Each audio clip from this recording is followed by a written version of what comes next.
This is not merely a typical delinquent preparing to strike.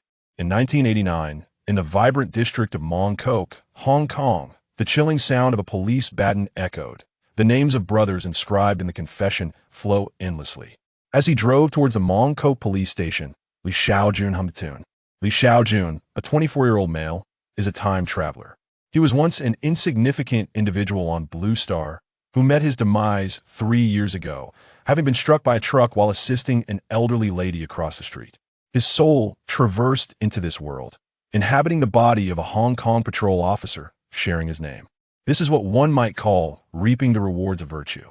Delighted by his reincarnation, Li Shaojun felt aggrieved to find himself still a mere foot soldier. Wasn't my crossing over in vain if I'm still a nobody? Undoubtedly, Li Shaojun did not disdain the role of a patrol officer. Yet, wielding power and ascending the ranks presented a more expansive horizon. He had no desire to spend his life in monotony, confined to a bottle of liquor, a cigarette, and the company of a married woman. Li Shaojun's audacity was evident from the incident where he aided the elderly lady, showcasing his tenacity. Leveraging his extensive knowledge of Hong Kong cinema, he exerted himself tirelessly over the past 3 years. He dismantled criminal organizations, eradicated drug dealers, solved peculiar cases, and navigated the intricate dynamics of authority. In summary, he achieved remarkable feats. However, the journey was fraught with difficulties. Li Shaojun faced assassination attempts, threats from gangs, assaults by thugs, and exhaustion from his personal entanglements. His path was laden with thorns, each misstep threatening to plunge him into despair. Yet, he persevered, ascending from a mere patrol officer to the esteemed position of senior inspector within the Organized Crime and Triad Bureau. The hierarchy of the Hong Kong police force is as follows: Commissioner, Deputy Commissioner, Senior Assistant Commissioner, Assistant Commissioner, Chief Superintendent, Senior Superintendent, Superintendent, Chief Inspector, Senior Inspector, Inspector, and Trainee Inspector, followed by Station Sergeant, Sergeant, Senior Police Constable, and Police Constable. While Li Shaojun's rank may seem modest, many officers in Hong Kong might only ever attain the position of sergeant in their careers, with numerous spending over a decade as senior police constables. Li Shaojun's meteoric rise was akin to consuming Wallace's burgers at an astonishing pace. He is, indeed, the youngest senior inspector in Hong Kong. Soon, Li Shaojun arrived at the exterior of the Mong Kok police station. After deftly parking his car, he entered the imposing precinct, one of the most prestigious in the bustling area where officers adorned with epaulets could be seen. Dressed in plain clothes to avoid drawing attention, he opted not to wear the conspicuous insignia of 2 stars and a single stripe, which would hinder his ability to work effectively. Upon reaching the organized crime office on the 2nd floor, he noted many colleagues were already present. "Good morning, Li sir." "Good morning." After exchanging pleasantries with his colleagues, Li Shaojun made his way to his desk. Before he could settle, his deputy, Ma Jun, rushed over, inquiring, "Boss, what's the matter?" "Sir Huang urgently requests to see you. He appears quite agitated." Ma Jun, Li Shaojun's capable assistant, held the rank of inspector and was known for his formidable strength, having once rendered a fleeing criminal incapacitated with a single blow. What complaints have arisen regarding violent law enforcement? The brutal beating of Triad members has become a commonplace occurrence for Officer Ma. While many within the precinct harbor disdain for Officer Ma, Li Shaojun holds him in high regard. What alternative exists for dealing with Triad members, if not the baton? Love? That group of thugs, devoid of any moral rectitude, revels only in murder and arson. Thus, a firm hand is required, accompanied by shackles, to make them aware of their place. What could possibly be the matter? "I am on my way to see Officer Huang," Li Shaojun reassured Officer Ma before striding towards Huang Bingio's office. Despite his seemingly nonchalant demeanor, Li's heart raced with anxiety. Could it be that my deception regarding the 200,000 funds for the undercover's father's medical treatment has come to light? Or perhaps my English lessons with the mother and daughter next door have been discovered? Could it be that my embezzlement of over 100,000 in illicit funds to support informants has been revealed? Or is it something entirely different? None of this can be attributed to me. After all, the undercover's relentless efforts garnered no promotions, and the informant's hard work did not lead them to a legitimate police career. My only recourse was to assist them financially. Li Shaojun had not taken a single cent for himself. Every penny had been given away, and he had even contributed his own funds. Inside Huang Bingio's office, the bespectacled, portly officer glared furiously at the newspaper in his hands, cursing under his breath. What a mess. How did it come to this? Knock, knock, knock. Good morning, Officer Huang. You summoned me? Li Shaojun greeted as he entered. Upon seeing Li, Huang's eyes softened with a hint of a smile. He regarded Li as his most competent inspector, confident that this issue could be resolved. Junzi, you're here. Please, take a seat. I have a task for you. Of course, Officer Huang. Li exhaled a sigh of relief, chastising himself for his own fears. Take a look at this newspaper. Huang Bingyao handed the paper to Li after he settled into his seat. As Li read the headline, he squinted. The headline of the Mong Kok Daily read, Mong Kok's gang warfare reignites. 2 dead in the streets Hong Kong in chaos, police force utterly inept. Is the Mong Kok Daily seeking an early demise by daring to criticize the police so boldly? Li murmured. He then perused the article for further details. The shootout erupted last night in Mong Kok, instigated by a gang leader known as Crow from the East Star Society, who murdered 2 members of a rival gang in a territorial dispute. The newspaper even included photographs of the 2 corpses, prompting Li to regard the publication with newfound respect. They certainly possessed some substance. Moreover, this Crow had been quite audacious lately, seizing territories and engaging in violent confrontations. This incident had resulted in 2 fatalities. It was clear that this was no ordinary thug. Decisive action must be taken. After finishing the article, Li remarked, Officer Huang, this newspaper hasn't been released for sale yet, has it? I didn't see any on my way here. Huang Bingyao nodded. It's still in the printing process. It will be available tomorrow. This copy was procured through my connections. Oh, I see. Li Shaojun surmised Huang's intentions to resolve the issue with the newspaper and to deal with Crow. Indeed. Huang Bingyao suddenly exhaled deeply and remarked, Junzi, I am due for promotion this year, and now this situation has arisen. If this newspaper gets sold, not only will I miss my promotion, but I might find myself stationed at the Mong Kok police station for the rest of my life. Do you have any solutions? Li Shaojun pondered for a moment and replied, Huang, sir, grant me 1 day along with 50 personnel, and I can resolve this matter. Really? Huang Bingio's eyes lit up. He was well aware of Li Shaoyun's capabilities. What he promised, he delivered, never indulging in empty boasts. Of course, it's true, Li Shaojun affirmed with a nod. Huang Bingio's spirits lifted considerably, and he quickly urged, then go and take action. I appreciate your help. It's no trouble at all, Li Shaojun said as he rose to depart. Watching Li Shaoyun's retreating figure, Huang Bingyao nodded in satisfaction. Having a devoted and competent subordinate was indeed a comfort. 2. The truth lies in my hands. Li Shaojun strode purposefully back to the O Division office and declared, a mission has arisen. Everyone in our team is to switch to plain clothes, then accompany me to the logistics department to collect firearms. Understood. Li Shaoyun's team consisted of 10 carefully selected members, all highly capable, executing tasks with precision. At the logistics department, Ma Jun was loading bullets into his .38 revolver while glancing at Li Shaojun, inquiring, Boss, what is the mission? The other officers inspecting firearms also turned their attention to Li Shaojun. He examined his .38 revolver and stated a shootout occurred in Mong Kok yesterday, resulting in 2 fatalities. This case has been assigned to our team. I see, the others responded. Once everyone had completed their firearm checks, Li Shaojun instructed, Ma Jun, take 2 of your brothers to discreetly inquire about the East Star Crow, keep it low-key, and avoid alarming them. I have other matters to attend to, and we will reconvene at the family tea restaurant. Yes. Ma Jun did not question Li Shaoyun's intentions, promptly leading his 2 companions to gather intelligence. This was another reason Li Shaojun appreciated Ma Junha and never asked unnecessary questions and simply executed the tasks assigned to him. Li Shaojun then proceeded with the remaining team directly to the Mong Kok newspaper office. At the newspaper office, the owner, sporting a Mediterranean hairstyle, smiled broadly as he perused the very newspaper Huang Bingyao had shown to Li Shaojun. Excellent, truly excellent. This is what a newspaper should be. This is real news. He had read this paper over a dozen times, utterly enchanted by it. Only a vivid, blood-soaked account with pictures could be deemed genuine news. Observing the delighted newspaper owner, the secretary could not resist saying, Boss, are we not courting trouble with this approach? The newspaper owner sneered. What's inappropriate about it? We are not fabricating anything.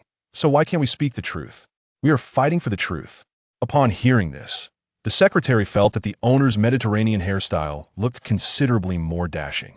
Suddenly, the office door creaked open. Who is the owner?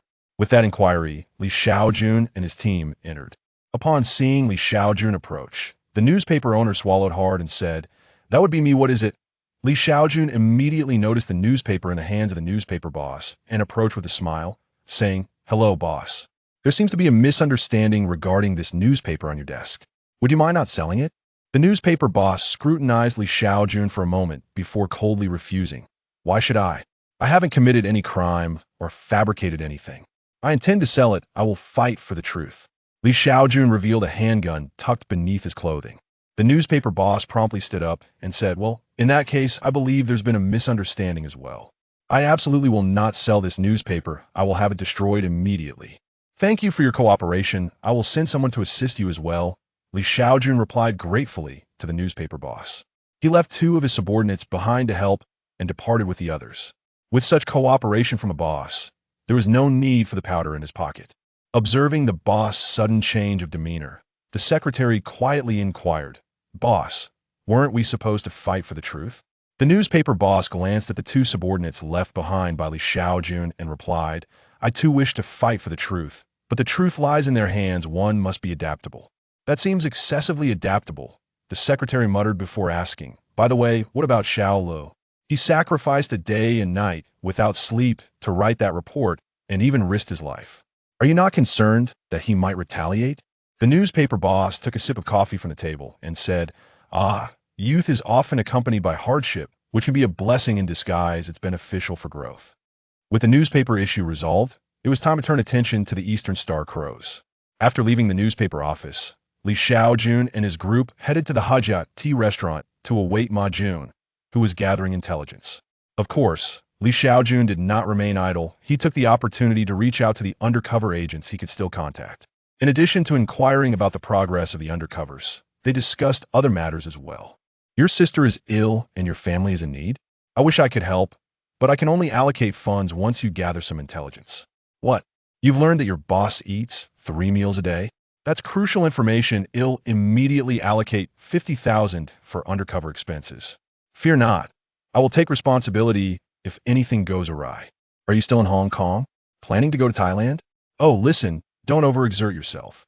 If you feel you're at risk of exposure, return to the team immediately. I won't allow you to jeopardize your life. Your life is paramount. Rest assured, I've already secured your mother's job. I told you, your mother is like my own.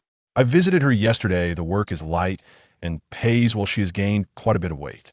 Don't worry, I've arranged your sister's medical school tuition, but I have a feeling she might have a crush on me that's beyond my control."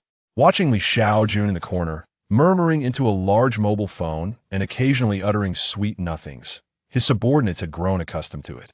Their leader truly was steadfast in his endeavors. When he fought for them, he genuinely regarded them as human beings, unlike others who merely painted grandiose pictures and engaged in moral coercion. "You're a police officer. You ought to fight with all your might. If you're afraid of death, then don't be a police officer.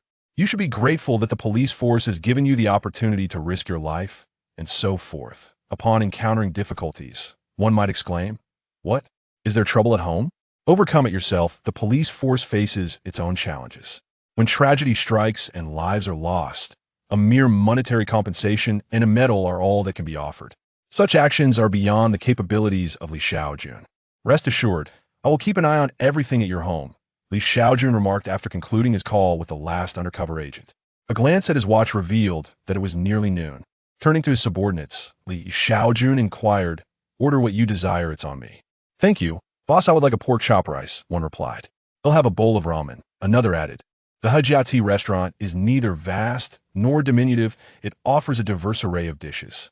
Li Shaojun also ordered a pork chop rice, and halfway through his meal, Ma Jun and his companion arrived. "Are you hungry? What would you like to eat?" "It's my treat," he offered. "Thank you, boss, I'll have a beef noodle."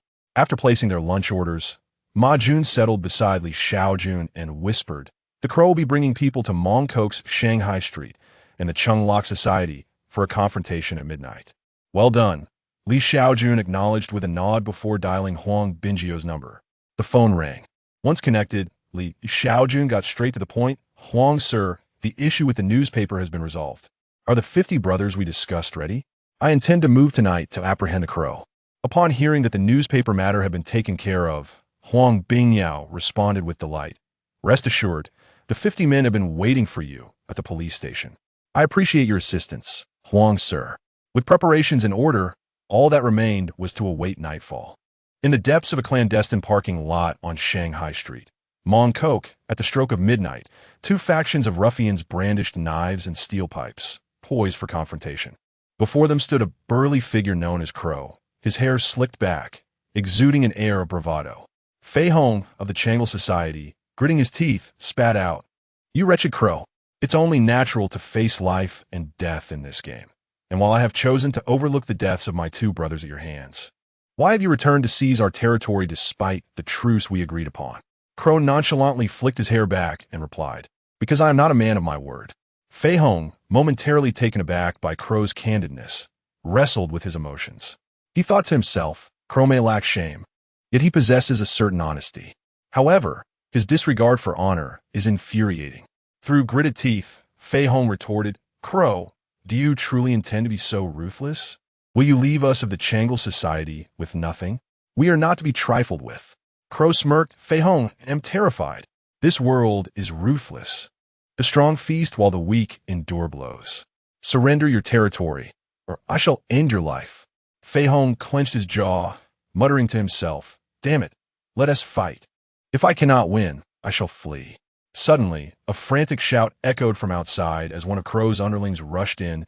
"Boss, the police are coming." "The police? Discard your weapons." Both factions hastily tossed their arms into the corners. A cacophony of polished shoes echoed as Officer Li Shaojun entered, flanked by dozens of uniformed officers. He inquired, "Who is Crow?" Fei Hong immediately pointed at Crow. Crow shot Fei Hong a disdainful glance and asked, "Officer, what brings you to me?" Li Shaojun replied, "I have reason to suspect you are a member of the underworld and involved in murder. Please accompany us to the station for questioning." With a cold smirk, Crow prepared to comply, confident that the officers lacked evidence and would ultimately release him. Yet before he could be apprehended, his hefty underling, Fat Corpse, lunged forward, pointing a finger at Li Shaojun. "You filthy cop. You think you can just arrest our boss? During the day, this is your domain, but at night, we of Dongxing are in control. Indeed, we are not to be trifled with." Crow glanced at Fat Corpse, realizing that the younger generation had grown brazen, perhaps excessively so. They faced a multitude of robust, well-trained officers, not mere thugs. However, with his men witnessing his predicament, Crow knew he could not show weakness. Two key aspects in this life were reputation and wealth. If his underlings saw him falter, his authority would be irrevocably damaged. Reluctantly, he raised his middle finger at Li Shaojun and demanded, "Do you have any evidence? If not, you can take your accusations elsewhere." "Arrest them, Ma Jun." Li Shaojun, uninterested in further banter, ordered the apprehension. "You think you could dictate terms? You're about to taste the consequences." Ma Jun brandished handcuffs and approached. Crow shouted, "What do you intend to do?" The younger brother of the Crow evidently lacked awareness of the gravity of the situation, daring to strike at the officer Ma Jun, who, with remarkable agility, deftly evaded the attack. The sudden kick from the Crow's subordinate inadvertently initiated an unrestricted fighting contest in Hong Kong. What had previously been mere non-compliance escalated into an outright assault on law enforcement. "Arrest them all," Li Shaojun bellowed, drawing his baton and leading a charge of uniformed officers, all brandishing their clubs in unison. "Get away from me! Don't touch me!" shouted the Crow's younger brother, swinging his fists. Li Shaojun and his men, unyielding, retaliated with their batons. The resounding clashes of their strikes echoed throughout the underground parking lot. Amidst this chaotic scene, a newly recruited subordinate of Fei Hong turned to his leader and asked, "Brother Fei Hong, what should we do? Should we fight the police or the Crow?" Fei Hong, taken aback by his subordinate's naivety, replied, "Have you lost your mind? In such a scenario, we ought to comply. Aiding the police is the duty of every citizen in Hong Kong." After stating this, he crouched down, prompting the dozens of subordinates behind him to furrow their brows in disbelief. How could their leader be so cowardly? Was this man truly fit to be a leader? Nevertheless, They soon followed suit, crouching obediently, for the Crow's gang had been thoroughly beaten. "Goodness," Fei Hong remarked, observing the fray, suddenly pointing at an officer. "Look at that policeman. He struck 3 blows in a second. 3 blows are nothing. Look at that commanding officer. 6 blows in a second." Another subordinate exclaimed, "Goodness, look at the Crow. He's being held down and struck by 3 men. He has endured over 10 blows in mere moments." As the batons rained down upon him like relentless raindrops, the Crow writhed in agony, rolling on the ground, crying out, "Stop! Please, no more. I will cooperate.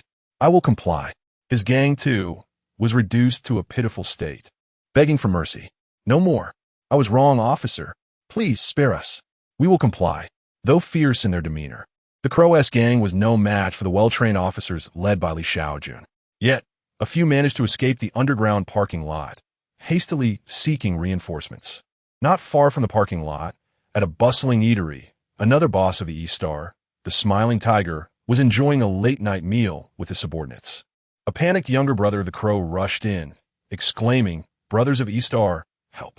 Brother Crow is being beaten. Hurry to his aid." "What? Brother Crow is being assaulted?" Smiling Tiger, who shared a close bond with the Crow, immediately stood up, declaring, "Damn it! Who dares to harm my brother? I will have their heads. Take me to him." The younger brother of the Crow, overjoyed, felt reassured by the camaraderie inherent in their underworld ties. Just then, several police officers emerged in pursuit, prompting the Crow's subordinate to point accusingly. "It's them. Those damn cops. Get them." However, after several seconds of inaction, the younger brother turned back, bewildered. What the hell? The Smiling Tiger had already sprinted several meters ahead, utterly devoid of loyalty.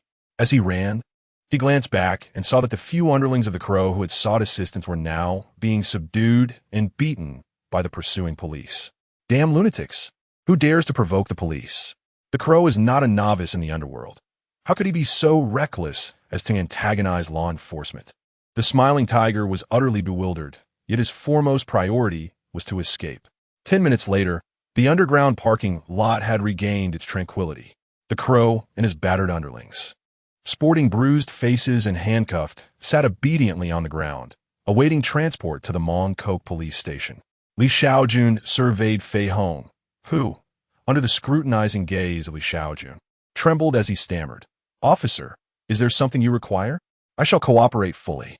Complaints? Take it up with the baton." Li Shaojun patted Fei Hong's shoulder and inquired, "You were the one who clashed with the Crow yesterday, correct? Do not deceive me." Fei Hong hesitated to confess, but upon witnessing the dire state of the Crow and his men, he reluctantly nodded. Li Shaojun, without mincing words, asserted, "You will testify against the Crow." "What?" Fei Hong quickly shook his head, exclaiming, "That is out of the question. It would be akin to betraying my own. Collaborating with the police is a grave taboo in the underworld." Li Shaojun countered, "What betrayal are you speaking of?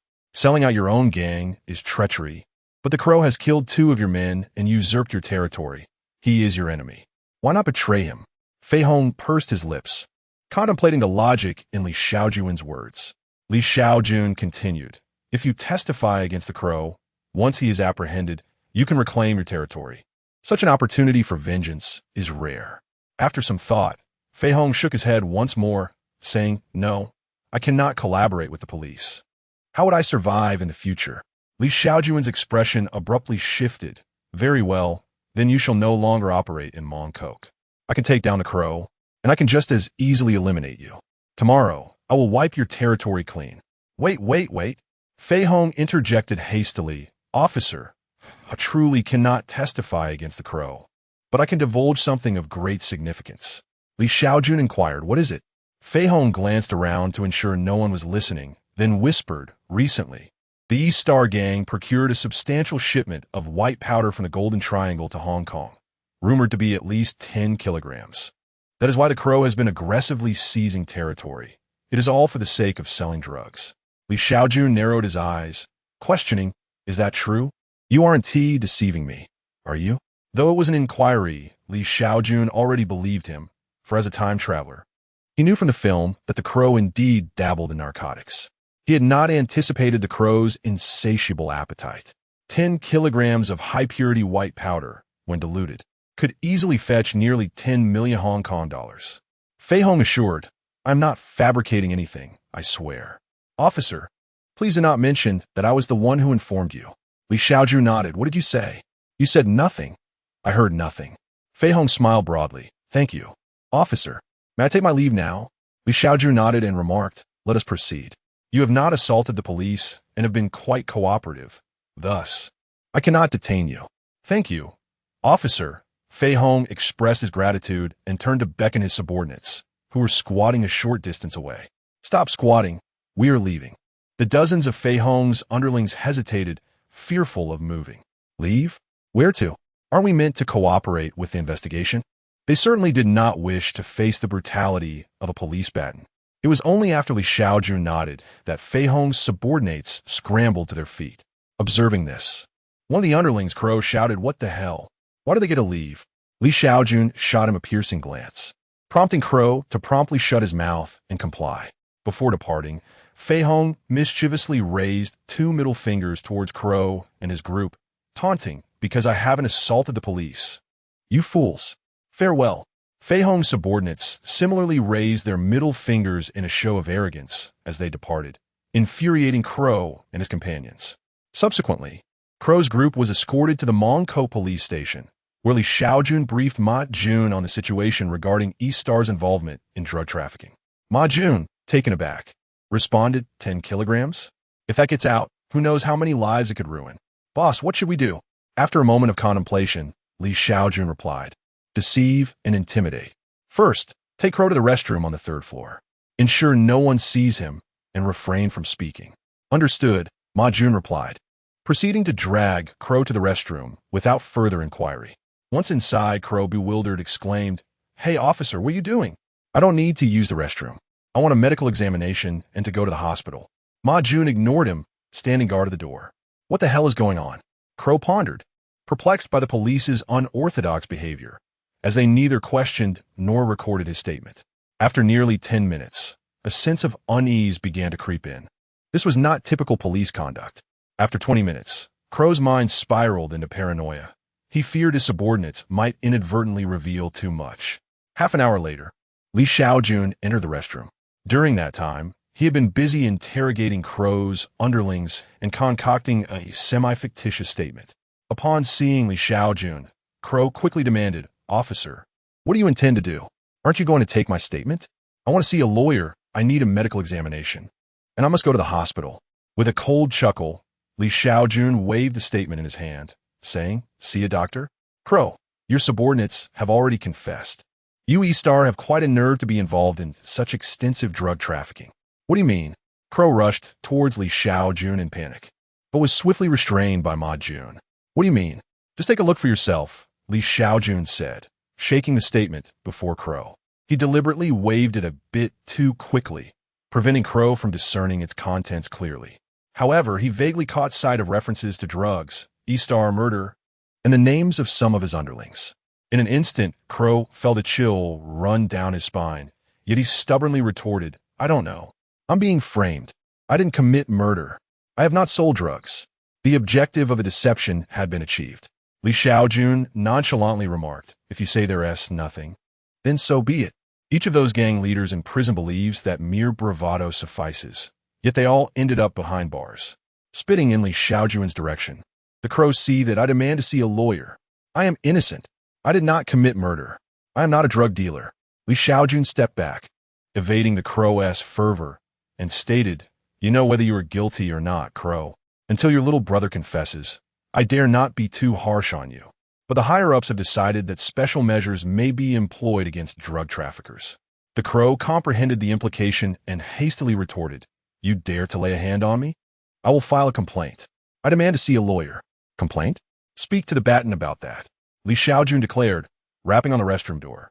Shortly thereafter, 2 of Li Shaojun's subordinates entered, brandishing their batons. These 2 were no ordinary officers. They were renowned interrogation experts. Of course, their methods were rather straightforward.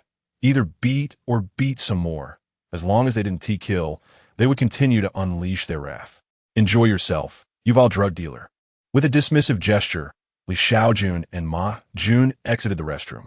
The crow attempted to seize the opportunity to escape, but as he stood, he was swiftly brought down by the flurry of blows. The scene was now set for the grand revival of memories. Outside the restroom, Li Shaojun and Ma Jun stood guard as anguished cries echoed from within. Ma Jun glanced at the confession in Li Shaojun's hand and inquired, "Did the Crow's subordinates truly confess?" Li Shaojun shook his head. "A few have, but their admissions were inconsequential. Only the Crow's confession holds weight." "Ah." Ma Jun paused. "What if the Crow remains obstinate and refuses to confess?" Although the Hong Kong police force was known for its brutality, it adhered to certain fundamental rules. If the Crow were indeed a drug dealer, he could be silenced, but if he were reported, the repercussions would be dire. Li Shaojun reassured him, "Have no fear. Before the grand revival of memories, not even an embryo would withstand the pressure to confess." 5. I burned the old summer palace. It was me. Moments later, Li Shaojun's subordinate emerged, declaring he confessed. "Oh, that was quick." Li Shaojun and Ma Jun entered the restroom. Inside, the Crow lay battered and bruised on the floor. Upon seeing Li Shaojun, he cried out, "I killed the man. I dealt the drugs. I burned the old summer palace. I did it. Please stop hitting me. I beg you." The Crow was on the verge of collapse, not merely physically, but also psychologically, as Li Shaojun's earlier mind games had left him in despair. With his subordinates having confessed, he saw no reason to maintain his fade. This exemplified the broken window effect. Once a single aspect spiraled out of control, one's entire being could succumb to despair. Once the Crow had finished his lamentations, Li Shaojun inquired, "Where are the drugs hidden?" The Crow replied, "They are concealed at room 303, building 11, Shanghai Street, Mong Kok." Li Shaojun pressed further, "How much is there?" 15 kilograms. "And how many are guarding it? Are there any firearms?" "There are 7 guards and 4 guns." "Are there any accomplices selling the powder with you?" "In Mong Kok, there are 4 nightclubs, 3 gaming halls, and 2 saunas, all of which are collaborating with me. There is one crucial question, however. Have any of the other leaders from Dongxing involved themselves?" The Crow shook his head, asserting that such matters could not allow outsiders to partake in the profits. After obtaining the information he sought, Li Shaojun promptly instructed Ma Jun, "Escort him to the interrogation room and obtain a thorough statement. I will seek out Officer Huang." "Understood," Ma Jun replied, leading the Crow to the interrogation room. Li Shaojun was meticulous regarding this significant case, particularly concerning the statements, as astute readers might surmise. It was essential, given that higher-ups also desire to share in such a major case. Any misstep could jeopardize their careers. Knocking on the office door, Li Shaojun inquired, "Is Officer Huang available? I have matters to discuss." Upon recognizing Li Shaojun's voice, Huang Bingyao cheerfully responded, "Come in, Junzi. I have mentioned several times that you needn't knock. Just enter my office directly." Li Shaojun smiled and replied, "Officer Huang, we have apprehended the Crow, and I have an unexpected discovery." Huang Bingyao's eyebrows lifted with intrigue. "What unexpected discovery?" Li Shaojun recounted the incident involving the narcotics. "Truly remarkable. I hardly know how to commend you," Huang Bingyao exclaimed, patting Li Shaojun on the shoulder before reaching for the telephone on his desk. "All available inspectors, come in." Shortly thereafter, several inspectors gathered in the office, including Li Shaojun. Huang Bingyao briefly summarized the narcotic situation before issuing directives. "I will oversee this case as the chief commander. Inspector Li Shaojun, you shall lead the operation to apprehend suspects. Inspector Fang Chongxin, you will provide support, and Inspector Cheng Guozhong, you are tasked with arresting the shop owners collaborating with the Crow in drug trafficking." As Huang Bingyao concluded, Senior Inspector Fang Chongxin raised his hand, saying, "Officer Huang, is it wise to have Inspector Li lead the operation? His youth concerns me, and I fear unforeseen complications. I propose our team handle the arrests while Inspector Li focuses on support." Hearing Fang Chongxin's remarks, others cast disdainful glances his way, recognizing his transparent intent to claim credit for the case. Huang Bingyao furrowed his brow, stating, "Fang Chongxin, the capabilities of Inspector Li Shaojun are evident to all. Furthermore, I am the chief commander for this case, and I will assume responsibility should any issues arise. There is no need for your concern." Yes, Chief. Fang Changxin nodded in acquiescence. Once arrangements were made, Huang Bingyao struck the table decisively, declaring, "Everyone prepare yourselves. We act in 10 minutes." Understood. As Li Shaojun exited the office, Fang Changxin approached him swiftly, saying, "Li sir, please do not misconstrue my earlier comments. I genuinely feared for your safety." Li Shaojun nodded, acknowledging, "Thank you, Fang sir. I appreciate your concern." Fang Changxin awkwardly smiled before seeking out his team members. 10 minutes later, several police cars rushed towards Shanghai Street in Mongkok. Inside one of the vehicles, Ma Jun had already heard about Fang Changxin's intention to usurp credit for their work in the office. Angrily, he exclaimed, "Boss, we should not have relinquished the matter of the narcotics. Our team could have resolved it. Now, so much credit has been diverted, and the position for leading the arrest was nearly snatched away. This is utterly infuriating." Li Shaojun smiled and inquired, "Ma Jun, do you truly believe our team can handle this situation?" Ma Jun nodded affirmatively, stating, "Of course we can. 7 drug dealers, 4 firearms. This is hardly a challenge for us. I could manage it single-handedly. Yet we have lost so much credit in vain."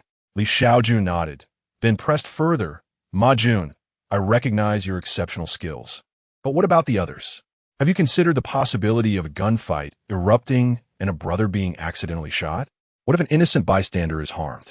Can you take responsibility for that? Can you bring someone back to life?" Li Shaojun was no fool. He too desired to claim all the credit. However, in their line of work, 10 accomplishments could never outweigh a single misstep, despite his numerous accolades.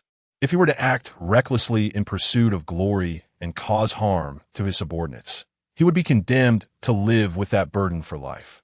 Although some credit was shared, any fallout would fall on Huang Bingyao, who would also garner goodwill in the process, an undeniably advantageous arrangement. At this, Ma Jun found himself at a loss for words. Li Shaojun patted Ma Jun on the shoulder and said earnestly, "Ma Jun, a touch of heroism is commendable, but do not let it cloud your judgment. My brothers have entrusted their lives to me, and I must be accountable for them, rather than recklessly pursuing accolades at their expense. Every life is valuable." Feeling a pang of guilt, Ma Jun nodded, "I understand. That's good to hear. Just try not to be so impulsive in the future," sighed Li Shaojun inwardly. Ma Jun truly possessed admirable qualities, skillful, proficient with firearms, and driven by justice. Yet his temperament was somewhat flawed. He often acted rashly and regretted it only after the fact. One could only hope he would learn to temper that impulse. Before long, Li Shaojun and his team arrived near Building 11 on Shanghai Street in Mongkok, where the clock was nearing 2 in the morning, and the entire building lay in silence.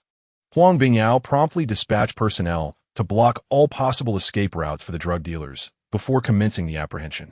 Li Shaojun's team, clad in bulletproof vests, stealthily ascended to the 2nd floor, crouching at the stairway leading to the 3rd floor, with Fang Changxin's team providing support behind them. The most capable individual, Ma Jun, took the lead to scout the situation on the 3rd floor. Soon, Ma Jun returned, dragging a young man with his mouth covered to the stairway, and whispered, "He has to look out." Impressed, Li Shaojun gave Ma Jun a nod of approval and quietly asked the young man, "Are there still 6 others inside 303? For firearms?" "Nod if yes, shake your head if no." The young man nodded. He understood that the police's arrival meant everything had been exposed, and his defiance was futile. Li Shaojun continued, "You now have a chance to redeem yourself. Help me trick them into opening the door. Are you interested?" The young man eagerly nodded in response. Li Shaojun cast a glance at Ma Jun, who cautiously released Huang Mao. Huang Mao, upon being freed, straightened his attire and approached the door of room 303, knocking and announcing, "Old dog, open the door. I need to use the restroom." Meanwhile, Li Shaojun and Ma Jun concealed themselves on either side of the door, ready to storm in as soon as it was opened. After a moment of silence, Huang Mao called out again, prompting footsteps from inside.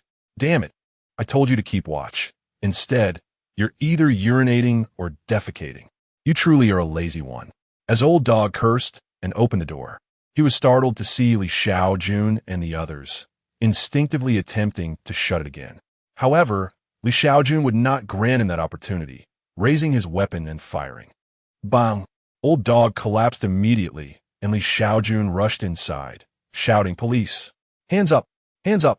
Ma Jun and the others echoed, "We are the police. Raise your hands. Quickly." Inside the room lay several individuals who were equally taken aback, some raising their hands, while others reached for weapons. Bang! Bang! Bang! Seeing someone attempt to draw a gun, Li Shaojun swiftly pulled the trigger, taking down one assailant. In an instant, a gunfight erupted within the confines of the room, bullets flying and flashes of gunfire illuminating the chaos. Bang! Bang! Bang! After dispatching another foe, Li Shaojun suddenly felt a sharp sting in his throat, but paid it no mind. The shootout was brief, lasting less than 10 seconds, resulting in the demise of 4 individuals, including Old Dog, while 2 surrendered. Just as the gunfire ceased, Fang Chongxin and his team rushed in to assist in securing the scene. "Cuff them, quickly," after instructing his subordinates to restrain the 2 survivors. Li Shaojun turned to his men and inquired, "Is everyone all right?" His subordinates shook their heads, staring blankly at him. As the adrenaline from the confrontation faded, Li Shaojun felt an increasing pain in his throat.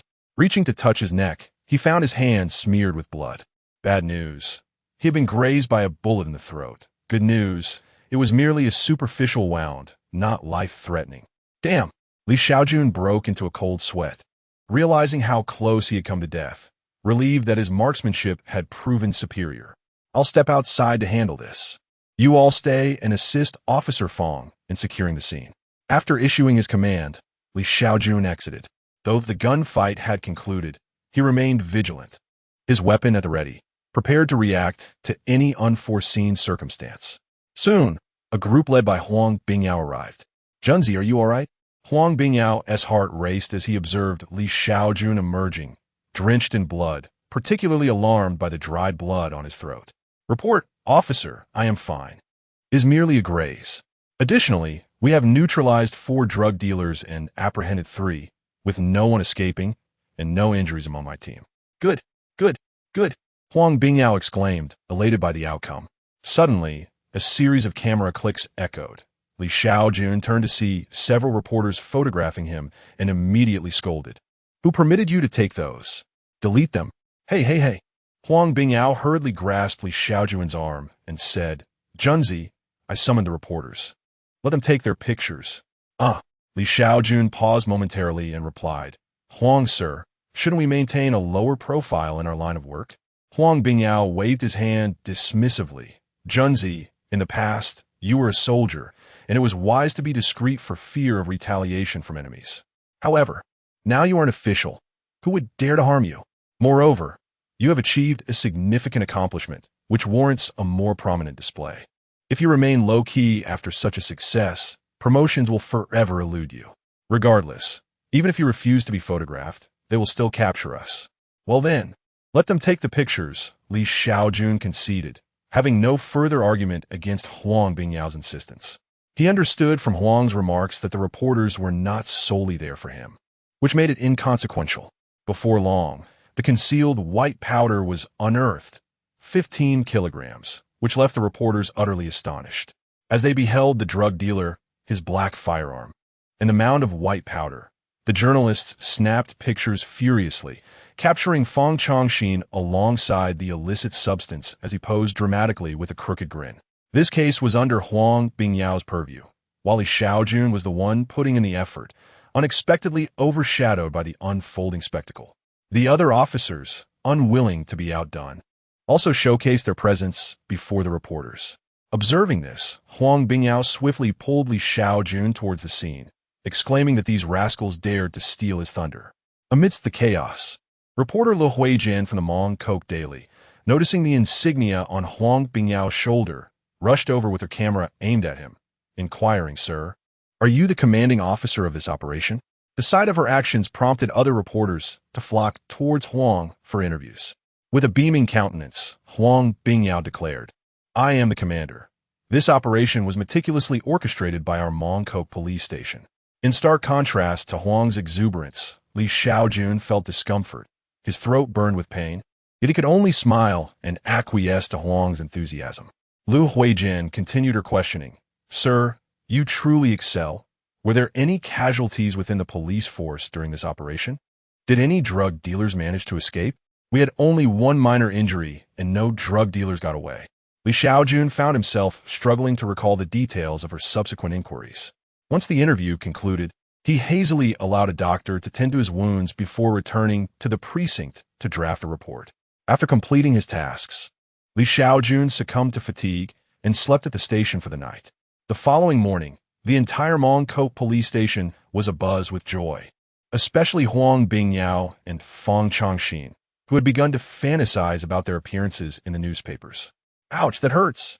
Li Shaojun grimaced as he rose from the sofa in the O-Record office, gingerly touching the bandage on his throat before heading to the restroom to wash his face.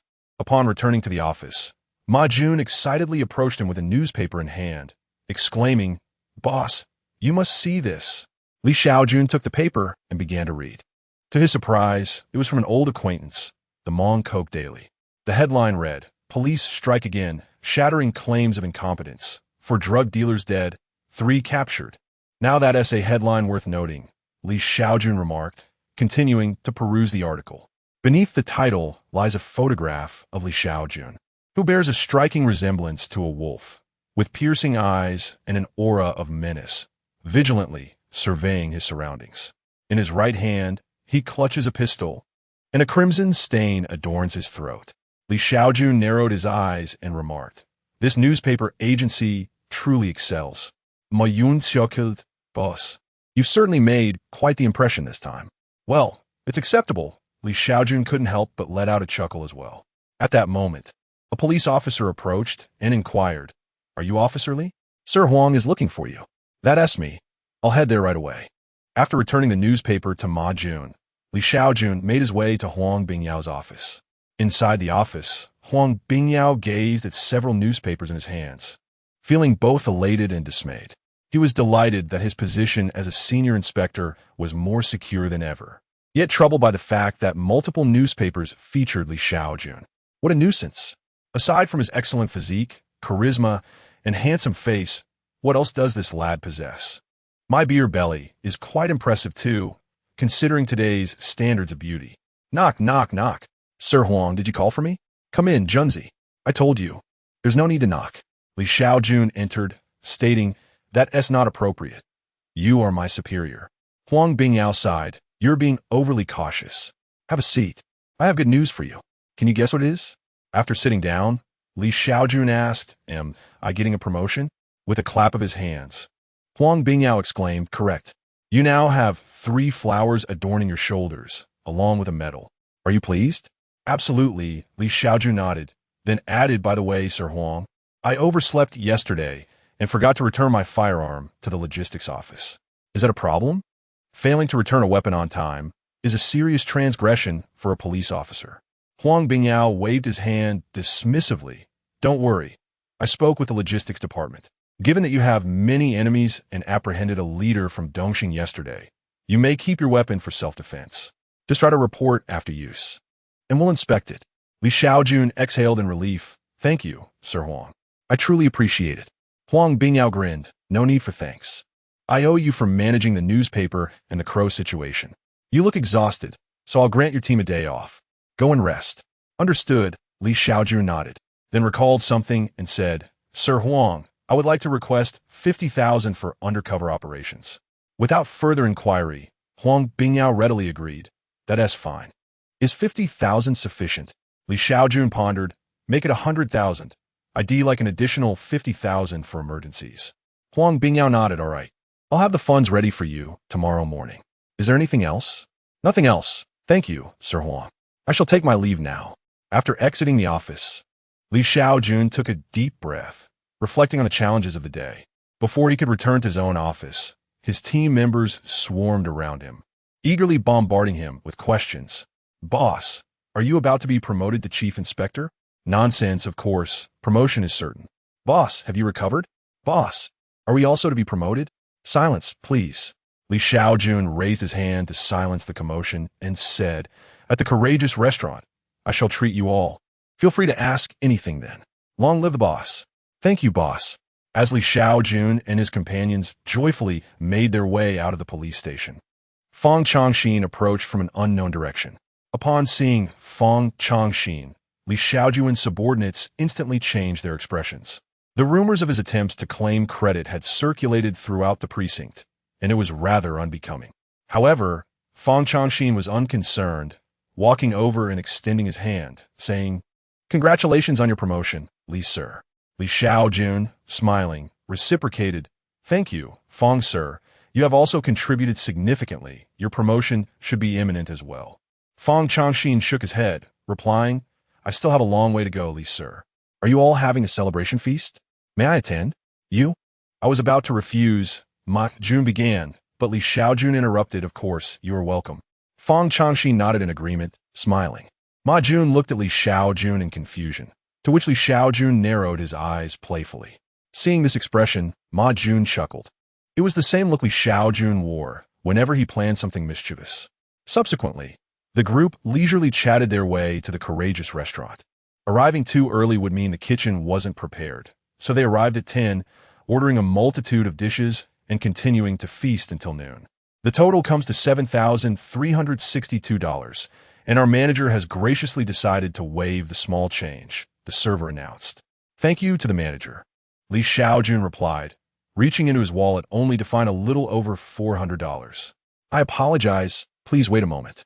He smiled awkwardly at the server, then turned to Fang Chongxin, asking, "Fang Sir, could you lend me some money? I will repay you tomorrow." Fang Chongxin's eyes darted thoughtfully. Under normal circumstances, he would never lend money to anyone, but in the case of Li Shaojun, he was not only willing to lend, but would even boast about treating them.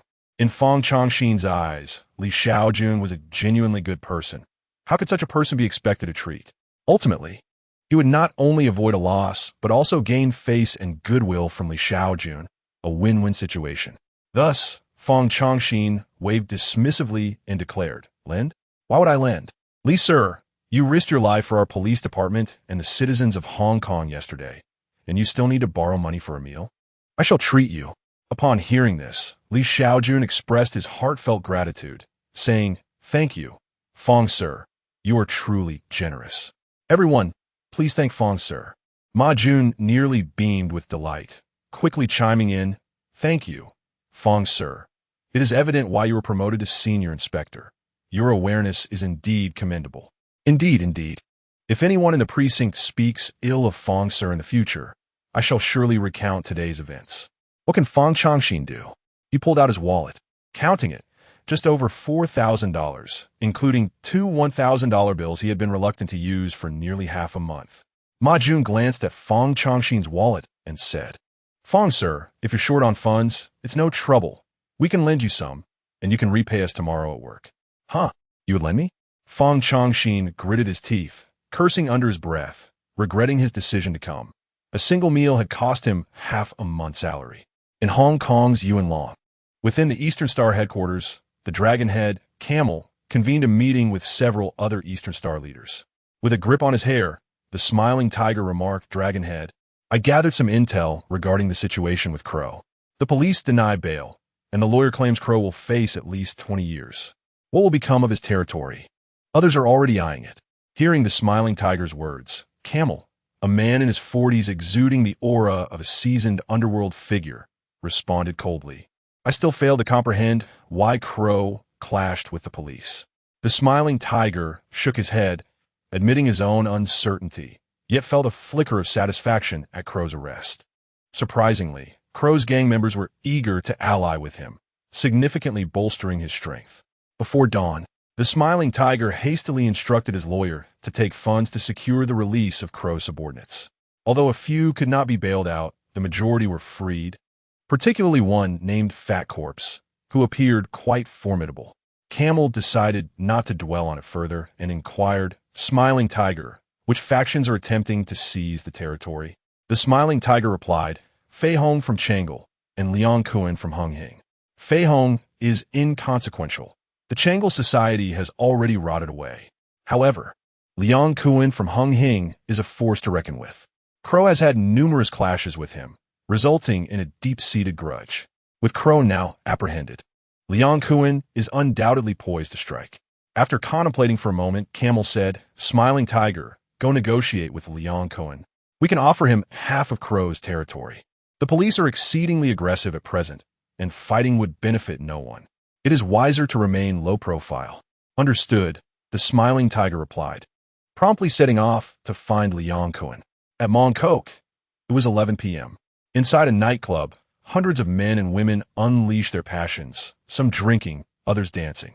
On the nightclub stage, Liang Cohen, sporting a buzz cut and exuding a flamboyant demeanor in an orange suit, sang while gyrating provocatively.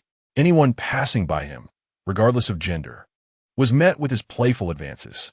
Witnessing his girlfriend being teased by Liang Cohen left some men seething with anger, yet they quickly reconsidered upon glimpsing Liang Cohen's entourage, resigning themselves to endure it.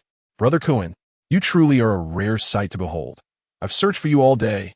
Liang Cohen, engrossed in his antics with a short-haired beauty, turned impatiently at the call, only to find the smiling tiger approaching with a dozen subordinates, including Fat Corpse, now aligned with the smiling tiger. With a raspy chuckle, Liang Cohen disregarded the smiling tiger, strutting back to his private booth, where he downed a drink in one gulp. Exclaiming, "Ah, refreshing!" The smiling tiger, unfazed, cheerfully settled in front of Liang Cohen and said, "Brother Cohen, our leader has proposed that harmony breeds prosperity. We are willing to cede half of Crow's territory to you. Let's avoid conflict." Liang Cohen raspily retorted, "Half? As I seek alms, I desire all those nightclubs previously under the dominion of the Crow. You may keep the rest. Let us maintain harmony in our dealings. Should you refuse, we shall resort to violence tonight." The smiling tiger frowned, remarking, "Such avarice, Brother Cohen, let us divide it equally. Nightclubs are indeed a veritable tree of wealth. With them, one can easily engage in illicit activities and money flows like water. The Crow's audacity in dealing with such a vast quantity of narcotics stems from his collaboration with several nightclubs." Liang Cohen laughed arrogantly.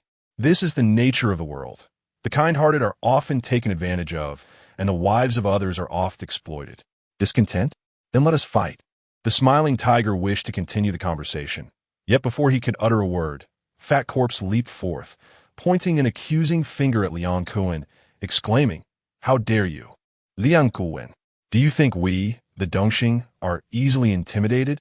Do not overstep your bounds."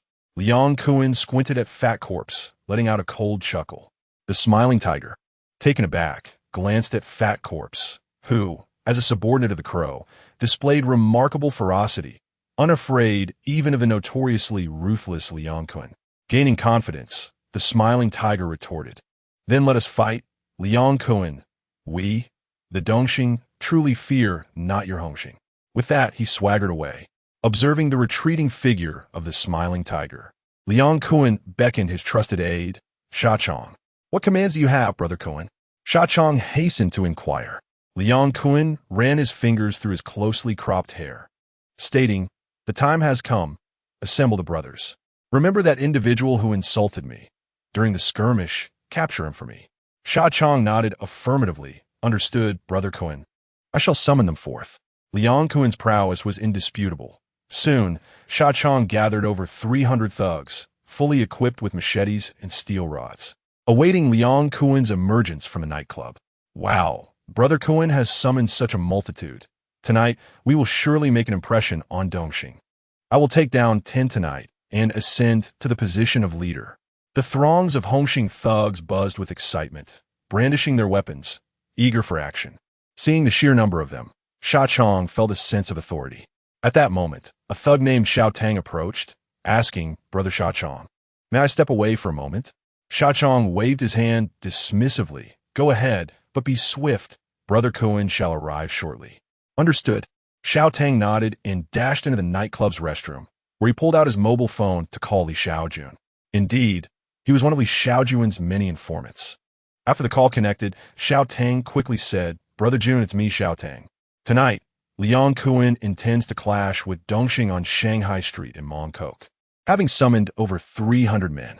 You must prepare accordingly." Hearing this, Li Shaojun sprang up from his bed, exclaiming, 300 men? Mongkok? Understood. Be cautious. I will be careful." After relaying the information, Xiao Tang inquired, "By the way, Brother Jun, have you secured the funds for my sister's medical expenses?" Li Shaojun replied. Rest assured, I have applied for the funds. I will head to the hospital tomorrow to settle the bill. Upon learning that his sister's medical fees were covered, Xiao Tang felt overwhelmed with gratitude, exclaiming, Thank you, Brother Jun. I will hang up now. Let me treat you to a meal another day. It is I who must thank you. After ending the call with Xiao Tang, Li Shaojun immediately rose, hastily dressing while dialing Huang Bingyao's number. In the dimly lit bedroom of the villa, the large mobile phone by the bed beeped insistently, and Huang Bingyao, caught between sleep and wakefulness, answered it. Is that you, Shaojun? What is the matter? 300 men. A fierce showdown. Upon hearing the news of the impending clash in Mongkok, Huang Bingyao instantly jolted awake, cursing under his breath, Damn it, these gangsters can't seem to settle down for even a day. The most pressing concern was that while they were restless, they should refrain from causing chaos in Mongkok. Li Shaojun reassured him, Don't worry, Huang sir. I'm on my way to Mongkok now. You should quickly contact the mobile unit and the brothers on the night shift for support. We should make it in time. The mobile unit is a paramilitary riot police force in Hong Kong, known for its formidable combat capabilities. Huang Bingyao promptly responded, All right, I'll call the mobile unit and the police station right away. Junzi, you hurry to Mongkok. We must ensure nothing goes awry. Understood. After hanging up, Li Shaojun had already reached the ground floor, opened the car door, and, with a swift press on the accelerator, sped towards Mongkok. In Mongkok, on Shanghai Street, beneath the dim glow of streetlights, the smiling tiger and Liang Cohen stood face to face, each accompanied by hundreds of their respective subordinates. Observing the throngs behind Liang Cohen, smiling tiger gulped nervously. He had only brought over 200 men. Although he could not discern the exact number of Liang Cohen's followers, it was evident to anyone with eyes that they outnumbered his own. Smiling Tiger began to regret his decision. In the world of crime, making money was paramount, and he truly did not wish to engage in a life-or-death struggle. Not far from the scene of the impending confrontation, a few night shift patrol officers were surreptitiously observing the situation. A young female officer named Liao Danan glanced an older patrol officer beside her and inquired, Senior, it seems like things are about to get violent over there. Should we intervene? The seasoned officer regarded Liao Danan with a few scrutinizing glances and replied, Listen, kid, don't call me Senior anymore. I have a family to support. This situation is beyond our control. Liao Danan insisted, But Senior, we are police officers. The older officer sighed, pondering how newly graduated recruits often exhibited such inexplicable courage and conviction, believing themselves to be the protagonists of the world. Yet, the reality was that most people would be fortunate to live out their lives in mediocrity. He had mentored dozens of newcomers, and apart from that boy, namely Shaojun, he had yet to witness any of the others turn their fortunes around. The older officer earnestly advised, Kid, I've patrolled the streets for over 20 years, and serve as a police officer for just as long. And I've come to understand one thing. Being a police officer is merely a job. For such meager pay, why risk your life? A male officer chimed in, Exactly. I've tirelessly patrolled for 7 years without a promotion. Why should we put ourselves in danger? Liao Danan found herself at a loss for words. Sensing that both sides held some truth, she could only acquiesce obediently. The mobile unit was activated. Haji Kuan is in trouble. Senior, you're once again propagating your defeatist ideology. Hearing the voice, the group turned to see Li Shaojun had quietly approached them from behind. Upon seeing the glimmer in the eyes of the seasoned officer Li Shaojun, he remarked, You little rascal, you've truly made strides recently. You don't even consider bringing me along, despite the fact that I once mentored you. With a sigh, Li Shaojun replied, Senior brother, how could I possibly assist you? I am under the jurisdiction of the O Division and cannot reach you patrol officers. The old officer nodded in understanding and added, By the way, my birthday is in a few days. Be sure to attend. Certainly, Li Shaojun affirmed with a nod, then turned to Liao Danan and said, Sister, it's commendable to have dreams.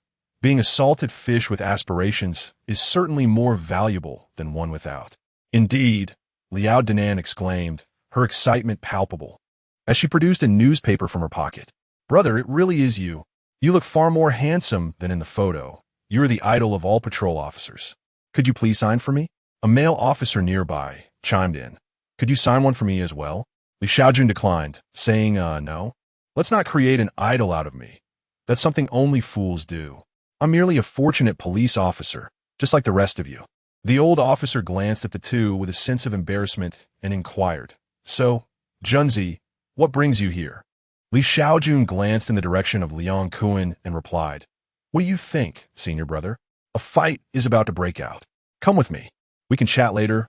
Li Shaojun gestured, leading a few people over. At this moment, the conflict between the Smiling Tiger and Liang Kun had escalated, with Liang Kun preparing to strike, while Smiling Tiger seemed ready to flee. Damn you, Hongxing, you've gone too far. Damn you, Dongxing, a bunch of garbage. Police. The mention of law enforcement brought both factions to an abrupt halt, turning their gaze towards Li Shaojun and his companions. Upon realizing that only a handful of patrol officers were approaching, Smiling Tiger and Liang Kun's subordinates relaxed, deeming them insignificant.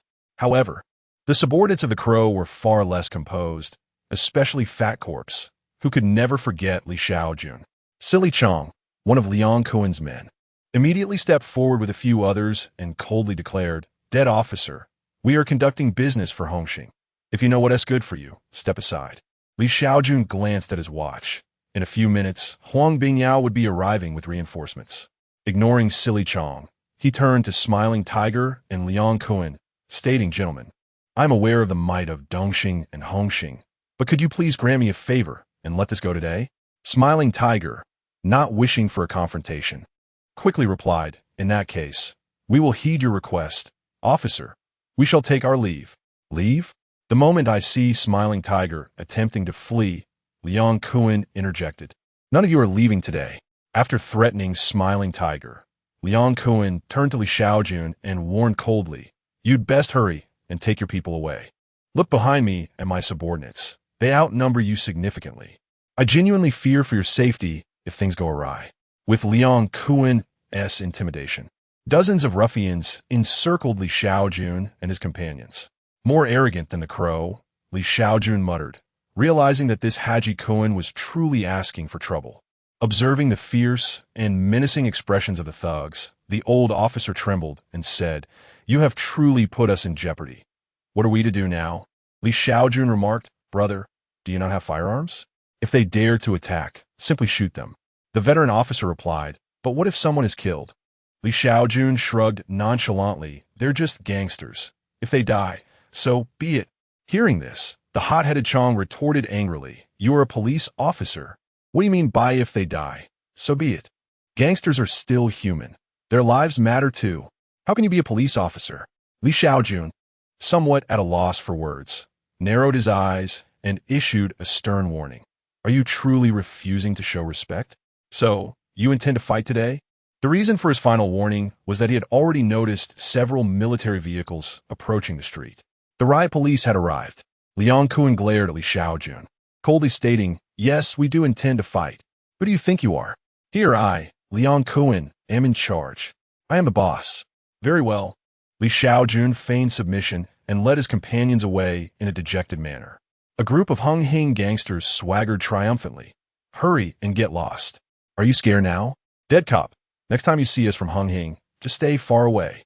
However, their bravado quickly dissipated as Liang Kun noticed military vehicles approaching as well. Damn it. Run. Liang Kun turned to flee, only to see several military vehicles coming from behind. What the hell? That bastard is stalling for time. With a screech, as the military vehicles halted, soldiers clad in uniforms, brandishing riot shields and batons, began to disembark. Soon, the street was completely surrounded by hundreds of riot police, with even more officers arriving for support, including patrol officers, traffic police, and plainclothes officers. Huang Bingyao emerged from a vehicle, looking at Li Shaojun approaching, and inquired, Junzi, are you all right? Were you harmed? Li Shaojun replied, I'm fine. Huang, sir, you arrived swiftly. They hadn't even had the chance to strike. That's good to hear. Huang Bingyao said, patting Li Shaojun on the shoulder before turning his gaze, filled with anger, towards Liang Kun and his group, commanding, Arrest them all. Yes. Following Huang Bingyao's command, the officer leading the riot police blew his whistle. Upon hearing the whistle, hundreds of riot police members raised their shields and wielded their batons. marching in unison towards Liang Kuan and his gang, preparing to encircle them before making arrests. What do we do, boss? Chong, having never witnessed such a scene, looked fearfully at Liang Kuan. True to his status as a leader, Liang Kuan maintained his composure, gritting his teeth and declaring, "Do not be afraid. Everyone drop your weapons. This way, the police will hesitate to fire. Then we charge together. There are many of us. We can break through." Upon hearing Liang Kuan's words, his hundreds of subordinates hastily discarded their weapons, including knives and steel rods. Then Liang Kuan shouted, "Charge. Everyone charge." In an instant, over 300 individuals surged towards the street's end, engaging in a frenzied melee with the riot police, kicking and striking at the riot shields. Bang! Bang! Bang! The riot police were no pushovers. Despite being charged by 300 people, they maintained their formation and retaliated with their batons. A strike to the leg serves to thwart any attempts at escape. A blow to the mouth prevents pleas for mercy, and a hit to the head deters resistance. In an instant, chaos ensued, shrouding the scene in darkness. "Oh my goodness! Commander, please stop. Enough. We were wrong." The members of the Xing gang, having felt the tender caress of the police baton, collapsed to the ground, wailing in agony, only to be shackled. Yet, more continued to surge outward. The underlings of the Smiling Tiger, witnessing this tumultuous scene, were paralyzed with fear. One turned to his leader and asked, "Boss, what should we do? Should we charge as well?" The Smiling Tiger swallowed hard. He was reluctant to face the baton, yet the prospect of bail for 200 individuals was beyond his means. Gritting his teeth, he declared, "Discard your weapons. Everyone charge." With this command, over 100 members of the Dongxing gang rushed toward Liang Kuan. Why just over 100? Because the previous encounter with the police batons had instilled genuine terror in the Crow's underlings, leaving them huddled on the ground, motionless.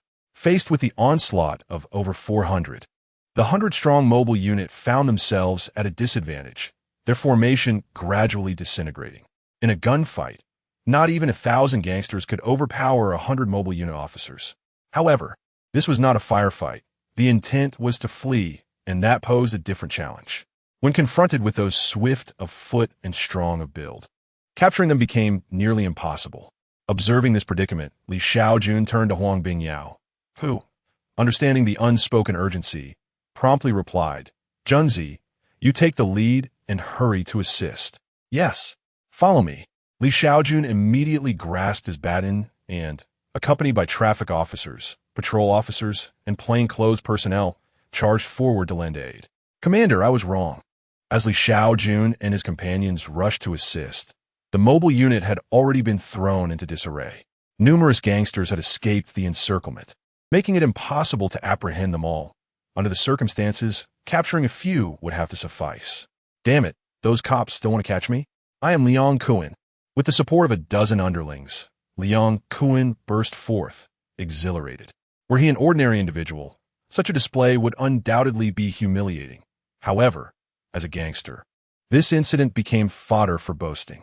Upon witnessing Liang Kuan's escape, the Smiling Tiger, currently being subdued and beaten by several officers, felt his teeth shatter in frustration. It was infuriating. If Liang Kuan hadn't insisted on seizing territory, he wouldn't have faced such a fate. Just as Liang Kuan reveled in his freedom, a scream from behind shattered the moment. Turning around, he saw Li Shaojun relentlessly pursuing him, knocking down one of his underlings with a single swing of his baton. "Shit!" Liang Kuan was taken aback and shouted, "Don't chase me. Do you believe I won't kill your entire family? If you don't run, I won't pursue you." As Li Shaojun continued to knock down Liang Kuan's remaining associates, the distance between them closed ominously. "Fuck!" Liang Kuan gritted his teeth and ran for his life. Though his body protested, within minutes, he was utterly exhausted. Panting heavily, he threatened, "Damn it, do you think I won't dare to cut you? I'll give $1 million to whoever takes him down." Upon hearing the promise of $1 million, 2 gangsters trailing Liang Kuan turned back, eager to eliminate Li Shaojun. Bang! Bang! Bang! Li Shaojun swiftly dispatched them with a remarkable speed of 6 strikes per second. Holy shit! Liang Kuan was astounded. Was this speed even humanly possible? Soon, Li Shaojun cornered Liang Kuan in a dead-end alley. As Li Shaojun drew nearer, Li Shaojun, in a fit of desperation, cried out, "Damn it! I will truly kill your entire family. Don't push me to my limits. I swear I will kill you all." Li Shaojun narrowed his eyes and approached with his baton in hand. "Wait, wait." As Li Shaojun closed the distance, Li Shaojun suddenly knelt on the ground, pleading, "Commander, I was wrong. I'm kneeling before you. Please don't hit me. I beg you, spare me." Li Shaojun tossed a pair of handcuffs before him. Li Shaojun hastily picked them up and skillfully secured them on himself, a sycophantic grin on his face. "I've cuffed myself, Commander. I've done it. Are you all right?" "Li, sir?" At that moment, Liao Danan rushed over, panting heavily. Li Shaojun couldn't help but regard her with newfound respect. She had considerable stamina. "I'm fine. Take him away." "Yes, Commander." With Li Shaojun in custody, the operation drew to a close.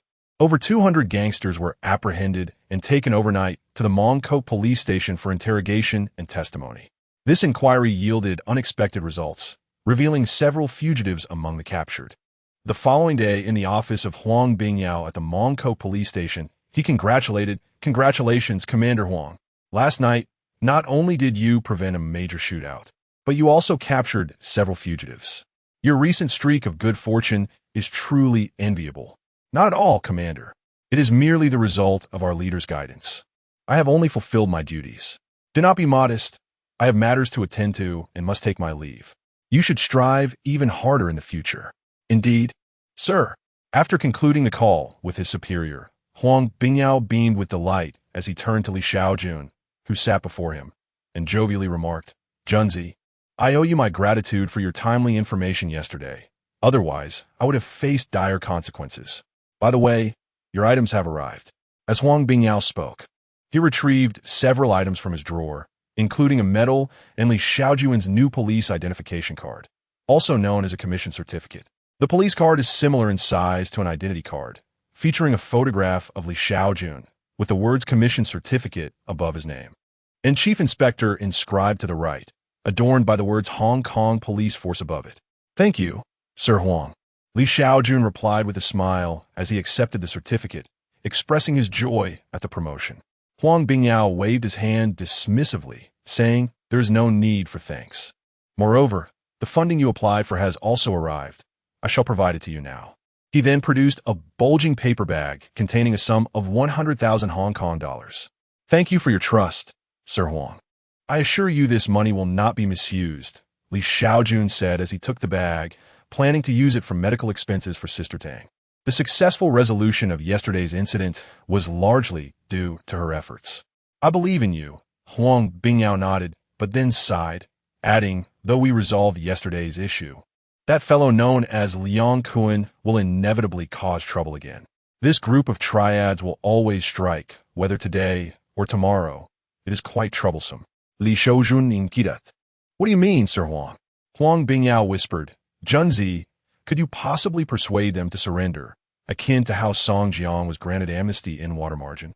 If we could have them work for us, it would alleviate much of the hassle. Otherwise, this group of triads will continue to wreak havoc. Executing them all is impractical. Yet releasing them poses its own challenges. The dilemma with the triads lies in their multitude. Their crimes vary in severity, and one cannot simply eliminate them all. Furthermore, even if we eradicate both the Smiling Tiger and Li Shaojun today, the Dongxing and Hongxing factions will send others to seize territory tomorrow.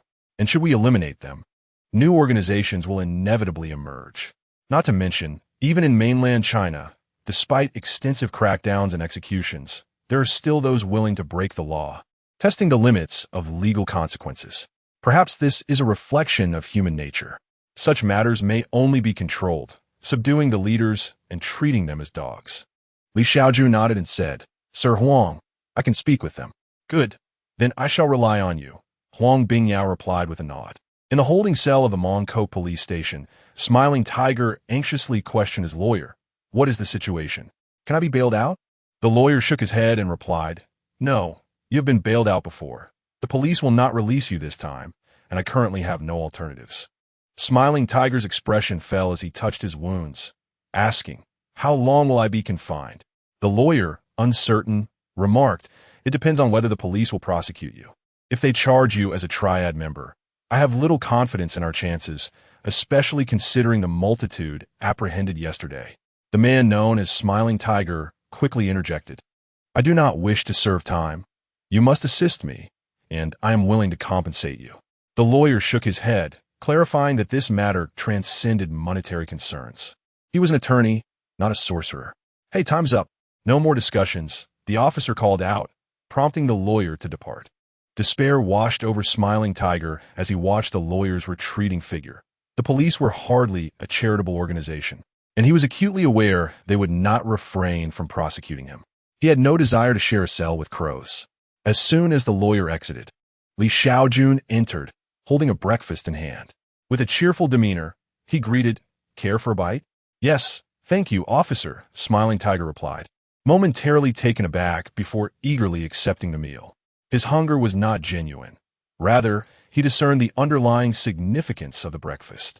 As expected, Li Shaojun continued, "I have come to understand the altercation that transpired last night.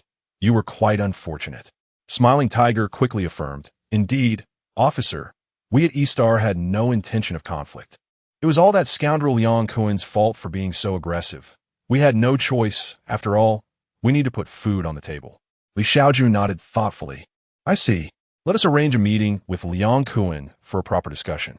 Is E-Star still willing to negotiate?" Smiling Tiger responded eagerly, "Absolutely, officer. We are indeed willing to talk. But has Liang Kuen also been apprehended? I thought I saw him flee yesterday." Li Shaojun smiled knowingly. "He did escape, but I managed to recapture him." The police were quite furious, and the consequences were severe. Subsequently, Li Shaojun brought the Smiling Tiger to meet Liang Kuen. Liang Kuen's situation was similar to that of the Smiling Tiger. He too was unable to secure bail and lay in a corner, looking quite dejected. "Oh my, is that Brother Kuen?" The Smiling Tiger, while enjoying breakfast, looked at him with a mockingly exaggerated expression. "Damn you!" Liang Kuen was about to explode, but Li Shaojun entered just in time, prompting him to bite his tongue. The Smiling Tiger continued his taunting. "Oh, Brother Kuen, you seem quite irate. I thought you were rather formidable, yet here you are, captured like a dog. Where's all that bravado from last night gone? Aren't you supposed to be impressive?" "Enough of this," Li Shaojun interjected. "Let us get straight to the point. Do you both wish to get out?" Liang Kuen's eyes brightened as he eagerly replied, "Yes, yes. What orders do you have for us, officer?" Li Shaojun stated, "It is not a difficult matter. If you two agree to cooperate with the police, I will release you. In the future, should any gang conflicts arise in Shanghai Street, regardless of who is responsible, I will hold you both accountable. Do you understand? If you agree, you may leave." "Well," Liang Kuen pondered for a moment and said, "It is not a problem for me and the Smiling Tiger to control Shanghai Street. But what happens if we end up fighting over territory? Are we to resolve disputes with rock, paper, scissors?" He was confident in his ability to dominate the area alone, and with the Smiling Tiger's assistance, it would be effortless. However, they were not exactly close friends. Li Shaojun replied, "If you and the Smiling Tiger do end up competing for territory, you may bring your men to the Big Island for a showdown. There, you may battle as you please. The victor takes the territory, as long as it does not occur in Mongkok. The Big Island is a cluster of islands surrounding Hong Kong, sparsely populated." Seeing their hesitation, Li Shaojun turned to leave, saying, "If you do not agree, then prepare to pick up soap in prison. The police can always find other leaders. There is no shortage of them in Hong Kong." The Smiling Tiger quickly called out, "Officer, wait. I agree." Liang Kuen added, "I agree as well."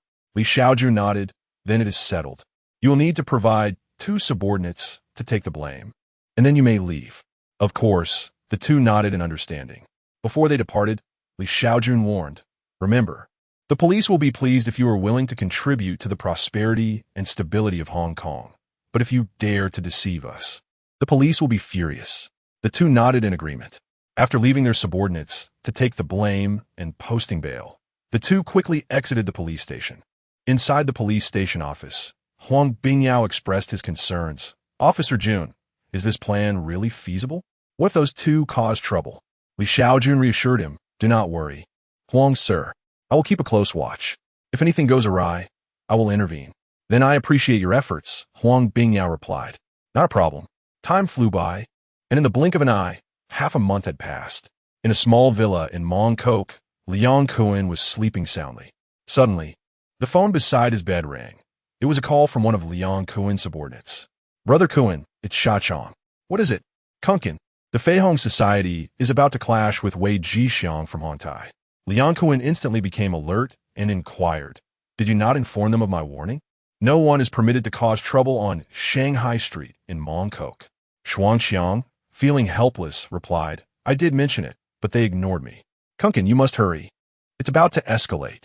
Cursing under his breath, Liang Kuan hastily donned his clothes, preparing to rush to Shanghai Street.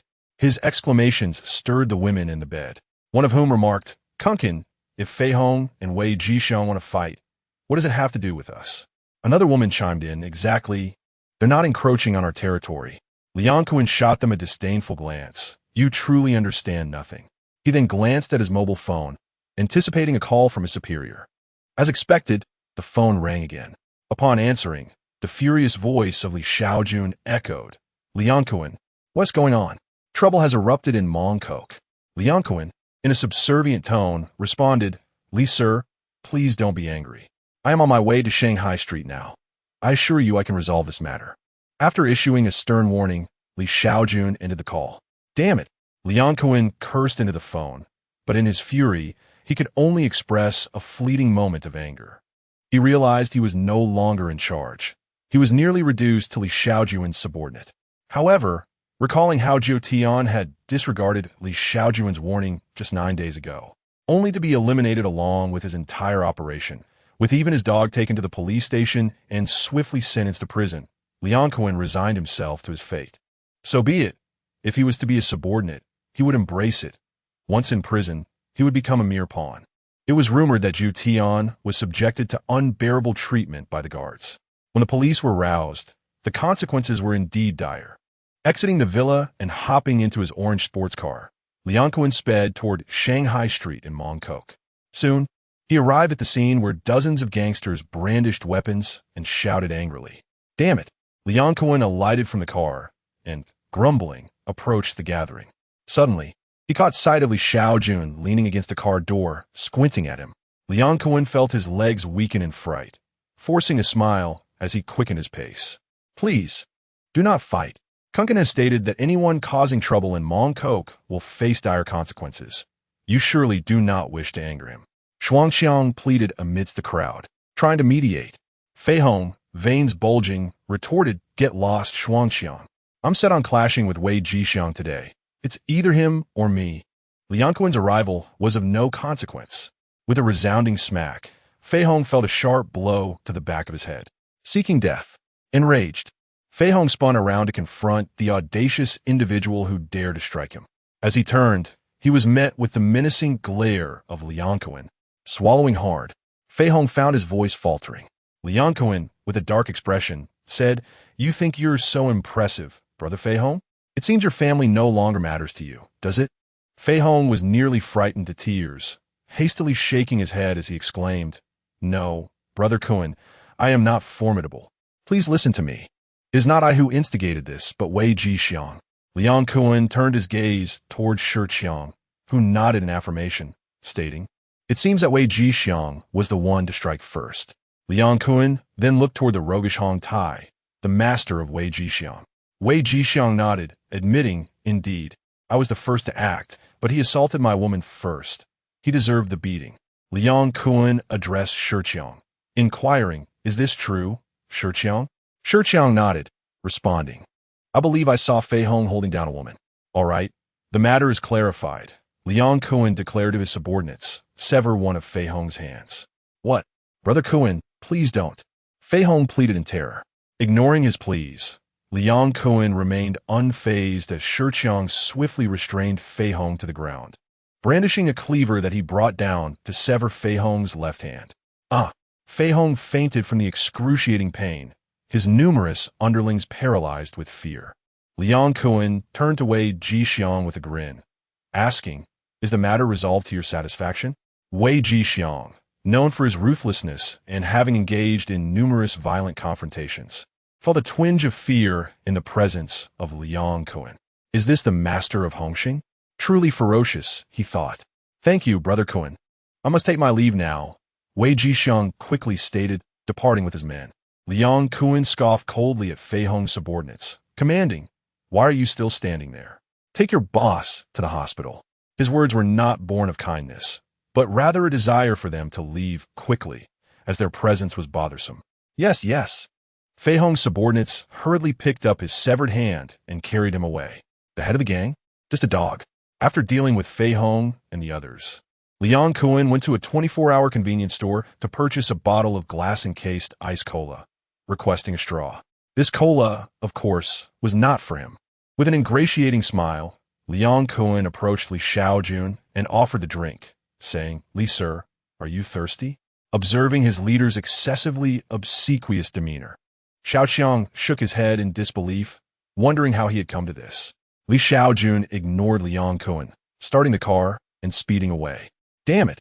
Liang Kuan gritted his teeth, feeling like he was being treated like a dog. Xiaoqiang muttered, "Kuan Ge, this is too arrogant. Let us take him down."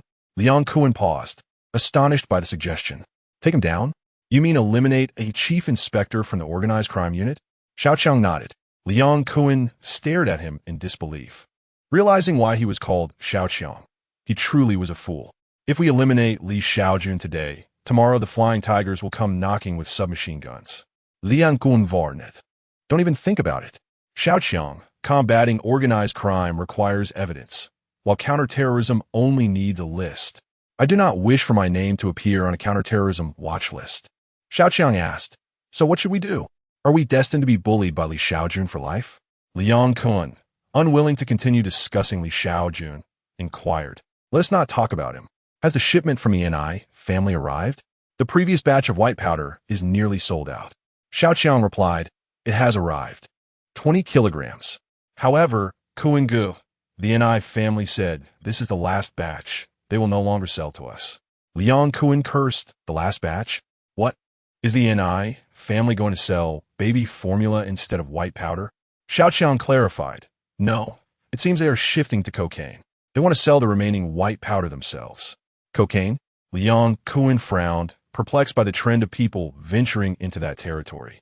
The following morning at the Mongko police station, "Good morning, Li sir, Huang sir is waiting for you inside." "Good morning." After greeting the beautiful young police officer, Li Shaojun entered Huang Bingyao's office. In the office, besides Huang Bingyao, there was another individual present. "Good day, sir," Li Shaojun saluted. Huang Bingyao smiled warmly, saying, "Junzi, there's no need for such formality. Allow me to introduce you. This officer is Li Wenbin, the supervisor of the organized crime unit in West Kowloon. The position of organized crime supervisor is that of a chief superintendent, a rank even higher than that of senior superintendent Huang Bingyao." Li Shaojun saluted Li Wenbin, saying, "Good morning, Li sir." Li Wenbin, adorned with gold-rimmed glasses and clad in an elegant black suit, appeared refined, yet exuded the decisive demeanor of a martial leader. He nodded and smiled, remarking, "Indeed, heroes emerge from youth. You are far more handsome than in the newspapers." Li Shaojun chuckled lightly. "Thank you for the compliment, sir." Li Wenbin gestured towards the sofa. "No need for such formality. Please take a seat. We have matters to discuss." "Yes, sir," Li Shaojun replied, sitting down on the sofa with proper decorum. Such is the nature of the workplace. Superiors may engage in pleasantries, but one must never take it to heart. After Li Shaojun took his seat, Li Wenbin remarked, "Recently, the atmosphere on Shanghai Street in Mongkok has been quite favorable compared to other regions. It has been half a month without any violent clashes. Your strategy of controlling Hongxing's Liang Kuan through the principle of black against black has proven to be quite effective. You are truly remarkable." Li Shaojun humbly replied, "It is all due to the support from Sir Huang and the dedication of our brothers." After complimenting Li Shaojun, Li Wenbin continued, "Yesterday, I convened a meeting with other officers, including Officer Huang. We believe you can afford to be bolder. Although there have been no major skirmishes on Shanghai Street, other areas are experiencing constant friction. Can you manage the other bosses in Mongkok?" Li Shaojun nodded, responding, "I should be able to." Li Wenbin decisively declared, "Then it is settled. We will first conduct an experiment in Mongkok. Officer Huang, you will oversee this matter, and Junzi, you will execute it. The police force will provide full support. Do not let us down. The operation will be codenamed Training the Wolves." "Understood, sir." Huang Bingyao and Li Shaojun immediately stood up and saluted. I have other matters to attend to, so I will take my leave. I hope the two of you do not disappoint the police force, Li Wenbin said, nodding before departing. Huang Bingyao patted Li Shaojun on the shoulder, saying, Junzi, do your best. The higher-ups have begun to notice you and hold you in high regard. Yes, Li Shaojun nodded in acknowledgement. After leaving the police station, Li Shaojun promptly sent someone to contact the second-largest force in Mongkok, Dongxing, hoping to invite their leader, Luotu, for a meal to discuss matters. However, Dongxing showed no interest in him. If you refuse my courtesy, do not blame me for what follows. If Dongxing does not comply, they should not expect to thrive in Mongkok. Li Shaojun then arranged to have breakfast with Liang Kuan outside the family tea restaurant. Liang Kuan cursed as he stepped out of his vehicle. Breakfast? I'll eat your mother ass, you bastard. Upon entering the tea restaurant, Liang Kuan immediately changed his demeanor, approaching Li Shaojun with a fawning expression. Li Shaojun, seated in a corner enjoying an egg tart, greeted him. Care for an egg tart? They are exceptional here. Liang Kuan, smiling broadly, picked up the egg tart and replied, I absolutely love egg tarts. By the way, Li sir, what did you want to discuss? Li Shaojun took a sip of milk tea and said, It's nothing serious. Just that there's been an emergence of a lot of white powder in Mongkok lately, and some are saying that you are the one selling it. Liang Kuan was taken aback, exclaiming, Damn it, Li sir, we at Hongxing do not dabble in white powder. Who said such things? They are trying to frame me. Li Shaojun narrowed his eyes and stated, I said it. What? Liang Kuan quickly responded, Li sir, I truly have not touched white powder. Our Hongxing forbids it. Liang Kuan's acting was commendable. If Li Shaojun were not from another time, he might have been convinced. Li Shaojun clicked his tongue and remarked, Liang Kuan, do you think I am someone easily deceived? Well, Liang Kuan sighed. I have no choice. I have so many subordinates, thousands of them, all needing to eat. Li Shaojun chuckled softly. Indeed, Liang Kuan had several thousand underlings who made a living under his banner. However, the majority of this group of associates are merely ordinary individuals with legitimate jobs. They are merely fearful of being bullied by other factions, which is why they have affiliated themselves with Liang Kuan, paying a modest protection fee each month without engaging in any illicit activities. Those who frequently boast of having thousands of subordinates in their organizations often find that most of their members are merely paying a fee to maintain their status, not truly involved in any nefarious dealings. Nevertheless, it is undeniable that Liang Kuan commands a considerable number of followers, certainly in the hundreds. When Liang Kuan was arrested last time, the bail and medical expenses for his subordinates cost him over 2 million. Li Shaojun remarked, I understand. Even a dog guarding a home must be well fed, right? Hearing this, the simple-minded Chong furrowed his brow, feeling the statement, though somewhat reasonable, implied they were being likened to dogs. Unfazed, Liang Kuan chuckled and responded, Indeed, what you say is quite insightful, Li sir. Li Shaojun continued thus. After discussing with the higher-ups, we have decided to assist you in cleaning up Mongkok entirely. Of course, the condition is that you continue to act as our agent and abandon the narcotics trade. What? Commence action. In Mongkok, the atmosphere was tense. The audacious Liang Kuan felt a chill from Li Shaojun's words. Although Liang Kuan was somewhat brazen on Shanghai Street, Mongkok comprised numerous streets, all dominated by various formidable societies, each wielding considerable power and often exhibiting ruthless behavior.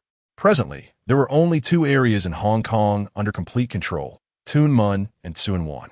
Yet, compared to Mongkok, those locations were akin to mere refuse, lacking in any substantial profit. It was not just Liang Kuan. The entirety of the Hung-Hing society could not claim dominance over Mongkok. Li Shaojun was acutely aware of the considerable challenge. Yet it was precisely the arduous nature of the task that rendered the potential reward so enticing. Indeed, it is Mongkok that requires complete control. What are you afraid? Li Shaojun posed a question, and as Liang Kuan pondered, he realized that aside from himself and the Eastern Star, there existed a multitude of smaller factions in Mongkok, each too troublesome to negotiate with and often unstable. It would be wiser to support Liang Kuan in establishing complete control over Mongkok and then to manage him. thereby controlling the underworld of Mongkok. Li Shaojun scoffed, Li, this isn't about courage. It's about feasibility.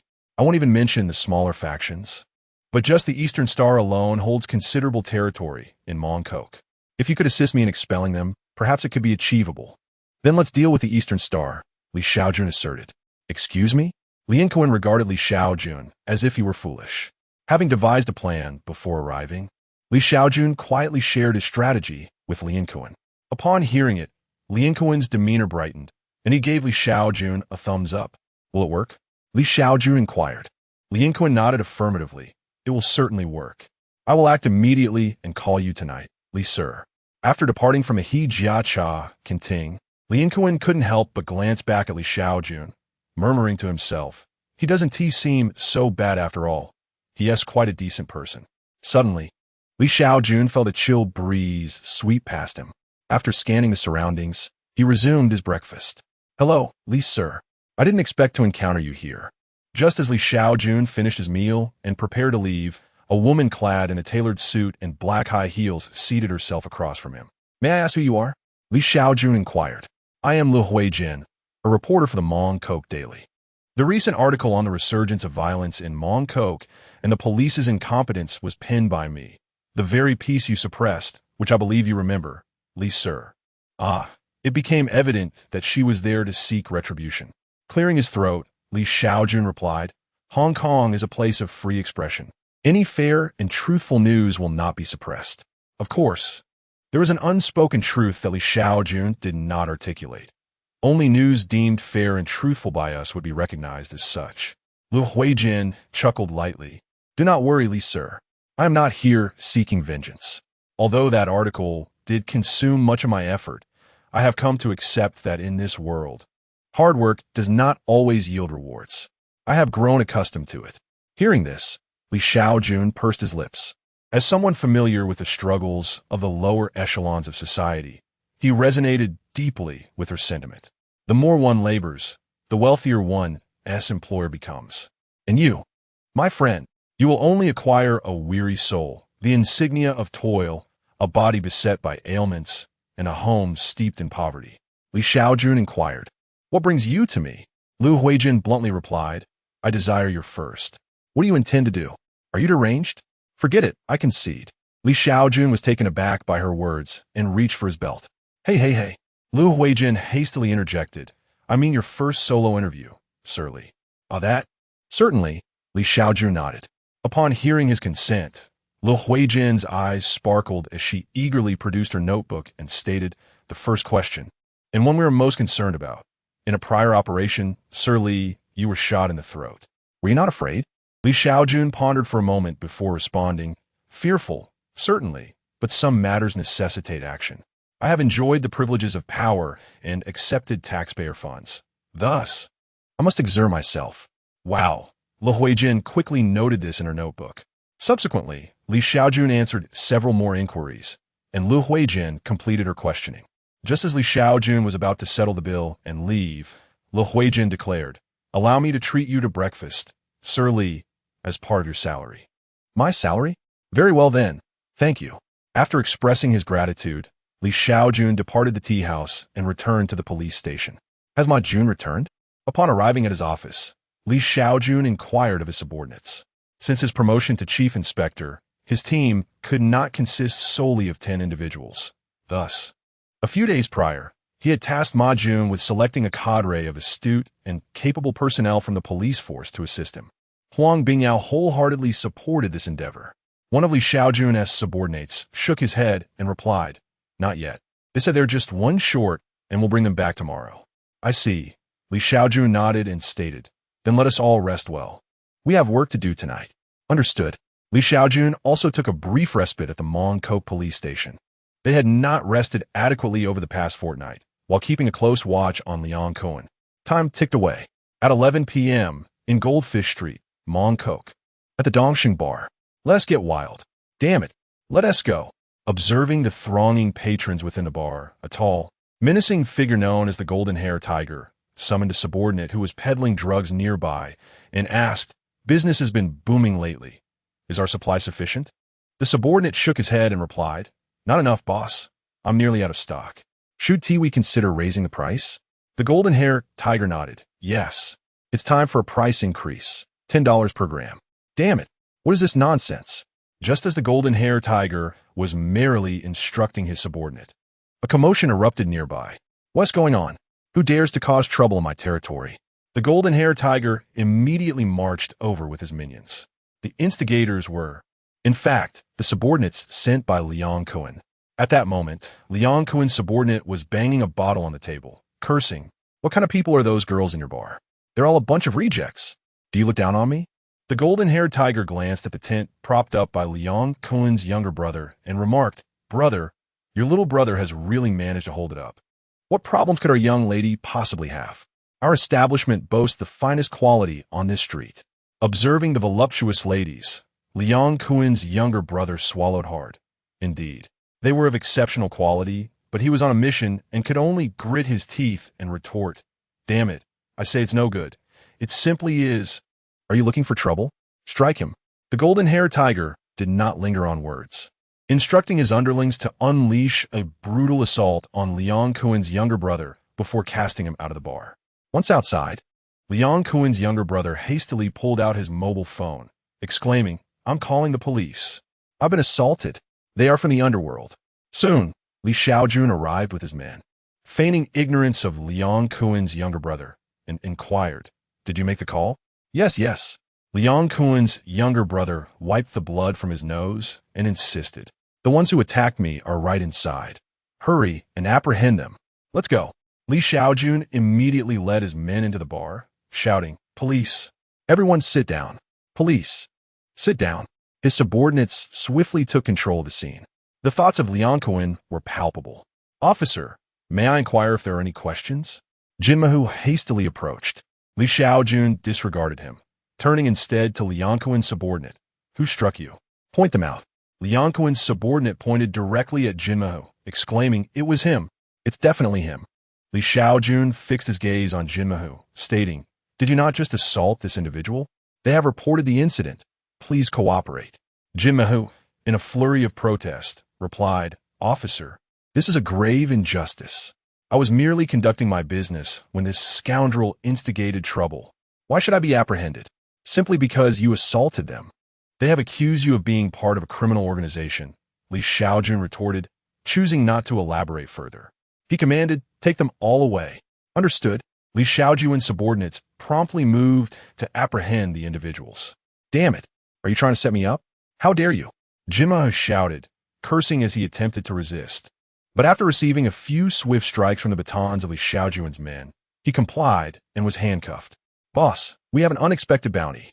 Someone is dealing in illicit substances, exclaimed one of Li Shaojun's subordinates, clutching an individual while noticing several packets of white powder on the floor. Excellent work. Take them all. Soon, all patrons of the bar were escorted away. Once Li Shaojun and his team departed, a van arrived, carrying a group of thugs who stopped outside the bar. Brother Kuan has instructed us to demolish this establishment. The leader of the thugs commanded, and the group surged into the bar, wreaking havoc. Within moments, the bar lay in ruins, with liquor and furniture strewn about in disarray. After their rampage, the thugs slipped away in the van.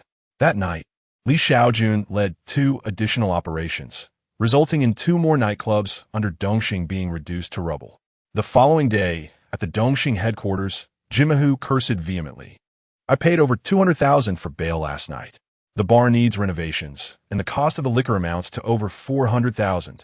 All my earnings from the month have gone to waste. He directed his frustration at Luoto. Boss, you must say something. Within the headquarters were 2 other leaders of Dongxing, the Dong and Xie. The Dong, clad in a black trench coat and exuding a tall, muscular presence, coolly remarked, My territory was also raided yesterday, and I incurred losses exceeding 500,000. Xie, with her striking white hair, alluring gaze, voluptuous figure, and an air of seduction, chimed in, Boss, my venue was also targeted, resulting in losses of 600,000. What shall we do? After listening to their grievances, Luoda sighed. Do you think we, Dongxing, have fallen under a bad omen? The crow was apprehended, as was the smiling tiger, and now your establishments have been raided. The Dong replied, Whether it is a bad omen or not, it is certainly a matter of police attention. I have inquired, and it appears that all three of our venues were targeted by the same officer. It began with someone instigating trouble inside. Luoto inquired, which officer? Da Dong responded. The one who arrested the crow and the smiling tiger, Officer Li Shaojun. Upon hearing the name Li Shaojun, Camel furrowed his brows. Ah, that name seems familiar. Indeed, Li Shaojun had previously sent someone to invite him to dinner, but he had disregarded it. Camel regretted his arrogance, wishing he had acted differently. At this moment, Golden Hair Tiger interjected, Li Shaojun? What a nuisance. How dare he target us, Dongxing? Boss, shall we take him out? The three turned to look at him in unison. What kind of foolish strategy was that? They had encountered numerous officials bribed in Hong Kong, yet few dared to confront them directly.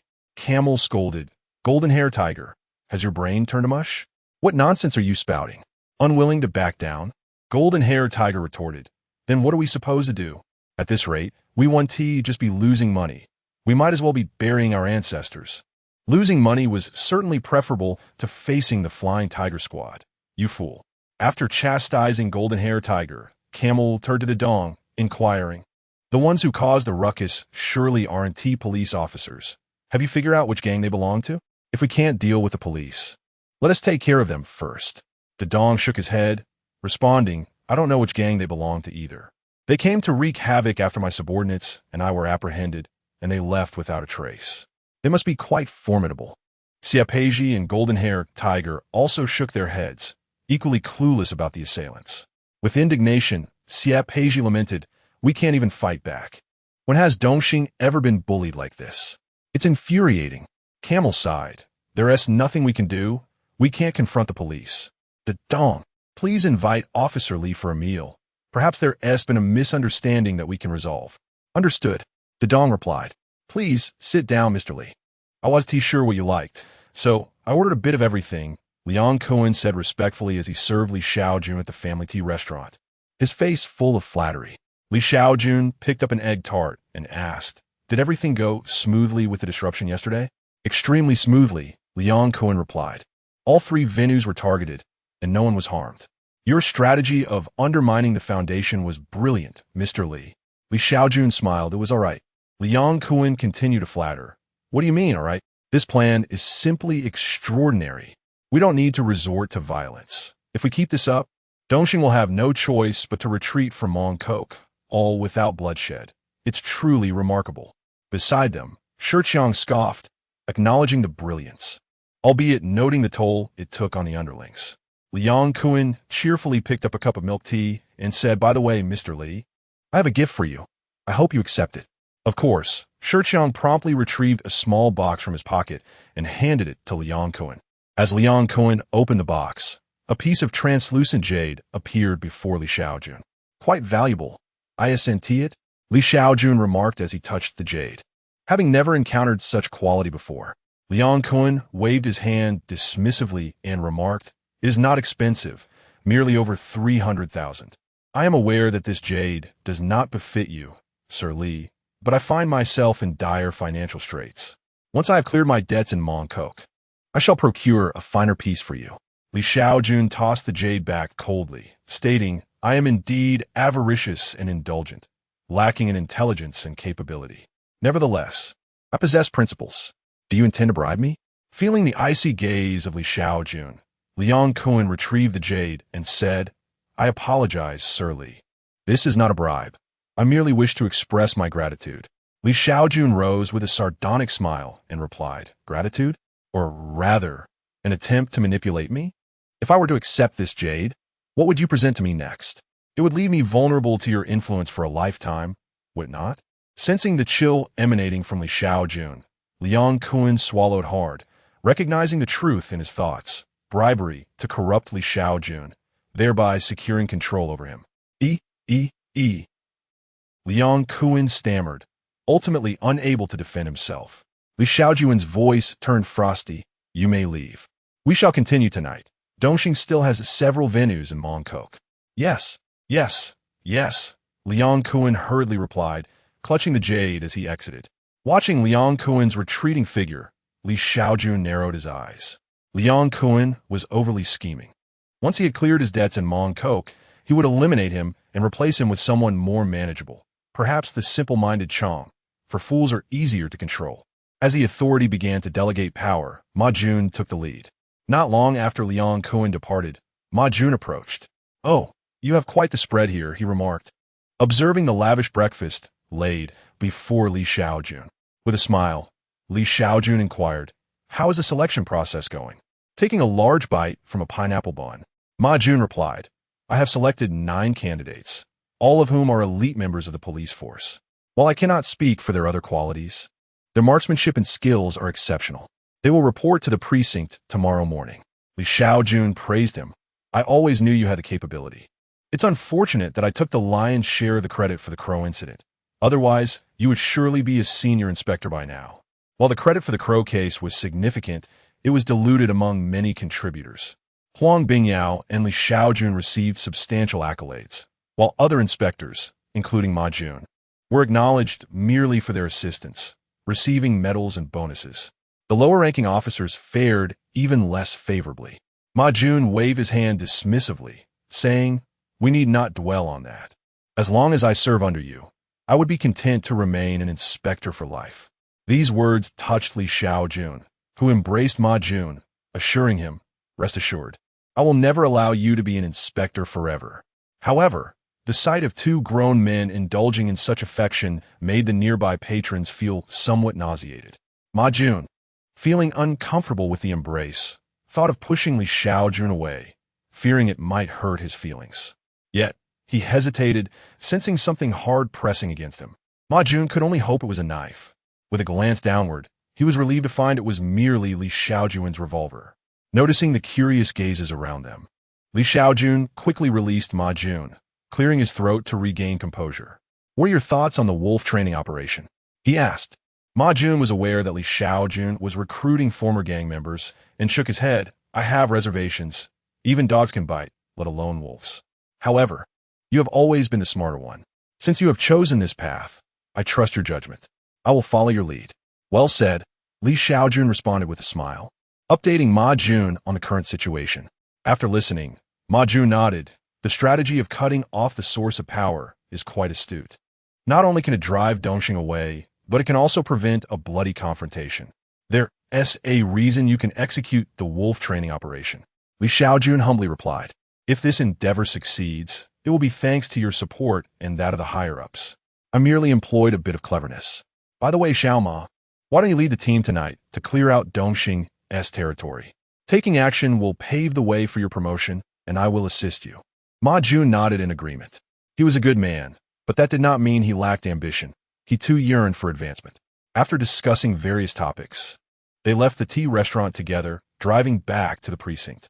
On their way, Li Shaojun noticed a large crowd gathered by the roadside, surrounded by several patrol officers and mobile unit personnel.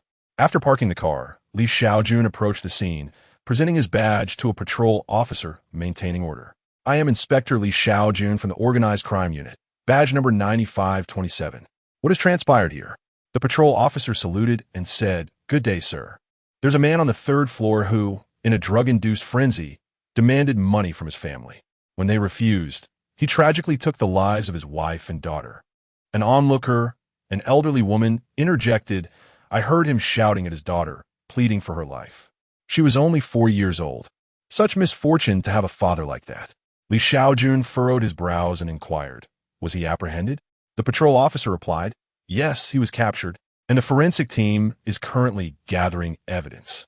"Thank you for your hard work," Li Shaojun said, and he and Ma Jun turned to leave. Once inside the vehicle, Ma Jun, filled with rage, pounded the car door and exclaimed, "Damn it! Why are there so many people addicted to drugs?" Li Shaojun attempted to console him. "Do not let it anger you. Human nature is such. When hungry, one only thinks of food, and when satiated, one may act unpredictably." Outside the Mongkok police station, Li Shaojun had just parked when a man clad in a trench coat and sunglasses approached him with an air of confidence. "Hello, Li sir. My name is Dedong. We met yesterday." Li Shaojun queried, "Is there something you need? Are you here to report?" In Hong Kong, posting bail does not mean one is free from trouble. Regular check-ins at the police station are required. If any criminal activity is discovered, one could face imprisonment. If you are innocent, the bail will be refunded. However, neglecting to report will result in the forfeiture of the bail, and the amount will continue to escalate. Today it might be 5,000, but next time it could be 10, and thereafter 20. Typically, gang members avoid such reports as it brings them shame. Consequently, many impoverished gang leaders find themselves bankrupt due to bail costs, which the police are more than happy to collect as funding. The Dong, however, was not there to report. With a smile, he said, "Li, sir, I came to invite you to dinner. More precisely, our leader wishes to extend this invitation. We at Dongxing are unsure when we offended you, but we would like to have a discussion." Upon hearing this, Li Shaojun cast a dismissive glance at the Dong and, flanked by a furious Ma Jun eager to confront him, returned to the police station. "A discussion? Do you think you are worthy?" Li Shaojun had previously offered Dongxing an opportunity, which they had squandered. This was a prime example of hubris leading to dire consequences. Upon returning to the station, Li Shaojun collapsed onto the sofa and fell into a deep slumber, knowing he had tasks to attend to that night. Ever since his promotion, he had scarcely enjoyed a proper night's sleep. Exhaustion had become his constant companion. Outside the station, the Dong frowned. Realizing that Li Shaojun was far more formidable than he had anticipated, the man was resolutely unwilling to engage. Just then, a striking gray vehicle pulled up beside the Dong.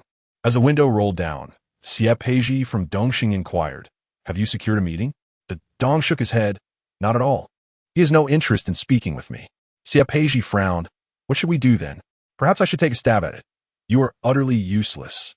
The Dong scrutinized her, noting her voluptuous figure, long legs, and charming features, adorned in a short chong sam and high heels. Perhaps she could succeed where he had failed.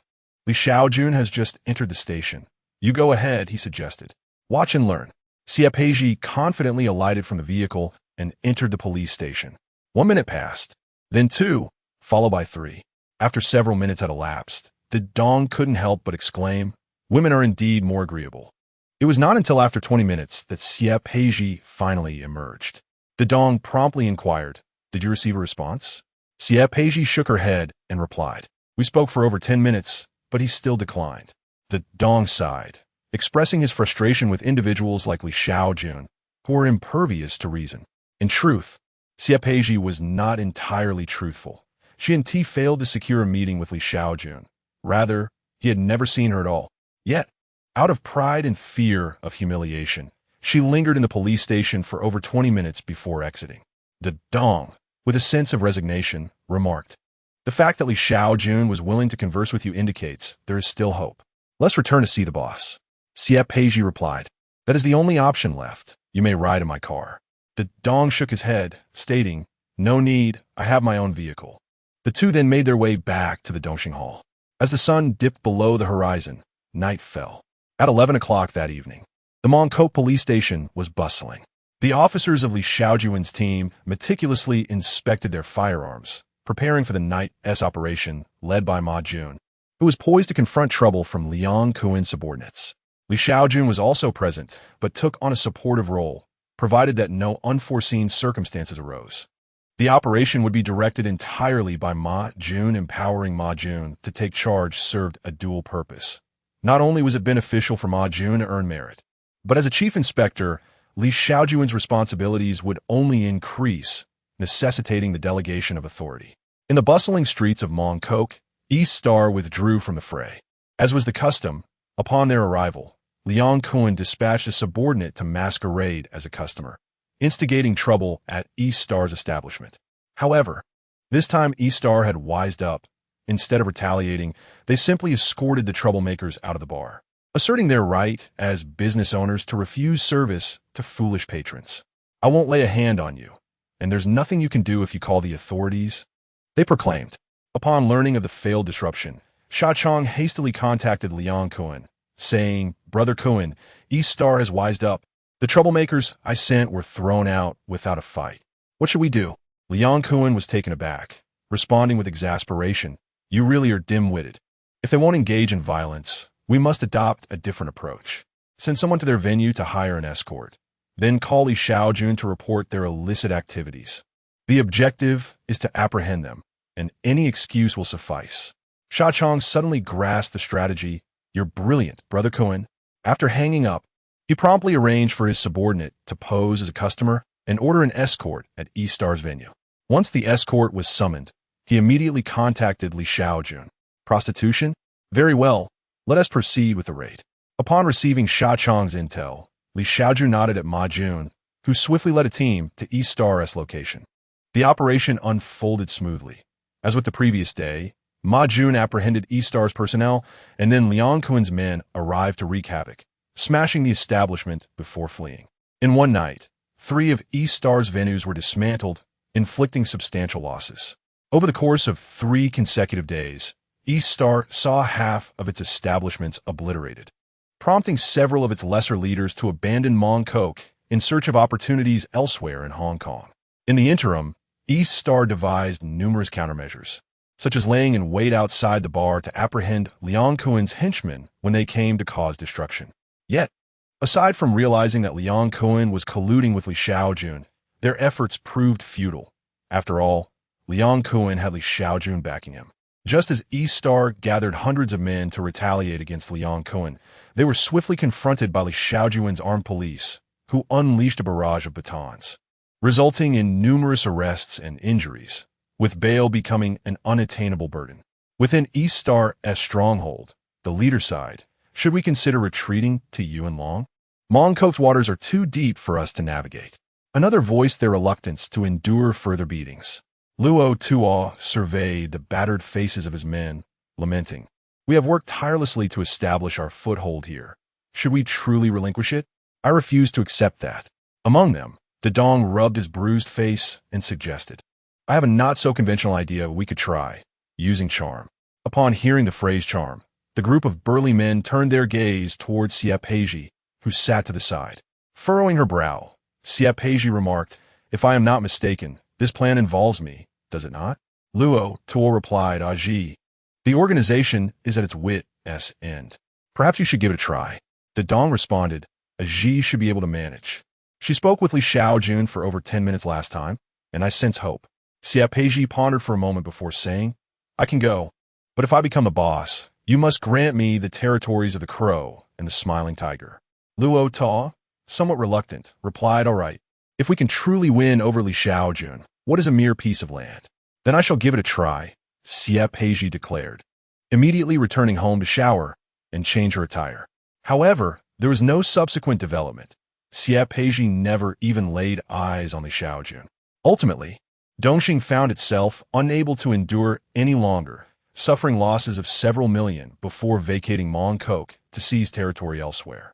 As soon as Dongxing departed, Liang Kuen, with Li Shaojun's assistance, absorbed all of Dongxing's territories in Mongkok, acquiring nearly half of the area. Inside the family tea restaurant, Liang Kuen lounged in a chair, his feet propped on the table, exuding both arrogance and confidence. A nearby waiter cautiously remarked, "Sir, could you please refrain from placing your feet on the table?" "What did you say?" Liang Kuen shot a cold glare at the waiter, threatening, "Get lost. If you speak again, I'll sell you to a nightclub." "I'm sorry, sir. I apologize." The manager quickly approached to apologize and whisked the waiter away. "Humph, fool," Liang Kuen sneered, relishing the sense of unrestrained power. At that moment, Shaojun approached and said, "Boss, Li Shaojun has arrived." Upon hearing this, Liang Kuen sprang to his feet to see Li Shaojun entering with several plainclothes police officers. Liang Kuen, with a sycophantic expression, gestured for Li Shaojun to sit, saying, "Li sir, you've come. You must be tired. Please take a seat." Once seated, Li Shaojun wasted no time and inquired, "Dongxing has left. How long until you can claim the remaining territories in Mongkok?" Liang Kuen contemplated briefly before responding, "Half a month. As long as Li sir assists me for that duration, I can manage it." Li Shaojun nodded and said, "Then I grant you half a month." Liang Kuen, if there are still drugs and conflicts in Mongkok after this period, do not blame me. Liang Kuen quickly assured, "Rest assured, Li sir. I guarantee that after half a month, Mongkok will no longer see drugs or conflicts. It will become the safest area in Hong Kong." Li Shaojun nodded, adding, "That is preferable. Additionally, I hope there will be no casinos in Mongkok. You may pursue other businesses." After a moment's hesitation, Liang Kuan gritted his teeth and declared, I will cease operations of the underground casino today. Thank you for your cooperation. After Li Shaojun and his entourage departed, Sha Chong asked, Brother Kuan, are we really not selling drugs anymore? No more casinos? Liang Kuan shot him an exasperated glance, saying, are you really that foolish? Sell half the drugs in Causeway Bay and continue selling the other half in Mong Kok, and be cautious with the casino. We can't forego easy money. Sha Chong, bewildered, replied, Boss, we already possess so much territory. Just the protection fees and parking would sustain us for a lifetime.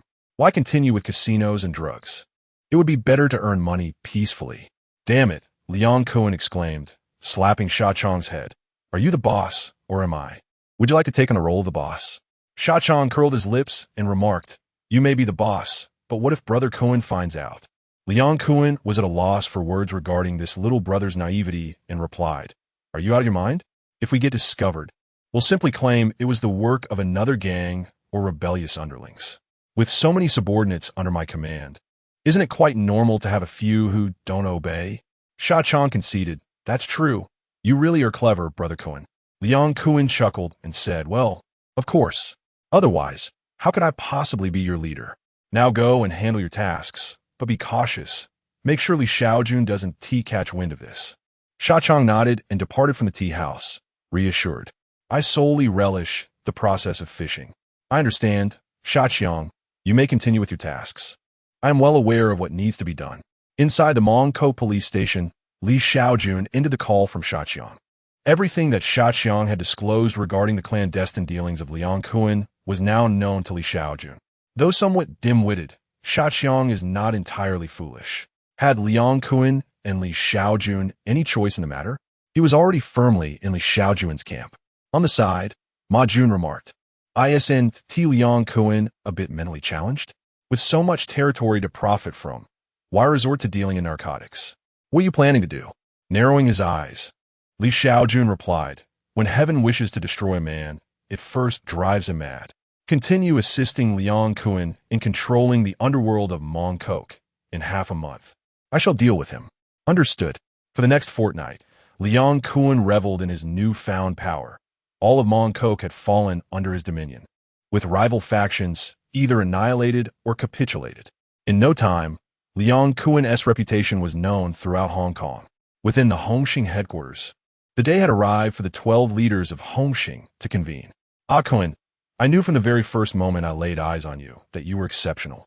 Now that you have truly prospered, could you lend a hand to your brothers? The leader of the Hongxing Western District, Brother Ge, fawned over Liang Kuan, while the other leaders greeted him with smiles. Liang Kuan waved his hand dismissively, stating, what is so exceptional about it? I'm still but a dog in this game. We agreed to meet collectively, yet someone has kept us waiting for far too long. It was evident that this someone was none other than Jiang Tiansheng, the head of Hongxing. Brother Ge nodded in agreement. Indeed, it is somewhat excessive. Had I known, I would have collected a few more debts before coming. My sincerest apologies for the delay.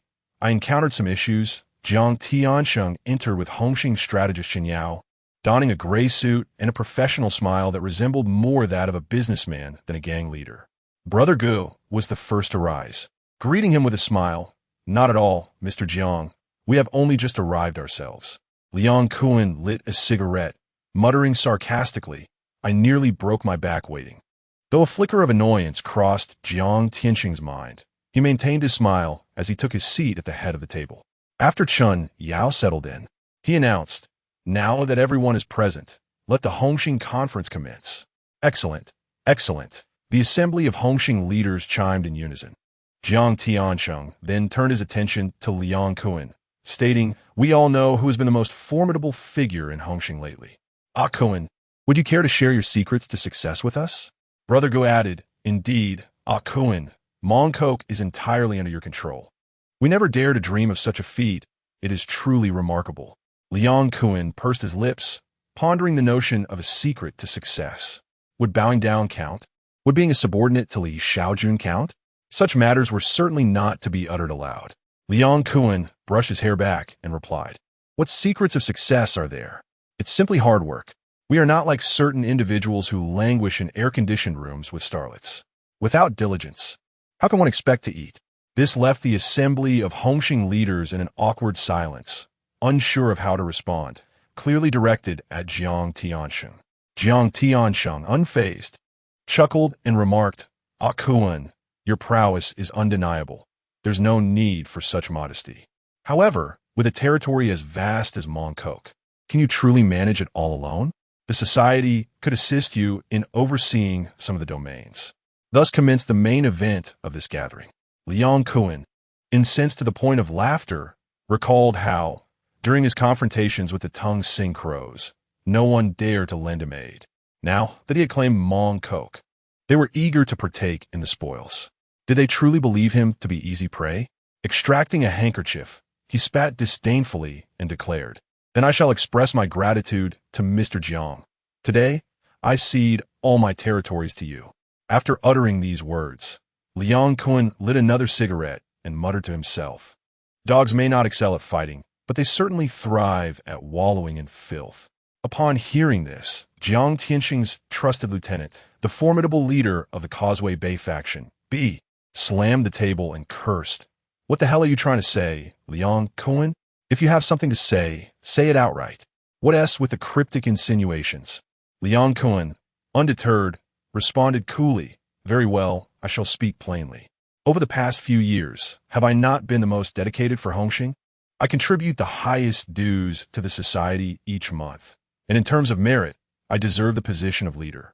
Yet, the leadership of Hongxing has always been yours, Mr. Jiang, and now you wish to carve up the territory I have toiled to establish. Is that fair?" The other leaders murmured among themselves. Indeed, Ah Kuan has worked tirelessly these past years. It does seem a bit unjust. He has indeed contributed the most. Listening to the murmurs, B pounded the table and declared, "Who dares to oppose Mr. Jiang will face dire consequences." With a cold snort, Liang Kuan departed with his entourage. His influence had grown significantly, and Jiang Tiansheng had good reason to tread carefully. Observing Liang Kuan's retreating figure, B also let out a disdainful snort. With the protagonist gone, the other leaders, save for B, swiftly exited the scene. Jiang Tiansheng's murderous intent was nearly palpable, yet Liang Kuan's substantial power and backing rendered him hesitant to act. A pack of ungrateful wretches, seeking to usurp my territory. Do they truly believe I am an easy target? Liang Kuan grumbled as he climbed into his orange tiger head vehicle. Inside, a voluptuous woman attempted to soothe him. "Brother Kuan, don't be angry." "Damn it, my temper is boiling," Liang Kuan growled, tugging at her hair and forcing her down. After half a minute, his fury subsided, and he waved his hand back to Mongkok. Upon returning to his domain, Liang Kuan summoned Shaojun. "Did you need something, Brother Kuan?" Shaojun inquired. Liang Kuan reclined in his chair and asked, "How are the sales of the white powder?" Shaojun replied, "It's going well.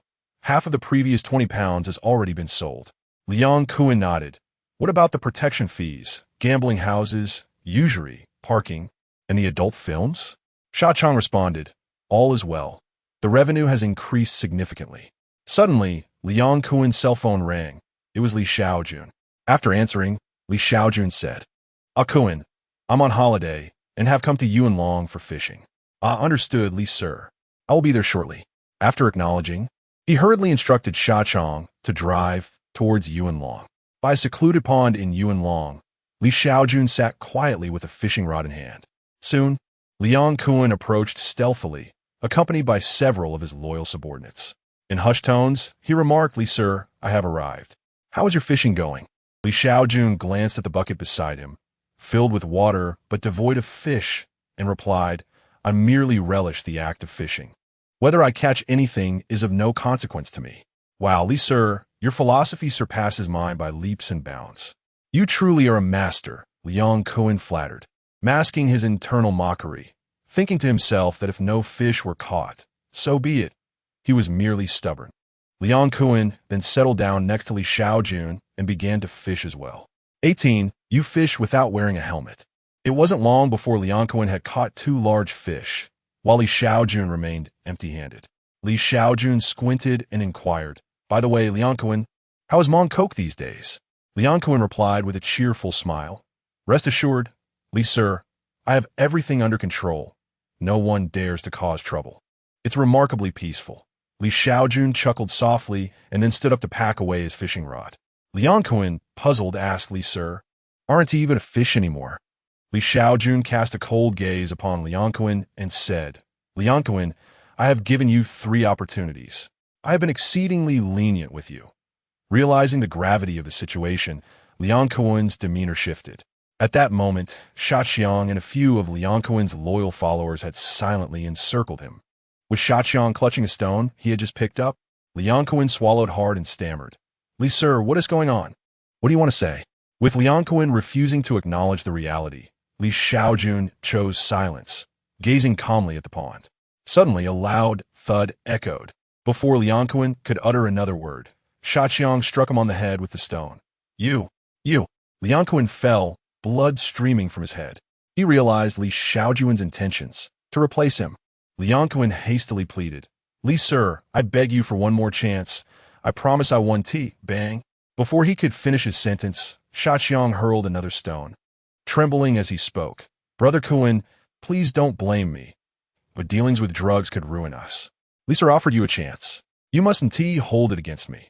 Liang could no longer articulate a response, his gaze fixed on Li Shaojun, filled with boundless malice and fury. Seeing Shaoxiang take action, the others also picked up stones and struck Liang's head. Bang! Bang! Bang! Soon, Liang lay lifeless, a victim of his own carelessness in fishing without a helmet. Li Shaojun said nothing, simply took up his fishing rod and empty bucket before departing. Shaoxiang and the others dragged Liang's corpse into a nearby grove, where a sizable pit had already been dug.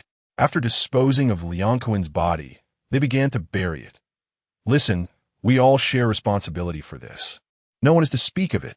Shaoxiang warned the others, who nodded in agreement. Once the deed was done, Shaoxiang distributed 1 million to each of them, a sum that, of course, belonged to Liang.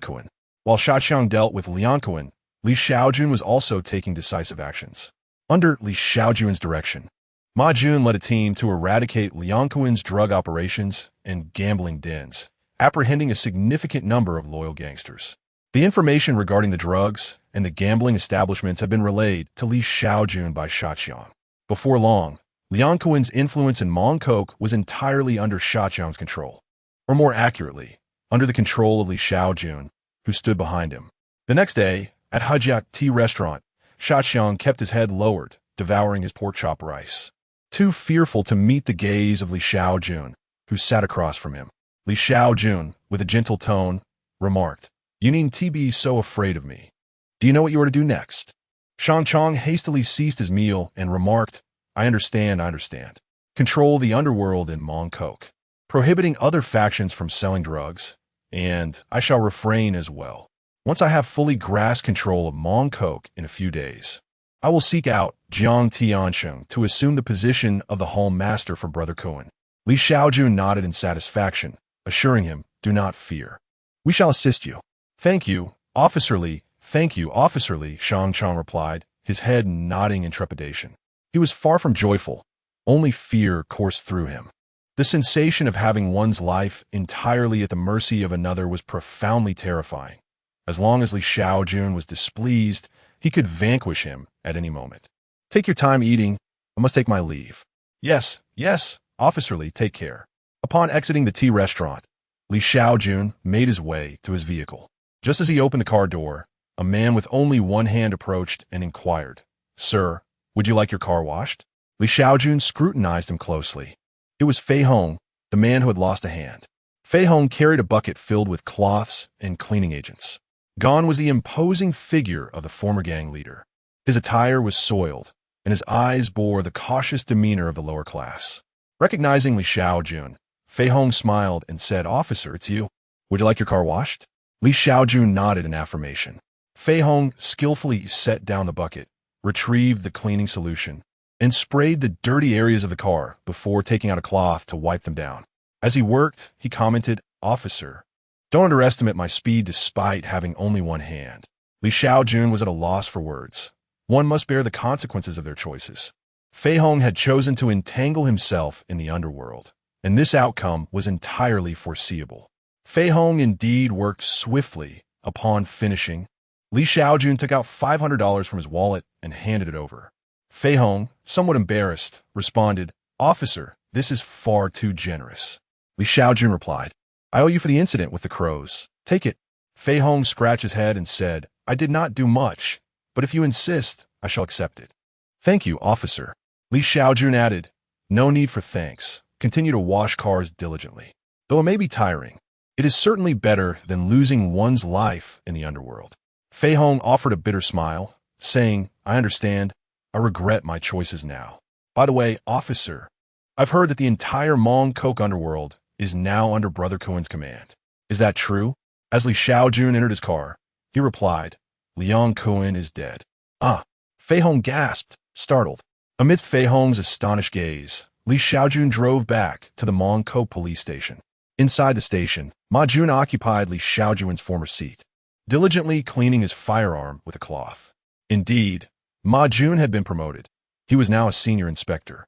Meanwhile, Li Shaojun still had to bide his time. Although his rank as chief inspector was just one tier below that of an inspector, this level was notoriously arduous to attain. It was 1,000 times more challenging than the ascent from probationary inspector to chief inspector. To put it plainly, Huang Bingyao had spent over a decade in the chief inspector role, and that was considered relatively swift. Countless individuals found themselves stagnating in this position for a lifetime. With a smile, Ma Jun greeted Li Shaojun and inquired, "You're back. How did things go with Shaqiang?" Li Shaojun found a spot to sit and replied, "Very well. Mong Kok seems to be secure." Ma Jun remarked, "That is splendid. After all those exhausting days, it's rewarding to see some results. Hand me your revolver. I shall clean it for you." "Thank you," Li Shaojun said, opening his holster and passing the revolver to Ma Jun. The sound of clicking echoed as Ma Jun skillfully unloaded the bullets and began to polish the weapon. In the lull that followed, Li Shaojun found himself at a loss for what to do. It wasn't just him. The entire Mong Kok police precinct had recently adopted a leisurely pace, devoid of pressing matters. This tranquility signified the success of the wolf training operation, indicating that controlling the underworld was indeed feasible. After a brief silence, Li Shaojun attempted to strike up a conversation. "So, Ma, do you have a girlfriend? You're in your 30s now. It's about time for marriage." Taken aback by the question, Ma Jun quipped, "When you plan to tie the knot? As a chief inspector, you ought to be looking for a celebrity." Li Shaojun pursed his lips and replied, I'm not particularly interested in such matters." Compared to the leisurely atmosphere in Mong Kok, other regions were engulfed in chaos. Especially Causeway Bay, where the Tung Star Gang, having been ousted from Mong Kok, swiftly turned to seize territory there. In the heart of Causeway Bay, chaos erupted at midnight. The notorious B, leader of the Hung Hing faction, stood defiantly with over 200 loyal followers, confronting a group of Eastern Star thugs. The Hung Hing members bore red armbands, while their adversaries donned white, a precautionary measure to prevent friendly fire during the impending clash. Upon hearing the challenge, the Eastern Star leader, Dado, glanced at the ground and retorted, "I see no mention of Hung Hing here. Show me the deed to Causeway Bay, and if it bears your name, I shall take my leave at once." V, amused yet infuriated, warned, "Dado, your words are rather entertaining. Consider this your final warning. Vacate Causeway Bay." Dado responded with an obscene gesture. "Charge. Eliminate them." With a commanding shout from B, his trusted lieutenant, Chan Honam, brandished a machete and led the charge. "Forward," Dado echoed, brandishing his own weapon. In an instant, the two factions clashed, unleashing a whirlwind of violence. By dawn, neither side emerged unscathed. Eastern Star suffered 4 fatalities and over 50 injuries, while Hung Hing recorded 3 dead and 30 wounded. The true victors, however, were the journalists of Hong Kong, who pounced on the bloodshed with the fervor of piranhas, fervently reporting the mayhem. The outcry over the police's incompetence grew louder, leading to the demotion of the Causeway Bay police chief. As a new chief took charge, the Causeway Bay precinct sprang into action, eager to apprehend the culprits.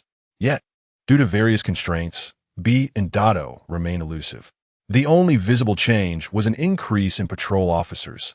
The deeper issues lay unaddressed. The reasons for this ineffectiveness were clear.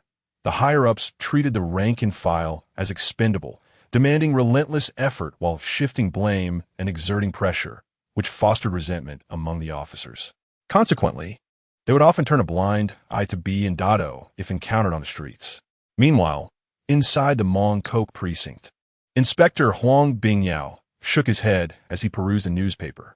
He felt fortunate to have Li Shaojun under his command. Otherwise, he too might have been reassigned to a lesser position. Tap, tap, tap. Huang, sir, you call for me? Yes, Junzi, as I mentioned, you need not knock. Just come in. Li Shaojun smiled without uttering a word. Have a seat.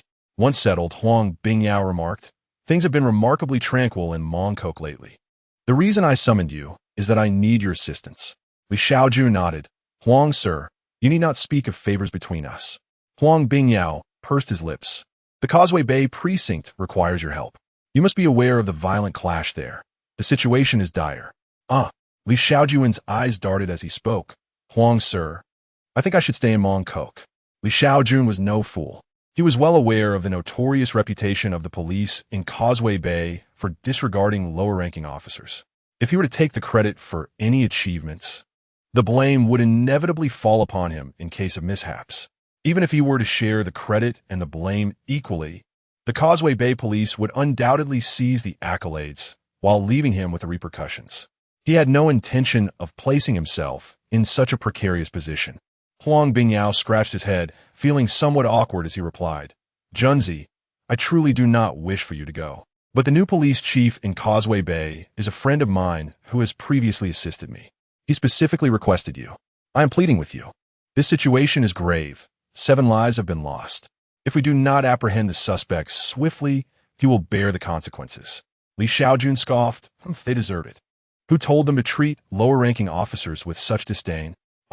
Junzi. Huang Bingyao attempted to reason with him further. He genuinely valued Li Shaojun, but found himself at a loss, regretting his hasty promise made the previous day. Li Shaojun, hesitant to outright decline, pondered for a moment before responding. Huang, sir, it's not that I refuse to go. It's just that Mong Kok truly cannot do without me right now. Xiaoqiang is scheduled to meet with Jiang Tiancheng tomorrow, and I must assist him in becoming the leader of Mong Kok. If something were to go awry, it would all be in vain. Huang Bingyao contemplated this, realizing that his own priorities took precedence. The fate of Causeway Bay was of no concern to him.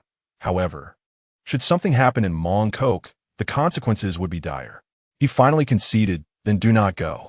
Just focus on managing Mong Kok. All right, Huang, sir. I shall attend to my duties now. Yes, go ahead and be cautious. As soon as Li Shaojun exited the office, Huang Bingyao's phone rang.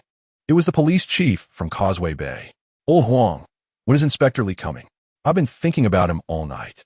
Oh, well, old he, there has been an incident in Mong Kok, and Inspector Li has a task to attend to, so he won't be coming to Causeway Bay. What? Old Huang, you promised yesterday that Inspector Li would come to assist. How can you go back on your word, you scoundrel? Huang Bingyao sighed with resignation. Yesterday was yesterday. Today is today. Did you eat yesterday and decide not to eat today because of a new task? There's nothing I can do. Upon hearing this, Chief He's anger boiled over, and he spat. Old Huang, you are untrustworthy. I even helped you in the past. Huang Bingyao paused and replied, I understand, but listen.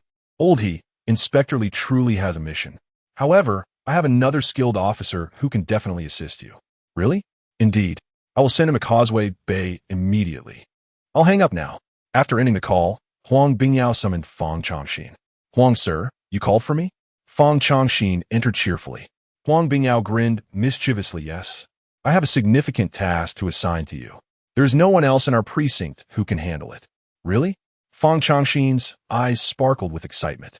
Meanwhile, in the O Division office on the 3rd floor, Ma Jun inquired curiously upon Li Shaojun's return. What did Huang sir want? Is there a new task? Li Shaojun clicked his tongue and remarked, no tasks, just looking for a fool. I didn't agree. Ma Jun furrowed his brows. A fool? What does that mean? Before Li Shaojun could respond, Fang Chongxin entered, whistling cheerfully. What brings you here? Ma Jun asked curtly. Fang Chongxin, a seedy officer, was not part of the O department. He tousled his hair and pretentiously replied, Oh, nothing much. Just that Sir Huang assigned me a significant task, one that no one else can undertake. So before I leave, I thought I'd check on what you're up to and if you need my assistance. Li Shaojun had already surmised the situation and chuckled. Congratulations, Sir Fong. With this achievement, you might be promoted to Chief Inspector this month. No might about it. It's certain. After his display of bravado, Fong Changxin turned and headed towards the Causeway Bay Police Station. Eager for advancement, aren't you? Li Shaojun shook his head at Fong Changxin's retreating figure. As for Fong Changxin, while not truly malicious, he lacked depth. He was merely afflicted with an excessive desire for progress, coupled with insufficient capability, which led him to affect a pretense of superiority. Such a temperament may serve him well in learning humility. Your gun isn't well maintained, but it should hold up for a few more years. Here you go. Ma Jun, having loaded the bullets, handed the polished revolver to Li Shaojun. Li Shaojun returned the revolver to its holster and said, "Thanks. There's nothing pressing now. I'm off to patrol the streets. Care to join?" Ma Jun shook his head. "You go ahead. I'll catch up on some sleep. Helping Xiaoqiang manage Mong Kok has drained my energy. Honestly, he's a bit too dim-witted," Li Shaojun replied. "That makes him easier to manage. If he were smarter, he'd be constantly stirring up trouble. Just look at how Mong Kok has improved. Fewer drugs, fewer gambling dens, and hardly any triads left." Ma Jun nodded. "True enough. By the way, must we help Xiaoqiang become the leader of Heng and Mong Kok? He already controls the area. Being the leader seems meaningless."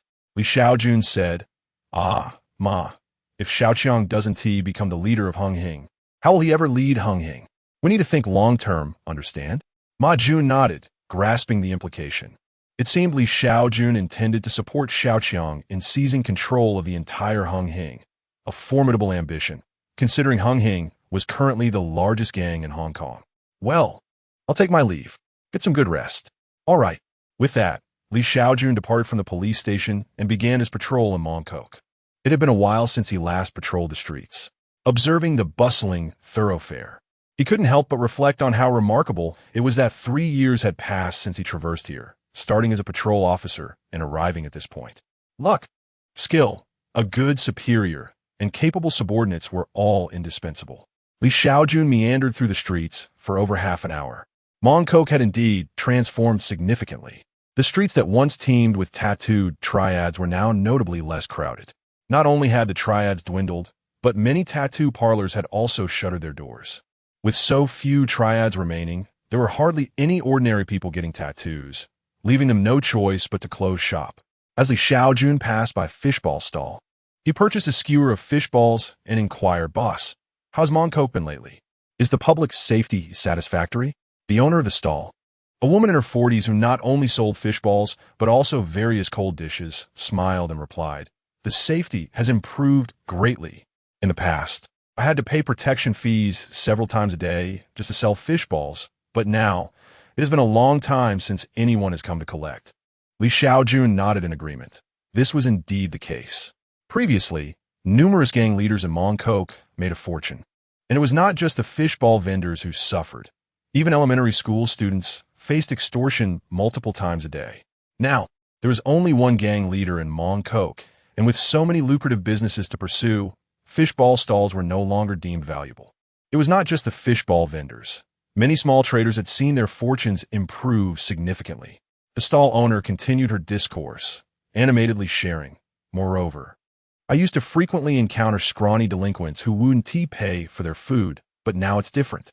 The delinquents I've seen recently are all adorned in gold and silver, dressed in tailored suits. I almost want my son to join their ranks." Li Shaojun cautioned, "Boss, that's not advisable. You may have seen the wealthy delinquents, but have you not heard of those who have met a grim fate?" The owner smiled sheepishly and replied, "I was merely jesting. I have only one daughter, and she is a police officer, so please don't take it to heart." At that moment, a crisp voice called out, "Senior brother, is that really you?" Liao Danan, clad in a patrol officer's uniform, rushed over. Li Shaojun greeted him with a smile. "What a coincidence. Are you on duty?"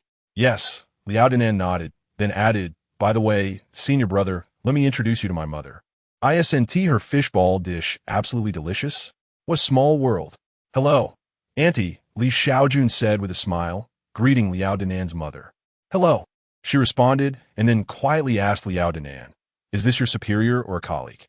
After a moment of contemplation, Liao Danan replied, "Well, he is my superior's superior's superior's superior. He is 7 ranks above me." 7 ranks? Goodness, Liao Danan's mother exclaimed, quickly saying, "I apologize, sir. I was just joking. I would never let my daughter become a delinquent." Liao Danan looked puzzled. Li Shaojun chuckled, "It's all right. I understand. Annie, you need not worry. I would never put your daughter in any difficult position." Liao Danan's mother finally relaxed and asked, "Sir, would you like more fish balls? I want to charge you. Eat as much as you wish. Our cold dishes are also quite delectable." Li Shaojun thought to himself, "What a peculiar feeling, as if I were being treated like royalty." He replied, "No need. Auntie, I am not a tyrant. It will be a disservice to me if you offer me food without charge." Liao Danan quickly tugged at her mother, saying, "Mom, he is a chief inspector. His salary is several tens of thousands a month.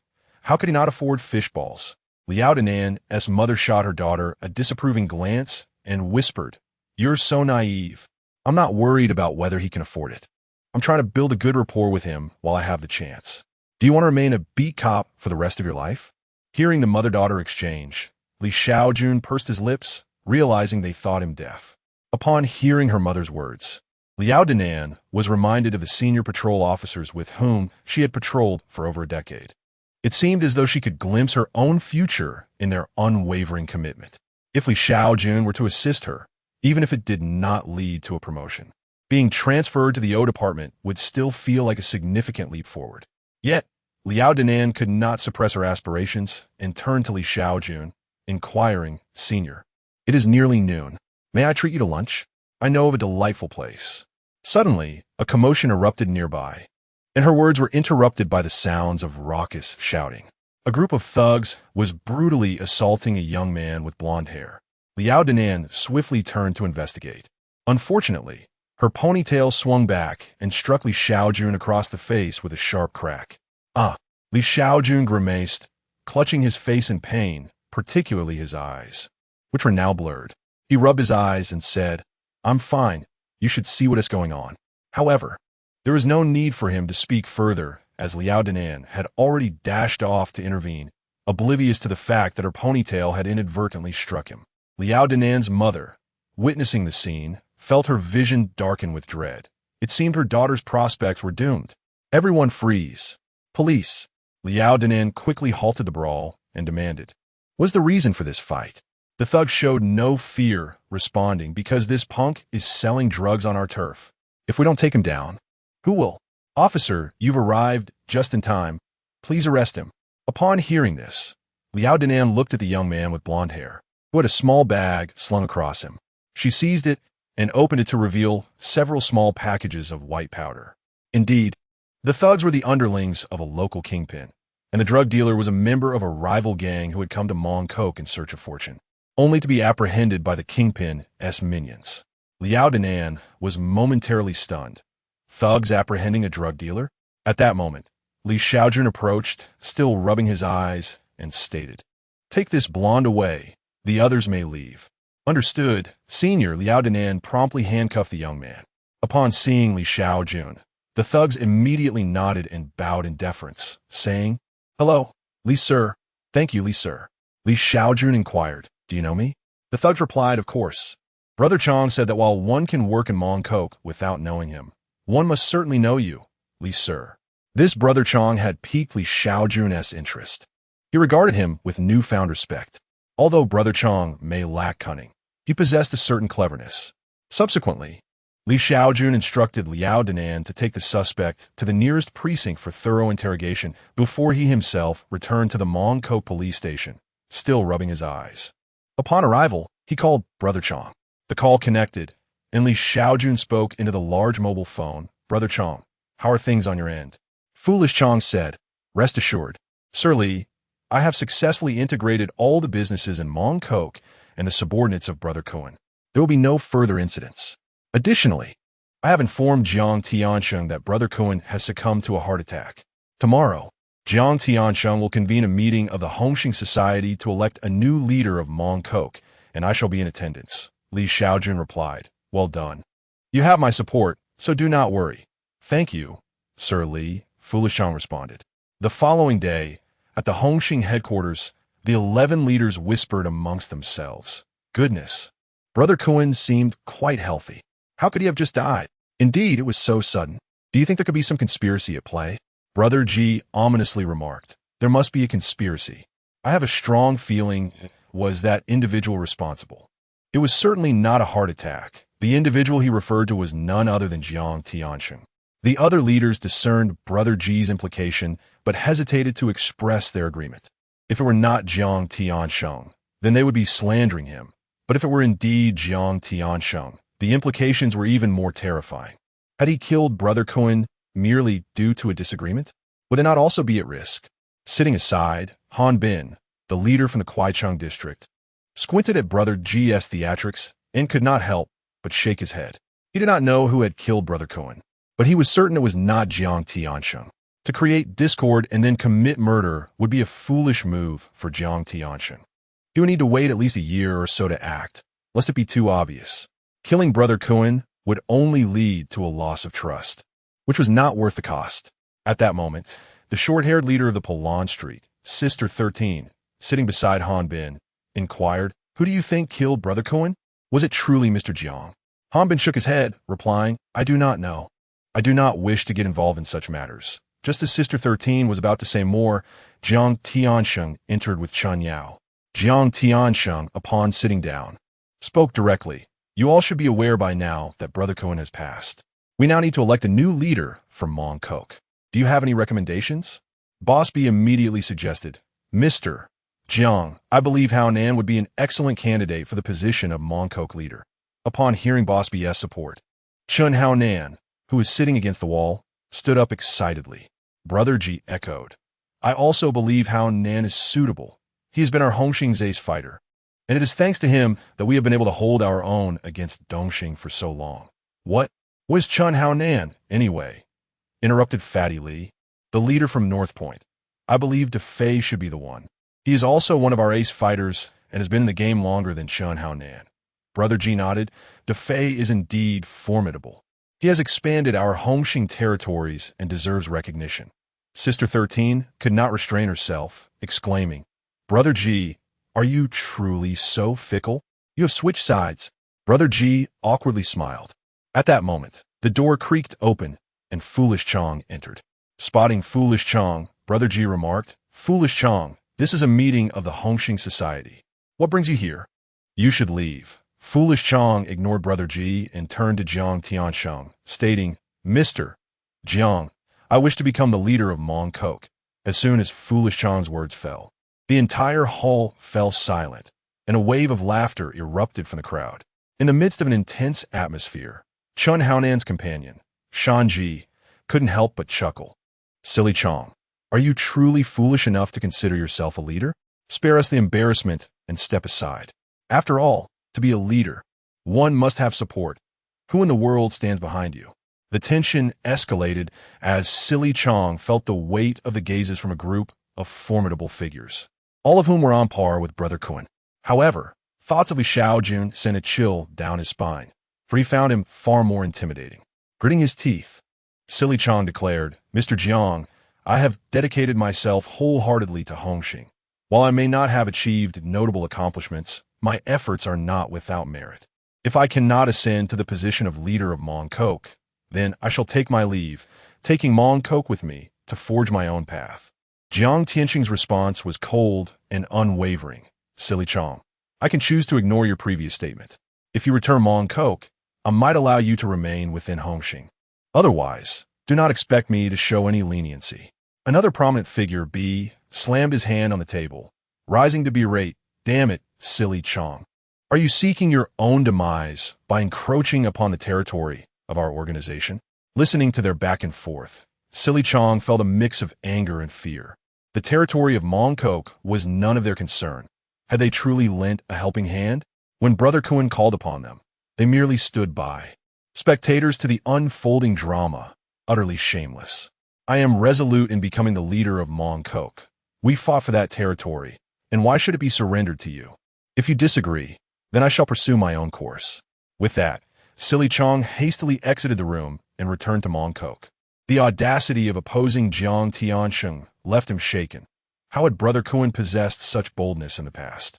He turned to Jiang Tiansheng and inquired, Mr. Jiang, Silly Chong is determined to oppose the organization. Should I take him out? After some contemplation, Jiang Tiansheng replied, AB, regardless of the situation, Silly Chong is still a brother of the organization and has contributed significantly. You may lead a group to reclaim the territory tonight. Should Silly Chong obstruct you, handle it as you see fit. Understood, be nodded in agreement. The remaining leaders watched the exchange with disdain, feeling revolted by the hypocrisy on display. What did it mean to reclaim territory? The lands of Mongkok were fought for by Liang Kuan and his associates, yet they acted as if it was their entitlement. Though none of them were paragons of virtue, they all desired a share of the spoils. But while I may endure the indignities, I shall look down upon you for your own. Soon enough, the gathering dispersed, leaving only B and his confidant, Chen Haonan. B instructed Haonan, tonight, take 100 men to Mongkok and reclaim the territory. If Silly Chong resists, eliminate him. Perform well. Do not let Mr. Jiang down. Haonan nodded. Rest assured. Brother B. Upon returning to Mongkok, Silly Chong hurried to seek out Li Shaojun. Inside the family tea restaurant, filled with trepidation, Silly Chong frequently glanced around, saying, Li Sir, Jiang Tiansheng will undoubtedly send someone to seize our territory, and I may even be killed. What should I do? Li Shaojun comforted. Why are you so timid? You command several thousand people, with hundreds capable of fighting. You possess strength, and the leaders of Hongxing are unlikely to surpass you. Besides, you have me backing you. The influence of Liang Kuan had been absorbed by Shaoqiang, and with the lucrative territory of Mongkok. Shaoqiang's power and finances had already reached the pinnacle of Hong Kong's underworld. In front of Li Shaojun, he appeared no more than a petty thug. Upon hearing Li Shaojun's words, Shaoqiang realized the truth. Previously, he had been a dog for Liang Kuan, and now he found himself in the same position under Li Shaojun's command. Having grown accustomed to being subservient, he had forgotten his own worth. Now, he was a big brother in his own right, with hundreds of fearless subordinates and a monthly profit exceeding 4 million. This 4 million was pure profit, most of which he spent on supporting his men. Shaoqiang was the true figurehead of the Mongkok underworld. He had no reason to fear trivial matters. In an instant, he stood tall, his legs steady, and confidently declared, Li Sir, you are right. What should I do next? Li Shaojun replied, tonight, Hongxing will likely send people to seize territory. Just lead your men to confront them. Shaoqiang paused, but Li Sir, didn't you say not to engage in open conflict in Mongkok? Hearing this, Li Shaojun squinted at Shaoqiang, bemused by his fluctuating intelligence. You should lead your men to attack them, rather than wait for them to strike first. Causeway Bay is in the Wanchai district, while Mongkok lies in the Yao Sim Mong district, separated by water. Therefore, Li Shaojun meant for Shaoqiang to take his men to Causeway Bay, ambushing Hongxing's members and seizing the initiative. The first to strike has the advantage, while the latter suffers the consequences. If they inflict enough pain on Hongxing, Jiang Tiansheng would be compelled to beg Shaoqiang to become the leader of Mongkok. As for the repercussions of an open conflict, well, it was not occurring in Mongkok, and thus had no bearing on Li Shaojun. Shaoqiang nodded, understanding, got it, I will head to Causeway Bay tonight. I will ensure that Jiang Tiansheng kneels before me, pleading for me to take the position of Mongkok's leader. Just watch, Li Sir. Li Shaojun replied, indeed, I have invested considerable effort in you. If you disappoint me, I will send you fishing. The thought of the tragic demise of Liang Kuan flashed in Shaoqiang's mind, prompting him to quickly respond, Li Sir, rest assured, I will not let you down. Time flew by, and at midnight in Causeway Bay, the streets were sparsely populated. A few small trucks and vans were parked by the roadside, surrounded by over 100 Hongxing gangsters with red cloth tied around their shoulders. Shanji held 2 machetes and said, Nangu, the weapons are ready, and everyone is gathered. Shall we set off? Chen Haonan looked at Shanji and the 100 Hongxing gangsters around him, excitement bubbling within him. He had made a name for himself, and felt it was time to deliver a speech befitting a leader. Grasping a machete, he proclaimed, You all must have heard the news. Shaoqiang, Liang Kuan's subordinate, has seized our territory and insulted Hongxing and Mr. Jiang. Tonight, we shall cleanse our ranks and reclaim our ground. Brothers, we have raised our troops for 1,000 days. Tonight, We fight for our lives. Let's go. Let's go. Chun Haonan's speech was quite impressive, rousing over 100 gangsters who seemed utterly captivated. Now, let us depart. Board the vehicles heading to Mong Kok. At Haonan's command, more than 100 individuals armed themselves and boarded the cars, setting off towards Mong Kok. Inside the vehicle, Shanji, excited and smoking, remarked, "Brother Nan, once we reclaim Mong Kok, do you think Mr. Jiang will appoint you as the district leader?" Chun Haonan replied, "That seems likely, but Shanji, now is not the time for such thoughts. We must focus on the task at hand and not let our guard down." With a dismissive smirk, Shanji retorted, "Brother Nan, you worry too much. If Ling Kuan were still around, we would need to tread carefully, but with Sha Chong, he is nothing. If we don't take him down tonight, it would be a disgrace." Haonan said nothing further, yet felt a sense of assurance. As a prominent enforcer for the Hongxing Triad, dealing with a mere Sha Chong should pose no challenge. Suddenly, tragedy struck. Chun Haonan's convoy was cruising under the cover of night, the streets eerily quiet save for a few late-night revelers. Just as they were about to exit Causeway Bay, bang! A small truck parked at the roadside suddenly accelerated, crashing into the lead vehicle of the convoy. What was happening? As Haonan leaned out to survey the scene, another truck collided with the rear. In an instant, they found themselves trapped, unable to advance or retreat. Damn it! It's an ambush! Get out! True to his reputation as a top enforcer, Haonan was the first to leap from the vehicle, brandishing his knife. Just as they exited, over 300 gangsters, their arms adorned with white cloth armbands, surrounded them from all sides. These were Sha Chong's men. Spotting Sha Chong at the forefront, Haonan shouted, "Sha Chong, how dare you lay hands on your fellow brothers? You disregard the rules of our brotherhood. Are you not afraid of divine retribution?" Sha Chong was momentarily taken aback by Haonan's words. "Aren't you here to take me down? If you lot ignore the rules, why should I uphold them?" With a cold sneer, he continued, "Chun Haonan, stop your incessant chatter. We fought for every inch of Mong Kok. If you wish to seize it, don't blame me for being ruthless. If I cannot become the leader of Mong Kok, then no one else will. It won't matter who Jiang Tian Sheng sends." Haonan glared intensely at Sha Chong, his voice low and menacing. "Sha Chong, Hongxing belongs to Mr. Jiang, not you. You think I fear you just because you have numbers? You seek death. Brother Nan, stop wasting time. Let us eliminate them." Shanji, uninterested in further dialogue, charged forward with his knife. Sha Chong gave the command. "They show no mercy, so neither shall we. Take them down." In an instant, the two factions clashed, wielding knives and steel pipes in a frenzy of violence. "I will cleanse our ranks today. You traitors of Hongxing shall perish." "Traitors, you say? The territory was earned through our blood. Come and take it if you dare." As the battle raged on, curses echoed amidst the chaos, blood splattering as limbs flew in the brutal confrontation. Chun Haonan, truly a formidable figure, swiftly wielded his machete and felled several adversaries amidst the chaos. Yet ultimately, their numbers were insufficient. 100 against 300, they were crushed. Although Sha Qiang lacked a master of Chun Haonan's caliber, the 300 were seasoned veterans, formerly elite fighters under Liang Kuan, and they fought fiercely. Soon, Chun Haonan and his companions found themselves retreating under relentless assault, with several of their number slain, and Chun Haonan himself sustaining injuries. Damn it, this isn't right. Back when we were the Hongxing gang, a mere 100 of us could vanquish several hundred of Li Lianqing's men. How'd it come to this? He cursed as he evaded blows. But insults would not alter the tide of battle. Before long, only a score of them remained, pressed against the wall in defense. Of course, not all had perished. Only a few had been killed, while most had fled, and a couple dozen lay on the ground, howling in agony. The fact that the remaining gangsters could still fight was a testament to their terror. In other factions, a single death would send them into disarray. Damn! Damn!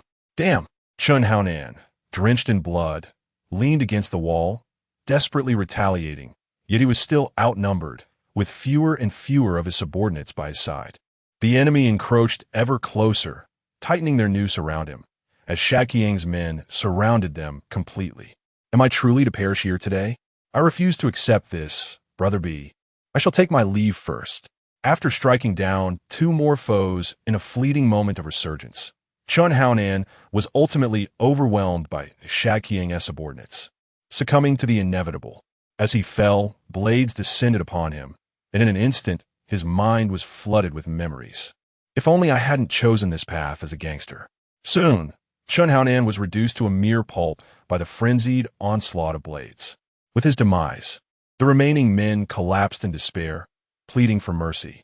"Brother Chong, please spare us. Brother Chong, have mercy. Brother Chong, we beg you, do not kill us." The 20-odd Hongxing gangsters knelt in supplication, with only the bloodied Shan's chicken still standing. How could it have come to this? How could it have come to this? Shan's chicken gazed vacantly at the carnage surrounding him. They had struggled so hard to reach this point, endured so much, and sacrificed so dearly. Shouldn't they have achieved fame and fortune? How could it have ended like this? Seeing their victory, Qiang was about to deliver a triumphant speech when, suddenly, a gunshot echoed. A swarm of police officers rushed forward, shouting, "Police! Do not move! All of you do not move!" To remain still was sheer folly. Qiang quickly bellowed, "Run!" As the leader, he turned and bolted. In mere seconds, the once crowded throng of gangsters vanished without a trace. Even Shan's chicken and his companions had disappeared, leaving only a handful who were too gravely injured to flee, along with a few lifeless bodies.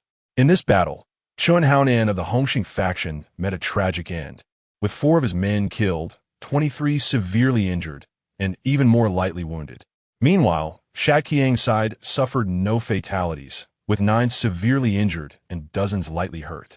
The losses, albeit significant, proved advantageous for Qiang, who boasted an overwhelming numerical superiority of 200 additional men. The following day, at the Hongxing headquarters at this moment, the hall was adorned with white cloth and incense burned in the center, while a faded photograph of Chun Haonan graced the altar. "Ah, Haonan, how tragically you have departed." Bosby knelt beneath the picture of Chun Haonan, weeping inconsolably. His sorrow was genuine. Chun Haonan had followed him since he was a student, displaying unwavering loyalty and dedication, achieving countless merits, and Bosby had nurtured him as a successor. Alas, the white-haired must bury the black-haired. Jiang Tiansheng lifted Bosby and comforted him, saying, "Life and death are fated. Wealth and nobility are in the hands of heaven. In this life, one can never predict the outcomes. My dear B, mourn well." Bosby wiped his tears and replied, "Mr. Jiang, we must avenge Haonan. That brute Shaqiang has turned against his own, acting with such cruelty. I will surely kill him to accompany Haonan in death. Tonight, we shall seek vengeance." Jiang Tiansheng replied, "B, you must first focus on conducting the funeral. I will handle the matter of revenge." Bosby nodded and resumed his tears. Chun Yao leaned closer to Jiang Tiansheng and whispered, "Mr. Jiang, Shaqiang's strength is far beyond our expectations.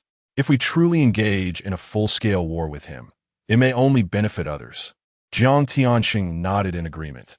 "There are too many eyes watching. Let us speak elsewhere." They then moved to a quieter area to sit down. Jiang Tiansheng encouraged Yao. "Please continue." Chen Yao said, "We should quickly send someone to find Shaqiang and offer him the position of the Mongkok leader. Shaqiang's current power is overwhelming. Even if we win, other factions may take advantage, and the losses would outweigh the gains." Jiang Tiansheng acknowledged, "I share your thoughts, but it is difficult to reason with B. His bond with Haonan runs deep." "Then there is no other option," Chen Yao said, pursing his lips. "Mr. Jiang, you must persuade Boss B. The greater good must prevail." "Very well." Jiang Tiansheng then called Bosby into a room where only the two were present. He articulated his thoughts from earlier. Bosby exploded in anger, slamming his hand on the table. "Mr. Jiang, Haonan has risked his life for the gang over the years. He has achieved countless feats. He met such a tragic end while serving the gang yesterday. Now you want Shaqiang back. Has Haonan died in vain?" Jiang Tiansheng, with a face full of sorrow, responded, "B, I have no choice. We must sacrifice ourselves for the greater good. What if we engage in a full-scale war with Shaqiang and other factions seize the opportunity? Do not forget, Dongxing is still watching us closely." Bosby gritted his teeth. "The greater good, the greater good. Did Haonan die for nothing? He died for the gang." The name Mr. Jiang was now shouted in anguish. Although Boss B respected Jiang Tiansheng, he never anticipated Jiang Tiansheng to be so ruthless. Jiang Tiansheng sighed and said, B, you have been in this life for over 20 years. You know that life and death are in the hands of fate, not in our control. How many triads have a good ending? Boss B, through clenched teeth, retorted, Mr. Jiang, what if I am determined to avenge Haonan? Jiang Tiansheng's sorrow had dissipated. He cautioned, A.B., refrain from foolish actions. You are the hall master of Hongxing. Do not jeopardize the gang. A.B., with a heavy heart, cast a few sorrowful glances at Jiang Tiansheng and replied, Then I shall relinquish this position of hall master. Mr. Jiang, I have dedicated over 20 years to Hongxing, and now I must pursue my own path. Please appoint someone else to take on this role. After uttering these words, A.B. departed the room, leaving Jiang Tiansheng with a countenance filled with murderous intent. Observing A.B.'s grim exit, Chen Yao entered the room and inquired, Mr. Jiang, how did the discussion go? Jiang Tiansheng shook his head and replied, A.B. has lost his mind. He is determined to seek vengeance, which will endanger the gang. Chen Yao whispered, Should we eliminate him? Jiang Tiansheng nodded, I leave it to you. Act swiftly and ensure he suffers little. After all, A.B. has devoted over 20 years of his life to the gang, and I find myself with no choice. Chen Yao acknowledged, understood. Soon, Chen Yao dispatched assassins and instructed them to lure away A.B.'s bodyguards during the operation. Damn it, stop asking so many questions. Hurry and summon everyone. Tonight, I shall avenge Haonan. A.B., in a vehicle, used his phone to contact his other subordinates. At that moment, two individuals stealthily approached, their presence unnoticed by A.B., who was engrossed in his call. Act now. With the command given, one assailant opened the car door, while the other brandished a dagger and plunged it into A.B. A.B. screamed in agony, feeling a severe blow to his kidneys, and he quickly retaliated by striking with his phone. The other assassins swiftly maneuvered to the opposite side, opened the car door, and relentlessly stabbed A.B. multiple times. Before long, A.B. succumbed to numerous wounds, lifeless within the vehicle. The two assassins completed their mission and fled the scene. Today, A.B.'s subordinates were bewildered. Just yesterday, their leader's successor had perished, and now, the leader himself was gone. Was this a curse? In the Hongxing Hall's altar, beside Chun Haonan's grayish-white photograph, a similar image of A.B. was added. In a nearby room, Jiang Tiansheng sat at the head of the table, while the remaining 10 hall masters of Hongxing exchanged uneasy glances. Jiang Tiansheng had just informed them of the need to negotiate with Shiqiang, not merely to reconcile, but to appoint Shiqiang as the hall master of Mongkok. Sensing the discontent, Jiang Tiansheng asked, Does anyone have objections? There was a collective silence. Even Ji Gu dared not voice dissent. Just moments ago, someone had been murdered while working for the gang, and now the gang was seeking to negotiate. It was profoundly disheartening. Jiang Tiansheng sighed. I am left with no alternative. As I mentioned, Shiqiang is no longer the same. For the sake of the gang, we must proceed in this manner. Otherwise, if Dongxing seizes the opportunity, Hongxing will meet its end. Unable to remain silent any longer, the Hongxing warrior prince stood and said, Mr. Jiang, I am uncertain how to address Shiqiang's situation. But with Haonan's death yesterday and A.B.'s just now, shouldn't we prioritize identifying the culprit behind A.B.'s murder? The master of Palan Street, Sister 13, remarked indeed. Brother Prince is right. A.B. has toiled for the gang for over 20 years, only to be brutally stabbed multiple times in a car, meeting such a tragic end. We, Hongxing, must seek vengeance on his behalf. Sensing that the situation was slipping out of control, Jiang Tiansheng discreetly signaled to Chen Yao. Chen Yao responded, What the prince and sister 13 say holds merit, yet we must prioritize the greater good. We should first seek reconciliation with Shuangqi and, after stabilizing the situation, gradually investigate the murderer of A.B. Is that not a viable course of action? Jiang Tiansheng then cast a subtle glance at Brother Ji. Brother Ji swallowed hard and said, Well, I concur with the Yao's sentiment. We must keep the greater picture in mind, recognizing that sacrifices are inevitable. Sighing, the prince rose to leave. He was a man of formidable strength and proud disposition, unable to endure such matters. Yet he found wisdom in Chun Yao's words and decided to retreat to Tsimsha Sui. The world is too convoluted and human malice too slippery. He could not comprehend it all. As the prince departed, Sister 13 also took her leave, followed by Han Bin, the leader of the quiet Xing district. Watching the three retreat, Jiang Tiansheng squinted his eyes, knowing he could say little. The prince and Han Bin were forces to be reckoned with. While Sister 13 enjoyed immense popularity, he could hardly challenge any of them. The remaining individuals were either lacking in intellect or strength, and under Jiang Tiansheng's imposing presence, they all reluctantly agreed to appoint Xuanqi as the new leader of Honghing in Mongkok. Jiang Tiansheng immediately dispatched Chun Yao to find Xuanqi. Reluctantly, Xuanqi acquiesced. Observing Chun Yao's departing figure, Xuanqi felt a sense of elation. Just a month prior, he had bowed respectfully to Chun Yao and dared not raise his voice in the presence of Jiang Tiansheng. Now, he not only spoke boldly with Jiang Tiansheng, but also had to curry favor with those who had slain him. What a thrill! No wonder so many aspire to be leaders. It is indeed exhilarating. Xuanqi had now positioned himself as a significant figure within Honghing. Li Shaojun was equally pleased with Xuanqi's performance. Now that Xuanqi was a leader, the next step would be to aim for the top position in Honghing. Meanwhile, the atmosphere among Li Shaojun and his associates was jubilant, and tranquility returned to Mongkok. However, the situation in Causeway Bay was dire. The previous conflict between Honghing and Eastar had yet to be resolved when another violent clash erupted last night, resulting in several fatalities.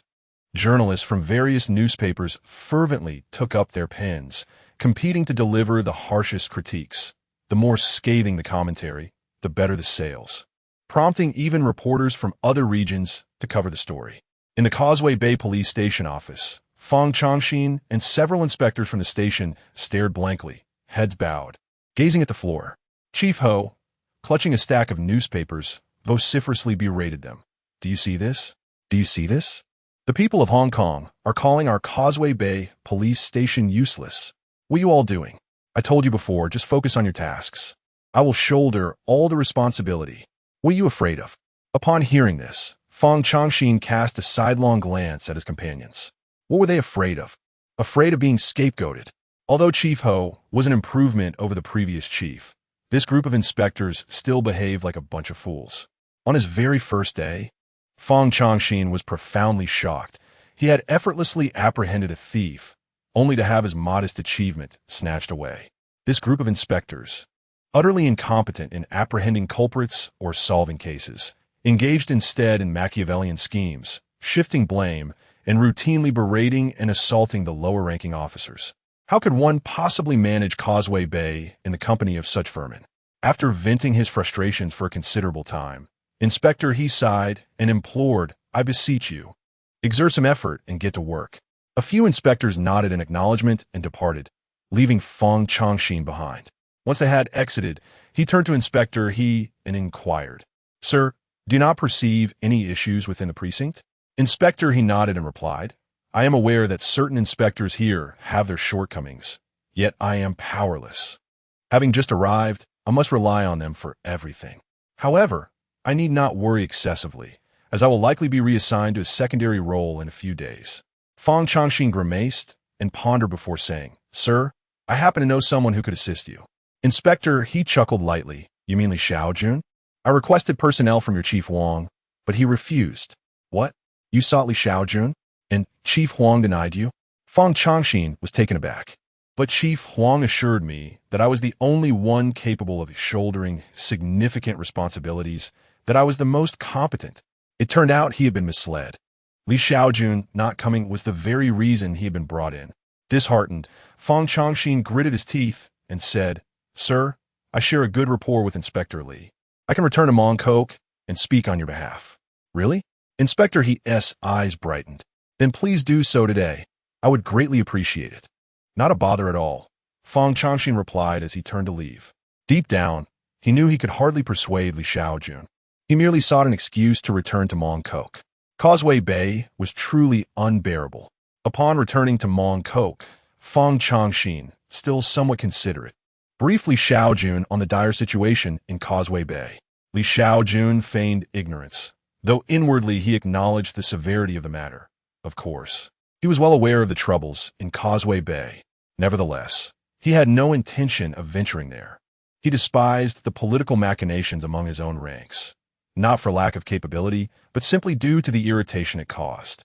In the O Department office on the third floor of the Mong Kok precinct, Li Shaojun reclined on the sofa, staring at the ceiling, contemplating the next course of action while his team members indulged in much-needed rest. Mong Kok was now utterly stable, with the underworld firmly under his control. Now, he awaited Li Wenbin to assess the outcomes and issue new directives. Li Shaojun yawned and glanced at his team members, each sporting dark circles under their eyes, their entire demeanor exuding one word: exhaustion. Indeed, a few days of rest were warranted, even if Li Shaojun himself did not take a break. His subordinates could not endure any further. Recently, the intensity of their work had been relentless, with late nights becoming a routine. The members under Li Shaojun's command were truly at their limits. The continued operation of the team relies heavily on the esteemed authority of Li Shaojun. Had there been a different inspector, they would have undoubtedly revolted collectively by now. Thus, the plan was to request a 2-day leave from Huang Sir. Without hesitation, Li Shaojun approached Huang Bingyao to seek this respite for himself and his team members. Huang Bingyao readily acquiesced, understanding that if Li Shaojun and his comrades were overworked, who would be left to perform the tasks? After securing the leave, Li Shaojun proceeded to the bank to withdraw $20,000, intending to treat his brothers to a sumptuous meal. Subsequently, he returned to the O Department's office. Upon his energetic arrival, Ma Jun yawned, rubbed his eyes, and inquired, "Is there another task?" The mention of a new assignment stirred the others from their lethargy, their eyes and foreheads aching. Yet, despite their discomfort, no one voiced complaints. Li Shaojun smiled and teased, "What's the matter? Can't handle it? Want to rest?" Ma Jun shook his head, affirming, "I can endure. Just tell us what's next." The others, though weary, chimed in, "Don't worry, boss. We're in great shape and can go on for decades." Li Shaojun shook his head and declared, "There's no task. I've asked Huang Sir for a 2-day leave. Let us go. I'm treating you all to a grand feast." The once dismal group of 20 instantly erupted in excitement, shouting, "Hooray! A grand feast! Thank you, Li Sir. Let us go." As they left the police station in a flurry, the chatter began. "Where shall we eat? Which place do you recommend?" Li Shaojun naturally wished to return to the esteemed restaurant, having dined there many times and found the cuisine delightful. However, one of the officers interjected, "I know a fantastic restaurant. I went there for a friend's birthday, and it not only serves Chinese cuisine, but also offers a Manchu Han imperial feast, steak, grilled fish, pasta, a variety of fruits, ice cream, and chocolate cake, an abundance of dishes." "Oh, ice cream? Oh, a Manchu Han imperial feast?" Upon hearing this, the others perked up. Ma Jun suggested, "Boss, let us go to the restaurant he mentioned.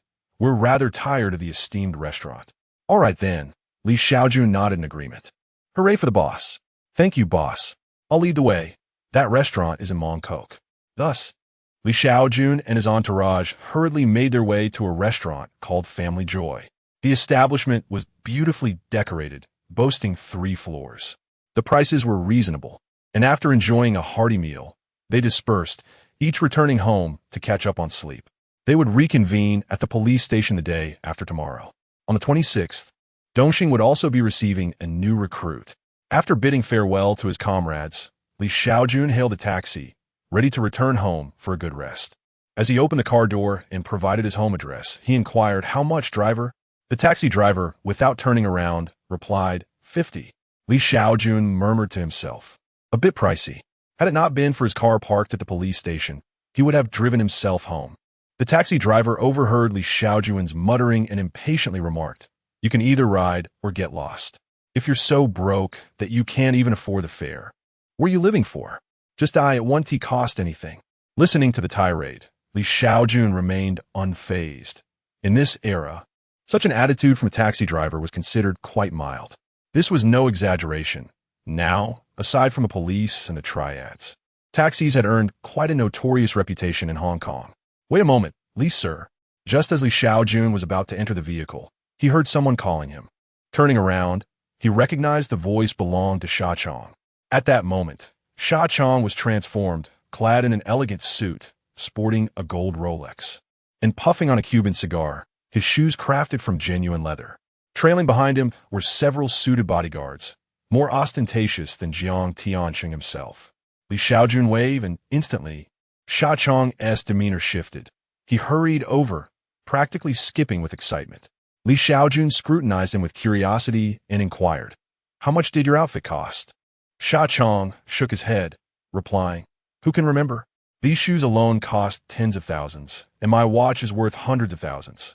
It's no surprise that the underworld makes money."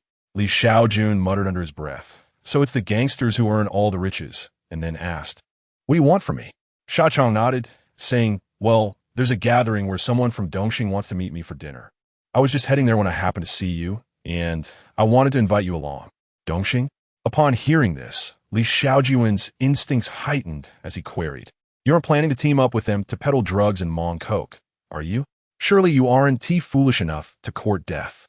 Shaojun hurriedly responded, "Hey, don't scare me like that. Even if you were to suggest I sell drugs, I wouldn't dare. I'm already set for life. Who wouldn't want to be the boss in Mong Coke? It would be sheer madness to seek my own demise." Li Shaojun nodded in agreement. Indeed, while Shaojun may not be the brightest, he possessed the crucial trait of self-awareness. He understood what could lead to wealth and what could lead to ruin, unlike Liang Cohen. "Very well, I'll accompany you to see what's afoot," he decided. Turning to the taxi driver, he declared, "Driver, I won't be needing your services anymore." The driver, drenched in sweat, responded, all right, no problem. You're the boss." Only after Li Shaojun departed did the driver dare to wipe the sweat from his brow. "What the hell did I just hear? This is terrifying.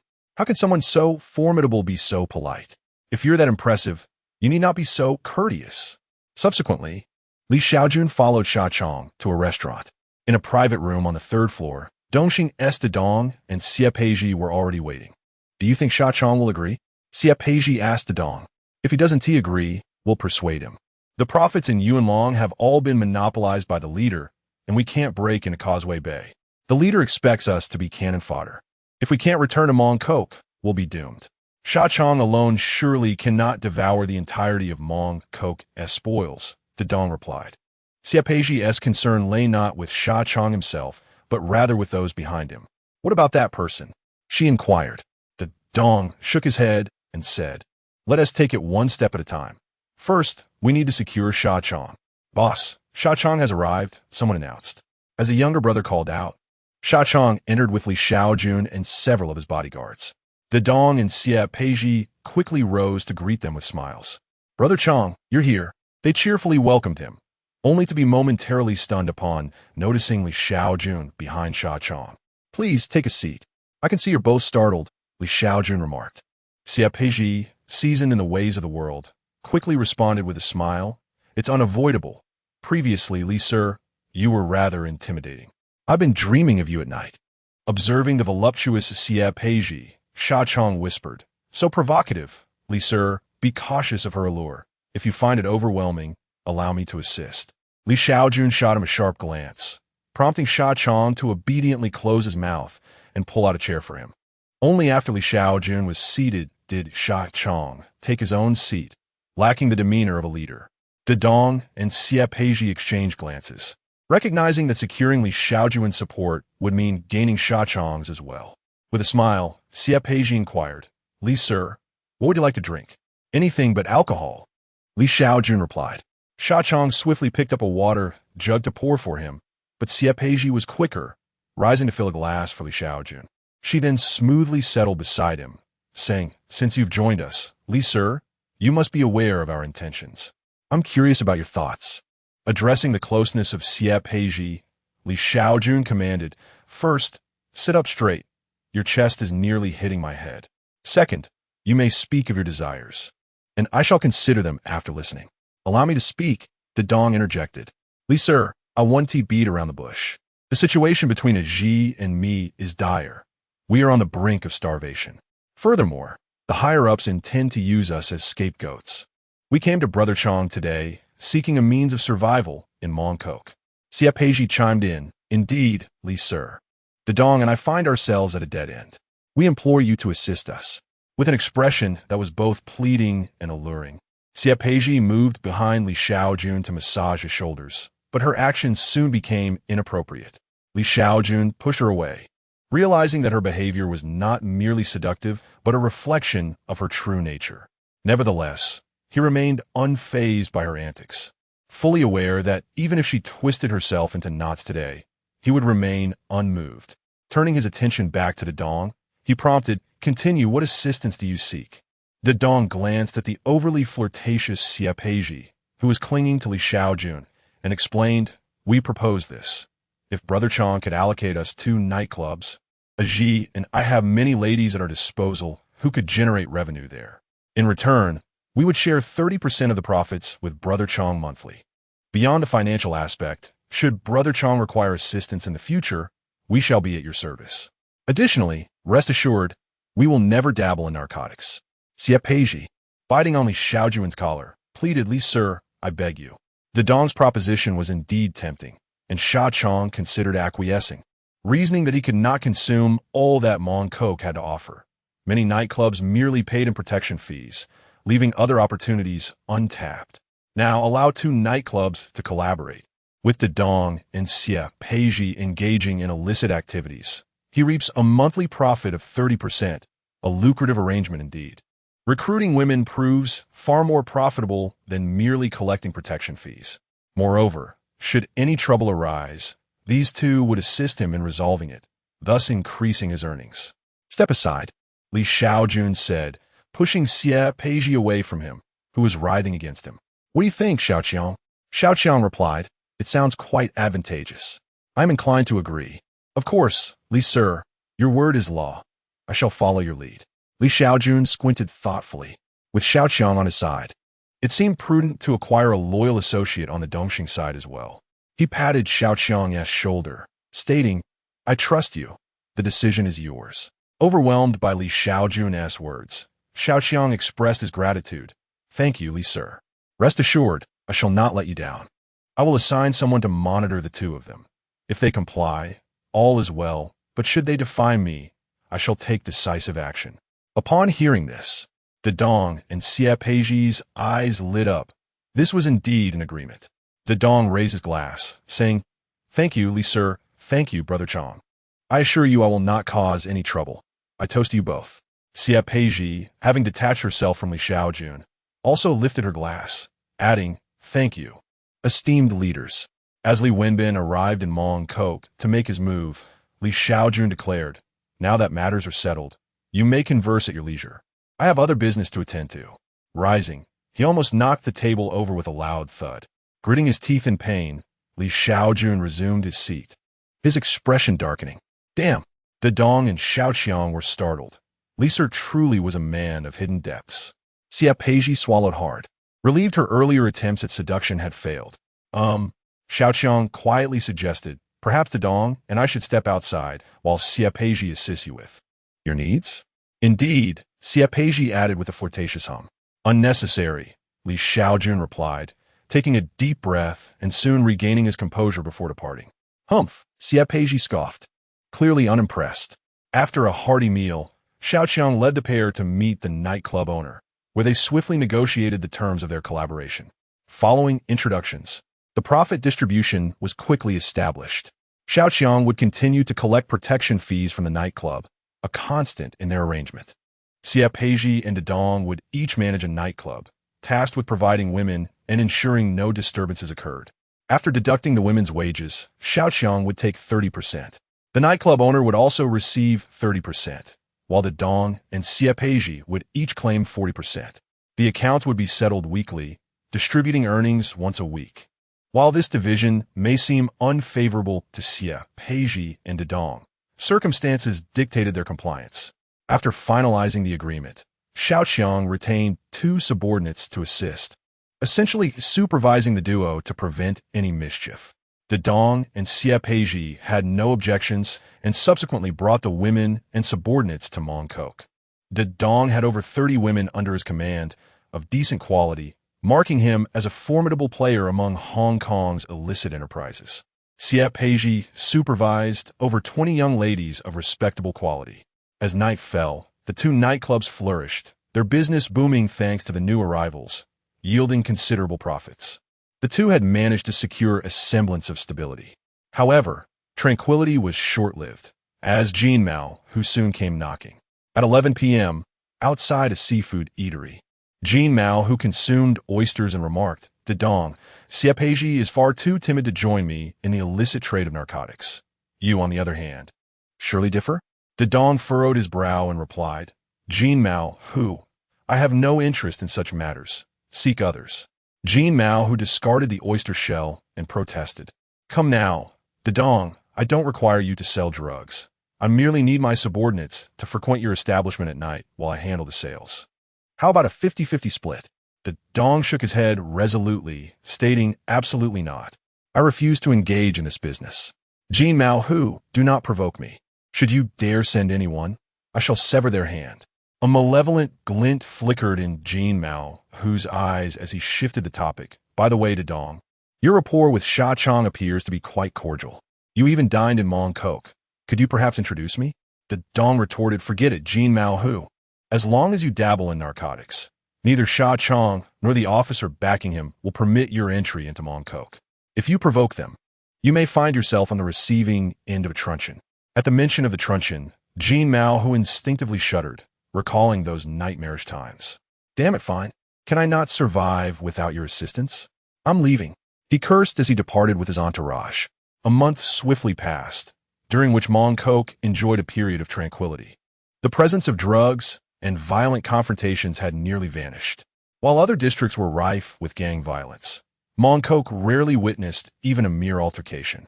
In other areas, gambling and narcotics were rampant. In contrast, Mongkok primarily encountered vendors of pirated DVDs. Huang Bingyao arrived at work each day with a smile, appearing rejuvenated by a decade. The police precincts in other districts looked on with envy. Rumors even began to circulate that a bodhisattva had manifested in Mongkok, reforming the local gangsters. To which Li Shaojun could only respond with a chuckle. Moreover, Dedong and Xie Peiji had performed admirably, much to Li Shaojun's delight. At Li Shaojun's behest, Shaojun reluctantly allocated each of them a territory. Of course, these two territories combined amounted to merely a tenth of Shaojun's holdings, the majority still under his control. Nevertheless, this development brought immense joy to both, for serving Li Shaojun was truly rewarding. At the Mongkok police station, Huang Bingyao flattered O-Department head Li Wenbin, "It is all due to your astute guidance, sir. Junzi and I are merely executing orders." Suddenly, a knock resonated at the office door. "Huang, sir, you summoned me?" Junzi entered, and Huang replied, "I've told you countless times. In the future, you needn't knock when entering my office." "How can that be? You are my superior," Junzi retorted. Li Shaojun cheerfully entered, saluting upon seeing both men. "Greetings, Li, sir." "Greetings, Huang, sir." Li Wenbin smiled and nodded, pleased with the young man's performance. Indeed, he proved to be quite promising and worthy of further cultivation. "Please take a seat. We have a new mission." Once Li Shaojun sat down, Li Wenbin continued. "You have handled the underworld in Mongkok remarkably well, but stopping here is not an option. Do you have the confidence to control the entire Yao Tsimong district?" The Yao Tsimong district is one of Hong Kong's 18 districts, encompassing Mongkok, Jordan, Tsim Sha Tsui, Yau Ma Ti, and Tai Kok Sui. The challenge of control here is certainly far greater than that of Mongkok alone. After some contemplation, Li Shaojun replied, "It is indeed difficult, yet not impossible. With the support of the police force, I believe I can succeed." Li Wenbin clapped his hands and exclaimed, "Junzi, I admire your attitude. If all the police in Hong Kong were like you, the triads would have been eradicated long ago." Li Shaojun nodded in agreement, acknowledging that if all officers were as capable as he, it would indeed be formidable, an army of thousands. After discussing the mission, Li Wenbin revealed a personal interest, asking, "Junzi, would you be interested in joining us in West Kowloon?" West Kowloon is one of the 6 major divisions of the Hong Kong police, with the Organized Crime and Triad Bureau's headquarters located there. This was a blatant attempt to poach talent. Huang Bingyao's expression changed immediately. "You're taking my people? You're my superior, and I can benefit from that. But to poach right in front of me, how do you perceive me? Huang Bingyao glanced at Li Shaojun, silently pleading. Are you truly going to betray me, your good supervisor? Li Shaojun bit his lip, feeling somewhat awkward. Refusing would be too offensive. After all, Li Wenbin was the head of the Organized Crime Bureau, and crossing him could confine him to Mongkok for life. After a moment's thought, Li Shaojun replied, I appreciate the offer, thank you, Sir Li, but I believe remaining in Mongkok is more convenient for the current task. Once the mission is completed, I will promptly head to West Kowloon. Huang Bingyao, upon hearing this response, secretly gave Li Shaojun a thumbs up. Ha ha ha, Junzi, you're truly humorous. Li Wenbin chuckled, saying, I will be waiting for you in West Kowloon. You must come. I will definitely come. Shortly thereafter, Li Wenbin departed from the Mongkok police station, for he was a busy man with numerous matters awaiting his attention. After chatting with Huang Bingyao for a while longer, Li Shaojun also needed to get to work. He first called Xiaoqiang, instructing him to send subordinates to investigate which gangs and leaders operated throughout the Yao Tsinmong district. Although Xiaoqiang was unaware of Li Shaojun's intentions, he did not dare to ask further and immediately sent his men to carry out the task. After hanging up, Li Shaojun returned to the third-floor office, summoned Ma Jun, and briefed him on the new mission. Upon hearing the details, Ma Jun remarked, This seems quite troublesome. Our numbers might not suffice. Li Shaojun responded, That is why I called you here. Please select some elite personnel. I have discussed it with Sir Huang, and our team can expand to 30 members. Ma Jun nodded in agreement, stating, All right, give me 2 days, and I will ensure that every member is a top-notch recruit. With that, Ma Jun swiftly set off to recruit from other teams and departments.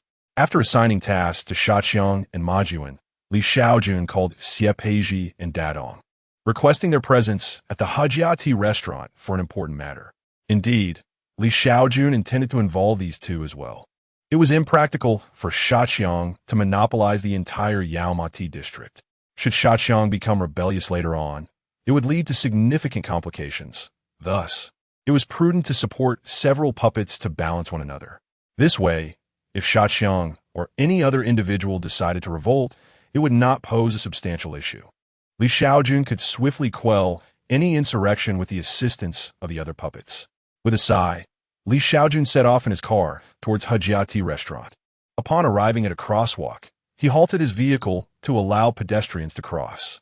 Suddenly, a resounding thud echoed from behind as a gray compact car lightly collided with the rear of his vehicle.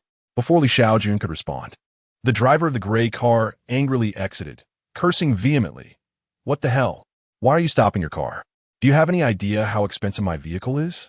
Li Shaojun squinted and replied, There were pedestrians at the crosswalk. I was waiting for them to pass. It's your responsibility to maintain a safe distance. The driver was taken aback by Li Shaojun's politeness, but still insisted, Screw you. Where are the pedestrians? Where? Obviously, the pedestrians have already crossed. No one would linger on the crosswalk, Li Shaojun calmly asserted. Are you even making sense? The driver retorted, slamming his fist against Li Shaojun's car door. I am the one who makes sense. Stop talking nonsense and pay up. You're not leaving without compensating me a few thousand today.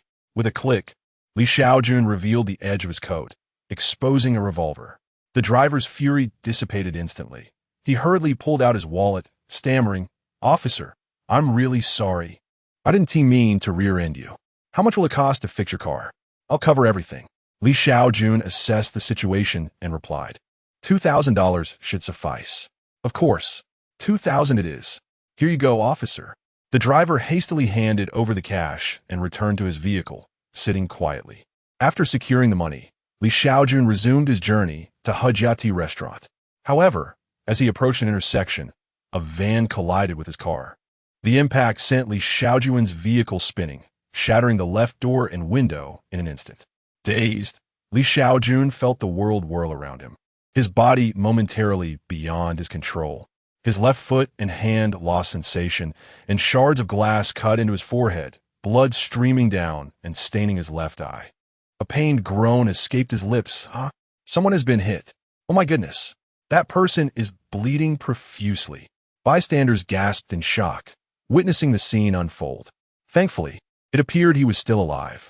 The assassin in the van noticed Li Shaojun's body twitching faintly and frowned, muttering, Damn it, he is still alive? With a knife in hand, the assassin exited the vehicle, advancing towards Li Shaojun. My God, it's a murder! A gang fight. As the onlookers caught sight of the assassin, some turned and hurried away, fearing they might become unintended victims. However, the majority remained rooted in place, eager to witness the spectacle. It had been some time since such a commotion erupted in Mongkok, and this was an event not to be missed. Just as the assassin approached the door of Li Shaojun's vehicle, poised to deliver the fatal blow, a handgun was aimed squarely at him. Indeed, Li Shaojun had not succumbed to unconsciousness. He was a man who had endured the impact of a 100-ton truck. Could this van possibly eliminate him? Damn it! The assassin, startled, turned and fled. Li Shaojun, unhurried, took aim at the assassin's leg before pulling the trigger. Bang! Bang! Bang! 3 shots rang out, one striking the assassin's right leg, causing him to collapse to the ground in agony. Please don't kill me. Don't shoot. Don't shoot. Inside the vehicle, Li Shaojun opened the opposite door and, limping, approached the fallen assassin. He raised his handgun and inquired, "Who sent you?" The assassin, clutching his wounded leg, replied, "I don't know who sent me. I don't recognize him. He approached me wearing a mask. I had no idea you were a police officer. Please don't shoot." Li Shaojun was not surprised by this response. After all, not everyone would be foolish enough to hire a hitman in a manner so traceable. Yet, this grudge demanded retribution. Narrowing his eyes, Li Shaojun fired a shot, ending the assassin's life, and then feigned severe injury, collapsing to the ground as if unconscious. Yes, Li Shaojun was setting a trap. The individual who dispatched the assassin was undoubtedly not idly seeking to eliminate him. Further actions would surely follow. Next, Li Shaojun intended to stage a performance with the police. Once he was gone, whoever exhibited the most fervor and mourning would be the true mastermind behind this plot. Soon, nearby patrol officers arrived, promptly notifying the police station and calling for an ambulance to transport Li Shaojun to the hospital. In no time, Huang Bingyao and Ma Jun received word of Li Shaojun's assassination and rushed to the hospital. In the waiting area outside the operating room, Huang Bingyao and Ma Jun sat silently, their heads bowed, faces darkened with worry. Shortly, the doctor emerged, and Huang Bingyao immediately inquired, "Doctor, is he alive?" The doctor shook his head, saying, "The injuries were too severe. The patient could not be saved." What? Huang Bingyao and Ma Jun felt a sharp pang in their hearts. Was it possible that Li Shaojun had died just like that? Damn it! In a fit of rage, Ma Jun struck the wall, shattering a tile, veins bulging on his forehead. The doctor took a step back in fear, wondering if he might become a victim of the wrath of these officials. He had merely acted in concert with that officer. How had it escalated to this life-threatening situation? The doctor hurriedly suggested, "Well, you two should go see the deceased now. You 1T have another chance." Sighing, Huang Bingyao, both angry and heartbroken, entered the operating room, followed closely by Ma Jun. The two approached the surgical bed with heavy hearts. Huang Bingyao lamented, "Alas, gone too soon." Ma Jun, still grim-faced, radiated an aura of vengeance. At that moment, beneath the white sheet, Li Shaojun pressed his lips together, speaking now would surely startle them. However, the urgency of the situation rendered such concerns moot. Li Shaojun suddenly sat up with a start. Huang Bingyao, startled, instinctively punched Li Shaojun on the head. Hiss! Li Shaojun's nose nearly broke from the blow, causing him to wince in pain. Upon witnessing Li Shaojun's state, the two stood frozen for a moment before one of them struck him again. Li Shaojun, clutching his injured nose, remarked, "Why are you still hitting me when I'm already hurt?" Huang Bingyao furrowed his brow and retorted, "You scoundrel, pretending to be dead to scare us. It's only fitting that you get beaten up." Li Shaojun narrowed his eyes and replied, "Huang, sir, I never said I was playing. I was merely feigning death." He then shared his plan to catch fish. After listening, Huang Bingyao nodded and said, "Feigning death is a viable strategy. I will persuade the police force." "I appreciate your assistance, Huang, sir," Li Shaojun responded. "Assistance? These bastards dare to kill policemen in broad daylight. If we don't take them down, where will the police's dignity lie?" Huang Bingyao promptly headed to West Kowloon to meet with the police higher-ups. The police leadership convened a meeting and unanimously agreed to Li Shaojun's feigned death plan.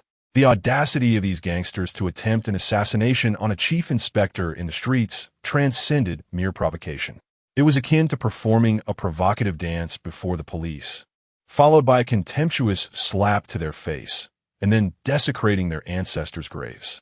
If this gang was not dismantled, who would dare to be a police officer? On the first day, news of Li Shaojun's death was plastered across newspapers, and the rumor spread like wildfire. The police also held a funeral for him. During the ceremony, hundreds of officers looked on in bewilderment at the sight of the foolish Chong, weeping inconsolably beneath Li Shaojun's grayish photograph. Who is this person, and why is his sorrow so profound? He seems genuinely heartbroken. Could he be a relative of Li Sir? But Li Sir was an orphan. Li Sir, what am I to do now that you are gone? How could you leave me? Foolish Chong knelt at Li Shaojun's grave, weeping heart-wrenchingly, pounding his chest in despair. Tears and snot flying everywhere. His sorrow was genuine. He was utterly devastated. Li Shaojun was the person he feared most, yet also his greatest source of strength. With Li Shaojun by his side, he dared to confront Jiang Tiansheng, becoming the lord of Mongkok. But now that Li Shaojun was gone, how could he face the inevitable retribution from Jiang Tiansheng? Foolish Chong was self-aware enough to know that opposing Jiang Tiansheng was akin to courting death. Li Sir, why did you have to go? You were so young. What am I to do? Fearing that foolish Chong might weep himself to death right there, two officers rushed to pull him away, but they found him immovable. Ultimately, four officers had to drag him away as he continued to howl in grief, making it seem as if they were taking him away for execution. Xie Peiji and Dadong also attended the funeral as friends of Li Shaojun, both feeling a deep sense of loss. It was such a dramatic turn of events to lose someone reliable so suddenly. With the conclusion of Li Shaojun's funeral, the police force prepared to take the next step. After all, one must complete the performance. The day following the funeral, the police launched a massive, indiscriminate crackdown on Hong Kong's underworld. During this period, one should refrain from mentioning the leaders of Hong Kong's underworld. The mere presence of a tattoo, even on a dog, warrants an identity check. The prospects of gambling or indulging in narcotics are utterly bleak, with law enforcement officers scrutinizing every corner of the streets. Any hint of suspicious identity invites the imminent threat of a police baton. Even reputable nightclubs face inspections as often as 3 times in a single evening, leaving the Hong Kong underworld in disarray. The police have seemingly lost their senses. The moment I open the nightclub, they descend to check identities, rendering business utterly impossible. Nightclubs? At present, even selling fish balls subjects me to daily police scrutiny. You may consider yourselves fortunate. I have heard that Defei recently established an underground casino, only to have it raided by the police shortly after opening, resulting in a considerable loss. Within the confines of the Hong Hing headquarters, a group of leaders lamented their fate. The grievances echoed among other societies as well. Chen Yao interrupted the complaints, suggesting, "Let's not be overly concerned. This state of affairs cannot persist for long. After a few days, the fervor will subside." Gugu scoffed, "I fear I may cease to exist before the fervor does." Mr. Jiang, currently, we are unable to engage in any activities, earning not a single penny. Forget profit. Merely avoiding loss would be a blessing. Jiang Tiansheng understood their purpose in seeking him and declared, "This month, there is no need for anyone to remit their dues to the society. Is that satisfactory?" Upon hearing the news of the suspension of dues, the leaders immediately brightened. "Mr. Jiang is truly wise. I shall take my leave now." "Thank you, Mr. Jiang." They chuckled as they departed the headquarters. Watching their retreating figures, Jiang Tiansheng shook his head and turned to Chen Yao, saying, "The crown prince has yet to arrive." It seems that the matter concerning Sha Chong has left him with considerable discontent towards me. Since Jiang Tiansheng approved Sha Chong's ascension as the leader of Mongkok, the crown prince had not set foot in Causeway Bay again. Chen Yao reassured him, "Mr. Jiang, there is no need for concern regarding the crown prince. His temperament is such, but he remains quite loyal." Jiang Tianxing nodded and inquired, "What is the status of that matter?" Chen Yao replied, "Rest assured, Mr. Jiang. The assassin was killed on the spot by Li Shaojun. Even if the assassin had survived, the police would find it impossible to trace us." After a moment of hesitation, Chen Yao could no longer refrain from asking, "Mr. Jiang, I do not quite understand why we must ensure Li Shaojun's demise. The risk of doing so is substantial. Lighting a cigar, Jiang Tiansheng remarked, Yao, you misunderstand. Do you truly believe Sha Chong would dare to oppose us? I have a friend within the police force who has informed me of a certain plan. He then divulged the details of the wolf training operation to Chen Yao, who listened intently, his brow furrowing in contemplation at the police's capabilities. After discussing the operation, Jiang Tiansheng continued. Li Shaojun's control over Sha Chong as the leader of Mongkok raises a question. Does he not wish to exert control over us, the Honghing? If we do not eliminate Li Shaojun, we will inevitably fall victim to him. We must act preemptively. Chen Yao nodded and asked Mr. Jiang, what shall be our next course of action? Jiang Tiansheng exhaled a plume of smoke and replied, we wait. Once the fervor has passed, we shall storm Mongkok and eliminate Sha Chong, reclaiming our territory. Indeed, a week later, the police ceased their indiscriminate offensives. There is little that can be done. The police force is limited, with a majority assigned to maintain the basic order of Hong Kong. The remainder is occupied with other cases. It is unrealistic to halt all other investigations for the sake of one individual, Li Shaojun. As the storm passes, the triads of Hong Kong have arisen once more, particularly the Hung Hing gang. On the 30th, Hung Hing took action. The day after the storm subsided, Jiang Tiansheng promptly convened a gang assembly. This time, he even summoned the prince. In the main hall of Hung Hing, once everyone was seated, Jiang Tiansheng addressed them. I have called you here today due to a significant matter. I have identified the murderer of Abi. Brother Ji quickly inquired. Mr. Jiang, who is it? Which gang dares to provoke us Hung Hing? We must retaliate, or how will we ever maintain our standing in Hong Kong? Jiang Tiansheng replied, it is Sha Chong. Fearing retribution from Abi, he dispatched assassins to eliminate him. I did not anticipate his ruthlessness. I should never have appointed him as the Mongkok boss. What? Sha Chong? Is he truly that vicious? No wonder he associates with Liang Kuan. Damn it. Regardless of whether he is foolish or cunning, this lad must pay the price. As the emotions heightened, Jiang Tiansheng continued. Gentlemen, I acknowledge my past mistakes. It is time to rectify them. Brother Ji concurred. Mr. Jiang, we shall act as you dictate. Jiang Tiansheng articulated. We shall adhere to the rules of the underworld, offering courtesy before employing force. Prince, you shall approach Sha Chong for discussion. If he is willing to return all of Mongkok's territory to the gang and accept the punishment of 3 knives and 6 holes, I may spare his life. The term 3 knives and 6 holes is self-explanatory. It involves stabbing the body 3 times while creating 6 punctures, targeting critical areas such as the thighs, arms, and abdomen. One cannot simply stab the ears. This is regarded as one of the most terrifying forms of punishment within Hong Kong's gangs. The prince nodded and stated, I shall go at once. What if Sha Chong resists? Jiang Tiansheng replied, then eliminate him. Prince, this should not pose a challenge for you. Not a challenge at all, the prince affirmed, promptly departing in a sports car to locate Sha Chong in Mongkok. Inside a sauna in Mongkok, Sha Chong languidly indulged in the massages of several voluptuous women.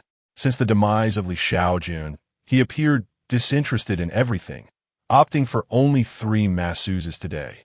At that moment, a subordinate entered the room and announced, Brother Chong, someone seeks you. Sha Chong, annoyed, responded, I do not wish to see anyone. I am in a foul mood. Tell him to go away. The subordinate added, it is the prince of Hung Hing. What? Upon hearing that it was the Hung Hing prince seeking him, Sha Chong was startled and quickly asked, how many people did he bring? The subordinate replied, only the prince himself. Just one person? That is good. Sha Chong sighed in relief and instructed, let the prince in, and quickly summon more people to protect me. Understood, the subordinate replied before exiting. Soon, the crown prince entered. He was not particularly tall, yet his physique was muscular and robust, exuding an overwhelming presence with every move he made. With a grin, Sha Chong cheerfully inquired, is there something you need from me, prince? The crown prince scrutinized Sha Chong for a moment before asking, Mr. Jiang has convened a meeting of the Hongxing Society today, claiming that you're responsible for the death of Boss B. I wish to know if there is any truth to this. Taken aback by the accusation, Shaqiang thought to himself, "Damn it, Jiang Tianxing has once again placed the blame on me." He replied, "Prince, if I had the capability to eliminate Boss B, I wouldn't be hiding in Mongkok. I would be vying for the leadership of Hongxing." The crown prince remarked, "But you did kill Chen Haonan." Shaqiang responded, "Prince, it was my subordinate who killed Chen Haonan, not me. Moreover, it was Chen Haonan who attempted to kill me first. Surely, you cannot expect me to refrain from defending myself." Noting the crown prince's continued scrutiny, Shaqiang added, "Prince, I have already dispatched Chen Haonan. My position as the leader of Mongkok is now assured. I only sought to eliminate Boss B after securing my own safety." In that moment, the crown prince comprehended the situation. From the instant Shaqiang triumphed over Chen Haonan, his claim to the Mongkok leadership was solidified. Jiang Tianxing would undoubtedly abandon the deceased Chen Haonan in favor of the living Shaqiang. Given Boss B's nature, he would undoubtedly seek vengeance for Chen Haonan's demise. Thus, the crown prince pondered a chilling thought. Could it be that Jiang Tianxing had orchestrated Boss B's death?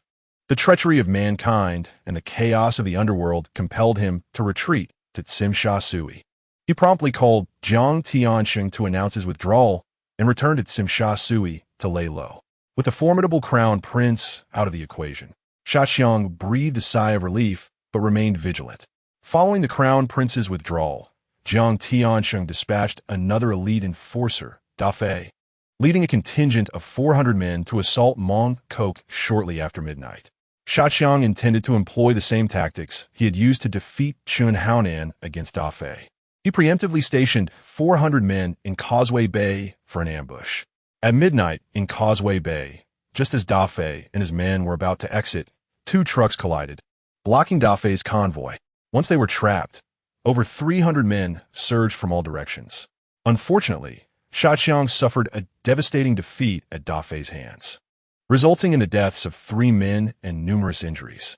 Shaqiang himself narrowly escaped capture. In this first encounter, he was soundly defeated and, in a state of panic, fled back to Mongkok, no longer daring to strike first. The following day, Shaqiang summoned Da Dong and Xie Peizhi in a private room of a restaurant. Shaqiang jovially poured drinks for the two, saying, "You are likely aware of my predicament. We had previously agreed that if I were to encounter trouble, you would assist me." A moment of silence ensued as Da Dong and Xie Peizhi exchanged glances. The past was the past. Shaqiang had once had the backing of Li Shaojun, but now he was a wanted man by the entire Hongxing society. The risks had escalated exponentially. Xie Peizhi inquired, "Brother Chong, although Li Shaojun is deceased, the Hong Kong police still remain. Have you not reached out to them for assistance?" Shan Chong let out a sigh and cursed, "Damn it, why haven't I been in touch? I contacted Ma Jun, but the police force simply ignored me. Though, considering the situation, it's understandable, with Li Shaojun deceased. No one in the police would dare take his place." Hearing that they had lost the police's assistance, the two furrowed their brows. Shan Chong inquired, "Forget the police. What do you both say? We had an agreement back then, and I even allocated a territory to each of you." The Dong clenched his teeth and replied, "I'll help. I have 200 men under me, and Ji has 200 as well. With your forces, Brother Chong, we may not be able to defeat Hongxing, but we can certainly ensure our own safety." Upon hearing De Dong's words, Shan Chong smiled. Finally, some good news had arrived. He poured another drink for De Dong and proclaimed, "What loyalty! In this life, we must uphold brotherhood. Brother De Dong, I raise my glass to you." Suddenly, Xie Peizhi interrupted, saying, "I never agreed." "What?" Shan Chong glared at Xie Peizhi, exclaiming, "Xie Peizhi, are you going back on your word? What did you say when you sought my help?" De Dong also urged, "Ji, one must honor their commitments." Xie Peizhi replied helplessly, "It's not that I don't want to keep my word, but how can we fight against Hongxing unless—" "Unless what?" Shan Chong asked eagerly. Xie Peizhi continued, "Unless Dongxing is willing to assist us, otherwise we stand no chance." "Dongxing?" Shan Chong murmured. "Aren't you both from Dongxing? Could you arrange a meeting with your leader?" Xie Peizhi nodded. "Sure, I'll contact the leader right away." About half an hour later, the leader of Dongxing, Camel, entered the private room accompanied by Golden Hair Tiger. Shan Chong greeted them with a smile. Before Shan Chong could speak, Camel stated, "Shan Chong, I'm already aware of your situation. Dong Xing can assist you. Shan Chong was elated. Oh, thank you, Boss Camel. Truly loyal of you. Let me pour you a drink. Camel poured the drink himself and remarked, I haven't finished yet. Dong Xing has conditions. Shan Chong inquired, what conditions? Please, Boss Camel. Go ahead. Camel held up 2 fingers and said, first, you need to allocate half of your territory to Dong Xing. Second, you must allow us to sell drugs on the remaining half. Noticing Shan Chong's frown, Camel tempted him. Shan Chong, it's not a loss. For every drug sold on your territory, I will give you 50% of the profits, meaning you could earn at least 3 million a month without lifting a finger. 3 million? Shan Chong murmured. Camel intensified the allure. Shan Chong, you have only 2 paths ahead. Either be driven to death by that bastard Jiang Tiansheng, or accept my terms. To be honest, I don't need to negotiate with you. If I approach Jiang Tiansheng, how much do you think he would offer? Contemplating Camel's words, Shan Chong realized that if Dong Xing and Hong Xing joined forces to divide his territory, it would no longer just be about territory. His very life would be at stake. Shan Chong nodded and said, all right, I agree to your terms, but Dong Xing must genuinely assist me and not lead me astray. The corner of the camel's mouth was almost unable to suppress a smile as he said, rest assured, I will promptly send someone to negotiate with Jiang Tianxing. It will either be a truce with you or a war with our Eastern Star. Sha Chong nodded slightly. That's good. I appreciate your help, Camel Boss. Have you eaten? Let's dine together. No, I have matters to attend to. I will send Jin Mao, who to assist you this evening, Camel replied before departing with his men. Sighing, Sha Chong lamented the loss of half his territory. He picked up a chicken leg and began to gnaw on it. However, in comparison to his own life, losing half the territory seemed trivial. He then invited Dong and Xie Peiji to join him in the meal, both of whom were indeed hungry and began to eat as well. Just minutes after Camel's departure, a man clad in a hat and mask, wrapped tightly, entered the room. Who are you? Sha Chong inquired, frowning at the stranger. This figure, with its gait and demeanor, felt somewhat familiar. Is it him? Impossible. Li Shaojun is buried in the ground. How could he possibly rise? Xie Peiji and Dong also sensed familiarity in the man's calm demeanor. Xie Peiji scrutinized the man's lower half and declared, Li Sir, you're alive. Upon hearing Xie Peiji call out to Li Sir, Sha Chong's chicken leg clattered to the ground. After securely closing the door to the private room, Li Shaojun said, keep your voice down. Don't raise an alarm. It really is you. Sha Chong exclaimed, dropping to his knees and embracing Li Shaojun's legs. Weeping, boss, you truly have returned. You have no idea. I was nearly killed by Hongxing. Please save me. Li Shaojun kicked Sha Chong away, coldly stating, if you dare to embrace me again, I'll take your head. Rest assured, as long as I'm here, you won't meet your end. Sha Chong wiped his tears and replied, thank you, boss. But why did you fake your death? You scared me to death. Li Shaojun explained, if I hadn't pretended to be dead, how could I have lured Hongxing out? They went to the trouble of sending an assassin. I had to give them some face. Sha Chong instantly exploded with rage, cursing, damn Jiang Tiansheng. That despicable scoundrel is truly treacherous. Accusing me of killing Big Brother B is one thing, but daring to assassinate you, boss? We must eliminate him. I know what to do, Li Shaojun said as he pulled out a chair to sit. I just saw Camel, the leader of Eastern Star, leave. What did you promise him? Hesitating, Sha Chong pursed his lips, hesitant to speak. What did you promise?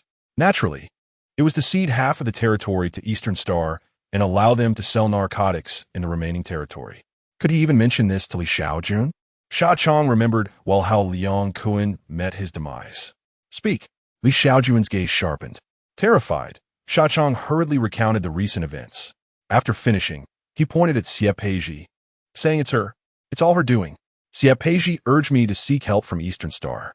Without her, I would never have agreed to let Eastern Star sell narcotics. Dong silently shifted his chair away, distancing himself from Xie Peiji. If a friend dies, it has nothing to do with me, he thought. Xie Peiji, filled with terror, cast a frightened glance at Li Shaojun and, with a thud, fell to her knees, clasping his leg and weeping. Please, do not cry.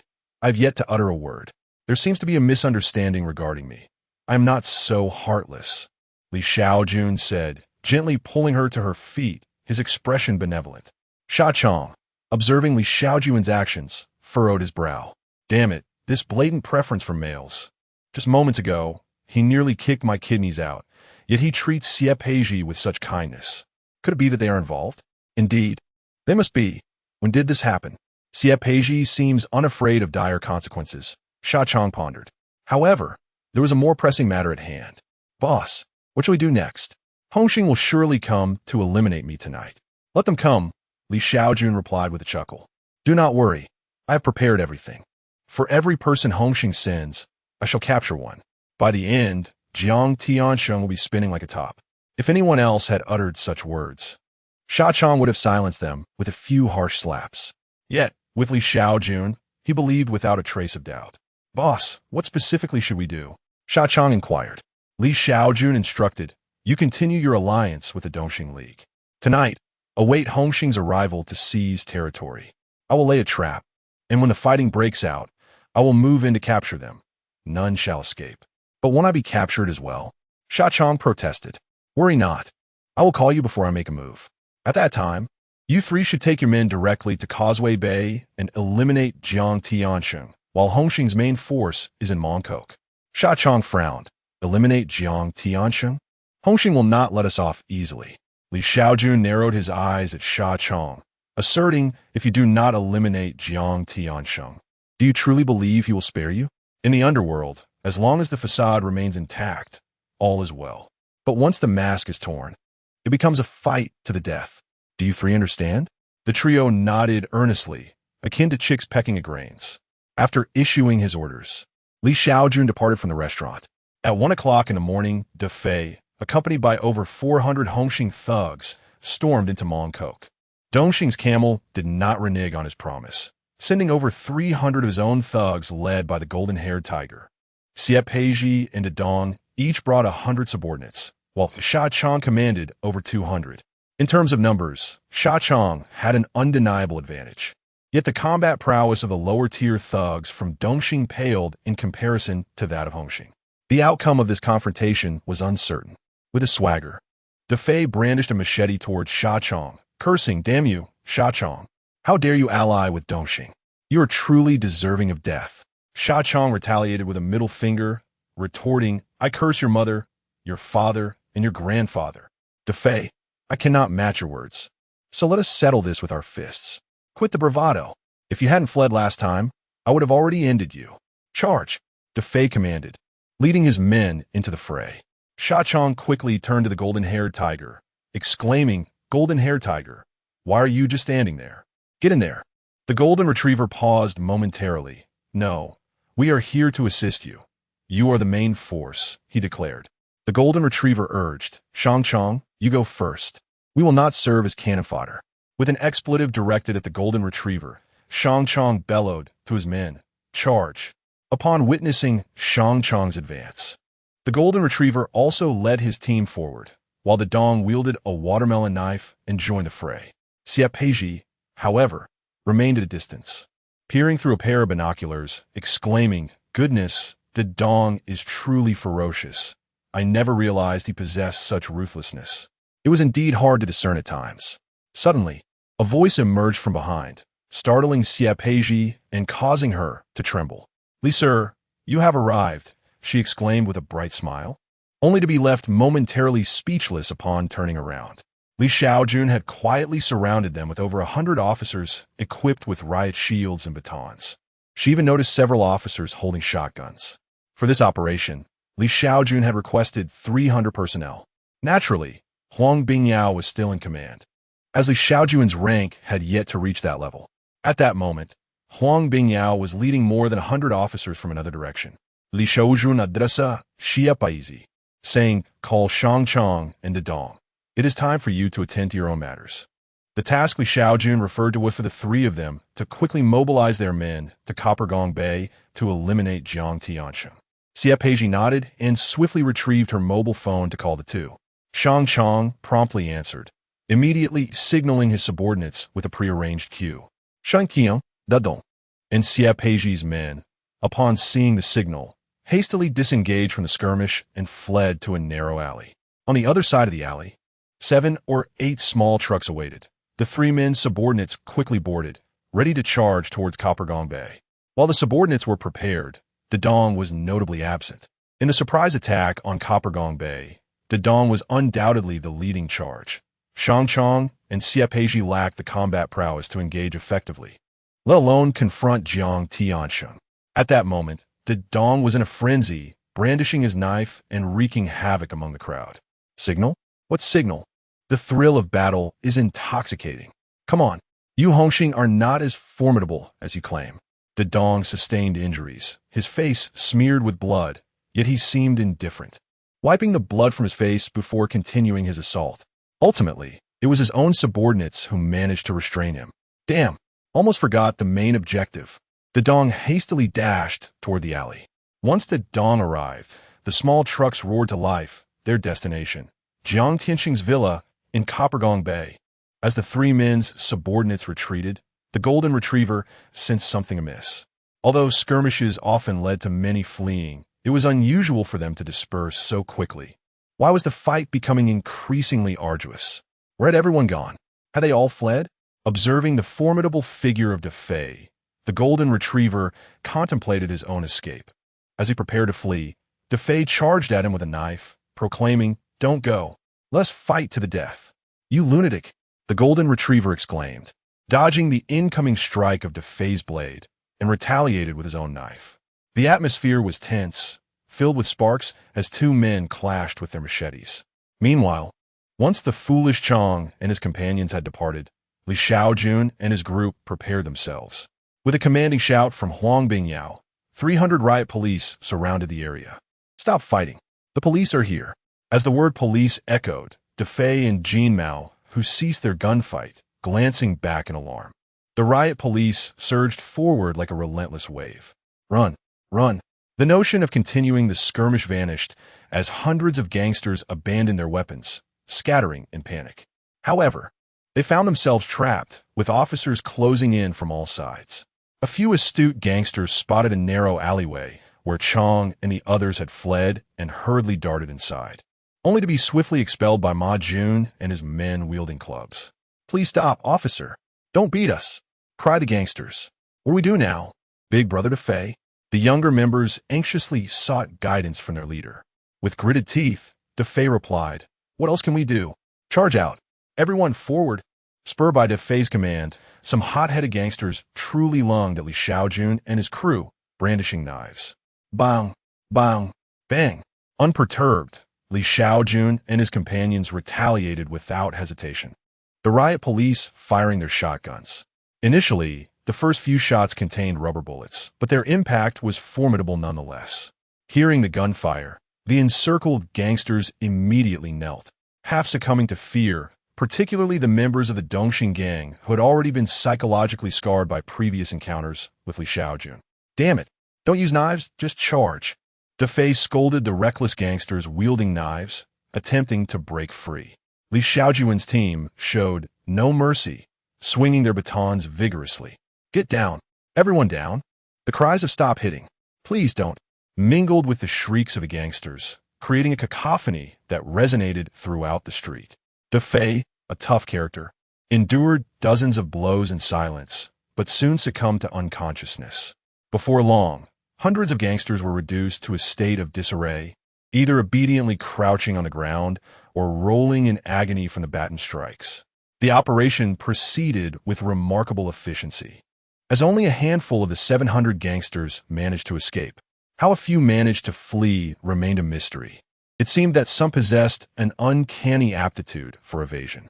Shortly thereafter, several military trucks arrived, and Li Shaojun promptly had the handcuffed gangsters loaded onto the vehicles, transporting them to the police station. Due to the sheer number of arrests, the convoy made multiple trips back and forth. This operation resulted in a significant blow to both the Hongxing and Dongxing gangs. That night, the Mongkou police station was besieged by reporters, as the unprecedented capture of 700 gangsters sent shockwaves throughout Hong Kong. Particularly in contrast to the Tsuen Wan police station, the Mongkou station's achievement shone even brighter. In comparison to the apprehension of 700 individuals, an even more astonishing event has transpired: the resurrection of Li Shaojun. Numerous journalists, who had recently reported on Li Shaojun's demise, were left astounded to witness his miraculous return today. Their minds brimmed with an abundance of inquiries and topics they wished to discuss with him. However, despite their relentless efforts throughout the night, they were unable to catch a glimpse of Li Shaojun. He had no time to entertain their presence. Meanwhile, the situation was progressing smoothly on Li Shaojun's end, while things were unfolding even more favorably for the group led by Dedong. Upon arriving outside Jiang Tianxing's villa, Dedong and his team stormed inside brandishing knives. "This is bad. Quickly inform Mr. Jiang. Intruders have breached the premises." Inside the villa, merely 20 or so bodyguards stood, proving no match for Dedong's formidable crew, who pushed them back relentlessly. "What is happening? What is going on?" In the third-floor bedroom, Jiang Tianxing, usually composed, found himself in a state of panic as he heard the sounds of chaos outside. He hastily retrieved a handgun from beneath his bed. Just then, a few bodyguards rushed in, exclaiming, "Mr. Jiang, there are numerous attackers here to kill you, at least several hundred. What shall we do?" Jiang Tianxing quickly grabbed the large mobile phone from his nightstand and attempted to contact Defei. "What is going on? Weren't you supposed to deal with Xiaoqiang? How is it that we are now under siege in our own home?" Defei, pick up the phone. After several unsuccessful attempts to connect, Jiang Tianxing angrily hung up and dialed other contacts, but to no avail. Those capable of providing assistance, such as the Crown Prince and Han Bin, were situated in Sim Sha Sui and Kwai Chung, respectively. Only a few minor leaders remained in Causeway Bay, and their arrival would merely serve as fodder. "Jiang Tianxing, your nemesis Xiaoqiang has arrived. Come out and face me. Don't you wish to slay me?" Suddenly, Xiaoqiang's arrogant voice echoed from outside. Jiang Tianxing retorted, "Xiaoqiang, I am a leader of Hongxing. If you dare to kill me, the entirety of Hongxing will not spare you." Unfazed, Xiaoqiang replied, "Mr. Jiang, your threats hold no weight. Even if I were to spare your life, you would not let me live either. So why should I allow you to continue existing?" Jiang Tianxing gritted his teeth, contemplating whether he would truly meet his end here today. In a shift of tone, Jiang Tianxing proposed, "Xiaoqiang, let us discuss this. If you take your men and leave, I will pretend this incident never occurred. You may retain your position as the leader of the Mongkok faction. Isn't peaceful coexistence more profitable? Not all. I will offer a reward of 1 million to whoever kills Jiang Tianxing." With Xiaoqiang's bounty declared, hundreds of gangsters descended into madness, scouring for Jiang Tianxing. Soon, the door to the bedroom was met with violent assaults. Bang! Bang! Bang! The door quickly began to warp under the relentless kicks. "Hold the line. Do not let them breach." Jiang Tianxing's bodyguards exerted all their strength against the door. Yet a mere door could not withstand the allure of 1 million, and it was soon shattered. As a horde of gangsters charged towards him with frenzied fervor, Jiang Tianxing hastily pulled the trigger. Bang! Bang! Bang! He fired several rounds, taking down the first 2 attackers, but it was of no consequence. It was not that these gangsters were fearless. They simply had no regard for their own lives. However, the gangsters in front were unable to retreat, as behind them loomed hundreds of others desperately pushing forward. They had no choice but to charge ahead. Bang! Bang! Bang!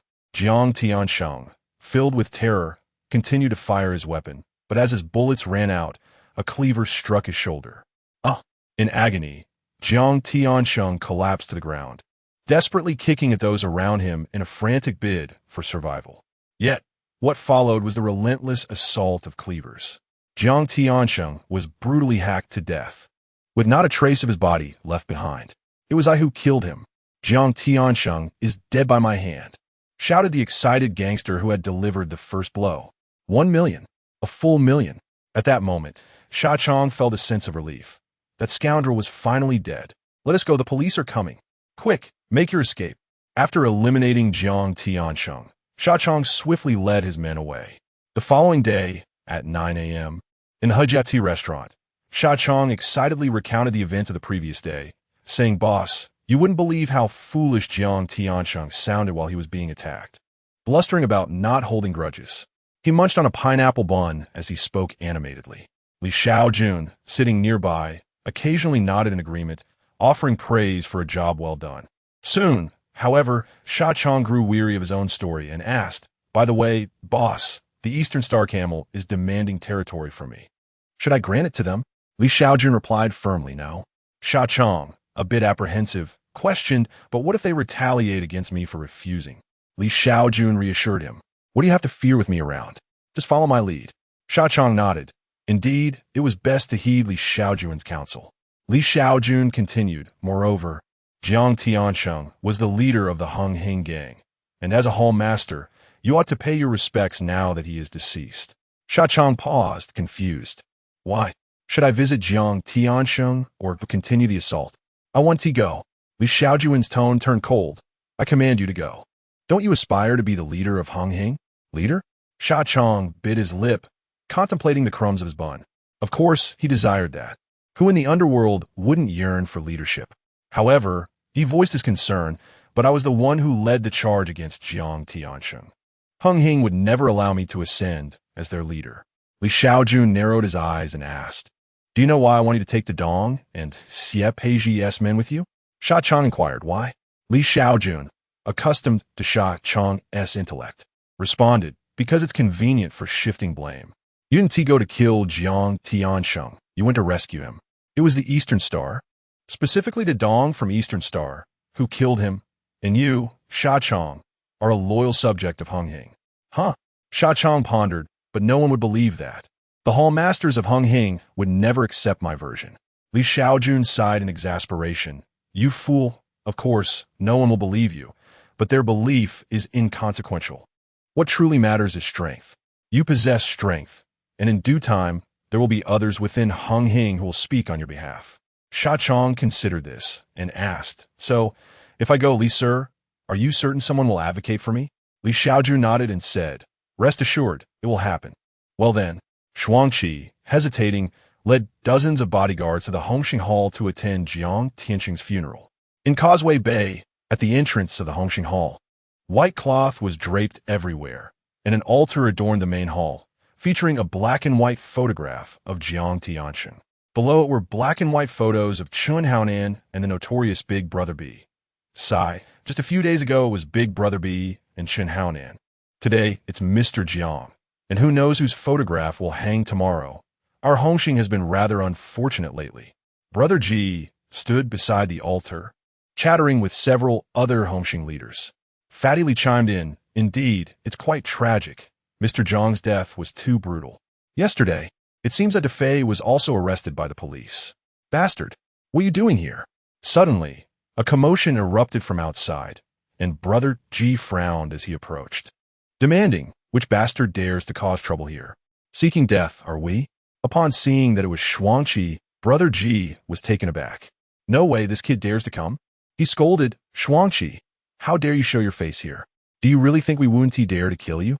Shuangqi pursed his lips and replied, "Brother Ji, what do you mean? Mr. Jiang is the head of Hongxing, and I'm a leader within Hongxing. Why shouldn't I be here?" Before Brother Ji could retort, Hongxing strategist Chun Yao intervened, saying, "Shuangqi has a point.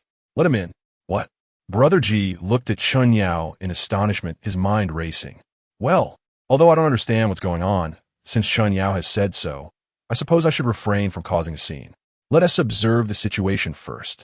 As an elder of Hongxing, Brother Ji, not particularly skilled in fighting or making money, relied heavily on social connections. Watching Shuangqi enter, the other leaders were left in shock, wanting to speak, but silenced by Chun Yao. With Jiang Tiansheng deceased, Chun Yao, as the strategist of Hongxing, held significant sway. Subsequently, Shuangqi, under the gaze of many hungry eyes, offered incense to Jiang Tiansheng before departing. Before he left, Chun Yao instructed Shuangqi to attend the Hongxing assembly the next day, where they would elect a new leader. As the leader of the Mong Kok faction, Shuangqi was qualified to participate. Shuangqi cast a few glances at Chun Yao, pondering whether this person was affiliated with Li Shaojun, given how supportive he was being. After Shuangqi's departure, Sister 13 could no longer contain herself, asking, "Chun Yao, why did you allow Shuangqi to come when he killed Mr. Jiang?" Chun Yao sighed and responded, "Why? Just a few days ago, Chun Haonan died. Then Big Brother A died, and now Mr. Jiang is gone. Defei and hundreds of our brothers have also been captured. East Star is watching us closely. Why? Do you truly wish to push Shuangqi into East Star's arms? Chen Yao allowed everyone to take a moment before continuing. Now that Shuangqi is willing to return, let him. It's far better than letting him join East Star. Who among you would confront him then? The crowd contemplated this, realizing the truth in his words. After all, Shuangqi was a regional leader with hundreds under his command. If he fully allied with East Star, they would be in dire straits. This was the information gap that Li Shaojun had exploited. The members of the Hongxing organization were only aware that Shaqiang and Dongxing had allied the previous day, unaware that Shaqiang had breached their agreement by failing to grant Dongxing a share of the territory. Acting in their own interests, they were determined to win over Shaqiang, ensuring he did not fully join Dongxing. As for Jiang Tianxing's demise, was it not the doing of Dongxing? What relevance does it have to Shaqiang, the leader of Hongxing? Meanwhile, Shaqiang returned to Mongkok, bewildered, and began to brainstorm. Chen Yao must surely be affiliated with Li Shaojun. Otherwise, how could he possibly assist him? The other leaders were undoubtedly in league with Li Shaojun, for how else would Li dare suggest that Shaqiang assume the helm of Hongxing? Truly, Li Shaojun was a formidable presence. As Shaqiang pondered these thoughts, a subordinate approached him and whispered, "Boss, people from Dongxing have arrived." Really? Shaqiang followed the direction indicated by his subordinate.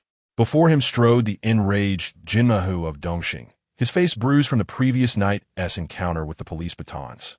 "Shaqiang, how dare you betray our trust?" Feigning innocence, Shaqiang replied, "What trust? What have I done? Who are you?" Jinmahu, gritting his teeth in fury, retorted, "Shaqiang, we agreed yesterday that Dongxing would assist you against Hongxing in exchange for half of the Mongkok territory. What are you playing at?" Shaqiang scoffed. "What nonsense is this? I am a leader of Hongxing. Why would I turn against my own organization? Dongxing should cease its incessant complaints." "You." Jinmahu nearly drew his weapon in anger, but restrained himself, saying, "Shaqiang, we can discuss the territory later. You must cover the bail and medical expenses. As we spent a considerable sum yesterday, Dongxing still has over 200 men detained, solely because the bail is insufficient." This did not imply that Dongxing was destitute. Their leader, and various heads were still affluent. However, the wealth of the leaders did not concern the lower-tier thugs, who wondered why they should bear the burden. It was the organization that lacked funds, but why?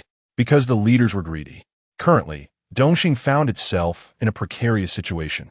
The lower-level thugs were risking everything for the organization, yet they could not even afford bail, let alone medical fees.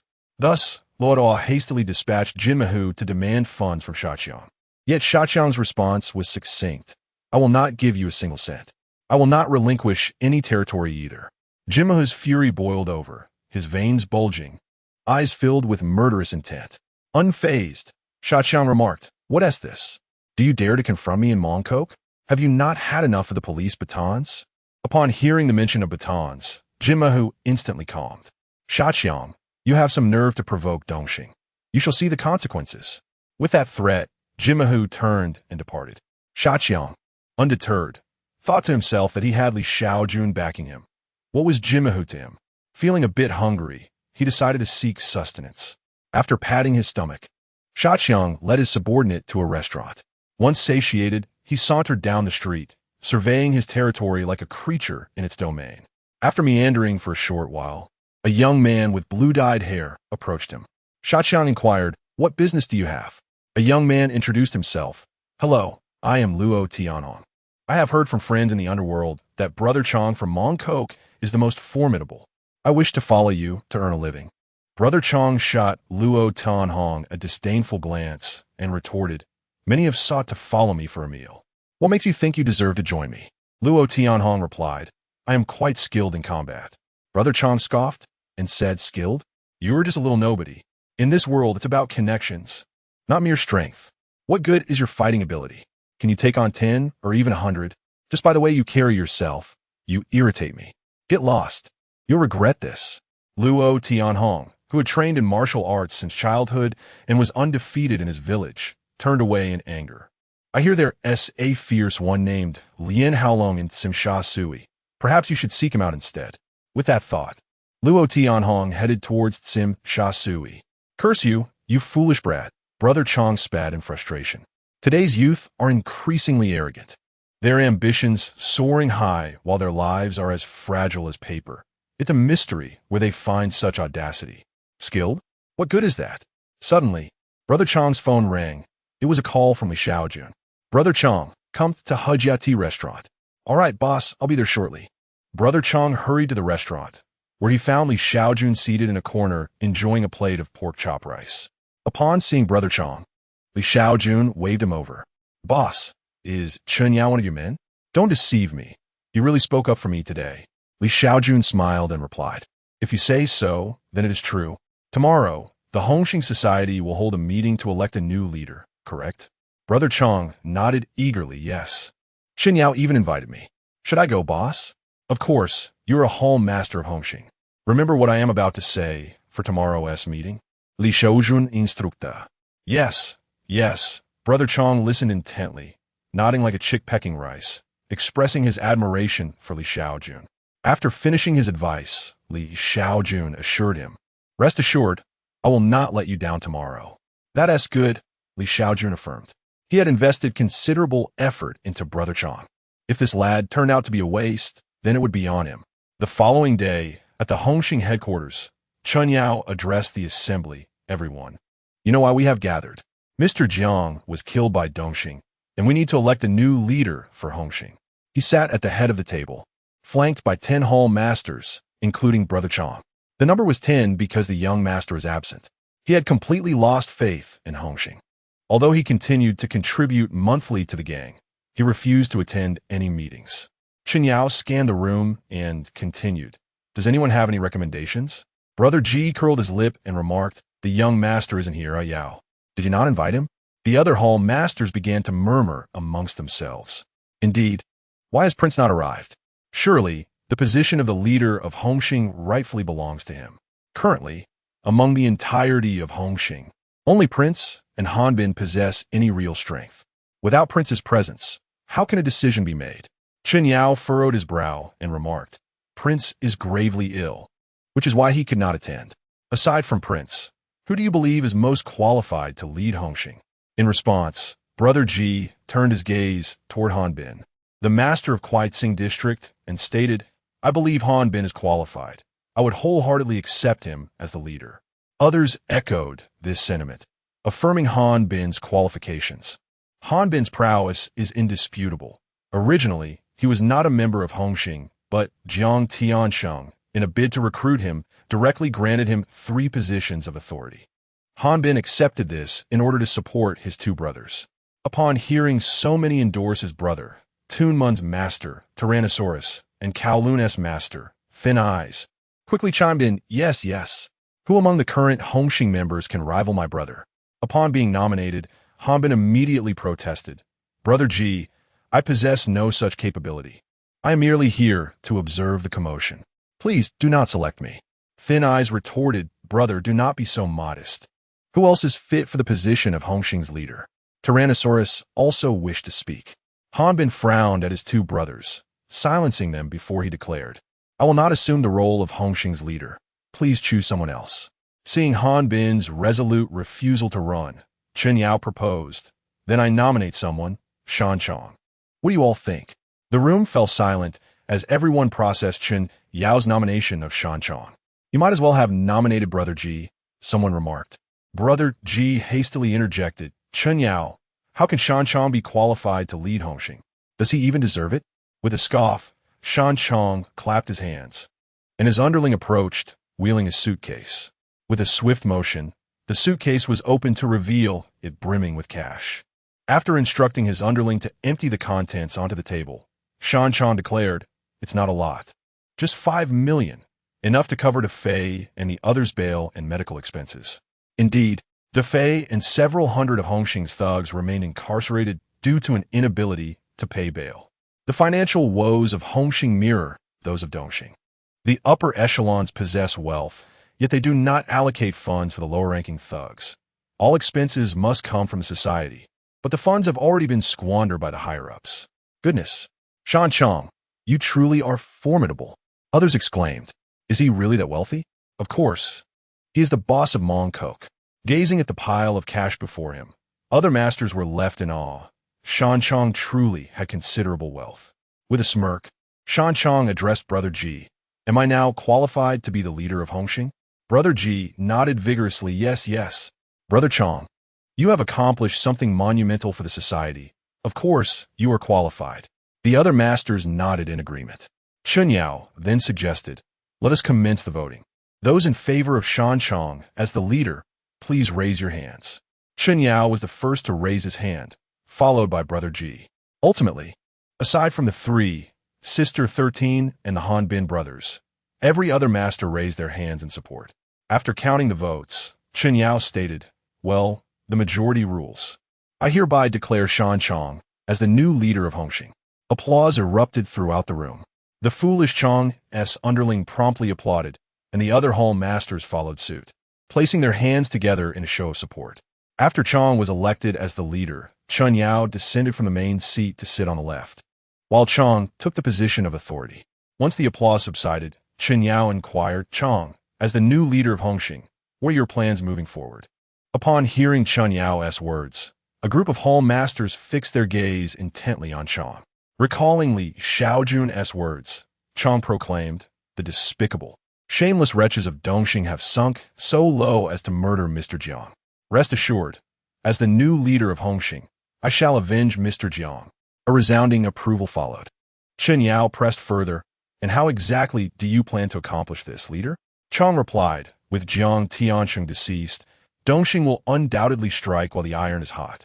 Tonight, I will send a Fei to lead the charge into Dongxing's lair in Yuanlong to avenge Mr. Jiang. Of course, any territory we seize will belong to the society. I seek nothing for myself. Indeed, Chong intended for the Fei to lead the Hongxing gang against Dongxing, rather than utilizing his own men. It was a sensible strategy. Why waste manpower when expendable resources were available? The hall masters exchanged glances, realizing Chong's cunning nature. However, they recognized that such craftiness was preferable to him aligning with Dongxing. Moreover, considering the substantial amount of money he had spent to bail out the Fei and others, he had no desire for the territory. Thus, the hall masters voiced their unanimous agreement. Observing their raised hands, Chong couldn't help but click his tongue. Li Shaojun was indeed ruthless, first leveraging Dongxing's power to eliminate Hongxing's Jiang Tiansheng, then betraying Dongxing, and subsequently harnessing Hongxing's strength to strike back. And amidst this web of deceit, Chong ascended to the helm of Hongxing. Even more terrifying was Li Shaojun's ability to indirectly control Hongxing through Chong, the hall masters oblivious to who truly held the reins. Of course, this perspective was solely from Chong's viewpoint. Li Shaojun had further plans that Chong was unaware of. The mere Hongxing was hardly worthy of his extensive effort. Next, it was time to focus on Dongxing. Within the Dongxing hall, the enraged camel bellowed, that bastard Chong. I want him dead. I want him dead now. Seated nearby were the Dong, Xie Peizhi, and Jin Maohu. Jin Mao, who eagerly chimed in, boss, I could take my men to eliminate Chong and avenge our Dongxing. Camel nodded, very well, Jin Maohu, I will provide you with funds shortly. Go bail out our brothers who were previously arrested by the police, and tonight, take them to eliminate Chong. Understood. Jin Maohu affirmed with a nod. Camel then turned to the Dong and Xie Peizhi, asking, which side are you two planning to support? The Dong and Xie Peizhi fell into silence, clearly torn. Xie Peizhi cautiously suggested, perhaps we should reconsider, boss. Chong is backed by the Mongkok police. We stand no chance of winning. Upon hearing the mention of the Mongkok police, Camel's anger subsided, as he realized he had been momentarily blinded by rage. Now, with Xie Peizhi's words, he found himself hesitating. Indeed, the foolish Chong is of little consequence. Rather, it is the officer behind him who holds the key. Camel, he implored, could you assist me in arranging a dinner with Sir Li? I wish to discuss matters with him. I can certainly attempt, replied Xie Peizhi, though securing an audience with young Master Li is rather unlikely. Taken aback by Xie Peizhi's words, Camel pondered if there was a semblance of truth in her statement. With a resigned sigh, he conceded, then let us forbear for now. Golden Hair Tiger, however, was incensed. Boss, how can we not eliminate the foolish Chong? What will other gangs think of us? What has Dongxing ever suffered such a setback? Camel's gaze hardened as he retorted, I said endure. Recognizing the ire of Camel, golden-haired Tiger dared not protest further and merely nodded in compliance. Though Camel practiced restraint, the foolish Chong showed no such mercy. That very night, the Fei led hundreds of Hung Hing gangsters into Yuanlong, catching Dongxing off guard and inflicting severe losses. 9 nightclubs were ravaged, 2 lives were claimed, and over 100 were injured. Camel was left utterly bewildered.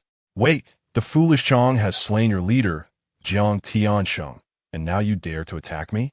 Upon learning that the foolish Chong had ascended as the new leader of Hung Hing, Camel was left dumbfounded. What in the world is happening within Hung Hing?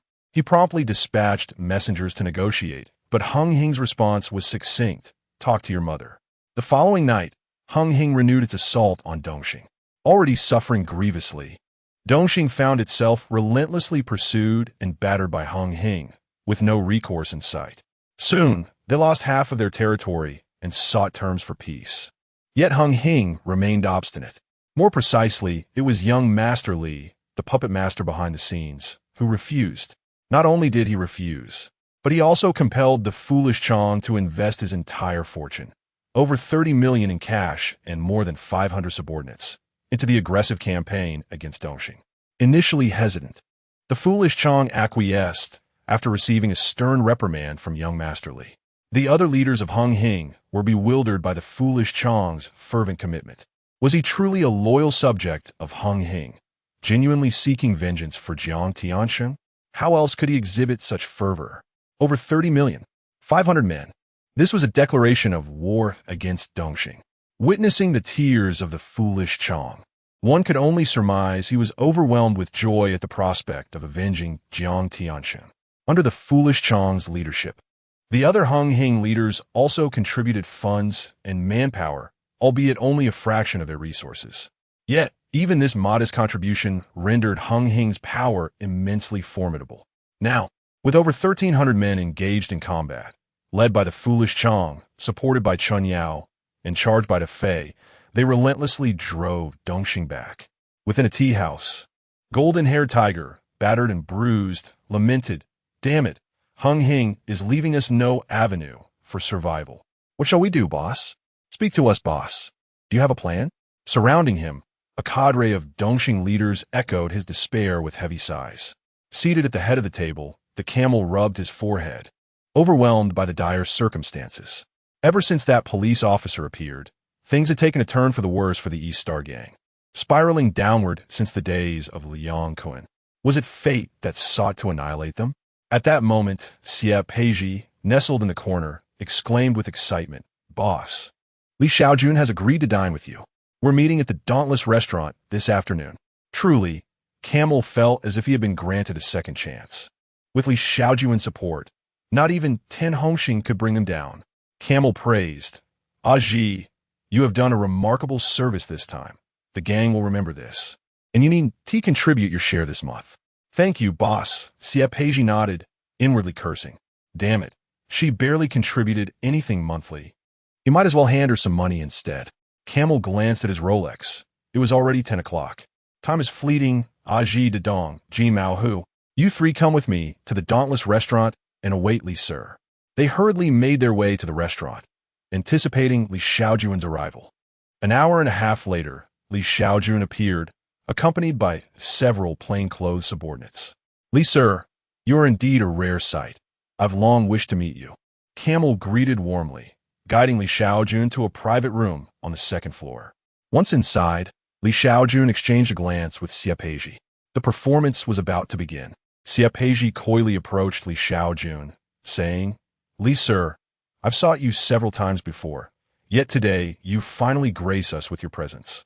Li Shaojun, with an air of casual indifference, replied, I've been busy, but here I am now. Observing their flirtation, Camel smirked. No wonder Xie Peiji managed to catch Li Shaojun's attention. It seemed that desperation had its merits. However, Dedong furrowed his brow. Something was amiss. Li Shaojun was not typically like this. Today, he seemed a different person, overly lascivious. As they took their seats, Li Shaojun wrapped an arm around Xie Peiji's slender waist and directly stated, "Let us cut to the chase. What does the E-Star wish for me?" Camel chuckled heartily. "Li sir, do not frighten me. How could we dare impose on you? We seek your assistance." Li Shaojun replied, "Very well, seek what?" Camel hesitated, glancing at Li Shaojun's subordinates. Li Shaojun waved them out of the room. Pouring a drink for Li Shaojun, Camel said, "We hope you can persuade Xiaochong to cease his actions, granting us a chance to survive. Should you agree, the E-Star will be eternally grateful." Li Shaojun pondered momentarily before responding, "That is feasible, but I have a condition." Camel inquired, "What is it, Li sir?" "We shall comply if within our means." Li Shaojun stated, "The E-Star must halt its opium trade. Should you agree, Xiaochong will immediately relent." Camel frowned and replied, "Li sir, let us be candid. Ceasing the sale of opium is beyond our capacity. How about this? We can temporarily suspend our opium dealings. What do you think?" With a contemplative sigh, Li Shaojun remarked, "Very well. I shall call Xiaochong shortly and instruct him to cease his actions." "Thank you, Sir Li, thank you," exclaimed Luotu, raising his glass in a toast. He downed his drink in one go. "You all enjoy yourselves. I have other matters to attend to." Without lingering to partake in the festivities, Li Shaojun departed with his entourage. In high spirits, Luotu indulged in a hearty meal at the restaurant before heading to a sauna to relish the evening. As night fell, the serenity of Yuanlong enveloped the area. The Hongxing faction had indeed withdrawn, refraining from disrupting Dongxing's territory. Elated, Luotu gathered a group of Dongxing leaders to revel at a nightclub, albeit without the presence of Xie Peiji and Dadong, who were otherwise occupied, a fact that did not concern him overly. Days passed, and a truce had been firmly established between Hongxing and Dongxing, ushering in an era of tranquility in Yuanlong. Within a grand villa, Luotu leisurely puffed on a cigar while perusing the accounts. He turned to a subordinate and instructed, "Please contact Jinmahu and request that he travels to Myanmar to procure an additional 10 kilograms of white powder from General Pakai. The addicts have been unable to find supplies, and once we release stock, it vanishes instantly. It seems this is what they refer to as hunger marketing." The subordinate nodded in agreement. "Understood, boss. Additionally, we are running low on ecstasy, cocaine, and marijuana. Should we acquire more?" Luotu pondered for a moment before responding, "Let's purchase some. For cocaine, let's start with a pound to test the waters. I suspect it may not be as lucrative as white powder. Acquire 500 pills of ecstasy and 50 pounds of marijuana, as it indeed sells well. Off you go." "Yes, boss," the subordinate affirmed, before the sound of the desk phone interrupted them. Luotu answered to find it was Xie Peiji on the line. Upon connecting, Xie Peiji said, "Boss, Sir Li wishes to invite you for a fishing trip, and he has also invited Xiaochong. Sir Li aims for a complete cessation of hostilities between Dongxing and Hongxing, promoting harmony and prosperity. Who cares about fishing without a helmet?" Luotu retorted, but quickly acquiesced to the proposal. All right. Fostering harmony is indeed favorable. I have no objections. This afternoon at 3 p.m.? Very well, that works." After clarifying the time, Luotu inquired, "By the way, did Sir Li mention anything else?" On the other end, Xie Peiji hesitated before replying, "It appears to be you on his mind, boss. Ever since your last dinner, Sir Li has been inquiring about the price of your Rolex." "You understand." Luotu chuckled knowingly. I understand. If there is nothing else, I shall hang up." "All right, boss," she replied. After ending the call, Luotu smirked, recognizing the universal greed that binds humanity. This Li Shaojun feigned a fade of patriotism while harboring his own avarice and lust. Yet Luotu was unperturbed by such greed. It was indifference he feared. He promptly summoned his subordinate and commanded, "Do you see this watch on my wrist? Go to Causeway Bay and procure 5 more for me. Remember, do not acquire any fakes. I want only the latest and finest." The subordinate nodded in compliance. At 3 p.m., Luotu, accompanied by 3 subordinates, arrived at the designated meeting spot, the very location where Li Shaojun had previously arranged to fish with Liang Kuan. The exasperation was palpable as Camel trudged over a small hill, his body weary. Before him lay a tranquil pond, where Li Shaojun sat on a small stool, while Xie Peiji fanned him with a delicate hand fan. Camel approached with a jovial demeanor, overhearing their playful argument. Stop fanning. You scared the fish away, Xie Peiji chided. Not all. Li sir, you must reason with me. The sound of my fanning is hardly louder than your breathing. The fact that you haven't caught any fish is not my concern, Li Shaojun retorted. As Camel drew nearer, he greeted softly, Hello, Li sir. How many have you caught? He glanced into the bucket beside Li Shaojun, only to find it devoid of fish, merely filled with water. Li Shaojun squinted in the sunlight and replied, I've just begun. Why don't you find a spot to sit? Shaqiang hasn't tea arrived yet. All right, Camel acquiesced, settling down after his younger brother placed a small chair for him. Soon, Shaqiang arrived, donning a motorcycle helmet, prompting curious looks from Li Shaojun, Xie Peiji, and Camel. Unable to contain himself, Camel asked, Shaqiang, why are you wearing a motorcycle helmet to fish? Li Shaojun added, Is this some new fishing technique? Does it even work? Shaqiang shot a glance at Li Shaojun. Come on, you should know by now why I wear a helmet. Do you remember how Liang Kuan met his end? He was crushed while fishing without one. I have no intention of meeting the same fate. Changing the subject, Shaqiang said, Let us focus on the matter at hand. Yes, I almost forgot. Camel interjected, accepting a box from his younger brother. Li sir, this is a token of appreciation for you. As the box was opened, 5 gleaming Rolex watches were revealed, eliciting an incredulous exclamation from Shaqiang. What the hell, Camel? Are you trying to outdo everyone? In response, Shaqiang hastily pulled out his wallet. Boss, just tell me how many watches you want, and I'll write a check for my brother to buy them. Be quiet. Li Shaojun admonished Shaqiang with a chuckle as he took the box. Now, let us discuss serious matters. Camel, has Shaqiang been causing you trouble with Dongxing recently? How is business? Holding his fishing rod, Camel replied, Not at all. With you around, Shaqiang wouldn't dare to stir up trouble. Our business at Dongxing is back on track, thanks to you, Li sir. Li Shaojun's expression turned serious, but before he could speak, Camel hooked a sizable fish. Hey, you scoundrel, don't even think about escaping, Camel exclaimed, reeling in a fish weighing over 3 pounds. Li Shaojun squinted and inquired, Camel, what bait are you using? It seems quite effective. Huh? Camel was momentarily taken aback. Why do you say you all?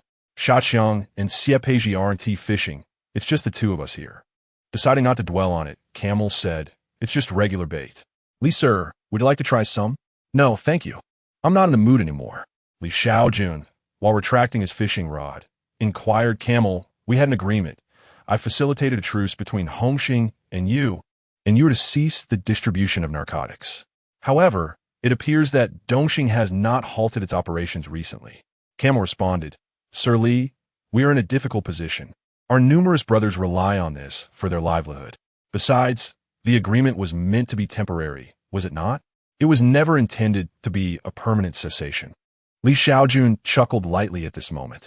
At that instant, Xie Peiji stealthily approached Camel from behind, wielding a stone, and struck him forcefully on the head.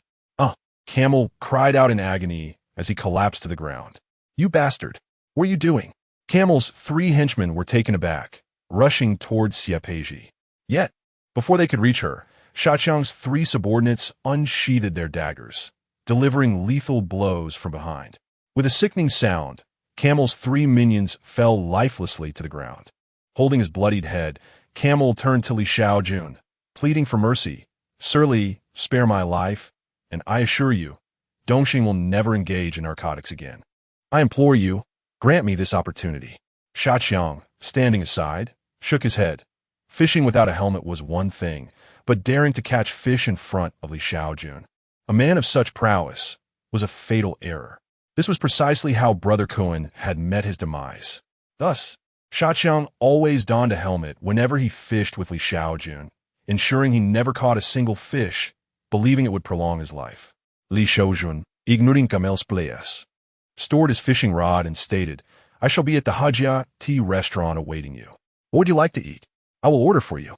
Xie Peiji's heart raced, her hand trembling as she clutched the stone, replying, Anything will do. Thank you, Sir Li. Shaqiang, I'm open to anything as well. Very well. With that, Li Shaojun departed, carrying an empty bucket. Xie Peiji's gaze shifted between fear and exhilaration as she looked at Camel. The fear was palpable. Having slain her own leader, Even a few stab wounds would be deemed too lenient, and discovery would mean certain death. The exhilaration stemmed from the immense risk, promising substantial rewards. Li Shaojun was poised to support her in ascending to become the new leader of Dongxing. She, Xie would rise to prominence, at least to the level of Shaqiang. Aji, please. I even treated you to a meal once. Camel whimpered, clutching his wound. Don't be foolish. Big brother, Xie retorted, brandishing the stone and striking Camel's head relentlessly. Thud, thud, thud. Soon, Camel lay lifeless. Shaqiang yawned, addressing his subordinates. Aren't you going to help? Yes, Boss Chong, they replied promptly. Shaqiang's 3 henchmen swiftly dragged the 4 corpses to a nearby thicket, where a pre-dug grave awaited them. After burying the bodies, Shaqiang and his crew cleaned the scene, disposing of the bloodied soil into the pond. Once everything was in order, Shaqiang raised an eyebrow at Xie, and together they made their way to the Hajia tea restaurant. In a corner of the Hajia tea restaurant, Li Shaojun savored his pork chop rice accompanied by chilled cola. Observant patrons had already noted that Li Shaojun consistently chose to sit in the corner during his visits. There is, of course, a reason for this. Sitting in the corner effectively prevents one from being stabbed in the back while dining. However, should one encounter a dump truck, there would be no escape. Indeed, not even a perch on the rafters would suffice to avoid a collision. Shortly thereafter, Shaqiang and Xie entered the room. Xie hands trembled slightly as she sat down and stammered, Li Sir, what should I do next? Li Shaojun handed her a cup of hot milk tea and reassured her, do not fear. Take your time. With me here, nothing will go awry. All right, thank you. Li Sir, Xie replied, taking a few sips of the tea, which was rather sweet for her taste.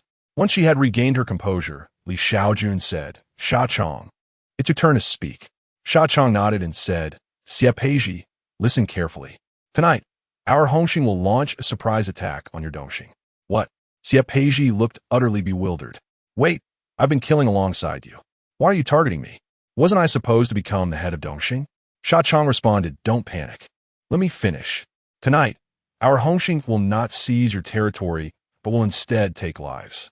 I will command my subordinates to eliminate a group of Dongxing Hall masters involved in drug trafficking, those whose status exceeds yours. Xie suddenly grasped the plan and patiently listened to Shaqiang. He continued, when I have made sufficient progress, I will send you a message. You will then lead your people to strike. I will feign defeat at your hands, allowing you to achieve dual objectives. Not only will you become a celebrated hero of Dongxing, but those of higher rank will also be eliminated, making you the new head of Dongxing. After Shaqiang finished, Li Shaojun remarked, this is a necessary course of action. The drug trafficking within Dongxing is rampant, and you can hardly control them. I must allow Shaqiang to carry out this purge.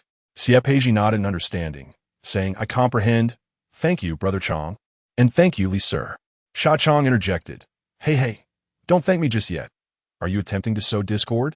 Li Shaojun shot a glance at Shaqiang and replied, Shaqiang, do not be so sensitive. She does not mean anything by it, and I am not foolish enough to be easily manipulated. Observing the flirtatious demeanor of Xie, Shaqiang muttered, that's hard to say. Once the plan was solidified, Li Shaojun departed the tea restaurant and returned to the police station. The unfolding events now hinged upon the performances of Shaqiang and Xie. As soon as he returned to his office, before he could even settle into his chair, Ma Jun rushed in, exclaiming, Goodness! Fan Changxin's team has taken on a significant case. Li Shaojun inquired, What case? Please elaborate. Ma Jun replied, You must have heard of it. The Rainy Night Butcher case. The Rainy Night Butcher? Instantly, Li Shaojun thought of one person, Lin Guiyun, the perpetrator of the Rainy Night Butcher case. Lin Guiyun was a taxi driver who had murdered 4 women, dismembering the victims and turning their remains into grotesque specimens, all while filming the heinous acts. However, the most striking aspect for Li Shaojun was that this madman had not been executed. Hong Kong does have the death penalty, but it is essentially a farce, seldom enforced. The notorious drug lord, Bo Hao, who has trafficked countless narcotics and caused innumerable deaths, has also evaded execution. In Tuen Mun, a heinous individual has committed multiple murders, yet has escaped the death penalty. Similarly, Lin Guiyun has also not faced execution. There exists a myriad of murderers who have likewise evaded capital punishment. This legal system is something that Li Shaojun finds difficult to accept. He holds an extreme viewpoint. A life taken must be repaid with a life. Now that this case has crossed his path, Lin Guiyun must face death. After contemplating for a moment, Li Shaojun declared, "Ma Jun, summon Fong Chongxin to see me." Ma Jun responded, "Huh? What do you need to see him for? You can't be considering getting involved in this case, can you? What about the organization?" Li Shaojun asserted, "I know how to handle this. You needn't concern yourself. Just don't interfere. Let me handle it." Wait, I'll go. Ma Jun shook his head and exited the office. Soon after, Fong Chongxin entered. Fong Chongxin scrutinized Li Shaojun for a few moments and inquired, "Inspector Li, what brings me here?" Li Shaojun asked, "Would you like to know who the Rainy Night Butcher is?" Fong Chongxin stared at Li Shaojun in disbelief, then sneered, "Inspector Li, I am quite busy. If you wish to jest, seek someone else. Do you think you can just declare knowledge at will? Focus on your own responsibilities." Previously, Fong Chongxin had been duped by Li Shaojun out of several $1,000s for meals and had been sold by Huang Bingyao into servitude in Causeway Bay. Harboring deep resentment towards Li Shaojun, naturally, he did not believe Li Shaojun's words, suspecting that this scoundrel aimed to deceive him once more. After speaking, Fong Chongxin departed, leaving Li Shaojun momentarily stunned. By the heavens, you squander opportunities when they are presented to you. You deserve to remain stuck in the position of senior inspector. Since you cannot seize this merit, I shall claim it for myself. Of course, Li Shaojun would not allow Fong Chongxin to gain credit without a price. He needed Fong to assist him in ensuring that the Rainy Night Butcher was not captured alive. However, it seemed he would have to take matters into his own hands now. Li Shaojun called upon his subordinates to investigate a taxi driver named Lin Guiyun. In Hong Kong, taxi drivers must be registered, and Li Shaojun swiftly located Lin Guiyun's address. He immediately set off in his car. As for why he chose not to enlist Ma Jun for this task, Li Shaojun had his reservations. Although Ma Jun was hot-tempered, he possessed boundaries. If Lin Guiyun did not resist, Ma Jun would not resort to killing him. Li Shaojun had to ensure this scoundrel did not survive to be apprehended. On his way, Li Shaojun encountered an acquaintance, a person eager for advancement. "Junior sister, come here." From the driver's seat, Li Shaojun beckoned to Liao Danan, who was patrolling the streets. Hearing her name called, Liao Danan eagerly approached and asked, "Brother, is that you? What do you need?" Li Shaojun replied, "There's a major case. Would you like to participate?" "Absolutely." Liao Danan's eyes sparkled with ambition. Then getting quickly, "I'll explain the case on the way." "All right." Liao Danan hurriedly opened the car door and took a seat, suddenly recalling, "Oh, I need to inform the captain." Li Shaojun reassured her, "No need. It will be resolved shortly." "Oh, then that's fine." In the passenger seat, Liao Danan curiously asked, "By the way, brother, what case are we working on? Is it just the two of us?" Li Shaojun remarked, "You must have heard of the Rainy Night Butcher case." "The Rainy Night Butcher case? I've heard it has been quite the sensation lately." "Senior brother, do you know who committed it?" Liao Danan was increasingly excited, never expecting to be involved in such a significant case. If she could solve it, not only would a promotion be within reach, but a transfer to plainclothes duty would likely follow as well. Li Shaojun replied, "I do know, and I am currently heading to the perpetrator's residence." "Sister, you wish to be promoted, don't you? You asked me to fire a shot. Now that I could, you'd be displeased," Liao Danan thought, her heart racing at Li Shaojun's enigmatic glance. Ah, is this the unspoken rule of the workplace? At last, she had encountered it. She scrutinized Li Shaojun closely. Handsome, composed, steady, and capable, exuding an aura of control in any situation. "Well," Liao Danan murmured, nervously fidgeting with her fingers. "Thinking is good." Li Shaojun nodded, then whispered a few words. Upon hearing him, Liao Danan's expression turned perplexed, tinged with a hint of fear. Noticing her demeanor, Li Shaojun was not surprised. She had only recently become a police officer and still believed the world was a beautiful place. Gently, he advised, "Sister, I could stop the car right now, and you could withdraw, but opportunities like this are rare in a lifetime.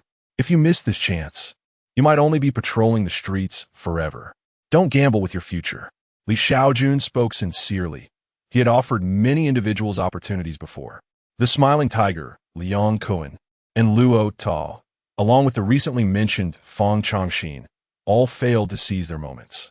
Only the foolish Chang and Xie Peizhi had grasped their chances. Liao Dinan bit her lip and nodded. I knew I was right about you. Before long, Li Shaojun and Liao Dinan arrived beneath Lin Guiyun's building, finding a concealed spot to wait for the rain-soaked murderer to return home from work. Meanwhile, Fang Changxin was fervently investigating the backgrounds of several victims, desperately searching for any clues to solve the case. Yet, without seizing opportunities, all his efforts were in vain. The duo remained hidden until 7 p.m. when a taxi pulled up. A frail-looking man with sunken eyes emerged. It was Lin Guiyun. Lin Guiyun interacted with a passing neighbor like any ordinary person, displaying none of the traits of a psychopathic killer. Instead, he appeared quite amiable. Let us go. Li Shaojun urged Liao Dinan to follow. Upon returning to apartment 205, Lin Guiyun immediately shut the door and drew the curtains before retreating to his bedroom. Murmuring softly, Lin Guiyun retrieved a preserved eye from a drawer, inspecting it with satisfaction. The drawer also contained preserved fingers, tongues, and other body parts, all meticulously prepared. Materials are running low. Perhaps I should kill another, Lin Guiyun remarked nonchalantly, displaying a chilling indifference towards life. As the sound of knocking resounded, Li Shaojun stood outside the door, inquiring whether anyone was home. A child has scratched the taxi below. Come out and take a look. Upon hearing that his vehicle had been damaged, Lin Guiyun felt no doubt.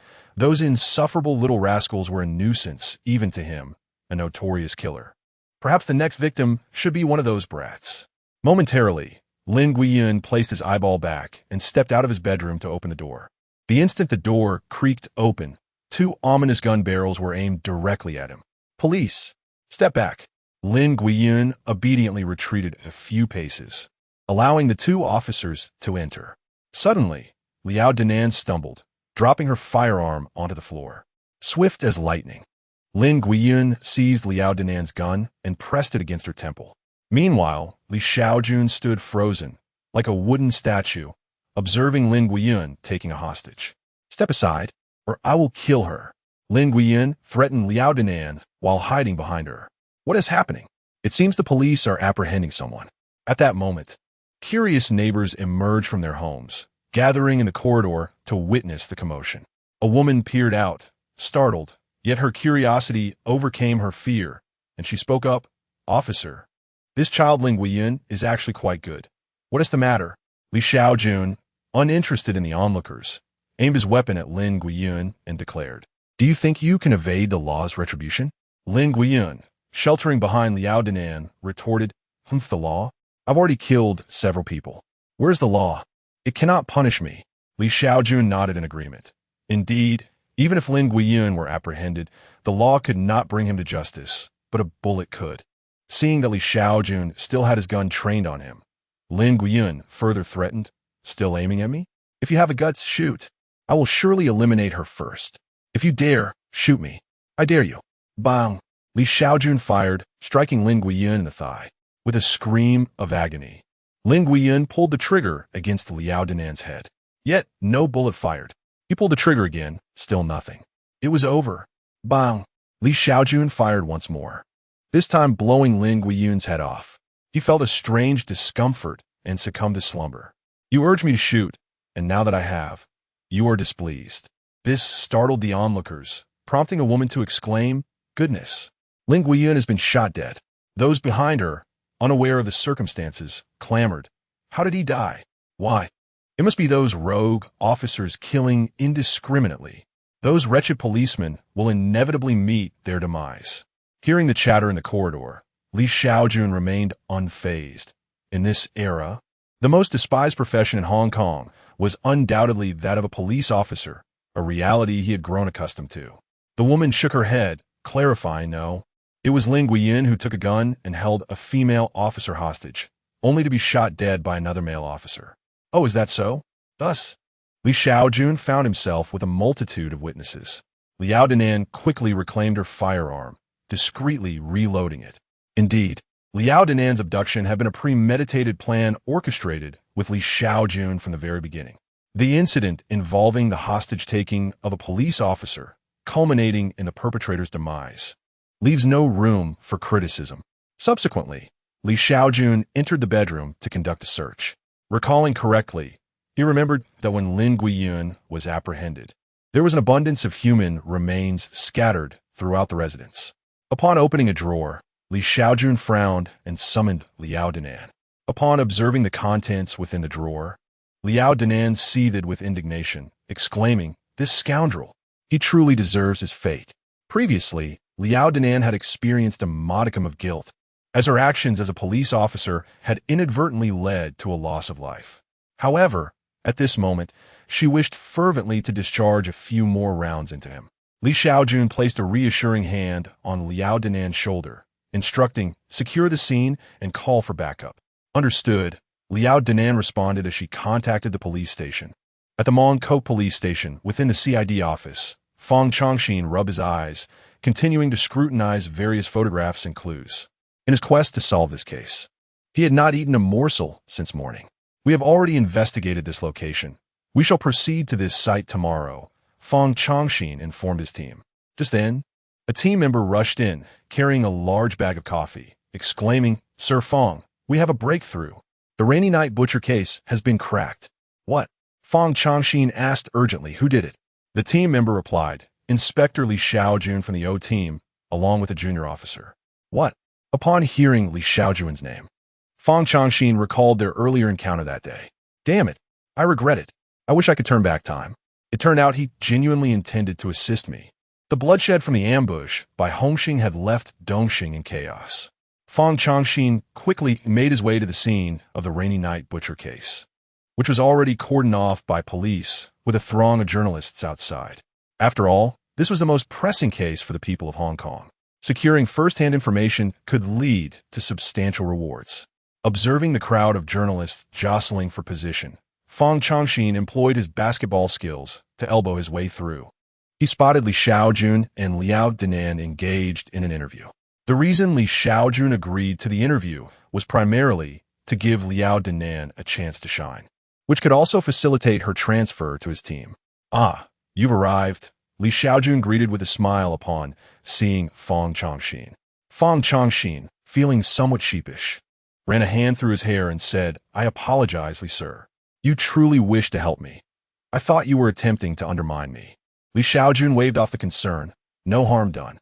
After all, I did treat you to a meal at my expense. It's only natural you were cautious." Hearing this, Fang Chongxin's expression softened as he regarded Li Shaojun with newfound respect. No wonder so many admired Li Shaojun. He was indeed a commendable individual. Fang Chongxin felt an inkling that aligning himself with Li Shaojun could lead to a promising future. Having already missed one opportunity, he was determined not to remain stagnant in his current role as a senior inspector. Gritting his teeth, he declared, "Li Sir, I wish to join your team." "Well," Li Shaojun tactfully declined, saying, "This decision is beyond my authority. I am merely the chief inspector, not the chief superintendent." Fang Chongxin said, "I will speak with Sir Huang. Please, Sir Li, I truly admire you. Allow me to join your team." Li Shaojun replied, "As long as Sir Huang consents, I have no objections. However, I must clarify that if your performance is unsatisfactory, I will have to let you go." Fang Chongxin, filled with excitement, responded, "Thank you, Sir Li. Rest assured, I will perform admirably. Whatever you instruct, I shall follow without fail, and I will not disappoint you." Very well, Li Shaojun thought. What more could he say? Moreover, it seemed that he was indeed short-staffed at the moment, with only Ma Jun available. Fang Chongxin tended to become overly enthusiastic when it came to opportunities for promotion. If he could be properly managed, he would likely prove useful. Fang Chongxin was quick to act, promptly seeking out Huang Bingyao. Subsequently, Li Shaojun also requested Huang Bingyao to transfer Liao Danan to the Mongkou police station. Anticipating that once accomplishments were recognized, Liao Danan would be able to transition to the organized crime unit. Meanwhile, at midnight in Yuanlong, hundreds of Hongxing gangsters, under the command of Sha Chong, armed with machetes, split into 20 groups and infiltrated the area in vans and small trucks. This was indeed a case of hunger marketing. Business had been booming recently, with 50 ecstasy pills, a pound of marijuana, and over 200 grams of cocaine astonishingly sold out in a single day. Inside a nightclub, a boss known as Black Dog was cheerfully tallying the day's profits. One of his underlings remarked, "Boss, our stock is nearly depleted. Should we request more from the Dragon Head? Otherwise, all the goods will be taken by the other bosses." The drug trafficking model employed by Xing was as follows. The Dragon Head imported goods from outside and sold them to various Xing bosses, refraining from direct sales himself. These bosses then collaborated with nightclub owners in their territories, having their underlings pose as customers to sell within the clubs. Thus, even if arrests were made, only the underlings would be apprehended, sparing the higher-ups of Xing and the nightclub owners from repercussions. It could be said that while clever, their ingenuity was misapplied. Therefore, after Li Shaojun had cooperated with Liang Kuan to capture members of Xing, he had Liang Kuan send his underlings to disrupt Xing's operations. As Li Shaojun could only arrest individuals and was unable to completely shut down a nightclub. Hence, he opted to have Liang Kuan overturn Xing's table of profits. Black Dog nodded, saying, "Rest assured, I've already communicated with the Dragon Head, who has dispatched Golden Hair Tiger to procure more goods. We will not be lacking. The boss is brilliant," one underling flattered. "Killed him." Suddenly, a shout erupted from behind. As Black Dog turned, he saw a dozen Xing gangsters charging towards him, wielding machetes. "What are you doing? Do you know whose territory this is?" Black Dog barked from behind his underling. The Xing gangsters showed no fear, brandishing their knives and attacking. There's been a murder. A fight has broken out. The surrounding patrons, startled by the commotion, scattered in all directions, while the Xing gangsters remained fixated on Black Dog. Boss, save me. Boss, run." Black Dog's underlings hurriedly escorted him out through the back door. However, they were well prepared. As the Black Dog dashed out of the nightclub's rear entrance, he was ambushed by several members of the Xing gang lurking nearby, who mercilessly stabbed him multiple times, leading to his immediate demise. Not only the Black Dog, but numerous members of Xing also fell victim to the sudden onslaught from Xing. At another nightclub, a Xing boss, accompanied by several underlings, emerged with laughter, exclaiming, "Today is truly exhilarating. The twins are indeed exceptional," turning my iron gun into a mere caterpillar.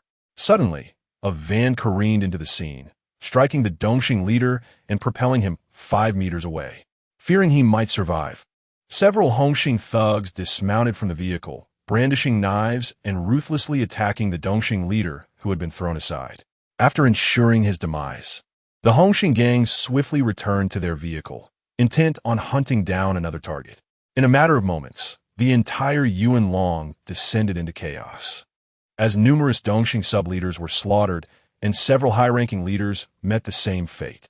The surviving Xing bosses desperately attempted to contact Camel for assistance, but he was nowhere to be found. Without a guiding force, Xing was left to endure the onslaught passively. The prospect of retaining their territory dissipated. Survival was their only hope. "Help! Help!" Uncle Ben, one of the Xing elders, was sprinting down the street with a few underlings, pursued by over 20 armed Xing thugs. "Don't run! Damn it, stop! Don't run! Kill them!" Hearing the increasingly ominous shouts behind him, Uncle Ben quickened his pace, but his age soon caught up with him, and he was quickly overtaken. Without further ado, the Xing thugs lunged forward with their knives. 41. The plan has succeeded. It's over, it's over. As he braced himself for the impending blow, Uncle Ben shut his eyes, awaiting his fate. "Run! Someone run!" Yet, the strike never came. Upon opening his eyes, he was astonished to see over 100 Xing gang members charging towards him, weapons drawn. The once menacing Xing assailants fled in terror. It was none other than Xie Peiji's forces that had come to his rescue. Upon confirming Uncle Ben's safety, Xie Peiji hurriedly approached him, asking, "Uncle Ben, are you all right?" With gratitude, Uncle Ben replied, "Ah, Ji, thank you so much. I was on the brink of death, just a hair's breadth away. Thank goodness you are safe. I must go assist others now. Please find a secure place to hide," she urged. All right, Aji, you hurry along. This time, Xing is truly serious. Oinko ben Kulshund." After exchanging a few more words, Xie Peiji departed with her men. That night, Xie Peizhi saved numerous Dongxing leaders and successfully repelled the Hongxing forces, reclaiming substantial territory. The following day, at the Dongxing headquarters, the atmosphere was tense. Damn it, where has Camel gone? Why was he absent last night? Our Dongxing was nearly annihilated. Surely he must have perished as well. In the main hall, a group of Dongxing leaders, bandaged and wounded, voiced their concerns. Following the ambush, half of Dongxing's leaders were either dead or injured. Uncle Ben, the most senior member present, extended his hand and spoke. Esteemed leaders, the pressing matter at hand is not the whereabouts of the camel. I suspect it has long since been dealt with by Hongxing. What is crucial now is that we select a new leader for Dongxing. Otherwise, we shall be doomed when Hongxing strikes. The others quickly concurred. Uncle Ben is right. We must hasten to elect a new leader. I too cast my vote for Uncle Ben. I also support Uncle Ben. A multitude of Dongxing leaders raised their hands in support. In the corner, Xie Peizhi narrowed her eyes, thinking, a bunch of scoundrels. Shaozun should have eliminated all of you last night. Witnessing this scene, Uncle Ben felt a chill run down his spine. It was a time when Dongxing was weak and Hongxing was strong. To assume the role of Dongxing's leader now would be perilous. Uncle Ben continued, "Thank you for your support, esteemed leaders, but I am already advanced in years and no longer capable of handling affairs in the underworld. Should I take on a role of leader, I may inadvertently lead you all to ruin." Uncle Ben is indeed aging. Then who shall we select? Upon hearing Uncle Ben's words, the Dongxing leaders exchanged glances. Uncle Ben proposed, "Esteemed leaders, I have a candidate in mind. What do you think of AG? If not for AG, many of you would likely not have survived last night." Upon hearing Uncle Ben suggest Xie Peizhi, the expressions of the leaders varied. One leader remarked, "Though AG performed admirably last night, her rank is insufficient, and she is a woman. Doesn't that pose a problem?" Another leader supporting Xie Peizhi retorted, "Damn it, what era are we in? Still clinging to the outdated male preference mentality as if we were in the Qing dynasty? I believe AG is qualified to lead as the new head. I support her." Uncle Ben added, "Esteemed leaders, the realm has evolved beyond mere violence. Intellect is paramount. Without it, one remains a mere thug. I stand with AG. I too support AG." Very well, let us proceed to a vote. Those in favor of AG, please raise your hands. Uncle Ben counted the raised hands, noting 2/3 in support. He declared, "The minority shall bow to the majority. I hereby announce AG as the new leader of Dongxing." Applause erupted as Uncle Ben led the way, with the other leaders following suit. Seeing herself as the new leader, Xie Peizhi rose, her face aglow with joy, saying, "Thank you for your support, esteemed leaders. I shall dedicate myself to the society, willing to brave fire and water without hesitation." Well said. AG, come take your seat at the head. Uncle Ben stepped aside, allowing Xie Peizhi to take her place. Is this the taste of leadership? Xie Peizhi gazed down at the assembly of Dongxing leaders, her excitement palpable, her eyes dreamy, her body ablaze with fervor. Power. This is power. Xie Peizhi resolved to grasp the authority she held for a lifetime, until death. Observing Xie Peizhi's exuberance, the Dongxing leaders swallowed hard. Wait, are we selecting a leader or a Miss Dongxing? Uncle Ben cleared his throat and asked, "So, Iji, do you have any strategies in mind? How shall we confront Hongxing?" Xie Peizhi casually remarked, "Rest assured, my esteemed colleagues, I shall ensure that Hongxing ceases its actions today." One of the Dongxing leaders interjected, "Dragonhead, previously, Camel attempted negotiations with Hongxing, yet they still betrayed us with a surprise attack. How do you intend to negotiate?" Xie Peizhi replied, "That was due to Camel's ineptitude. I am not Camel. You need not worry. You may now depart and conduct your business with peace of mind." A sense of confusion lingered among the Dongxing leaders as they exchanged glances, but with the Dragonhead's decree, they had no choice but to leave. Once they had all departed, Xie Peizhi sank into her chair, twisting and turning in contemplation. Gazing at the now empty room, she perched herself on the armrest of the chair and began a series of exercises. "Ah, this is the essence of power," she mused. After her invigorating session, Xie Peizhi exited the room, needing to report to Sir Li. "Boss, where are we headed?" inquired a cheerful subordinate waiting outside. as they had begun to carve out their own place in the world. 2. Before Xie Peizhi could respond, Dongxing's Big Dong approached with several subordinates. He had been present at the earlier meeting, silently observing from the corner, but had cast his vote in favor of Xie Peizhi. Xie Peizhi asked Big Dong, "Do you require something from me?" After a moment of contemplation, Big Dong replied, "Aji, how should I put this?" Noticing his hesitance, Xie Peizhi sensed a shift in the atmosphere. Big Dong, being astute, likely recognized the precarious situation. Xie Peizhi stated, "Big Dong, the situation has reached a critical juncture. If Camel continues down this path, Dongxing will face annihilation, inevitably falling victim to both the police and Hongxing. You must choose to support me or oppose Sir Li. Rest assured, should you align with me, I can offer you substantial benefits." Sighing, Big Dong nodded in agreement. His decision was not swayed merely by the allure of profit, but rather by the undeniable truth in Xie Peizhi's words. Dongxing was on a trajectory towards destruction, having already incurred the wrath of law enforcement. The choice was clear: either accept the police's terms or face their wrath. Seeing Big Dong's support brought Xie Peizhi joy, and she proposed, "I was just about to dine with Sir Li. You should join us." With a nod, Big Dong climbed into the car alongside her. During the drive, Big Dong expressed his concern. "Aji, Golden Hair Tiger is returning tomorrow. How do you plan to handle this? He may not take kindly to you." Upon hearing the name Golden Hair Tiger, Xie Peizhi furrowed her brow.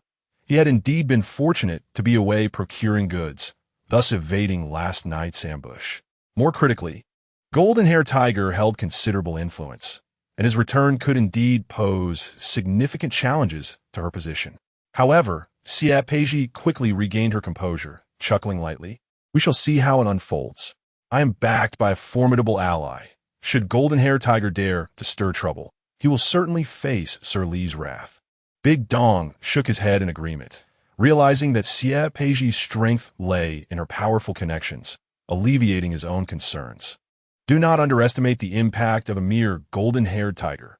Even a resurrected camel would be subdued by Li Shaojun. Soon, the two arrived at the Resilient restaurant. We're on the 3rd floor, in a private room. Li Shaojun and Sha Qiang were awaiting Xie Peizhi. "Apologies, Li Sir, Changgu, the traffic was unbearable," Xie Peizhi said with a radiant smile as she pushed the door open and confidently settled beside Li Shaojun. Observing the voluptuous and alluring figure of Xie Peizhi, Sha Qiang furrowed his brow. "Heavens, I hope this woman doesn't truly usurp my position." "Stop being so provocative," Sha Qiang remarked. "Now, tell me, how are things on your end? Have you assumed the leadership of Dongxing? Don't let Li Sir down." Xie Peizhi replied, "Sha Qiang, you needn't worry about my affairs." She then turned to Li Shaojun with a beaming smile. "Li Sir, rest assured, I have indeed taken the helm of Dongxing, so you can instruct Sha Qiang to cease his concerns." Li Shaojun nodded, stating, "Sha Qiang will relent." Xie Peizhi, there are still some individuals involved in drugs from Dongxing who narrowly escaped last night. You must find an opportunity to eliminate them. Understood? Xie Peizhi assured him.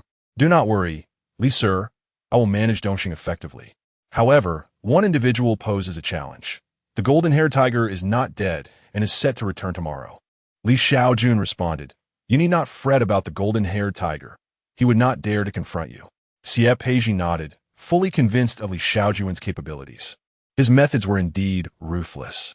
As their conversation continued, suddenly, Li Shaojun's mobile phone rang, a call from an undercover agent. He rose and moved aside, instructing the three not to eavesdrop.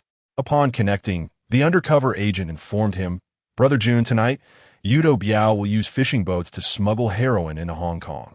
At the Causeway Bay Pier, Yudo Biao is a prominent figure in another major gang, known for his fade of making a living through fishing while secretly transporting drugs." Li Shaojun had long been monitoring him and had dispatched an undercover operative who had finally found a lead. "Understood. Take utmost care," Li Shaojun advised before ending the call. He then said, "I have other matters to attend to. You may continue your meal. If anything arises, do not hesitate to call me." "All right," Xie Peizhi and Sha Qiang nodded. Li Shaojun swiftly returned to the Mongkou police station. Upon entering his office, he raised his hand and declared, "All members of our team, gather here. Sun, Ma Yun, Fang Changxin, Liao Danan, and others assembled, sitting obediently in anticipation of Li Shaojun's instructions. Without delay, he succinctly relayed the information he had acquired. He then issued a directive.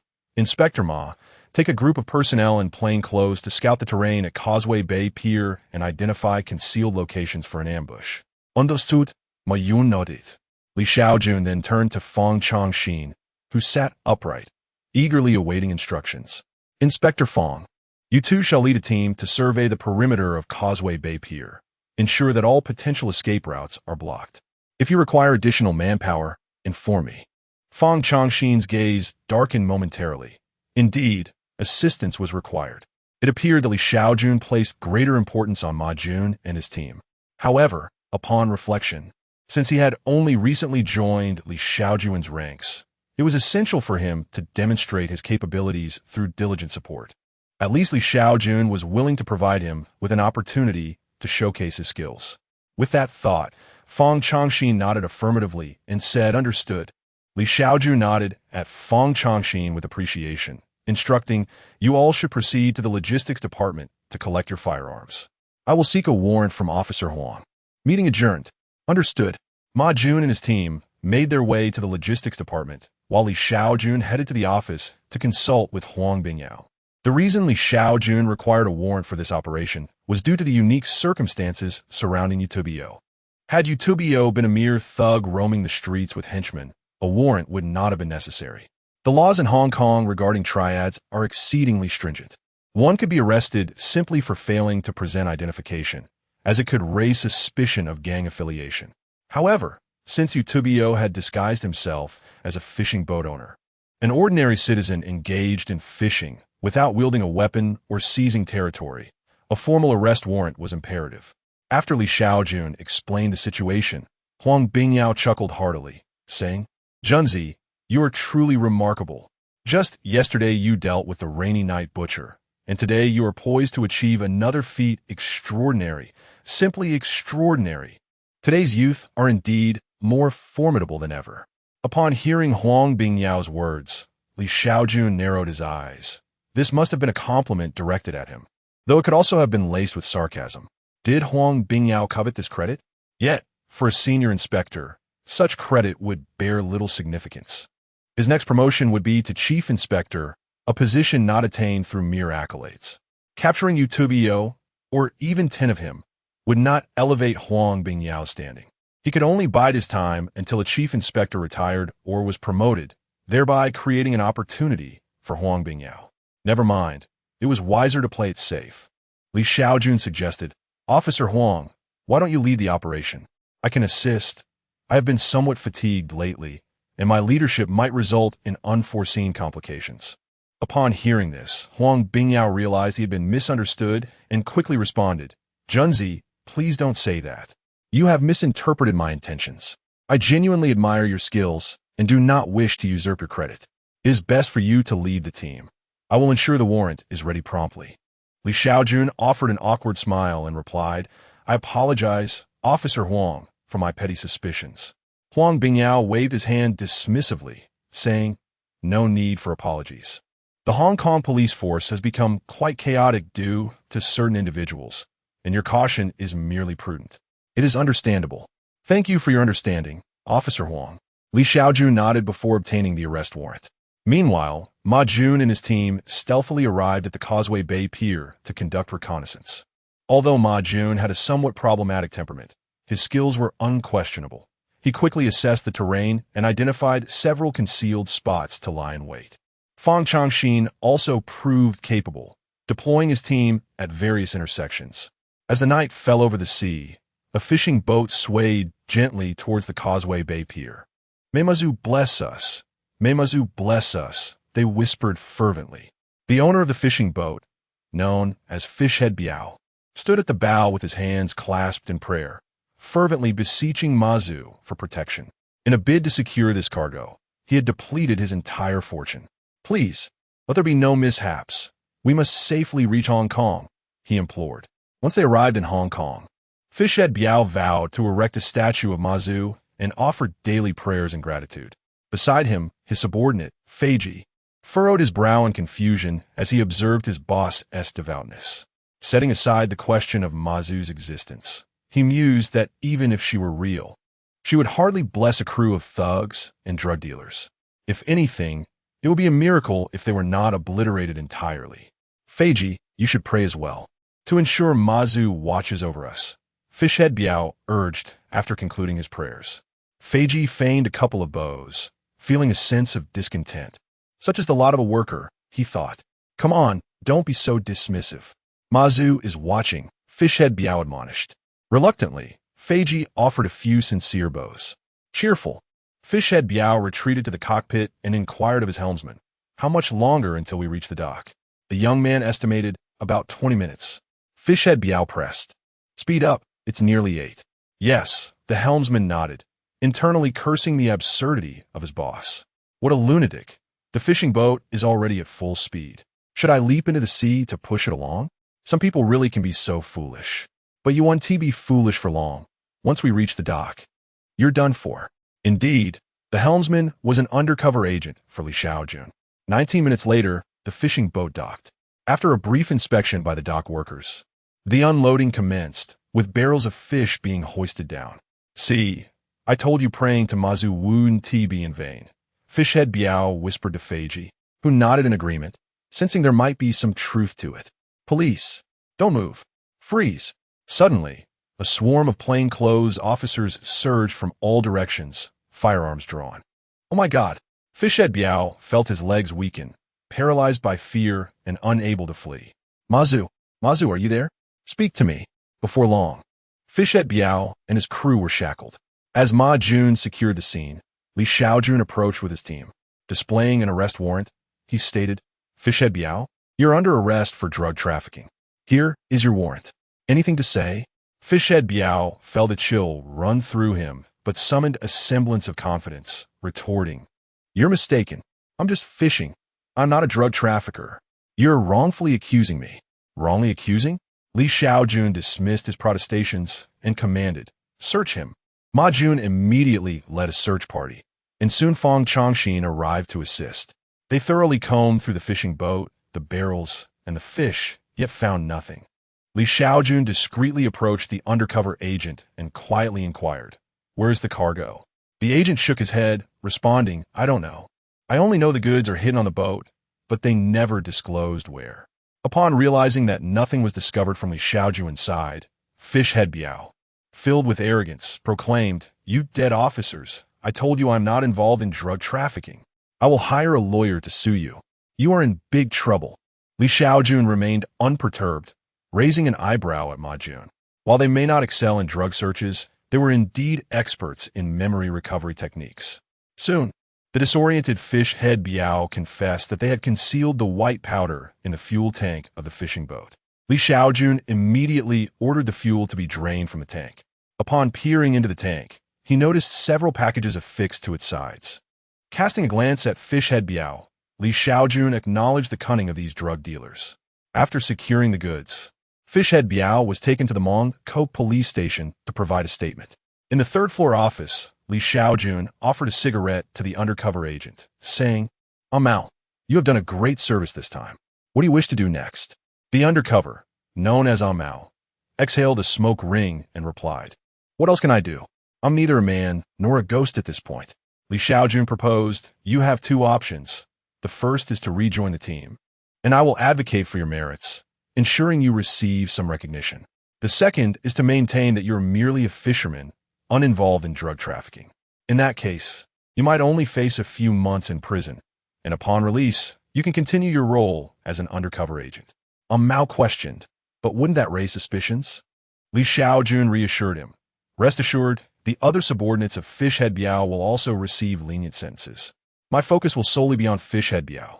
After hearing Li Shaojun's words, Mao ran his fingers through his hair and sank into Li Shaojun's office chair, silently smoking while staring at the ceiling.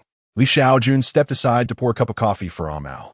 After a moment of contemplation, Mao remarked, I was dispatched to go undercover before I even graduated from police academy.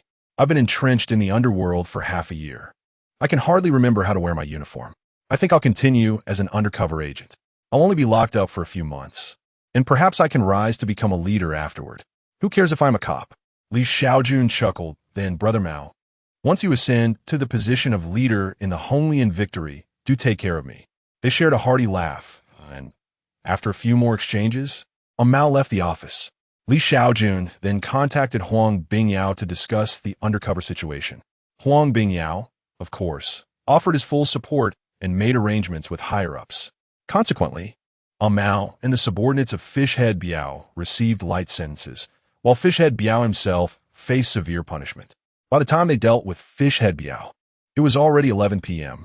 Li Shaojun bid farewell to Ma Jun and returned home, taking a shower before lying down to sleep.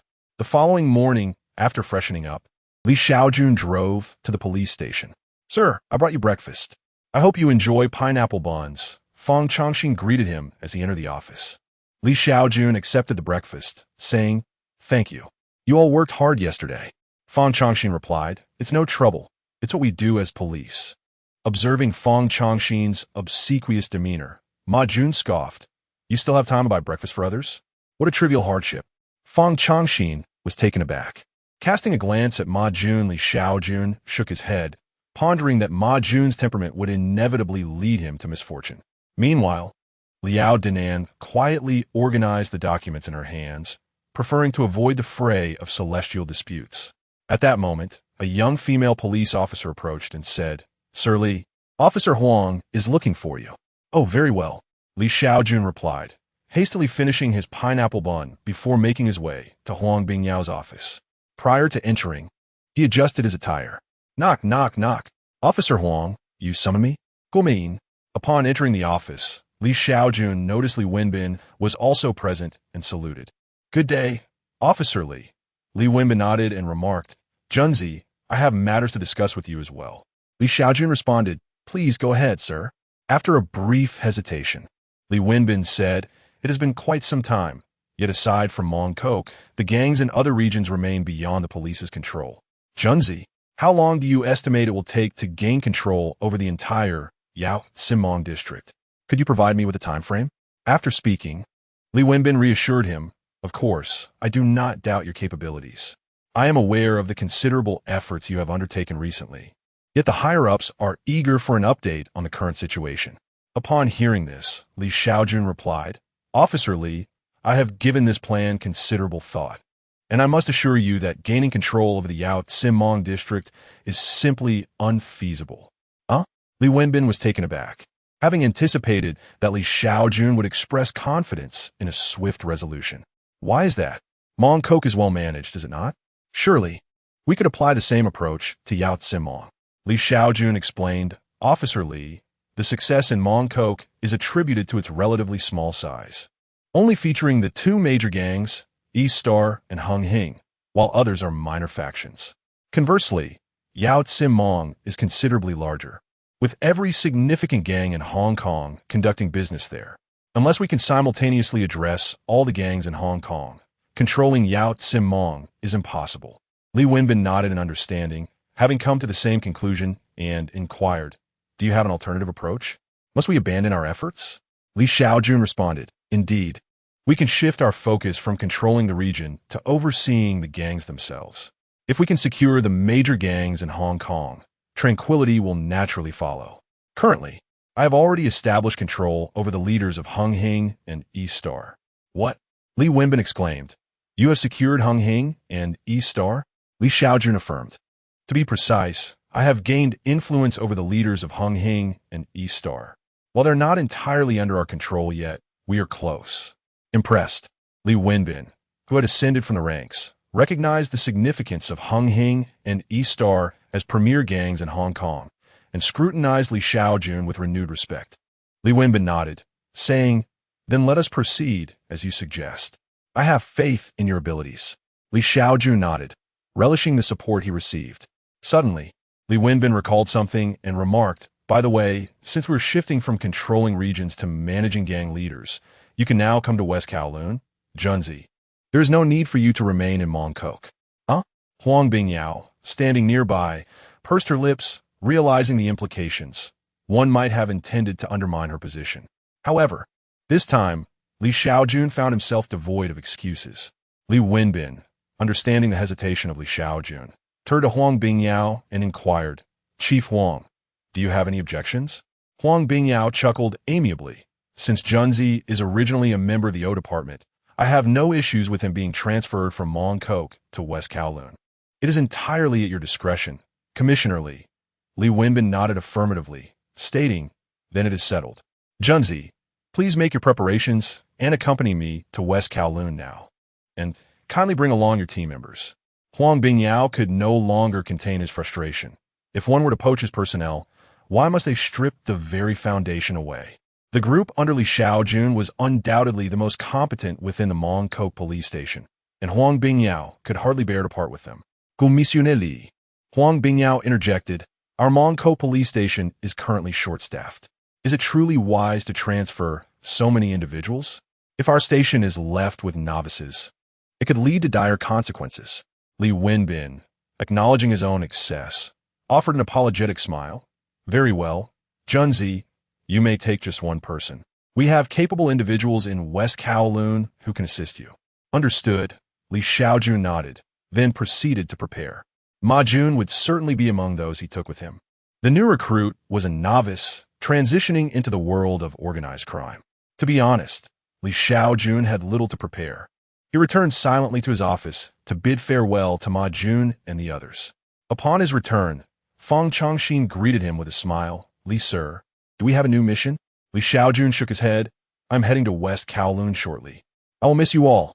I just wanted to say goodbye." "What? So sudden? How could this be?" Fang Chongxin asked. "Li, sir, you're not joking, are you? Is this for real?" Li Shaojun replied, "Indeed. Why would I deceive you?" Fang Chongxin was momentarily taken aback, cursing inwardly. "Damn it. Just as I secured a solid ally, he is leaving. Why is it so difficult to rise to the rank of chief inspector?" Fang Chongxin quickly asked, "Li, sir, would you like to take a few people with you to West Kowloon?" "What about me?" Li Shaojun responded, "I won't be taking anyone, just Ma Jun and myself. You'll need to keep an eye on Mongkok while I am in West Kowloon, though I will certainly return to check in." Fang Chongxin sighed. What terrible luck. The other team members also felt a sense of reluctance. Finding a reliable superior these days was more challenging than finding a pig that could climb trees. "I will be cautious. Should you encounter difficulties in the future, do not hesitate to call me. Is Ma Jun ready? I must take my leave now. The commissioner is waiting." Ma Jun nodded in agreement. As they stepped outside, they encountered Huang Bingyao once more, and Li Shaojun exchanged a few more words with him. Huang Bingyao felt a mix of joy and reluctance, yet he was powerless to change the situation. Subsequently, they descended the stairs, where Li Wenbin was seated in a black sedan, greeting them with a cheerful demeanor. Li Shaojun entered the vehicle and said, "I apologize, Commissioner Li, for keeping you waiting." Li Wenbin waved his hand and remarked, "There is a saying, it's easy to find 1,000 soldiers, but rare to find a capable general. A good subordinate is indeed worth cherishing." Li Shaojun smiled lightly, while Ma Jun sat in silence, the atmosphere within the vehicle growing somewhat somber. Li Wenbin took the initiative to steer the conversation, saying, "Do not fret. I am aware of your endeavors. As long as they are for the betterment of Hong Kong, they are not of great concern. I will lend you my full support. Additionally, I have a subordinate who is even more formidable than you, named Li Shaojun. You two will surely find common ground. Once we arrive in West Kowloon, I will have him assist you." Li Shaojun, Li Shaojun mutarat. Recalling a character he had seen in a film, indeed known for his ruthless nature, Li Wenbin affirmed, "Yes, indeed, Li Shaojun. Isn't it quite a coincidence that 3 members of the Li family have come together? I hope you will look out for him in the future." Li Shaojun nodded in agreement, responding, "Certainly, Li sir." Before long, the vehicle came to a halt outside the West Kowloon police station. As one of the 6 major districts in Hong Kong, West Kowloon exuded an impressive air, its entrance grander than that of the Mongkok police station. Officers adorned with insignias were a common sight, and even before stepping out of the car, Li Shaojun noted several inspectors. "Step out. I will take you to your future office," Li Wenbin instructed. "Understood." The two followed Li Wenbin into the West Kowloon police station. The lobby was bustling, a cacophony of voices and the incessant clamor of suspects filling the air. "Sir, I haven't paid. I didn't engage in prostitution. What grounds do you have for my arrest?" One suspect cried, "You scoundrel! Prostitution? You're being accused of rape. Another retorted. Commander, I merely sold a bit of milk powder. Must it come to this? Yet another protested. Milk powder?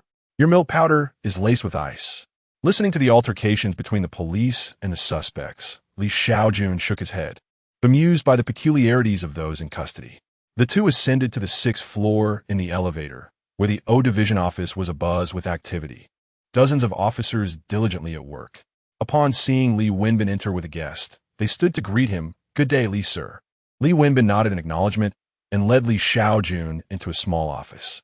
Inside, Li Shaojun was engaged in a fierce phone conversation, stating, I tell you, if you do not surrender today, pray that you do not fall into my hands. Otherwise, prepare for your own demise. Li Shaojun pursed his lips, taken aback by the man's ferocity. After finishing his intimidating remarks, Li Shaojun turned to see Li Wenbin and saluted. Good day, Li, sir. How may I assist you? Li Wenbin replied with a smile. I brought someone along to introduce to you. This is Chief Inspector Li Shaojun, who has just arrived from the Mongkou police station. He will be your superior from now on, and I trust you will assist him well. Li Shaojun extended his hand with a smile, saying hello. I look forward to your guidance. Li Shaojun reciprocated the gesture. Hello, I have heard of you. I did not expect you to be so young. You must not be yet 30. Li Shaojun chuckled. I am 24, soon to be 25. Heroes emerge in their youth, Li Shaojun sighed. He is already 40, having achieved numerous accomplishments and now serves as a senior inspector. I truly envy this young man. His fortune is indeed remarkable. Noticing the pleasant atmosphere, Li Wenbin remarked, now, I will leave this in your capable hands. Junzi, should any matters arise, report directly to me. I have other commitments to attend to, so please take your time to converse. Understood, Li, sir. After Li Wenbin departed, Li Shaojun turned to Li Shaojun. From now on, I shall address you as Xing, and you may call me a Jun or Junzi. Li Shaojun shook his head, replying, that is not appropriate. You are my superior. I shall refer to you as Jun, sir. Li Shaojun nodded in agreement. Very well, Xing, are you familiar with the wolf training plan? Li Shaojun nodded. Having been informed by Li Wenbin long ago. What are your thoughts on this plan? Any suggestions? Li Shaojun responded, it is foolish, ineffective, and profoundly unjust. Hearing this, Li Shaojun was taken aback, uncertain of Li Shaojun's character. Yet, it became clear why Li Shaojun, despite his age, was still subordinate to him. What subordinate speaks to their superior in such a manner? To openly disparage a plan that their superior takes pride in is audacious. It is worth noting that Li Shaojun nearly risked his life for this wolf training plan, investing considerable effort. Yet this was the opinion he received? Li Shaojun chuckled softly and inquired, what alternative suggestions might Li Sir propose? With a fierce glint in his eyes, Li Shaojun declared, eliminate them all. What? Excuse me? Li Shaojun thought he had misheard and asked for clarification. What do you mean by eliminate them? Could you be more specific? Li Shaojun, brimming with righteous fury, stated, Li Sir, a gang operates through murder, arson, and criminality, amassing wealth that law-abiding citizens could never earn, then masquerade as good Samaritans to cleanse their image. Do you not perceive this as an affront to the common people and to the law? Li Shaojun pressed his lips together. Li Shaojun continued, I believe we, as police officers, must eradicate them. We must annihilate all triads. Such organizations should not exist in Hong Kong. I merely desire a meal. After hearing Li Shaojun's words, Li Shaojun bit his lip, exchanging a glance with Ma Jun beside him. I had thought Ma Jun was already unparalleled. Whom does this man serve? Ma Jun regarded Li Shaojun with a peculiar expression. While he too despises evil, in comparison to Li Shaojun, he seemed almost complicit in wrongdoing. Eliminate all triads? Such talk is either foolish or delusional. Li Shaojun asked, Xing, how do you intend to eliminate all triads? Li Shaojun shook his head. I have yet to devise a plan, but I am certain a method will present itself. An uneasy silence settled over the atmosphere. Ma Jun tugged at Li Shaojun's sleeve, whispering, our vehicle is still in Mongkou. We should go retrieve it. Li Shaojun nodded. They had arrived in West Kowloon in Li Wenbin's car, and their own vehicle remained parked at the Mongkou police station. It was unavoidable. When a leader personally offers you a ride, one cannot refuse and claim to have their own transportation. As Li Shaojun bid farewell, he and Ma Jun had matters to attend to, and they departed from West Kowloon. The two hailed a taxi and returned to the Mongkok police station, whereupon they entered their vehicle and set off for West Kowloon. En route, Li Shaojun spotted an acquaintance selling lunchboxes. He pulled over and approached the vendor, only to discover that it was none other than the notorious Fei Shi, a member of the Crow gang. Fei Shi was pushing a small cart, peddling his wares, with two white styrofoam boxes brimming with lunchboxes. What would you like? I have pork chops, roast duck, char siu, all available, Fei Shi exclaimed, his demeanor welcoming as he opened one of the boxes upon noticing a customer. However, upon recognizing Li Shaojun, he began to tremble and stammered, Officer, I assure you, I'm merely selling lunchboxes. Is there something you need from me? Li Shaojun inquired. Selling these so early in the morning? Are they selling well? Fei Shi nodded, of course. Many who perform heavy labor prefer these for breakfast. Who could survive on just buns, congee, and pineapple buns? As they conversed, a laborer approached and remarked, Fei Shi, you're a bit late today. Same old routine. I'll take 5 boxes extra meat. With a cheerful grin, Fei Shi packaged the lunchboxes, stating, all my lunchboxes come with extra meat, 5 boxes ready. That LL be $45. The laborer handed over the money and took his meal. $9 a box, quite reasonable, Li Shaojun mused, examining the portion size, which was indeed substantial. Considering it was 1989, prices in Hong Kong had begun to rise. Is there any profit at this price? Li Shaojun asked. Fei Shi replied, certainly. I don't need a storefront, so my costs are low. While I may not earn much, I can make around $200 a day after exhausting labor. Confirming that Fei Shi was genuinely selling lunchboxes, Li Shaojun queried, $200 is commendable. What prompted you to start selling lunchboxes? Have you seen the light? With a sigh, Fei Shi lamented, it's a matter of survival. I used to follow Brother Crow, but once he was arrested, I moved on to Laughing Tiger, who also got caught. Then I followed Camel, who vanished too. Now, no one from Dongxing dares to take me in. If I don't sell lunchboxes, I'll starve. Li Shaojun narrowed his eyes, initially believing Fei Shi had turned over a new leaf, only to realize he was driven by necessity. Well, at least you're on the right path now. Give me 2 boxes to try, he instructed. Fei Shi eagerly selected 2 boxes, exclaiming, thank you for your generosity, officer. I want to charge you.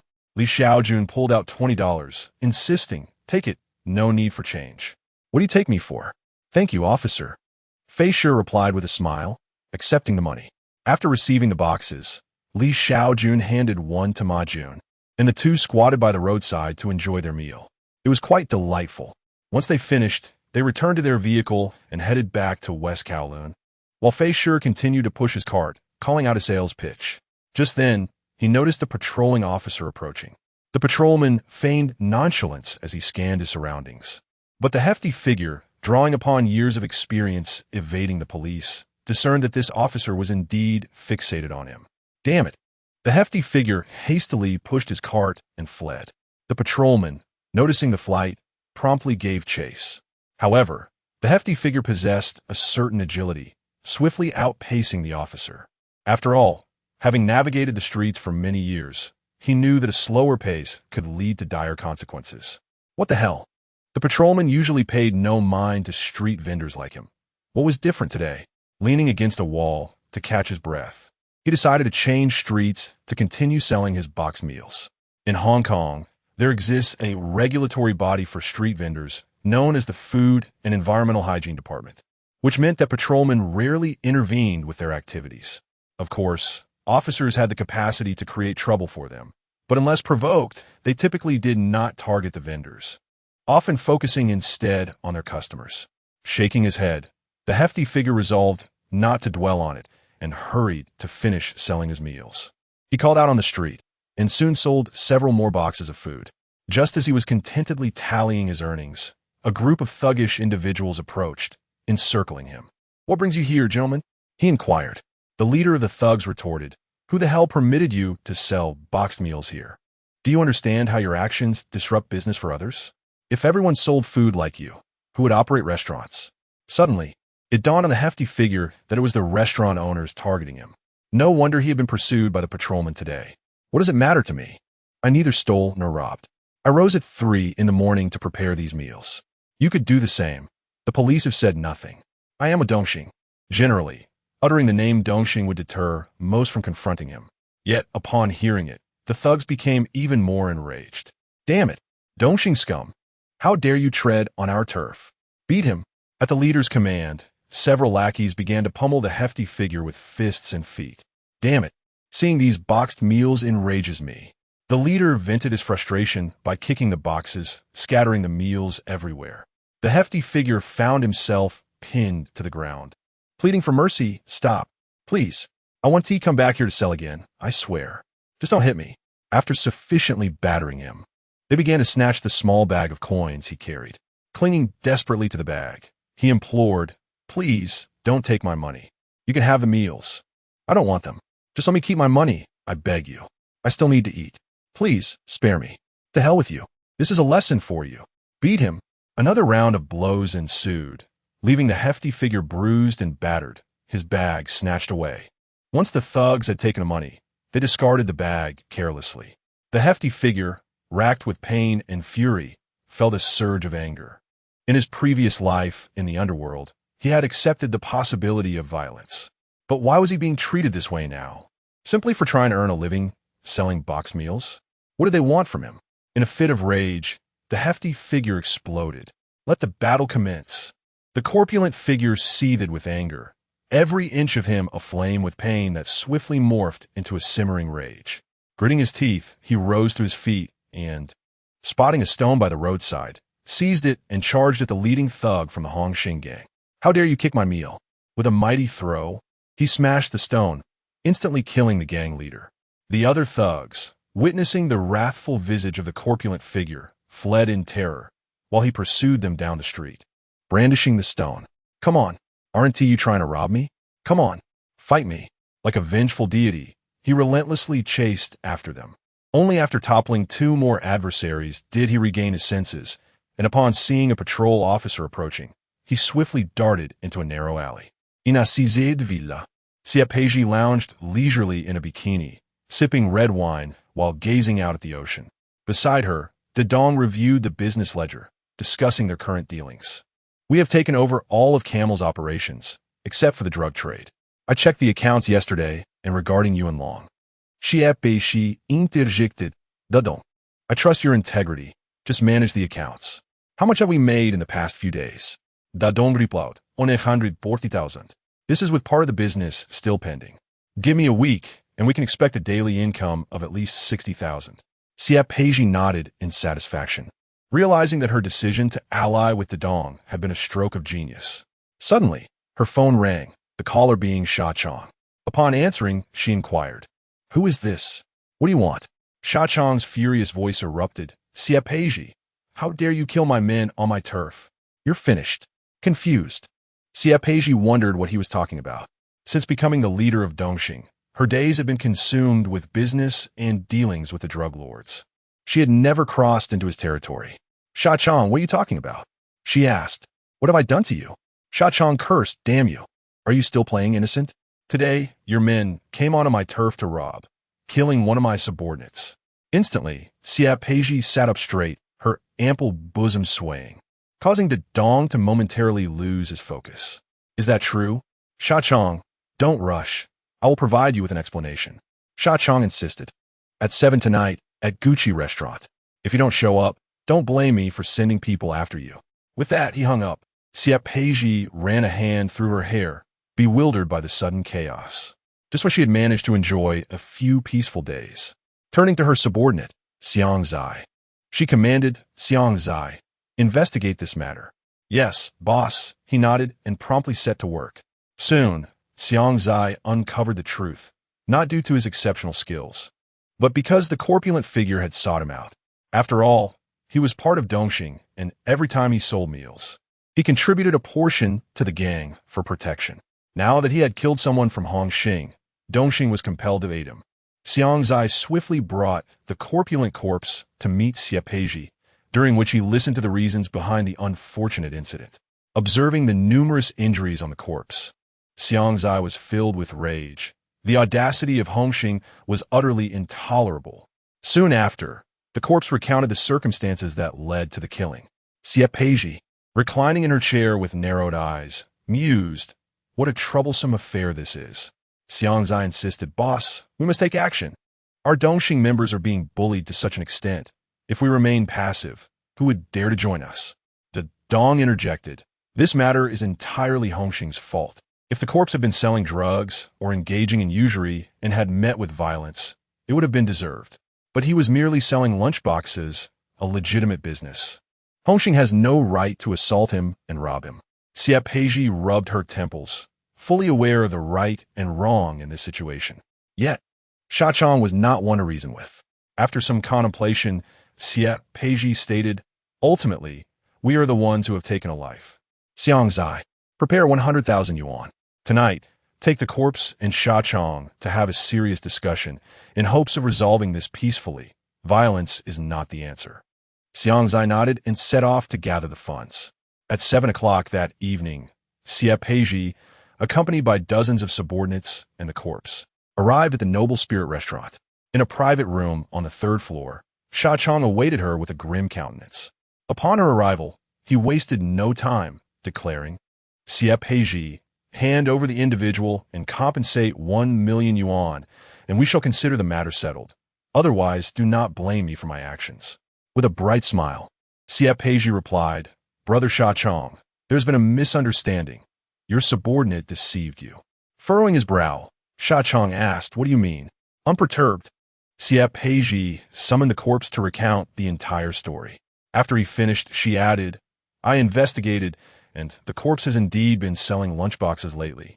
It is inconceivable that he would venture into your territory to commit robbery and murder. He is not insane. If he were to kill, why not rob a bank instead? Wouldn't you agree, Brother Shaochang?"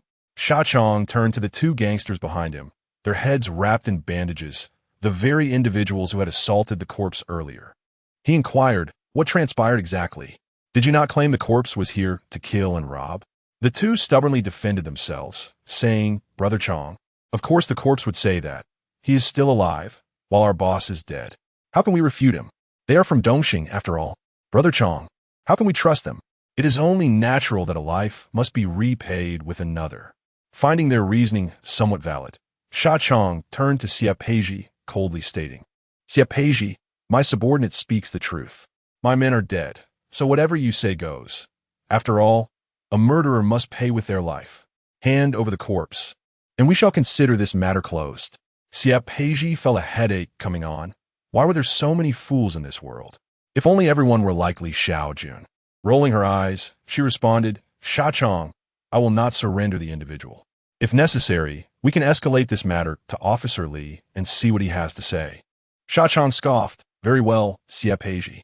Let us see then whether Officer Li will protect you or me. You cannot possibly believe that having a connection with Mr. Li would aid you, can you? When I first acquainted myself with Mr. Li, you were still oblivious to the forces at play. You." Xie Peizhi gritted her teeth. But upon further reflection, she realized that her relationship with Shaochang was unequivocally more significant. Despondent, she lamented, "I wish for oblivion." The two continued their bickering for an extended period until they found themselves before Li Shaojun. "All right, Shaochang, I have come to understand your true feelings. You harbor resentment towards me and intend to undermine me. The predicament concerning your subordinate is merely a pretext." As she spoke, Xie Peizhi retrieved her mobile phone and began dialing. Shaochang, too, produced his phone, simultaneously stating, "Indeed, I find you utterly displeasing. Do you presume that you're the only one capable of making a call? I can do so as well." Together, they dialed Li Shaojun's number, with Xie Peizhi demonstrating swifter dexterity in connecting the call. She embellished the narrative of events before nodding. "Oh, understood. I shall terminate the call now." Noticing Xie Peizhi's troubled demeanor, Shaochang chuckled. "So what did Mr. Li say? Will he assist you or me?" Xie Peizhi pressed her lips together and replied, "Mr. Li stated that we are both wishing for demise." "What?" Shaochang was taken aback, incredulous. "Are you jesting? Do you think I am easily fooled?" Nonchalantly, Xie Peizhi remarked, "You may reach out to Mr. Li yourself and hear his words. Let us see if he professes affection for you." After contemplating, Shaochang gazed at his phone and decided against it. They lapsed into silence for a moment until Shaoxiang finally spoke. Well then, you may take your leave. I have no further matters to attend to. It seems Mr. Li has been rather preoccupied lately. We ought not to interrupt him. Very well, I shall depart first. Xie Peiji nodded and then left with her companions. Once they were alone, one of Shaoxiang's subordinates inquired, Boss, are we truly letting this matter rest? One of our own has perished. Shaoxiang scoffed. Do not mistake me for a fool. You are all aware of the true nature of this situation. I caution you. Refrain from stirring up trouble, or I shall not be lenient. Understood, Boss Chong. They nodded in acknowledgement. Sighing, Shaoxiang lamented, Damn it, my mood is utterly foul today. I shall visit Sister Sure-san for some respite. Upon seeing the spread of food before him, Shaoxiang lacked the appetite and proceeded to Boland Street in search of Sister Sure-san. Arriving at Boland Street, he was met with the teasing tone of Sister Sure-san, who was experimenting with cocktail mixing at the bar. Well, if at ISNT, Brother Shaoxiang, what brings the illustrious leader of Hongxing to my humble establishment? With a jovial demeanor, Shaoxiang replied, Why, as the leader of Hongxing, I am entitled to visit you, the esteemed matron of the same.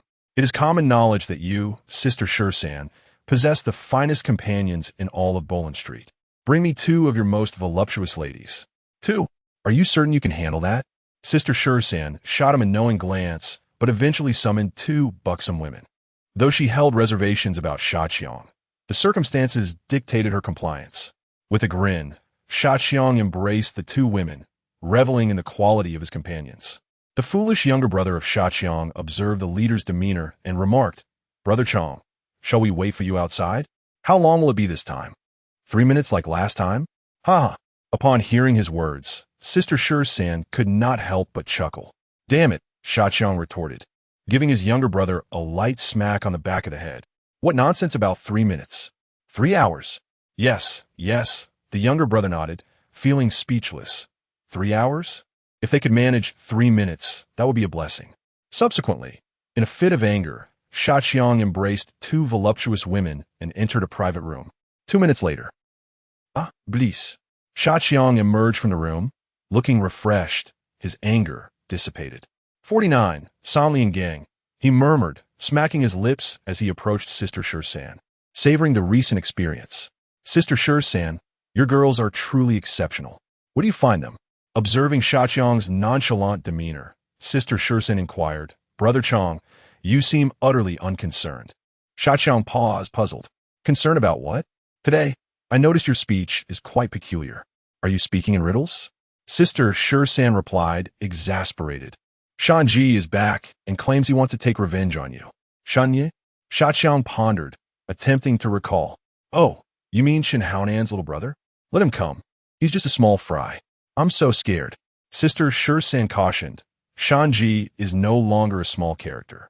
After Boss B's demise, Shanji went to Taiwan to seek vengeance for Chen Haonan and has since carved out a significant territory for himself.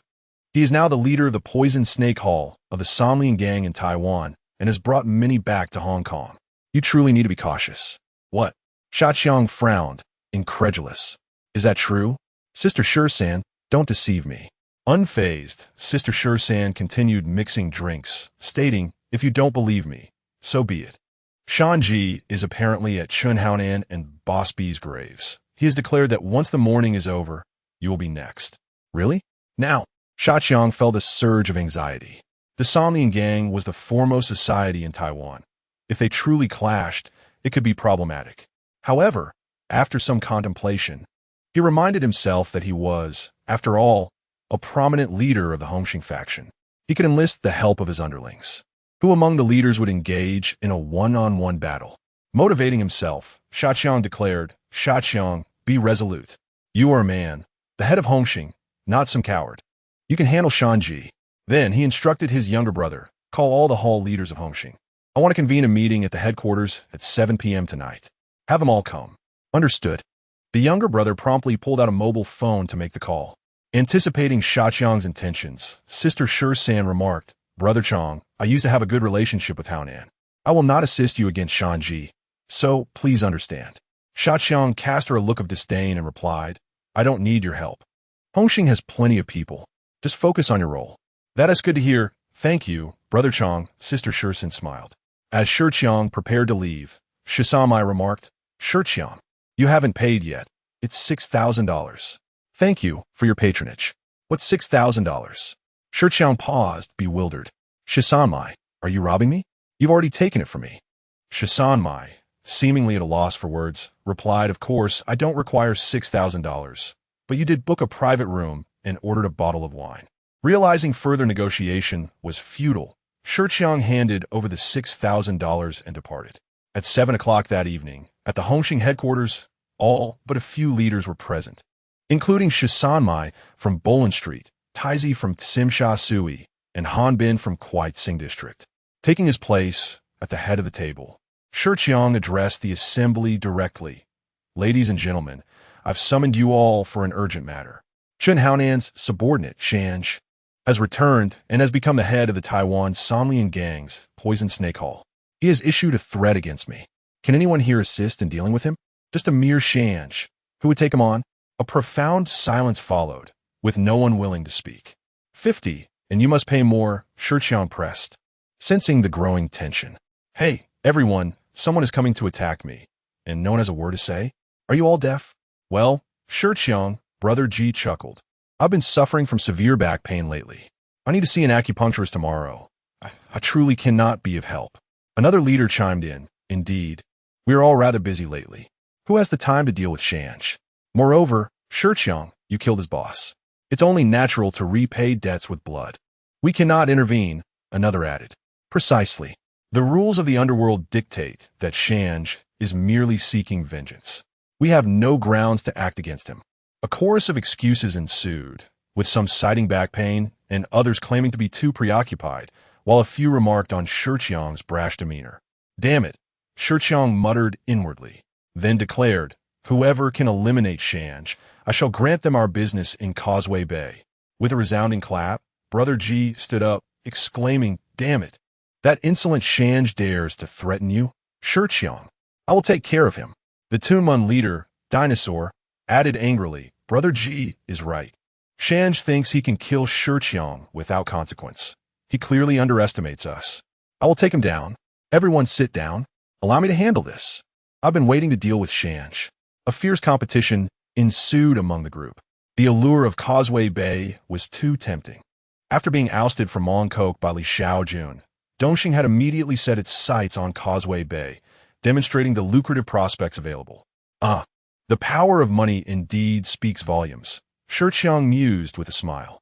Once the commotion subsided, Shurqiang raised his hand to restore order and said, no more fighting. Brother Ji, since you spoke first, the task is yours. Once you eliminate Shanj, Causeway Bay will be yours. Brother Ji responded with flattering eagerness. Thank you, Dragonhead. Thank you, Dragonhead. I will go at once. Await my good news. Shurqiang nodded. Very well. I shall anticipate your success. Shanj is currently at the grave of Chun Haonan. Go now. Understood. Qi immediately blew his whistle to summon his underlings, leading a throng of dozens to confront Mountain Chicken. Nan, I have returned. Slow down. It won't be long before I send the foolish Chong down to meet you. In the cemetery, Mountain Chicken, clad in an elegant black suit, stood before Chun Haonan's tombstone, uttering menacing words, flanked by several underlings in suits and sunglasses. Suddenly, with a resounding shout, dozens of gangsters, led by Qi, encircled them. Mountain Chicken cast a glance at Qi, unperturbed, and inquired, Qi, did you bring so many people here to pay respects to Nan, or do you have ulterior motives? As Qi counted Mountain Chicken's men, he noticed only 5 and couldn't help but smirk. This was akin to finding money lying around. Causeway Bay is mine, he declared with a scoff. Qi sneered, pay respects? Mountain Chicken, you're quite arrogant. I hear you intend to eliminate our Hongxing's leader? I am here today too. Before he could finish, Mountain Chicken nonchalantly brandished a pistol, waving in the air. His men followed suit, revealing their own firearms. Times have changed, my friend, Qi remarked, adopting a tone reminiscent of an old companion. Of course, I am here to pay respects to Haonan. Mountain Chicken, why didn't you seek me out upon your return to Hong Kong? There are plenty of lovely ladies around lately, and I would be delighted to entertain you. Mountain Chicken clicked his tongue, So you were here for a memorial, huh? I thought you were here to take me down. You nearly frightened me to death. My hands are starting to tremble. As he spoke, he raised his gun, aiming it at Key's head. Key swallowed hard. It was time to activate his passive skill. A fence sitter, he thought. The principal is in my hands. Mountain Chicken squinted, scrutinizing Key, whose sycophantic demeanor belied his status as a veteran of Xing. Key was a disgrace to the Brotherhood. Just as Mountain Chicken was about to speak, Key suddenly erupted in anger. Damn it, Mountain Chicken. Besides paying respects to Haonan, I have another matter to discuss. I wish to help you deal with the foolish Chong, that bastard who murdered Mr.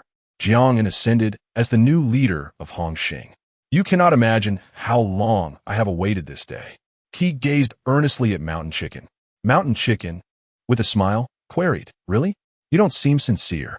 Key fervently nodded. Indeed, absolutely, more genuine than gold. I am in the enemy camp, yet my heart remains with the Han. You may lower your weapon now. Mountain Chicken chuckled. Very well, Key, I shall trust you. With a sigh of relief, Key realized he had successfully navigated the situation. Of the 10 leaders of Xing, 9 have fallen. I am the lone fence-sitter. What? Principles? Dignity? Shame? Damn it. Survival is everything. All for the sake of living. Once one is dead, nothing remains. This is Key's life philosophy. While dignity is precious, love is even more costly. Yet compared to life, both can be forsaken. However, the Mountain Chicken was evidently no naive fool. He declared, Brother G, take me to find Shaojun now. Do not feign ignorance about his whereabouts. G was momentarily taken aback, reluctant to guide the Mountain Chicken. He feared both the Mountain Chicken and Shaojun. Yet, upon noticing the firearm in the Mountain Chicken's hand, G found himself persuaded. Very well, that scoundrel Shaojun should still be boasting in the Tong Hall at Causeway Bay. I shall lead you there. Subsequently, G escorted the Mountain Chicken and his companions to Causeway Bay. As they traversed the increasingly familiar streets, the Mountain Chicken was filled with nostalgia. Causeway Bay, your Mountain Chicken has returned. Upon arriving outside the Tong Hall, the Mountain Chicken alighted with several of his subordinates, entering under G's guidance. Inside the hall, several leaders were engaged in boastful banter. The Tunmun leader, Dinosaur, exhaled a smoke ring and remarked, Do you think Brother G can handle the Mountain Chicken? To which the rotund Li shook his head, responding, I don't know, but he ought to manage, being a veteran of Xing with some capabilities. However, the Mountain Chicken is no simpleton. I've heard he once gunned down a legislator in Taiwan. Did he really kill a legislator? Is that true? The leaders exchanged glances, taken aback by the severity of the claim. Li chuckled, I only heard it. It's probably a fabrication. Damn it, Li, why didn't you share this news with me? Were you trying to get me killed? Just then, G stormed in, cursing under his breath. Had he known the Mountain Chicken was so ruthless, he would have never come. Li, startled, greeted him. Oh, Brother G, you're back so soon. Is the Mountain Chicken dead? G retorted angrily, Damn your head. Before he could finish, the Mountain Chicken entered. Upon his arrival, the leaders were struck with a sudden surge of adrenaline, their eyes filled with murderous intent. To them, the Mountain Chicken was no longer merely a figure. He was akin to a golden hen. If they eliminated him, Causeway Bay would be theirs. Brother G, if you cannot handle this, do not blame us. The Mountain Chicken scanned the room, not spotting Shaojun, and inquired, Where is Shaojun? Speak, and I shall spare your lives. What insolence! The group of leaders glared at him with fury. G swallowed hard and attempted to pacify. Let us not resort to threats. We could discuss this rationally. The Mountain Chicken has. Spare me the reasoning. G, step aside. Before G could finish his sentence, Li suddenly lunged at the Mountain Chicken. The Mountain Chicken swiftly drew his gun and fired. Bang! The sound echoed as Li clutched his abdomen, collapsing to the ground, emitting cries akin to a slaughtered pig. Witnessing Li writhing on the floor, the other leaders instantly became subdued, suddenly enlightened to many truths. The Mountain Chicken inquired once more, Last chance, where did Shaojun go? Dinosaur pointed towards the door, stating, He left not long ago. He should be heading back to Mongkok. You might catch up with him. A bunch of useless fools. Xing is doomed because of your ineptitude. The leaders, chastised, remained silent, their gazes fixed on the table. in a fit of rage. The man exclaimed, "You wretched creature, if you possess a firearm, then put it down and let us see who shall prevail." With a disdainful glance, Shan Ji addressed Brother Ji, saying, "Brother Ji, contact Sha Chong and inform him that I have eliminated you. Tell him to return." The intent behind deceiving Sha Chong into coming back was, of course, to eliminate him. Shan Ji had always been resolute and decisive. If he had the chance to rid himself of Sha Chong today, he would not postpone it until tomorrow. Of course, Brother Ji promptly retrieved his mobile phone and dialed Sha Chong. 52, this is Sha Chong, the protagonist. Sha Chong's voice resonated with disbelief. "Is this true? Brother Ji, you have truly dispatched Shan Ji? I will return immediately." An orange tiger head sedan roared to life as Sha Chong joyfully ended the call, turning to his underlings and instructing, "Back to the hall." "What nonsense is this Shan Ji? I thought him to be formidable." "Yes, boss." The driver nodded and executed a skillful drift as they headed back. Sha Chong, impressed by the driver's prowess, complimented, "I never imagined your driving skills were so impressive. Do give me another drift next time." "Certainly, boss," the driver replied confidently with a grin. Before long, Sha Chong's vehicle halted outside the hall, and he entered with two henchmen, laughter echoing in his wake. Upon entering, he was met with the sight of the severely injured Fat Li sprawled on the floor and Shan Ji sitting regally in the dragon head position, casting him a cold stare. Several silent leaders of the Hongxing faction surrounded them. "Curse it! Run!" Without hesitation, Sha Chong spun around and fled, rolling and scrambling for safety. His speed astonished Shan Ji. Not only Shan Ji, but even Sha Chong's underlings were caught off guard. Shan Ji swiftly drew his weapon and fired at Sha Chong, while his henchmen followed suit. The air erupted in chaos with the sound of gunfire. A stray bullet struck the thigh of the fallen Fat Li, eliciting a pained scream as he succumbed to unconsciousness. Miraculously, Sha Chong escaped unscathed, leaping into his vehicle like a hungry tiger pouncing on its prey, shouting, "Drive! Accelerate!" The driver, an experienced hand, pressed the accelerator and the engine roared to life. "Pursue them," Shan Ji commanded, jumping into his own vehicle and urging his driver to hasten. "Curse it! Curse it! Hurry up! Drive faster!" Sha Chong glanced back in terror, witnessing Shan Ji pursuing him like a rabid dog, spurring his driver on. "Do not fret, boss. I am an experienced driver," the driver assured him. As they approached an intersection, he smirked and executed a drift. With a loud crash, their vehicle collided with a tree by the roadside, coming to an abrupt stop. "It's over. Boss, I'm so sorry. I made a mistake. I assure you it won't happen again." The driver felt a chill of fear wash over him as he apologized profusely. Sha Chong, nursing a bump on his head from the car door, retorted, "Curse you, you wretch. If I survive this, I will ensure your demise." Suddenly, a bullet whizzed past, grazing Sha Chong's scalp. Shan Ji and his crew had caught up. "Oh my God, it's over." Shan Chong felt a profound sorrow, tears refusing to fall. Could this truly be the day of his demise? No, he had only recently ascended to the role of leader. There remained countless pleasures and desires unfulfilled. He was not ready to depart from this world. "Heaven, have mercy upon me," he implored. "If only I could escape this calamity. I would willingly accept a life of luxury, surrounded by beauty and driving magnificent cars." Shan Chong fervently beseeched the heavens. Yet no divine response came, only the approach of law enforcement. A group of armed police officers from the riot squad hurried towards him. The riot squad, tasked not only with maintaining public order, but also with patrolling and assisting in high-risk operations, advanced with an air of authority. "Oh my God, Chief, save me. Someone intends to take my life," Shan Chong cried, seeking refuge within his vehicle. "The police are here. What should we do?" inquired one of the younger members, turning to his superior, Shan Ji, who was behind the wheel. Shan Ji, annoyed, delivered a swift reprimand to the young man. "Damn it. Reverse and get us out of here. Do you not see I am armed? You plan to wait for the police to arrive and award you for bravery?" "Understood, boss." The young man promptly complied, executing a swift retreat.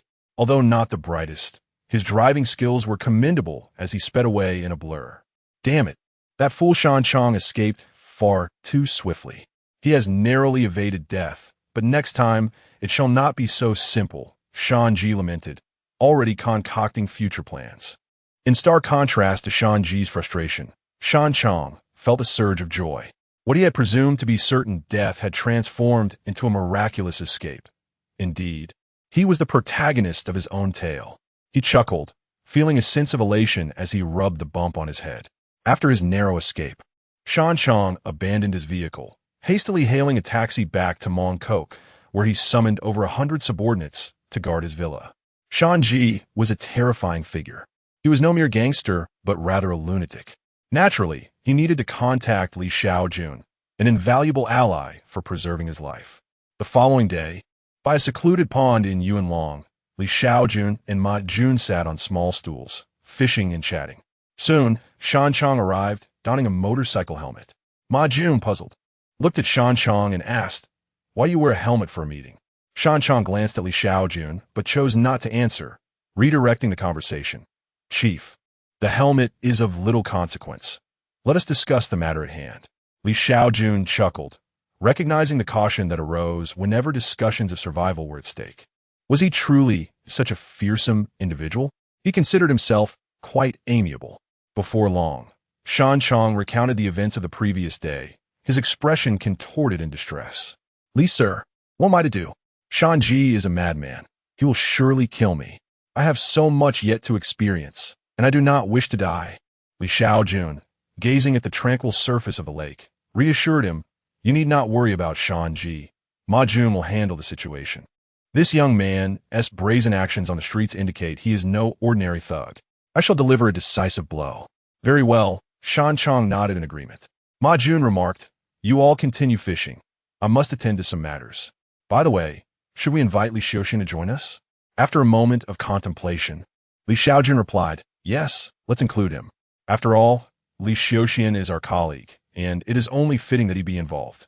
"Very well, I shall take my leave."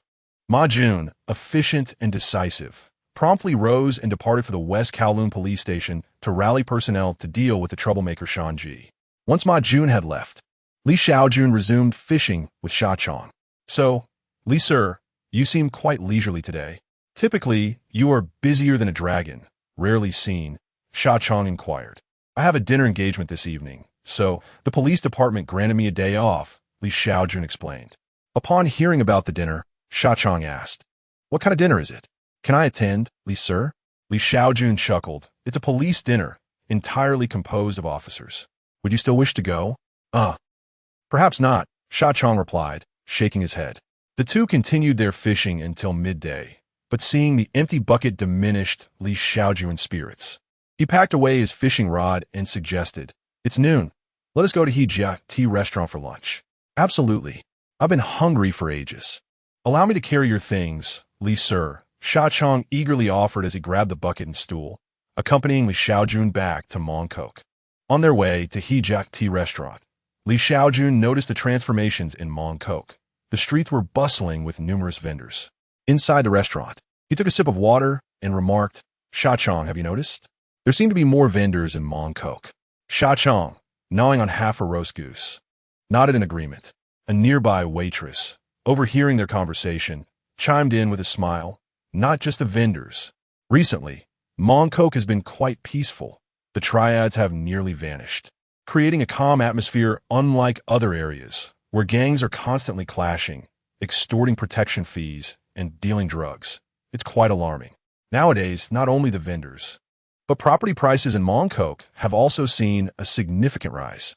"Is that so?" Li Shaojun responded with a smile. "To ensure the safety of this area is indeed a worthy endeavor. Naturally, a promotion would be quite advantageous. After all, the greater the power, the more he could serve the populace. Ah, how I long to serve the people." After their meal, Li Shaojun visited the Mongkok police station once more to catch up with his old subordinates and former superior, Huang Bingyao. One must not neglect the intricacies of human relationships. Time flew by, and before he knew it, it was 7 o'clock in the evening. After taking a shower and donning a clean, tailored suit, he made his way to Li Wenbin's residence. Li Wenbin had been awaiting him, seated on the sofa while polishing his gold-rimmed glasses. "Junzi, you've arrived. You look quite dashing in that suit," Li Wenbin greeted with a smile. Li Shaojun returned the smile. Once Li Wenbin adjusted his glasses, He continued, Junzi, you are indeed clever. But I must remind you that tonight's dinner is not merely for dining. It is an opportunity for you to meet some important individuals. Establishing these connections will facilitate your future promotions. Thank you, Li sir. I will keep that in mind. Li Shaojun nodded appreciatively at Li Wenbin. To be candid, although Li Shaojun lacks a systematic approach, he undoubtedly possesses the aura of a protagonist. While others encounter supervisors akin to fictional characters, he, Li Shaojun, is fortunate enough to meet exemplary figures such as Huang Bingyao and Li Wenbin. His luck is truly remarkable. Naturally, Li Shaojun is also a capable individual. Otherwise, even the most fortunate circumstances would be futile. Subsequently, the two boarded Li Wenbin's luxurious black sedan, with Li Shaojun at the wheel, and proceeded to the dining venue. Upon arrival, under Li Wenbin's guidance, they entered an exquisitely elegant seaside restaurant. Within the opulent private room, Li Shaojun quietly sat to one side, gazing at the picturesque ocean view through the glass window. Soon, others arrived, and, after calling out to Li Shaojun, Li Wenbin cheerfully introduced, Junzi, this is Chief Kai Yuanqi, the Assistant Director of the Operations Department, and this is Chief Lu Jiehui, the Commissioner of the Management Department, and this is. Li Wenbin promptly introduced several individuals, each holding a rank no less than that of a senior inspector. The highest ranking among them was Assistant Director Kai Yuanqi, whom Li Shaojun recognized as a hidden antagonist from the film Cold War, who ultimately ascended to the position of the Chief of the Police Department before retiring safely. The Chief of the Police Department, colloquially known as the Number 1, is the pinnacle of law enforcement, denoted by the prestigious Number 1 license plate. Lu Jiehui, too, is no ordinary figure. In the film, he rose alongside Li Wenbin to the position of Deputy Director of the Police Department, eventually surpassing him to claim the title of Number 1. Li Shaojun greeted each individual with a smile and a handshake, aware that his own ascent would require patience. At the British coffee establishment, while ostensibly dining, the group of dignitaries primarily engaged in discussions regarding work. As the meal neared its conclusion, Kai Yuanqi scrutinized Li Shaojun with a smile, remarking, Junzi, I feel as though we have known each other in a past life. The more I see you, the more I like you. Let's continue our conversation at my place later. Upon hearing this, Li Wenbin furrowed his brow, pondering the audacity of such an overture while he was still present. Was this the behavior of a respectable individual? Yet, due to the hierarchy, Li Wenbin refrained from voicing his discontent. Meanwhile, Li Shaojun wore a cheerful facade, though internally he felt quite the opposite. Recognizing Kai Yuanqi as a pro-British figure, he knew this could not bode well for him. Yet the weight of rank was undeniable, especially since Kai was 4 levels above him.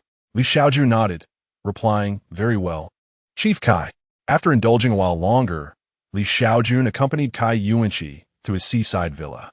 In the living room of the charming villa, Kai Yuanqi beamed as he poured Li Shaojun a cup of coffee, saying, give it a try. This is from my friend in England. After serving himself a cigar, Kai Yuanqi inquired, what do you think? Li Shaojun azitata momentarily.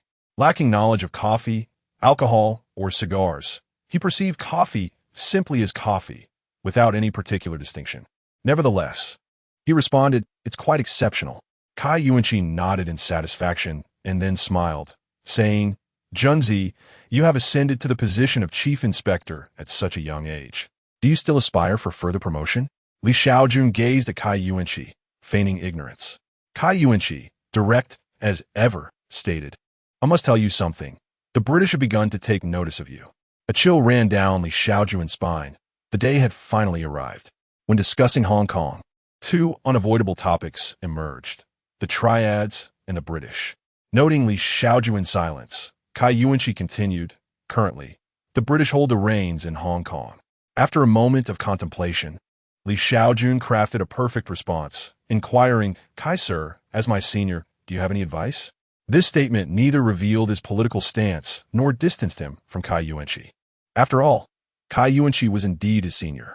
The compliment pleased Kai Yuanqi, who thought, this young man is quite perceptive and worthy of nurturing. Kai Yuanqi zipli. That is all I needed to hear, Junzi. Your current position is still too low. Continue to work diligently in the O Division for now, and we shall assist you in the future. The Wei Kai Yuanqi referred to was undoubtedly the group of British individuals behind him. "Thank you, Senior," Li Shaojun nodded. After exchanging a few more words, Li Shaojun departed from Kai Yuanqi's residence. He felt little concern regarding Kai Yuanqi and his associates. If the British had noticed him, surely his own people had as well. He would wait for them to seek him out and wondered how things were on Ma Jun's side. In Tunman, in an old building, within room 303, Shanji furiously berated his underlings. "Damn it, I told you to bring more bullets. And now we're down to just a handful. What do you propose we do?" His subordinates shrugged helplessly. Who knew that idiot, Shaqiang, would run so fast? He dodged dozens of bullets as if he had a cheat code. With that speed, he should be an athlete, not a triad member. One of the subordinates suggested, "Boss, we're short on bullets, the assassination failed, and the police are probably onto us. Should we consider retreating to Taiwan and coming back later?" Shan Yi, his eyes glinting with malice, replied, "I vow to eliminate Shaqiang this time. I will not leave Hong Kong until he is dead. Do not fret. The police won't find us." Just then, with a resounding crash, the door was kicked open, and Ma Jun, clad in a bulletproof vest, stormed in with his men. 55, I am Shanji, the protagonist. Surrender, Ma Jun commanded, pointing his revolver at Shanji and his crew. Startled, Shanji and his subordinates raised their hands in surrender. Suddenly, Li Shaojun stepped forward from behind Ma Jun and, without hesitation, shot one of Shanji's subordinates dead. This unexpected act stunned not only Shanji and his men, but also Ma Jun. "Damn it, it's time to fight." With that, the remaining subordinates of Shanji scrambled to draw their weapons, but it was all in vain. As Ma Jun and his associates witnessed the younger brother of Shanji draw his firearm, they hastily opened fire. Bang, bang, bang. Watching his comrade fall victim to the gunfire, Shanji felt a wave of despair wash over him. Glancing out the window behind him, he spotted a truck approaching below. Salvation had arrived. Ecstatic, Shanji realized that even from the third floor, if he could leap onto the truck's bed, there remained a glimmer of hope. Indeed, Shanji was the protagonist. With unrestrained joy, he leapt from the window. However, as he did so, the truck abruptly screeched to a halt, failing to advance further. What the hell? Before Shanji could finish his thought, he crashed heavily onto the ground. With a resounding thud, he met his demise, sending the truck driver, who had halted before him, into a state of sheer panic. Trembling, the driver exclaimed, "My God, is this a scam? What is happening?" Meanwhile, upstairs, Shanji's associates had been eliminated, prompting Ma Jun to rush to the window and look down. He beheld Shanji's lifeless form, a pool of blood accumulating beneath him. A sigh of relief escaped Ma Jun. Fortunately, the man had not escaped, sparing him the embarrassment in front of Li Shaojun. Angrily, Ma Jun turned to Li Shaojun and demanded, "Have you lost your mind? What were you doing just now?" Li Shaojun responded with indifference. "Nothing much, merely eliminating gangsters. They deserve their fate. You are insane." Ma Jun immediately called Li Shaojun to relay Li Shaojun's actions. After listening, Li Shaojun replied, "Xiao Ma, I will handle this matter, but the current situation demands that you do not bring shame upon the police force." Shanji and his crew were armed and resisted. Thus they were killed. Dead gangsters are the best kind. With a sigh, Li Shaojun reflected on his own enmity toward gangsters, which had led him to secretly deal with Liang Kuan and the camel. His hands were not entirely clean either. Therefore, he somewhat endorsed Li Shaojun's approach toward Shanji. Yet it was reckless and required caution. Otherwise, trouble was inevitable. Why was it so challenging to find a reliable subordinate? After hearing Li Shaojun's words, Ma Jun, despite his displeasure with Li Shaojun, had no choice but to comply. The consensus among those present was that Shanji and his crew had been shot while resisting with firearms. The following day, at the West Kowloon police station, in the organized crime office, Li Shaojun munched on a pineapple bun as he reviewed the report of Ma Jun and his team's actions from the previous night, searching for any flaws that could be amended. Very good. 0 casualties while eliminating several armed thugs. You have accomplished a great feat upon finishing. Li Shaojun smiled and nodded at Ma Jun and Li Shaojun. Li Shaojun, filled with enthusiasm, remarked, "Thank you, Sir Li." Following the events of the previous night, Li Shaojun had developed a high regard for Li Shaojun. This superior was to his liking. Ma Jun shot a disgruntled glance at Li Shaojun and said, "Boss, this guy is a lunatic." Shan Ji and his crew had already surrendered, yet he continued to fire. "Let's kick him out of our group." Upon hearing Ma Jun's blunt words, Li Shaojun was taken aback, gazing at Ma Jun in confusion. Li Shaojun initially believed that his forthright manner of speaking was already quite brazen.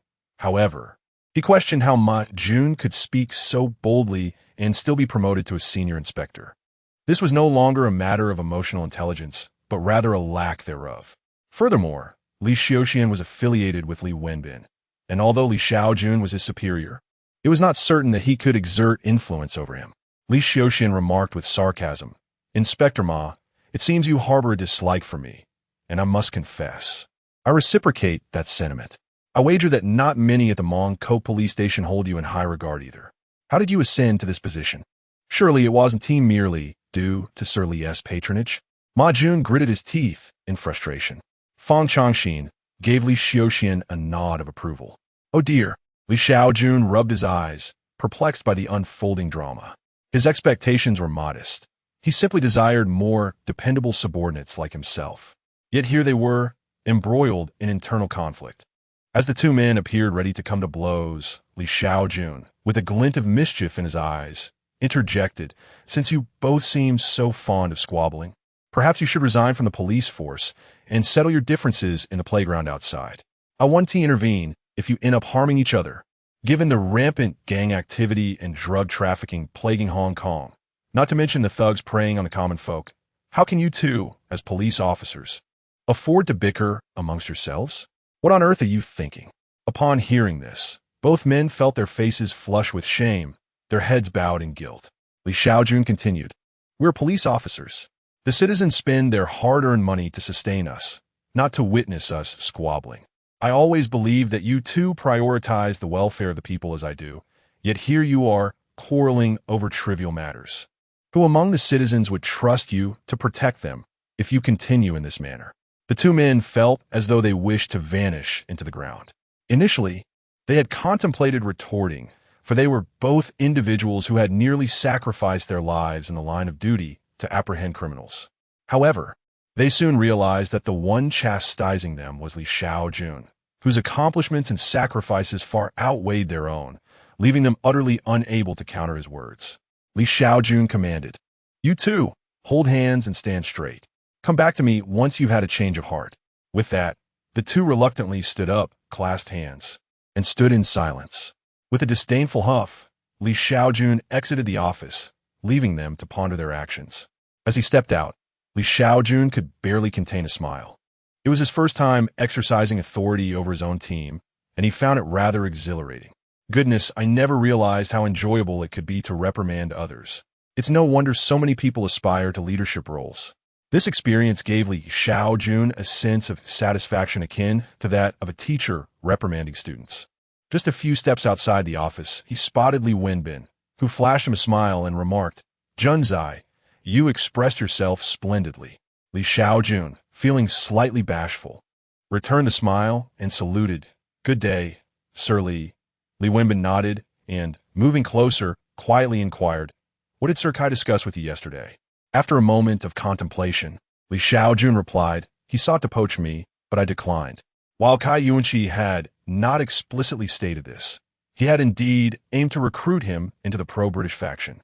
However, it was better for fewer people to be privy to such matters. As expected, Li Wenbin nodded, acknowledging that the individual surnamed Kai was indeed a nefarious character, intent on undermining him. Instead of cultivating talent himself, he sought to poach from others. Such a person is utterly devoid of morals and seems unafraid of divine retribution. 56. Fat Corpse is rallying again. Very well. Li Wenbin chose not to say more, giving a reassuring pat on Li Shaojun's shoulder before departing. After Li Wenbin left, Li Shaojun excused himself to the restroom, splashed some water on his face, contemplating his next course of action. There was no need to fret too much about Kai Yuanqi. His own people would surely come to seek him out. Thus, he could focus on his own efforts to consolidate power. Currently, the two most formidable factions in the underworld. Dongxing and Hongxing were nearly secured. Who would be next? Lian Sheng? The Anai family? Zhang Xinyi? In a tea house in Yuanlong, Fat Corpse stood beside Xia Peizhi, glancing at his watch, grumbling, "Boss, hasn't T. Lian Haolong from Zhang Xinyi arrived yet? Is he toying with us?" Previously, after Fat Corpse was robbed, he had taken on several Hongxing thugs and even eliminated one, after which Xia Peizhi took him under her wing. Such a capable fighter was not to be overlooked. Although many of the younger members claimed Fat Corpse was a jinx, Xia Peizhi remained unconvinced, having ascended from a minor role to her current status. She believed her fortune was too strong to be undermined by anyone. Sipping her tea, Xia Peizhi suggested, "Let us wait a few more minutes. If Lian Haolong doesn't arrive, we'll take our leave." Just as she spoke, Lian Haolong, the leader of Zhang Xinyi, entered with a blue-haired companion named Luo Tianhong. Weighing over 200 pounds, Lian Haolong bore the unmistakable bulk of a fighter, yet his demeanor suggested agility, making him appear as a surprisingly nimble heavyweight. "Apologies for the delay. Traffic was horrendous," Lian Haolong said with a sheepish smile as he settled into a seat across from Xia Peizhi. Unfazed, she stretched languidly, revealing a hint of her midriff, and inquired, "What brings you to me?" Lian Haolong struggled to maintain his composure. Not only he, but even Xia Peizhi's entourage found it challenging to keep their wits about them. "Damn, this woman is incredibly alluring, yet refuses to sell herself. It's maddening," he thought. Steadying himself, he stated, "I'll be direct. I've noticed that Dongxing hasn't been engaged in the drug trade lately. Is it a shortage of supply?" Xia Peizhi pursed her lips, replying, "It's not a lack of product, it's a lack of lives. The heads of Dongxing dealing in drugs have either been killed by the likes of Shaoqiang or have fallen victim to their own treachery. No one dares to venture into that territory anymore." Yet, she knew better than to divulge such truths to Lian Haolong. With a yawn, she added, "Dongxing is shifting its focus, hence we've ceased our dealings in narcotics." "I see." Lian Haolong nodded, "I have a proposal. Since Dongxing is no longer dealing in drugs, yet possesses so much territory, wouldn't that be a waste?" Xia Peizhi, quick-witted as ever, immediately discerned Lian Haolong's intentions. "You wish to distribute your goods in our territory?" she surmised. Lian Haolong nodded and said, "Indeed, we at Zhang Xinyi will supply the goods and also sell them. You, Dongxing, only need to provide the venue. We can split the profits 70-30, with you receiving the larger share. Within a week, Dongxing could earn at least several million in profit. Quite a lucrative arrangement, wouldn't you agree?" Xia Peizhi pondered for a moment, acknowledging the profitability, provided she wasn't eliminated by Li Shaojun in the process. However, she firmly declined, saying, "I'm afraid I cannot agree to this." Lian Haolong urged, "Please, think it over. This is a win-win situation. It would be a tremendous waste to leave the territory unutilized." While he was correct about the waste, her life held greater significance. Xia Peizhi shook her head. Lian Haolong was about to persuade her further when Fei Shi leaped forward, pointing a finger at him and cursing, "You fat bastard. Are you deaf? Did you not hear our leader's refusal? Get lost." Lian Haolong's expression darkened instantly. He had traversed the underworld, relying on his martial prowess to rise to prominence, and his pride was undeniable. He had approached this discussion amicably, and to be met with such disrespect was intolerable. How could he continue in this world after such an affront? Seeing their leader insulted, Luo Tianhong drew his sword and charged at Fei Shi, aiming a lethal strike. Fei Shi, seasoned from countless battles, rolled away and took refuge behind one of Xia Peizhi's other subordinates. By dodging, I only bring harm to another, he thought. A scream erupted as the Dongxing thug before Fei Shi was swiftly dispatched by Luo Tianhong's blade. "What are you trying to do? Do you wish to clash with Dongxing?" Xia Peizhi shouted furiously at Lian Haolong. Lian Haolong rose and declared, "A life has already been taken. Let us engage in battle. There's no turning back now. Tianhong, eliminate them." "Yes," Luo Tianhong responded, brandishing his sword with deadly intent. Lian Haolong also joined the fray, delivering powerful punches to the young thugs. His fists carried tremendous force, injuring the Dongxing gang members with each blow. Xie subordinates quickly armed themselves with knives, batons, and chains, rushing into the fray. Yet, with swift strokes, Luo Tianhong's sword cleaved through several hands, treating Xie followers as mere fodder. Goodness! Xie was struck with terror and turned to flee, but in her high heels and panic, she stumbled and fell to the ground. Leader, get up! Her confidant, Xiang Zai, hurriedly helped her to her feet and urged her to escape. Xie, since taking on a mantle of leadership, had developed a penchant for extravagance. She favored the most ostentatious cars, donned the flashiest attire, and naturally surrounded herself with a multitude of subordinates. This habit ultimately saved her life. Despite Luo Tianhong and Lin Haolong being formidable, they found themselves momentarily hindered by Xie numerous followers. However, this distraction was fleeting. Within 3 minutes, her subordinates were either dead, wounded, or fleeing. But that brief window was sufficient for Xie to make her escape. Damn it! I will take them down. I will annihilate them. She seethed, instructing Xiang Zai to call for reinforcements. Tonight, I will wipe out Xing in a vehicle resembling a tiger's head. Xie was enveloped by a mix of fear and anger, her ample bosom quivering and her entire body trembling. Indeed, Xiang Zai immediately made a call to rally support. After a brief moment, Xie regained her composure and said, "Wait a moment, Xiang Zai. Hold off on the call." "Oh, very well," Xiang Zai replied, perplexed as he hung up, uncertain of the boss's intentions, yet obediently compliant. After calming her emotions, Xie took out her phone and called Li Shaojun. As soon as the call connected, tears streamed down her face as she recounted the recent events in a pitiful tone. "Woe is me, Li Sir. You must stand up for me." Upon hearing her plight, Li Shaojun narrowed his eyes and said, "Tonight, invite Lin Haolong to the Yochi restaurant for a meal. I shall have a word with him." "Understood, Li Sir." Without hesitation, Xie contacted Lin Haolong, hoping to invite him for a serious discussion at the Yochi restaurant. Acknowledging her previous misunderstanding, Lin Haolong, who was gathering his men to deal with Dongxing that evening, couldn't help but chuckle upon receiving Xie call. He remarked to Luo Tianhong beside him, "This Xie is quite audacious. Only after being beaten does she realize her mistakes. Had I known, I wouldn't have been so courteous." Luo Tianhong smiled and replied, "Boss, given this, perhaps the previous division of spoils is no longer necessary." Lin Haolong nodded, saying, "I know what to do, but let us play it safe. Tianhong, select 20 capable men to accompany me." "Understood," Luo Tianhong affirmed, promptly setting off to choose the team. Soon, Lin Haolong, accompanied by his subordinates, arrived at the Yochi restaurant. In the private room on the 3rd floor, Xie sobbed against Li Shaojun, exclaiming, "Li Sir, I almost thought I would never see you again. I'm so frightened, so cold, so lonely." Observing their boss in such a state, Xiang Zai and the bruised and battered Fat Corpse looked on with envy. Indeed, Fat Corpse was alive. He had escaped swiftly, eluding Luo Tianhong's pursuit without suffering any injuries. The wounds he bore were inflicted by Xie subordinates, who had suffered greatly due to his reckless actions. A beating was too lenient a punishment. As Xie leaned closer to Li Shaojun, he furrowed his brow, sensing something amiss. "Are you afraid? Are you attempting to entice me?" he queried. "It's all right now. Please sit properly," he added, uncertain of how to address the situation as he gently pulled her away. "Tch." Xie pouted in disappointment.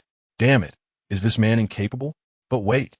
Last time he nearly overturned the table with a single blow. Surely I possess some allure." She couldn't help but admire Li Shaojun's resolute willpower, capable of restraining his desires and maintaining a rational stance against primal instincts. Xie felt no jealousy towards his accomplishments. At that moment, Lin Haolong entered with his entourage. Xie's expression darkened as she pointed at Li Shaojun, saying, "Li Sir, it is he." Upon hearing the title Li Sir, Lin Haolong turned to Li Shaojun, his brow instantly knitting in displeasure. Zhongxin, he had been wandering around Tsim Sha Sui, and since Tsim Sha Sui is quite close to Mongkok, Lin Haolong was aware of Li Shaojun. Frowning, Lin Haolong inquired, "Xie, what do you mean?" Xie, draping her arm around Li Shaojun's shoulder, replied, "It's nothing much. Don't you wish to sell drugs at our Dongxing venue? You can speak to Li Sir. He has the final say at Dongxing. What? Lien Haolong was taken aback. Had Dongxing been pacified by the police? No wonder they had ceased the drug trade. He thought they had turned over a new leaf. Instead, they seemed to have turned to the authorities. Li Shaojun chuckled. Take a seat. No need to worry. Today, we shall merely discuss matters, not engage in violence. Lien Haolong scrutinized Li Shaojun before sitting down and remarked, Li Sir, there are underworld and legitimate paths. Isn't it excessive for your police to extend their reach so far? Li Shaojun smiled and responded. The existence of the underworld stems from Hong Kong's past poverty and chaos. I can comprehend your gang's desire for camaraderie in such times. However, circumstances have changed. Li Shaojun had thoroughly studied the history of Hong Kong societies. Many of these organizations initially began not as gangs, but as unions formed by workers to protect themselves from oppression. Indeed, they were unions. Even the Yamaguchi Gumi in Japan originated from a group of workers banding together. Yet, as these organizations expanded, they gradually morphed into criminal syndicates engaging in vice and narcotics. Lien Haolong chuckled softly. There's no difference, Li Sir.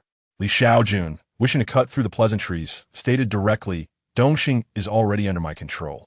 I now offer Zhongxin a chance to abandon the drug trade and accept pacification. The police's patience is limited. Ha ha ha. Lien Haolong laughed boisterously. Li Sir, I have navigated the underworld for decades and led for over 10 years. I can no longer kneel. Li Shaojun narrowed his eyes and remarked, Tsk, you're the most arrogant person I have ever encountered. Just then, turning to glance at Fei Shi, he amended, Lien Haolong. You are the second most arrogant person I have met. Lien Haolong retorted coldly, Arrogance? Li Sir, I've been quite courteous to you. You'd best not provoke us. The wrath of a common man can lead to bloodshed, and disrupting one's livelihood is akin to murdering their parents. Li Shaojun, narrowing his eyes in silence, deemed that he had already extended a chance. If they chose not to seize it, Zhongxin was seeking its own demise. Subsequently, Lien Haolong left with his men, showing no intention of further discussion. As Lien Haolong departed unscathed, Xiapeji shook Li Shaojun's shoulder and said, Li Sir, you're just letting him go? Aren't you going to swing your baton at him? Li Shaojun turned to Xiapeji, smiling as he asked, Are you instructing me on how to conduct my duties? Do you believe I might strike you first? Xiapeji replied, No, I'm merely concerned. With me here, you need not worry. After Li Shaojun finished speaking, he instructed, call Xiaoxiang and arrange to meet at the fishing spot in Yuanlong Zhongxin. He was a syndicate. Merely eliminating Lien Haolong would serve little purpose. Even if Lien Haolong were to perish, there remained Lien Haohu, Lien Haolong, and Lien Haogo. Li Shaojun was determined to eradicate the entire Zongxinyi with one decisive move. By the serene pond in Yuanlong, Li Shaojun, Ma Jun, and Li Shaoxian sat on small stools, fishing. Soon, Shaoxiang and Xiapeji arrived, with Shaoxiang wearing a motorcycle helmet. Unable to contain his curiosity, Ma Jun inquired of Li Shaojun, why does he wear a helmet every time he comes to fish? Li Shaoxian, intrigued, leaned in to listen. Li Shaojun pursed his lips and replied, It's a matter of personal interest. Nowadays, there are many eccentric personalities. Ma Jun nodded, realizing the implication. Frustrated, Shaoxiang bit his teeth and exclaimed, Do you not understand why I wear this helmet? It's not about being eccentric. I simply want to stay alive. What is wrong with that? Once everyone had gathered, Li Shaojun declared, All right, let us not waste time. I summoned you here for a purpose. After nurturing troops for 1,000 days, one must deploy them at the right moment. Shaoxiang, Xiapeji, you both need to exert yourselves tonight. No clever tricks. Understood. Li Sir, they both nodded eagerly. Ma Jun asked, What exactly should we do? Li Shaojun explained, The plan is straightforward. With sheer force, we will crush all opposition.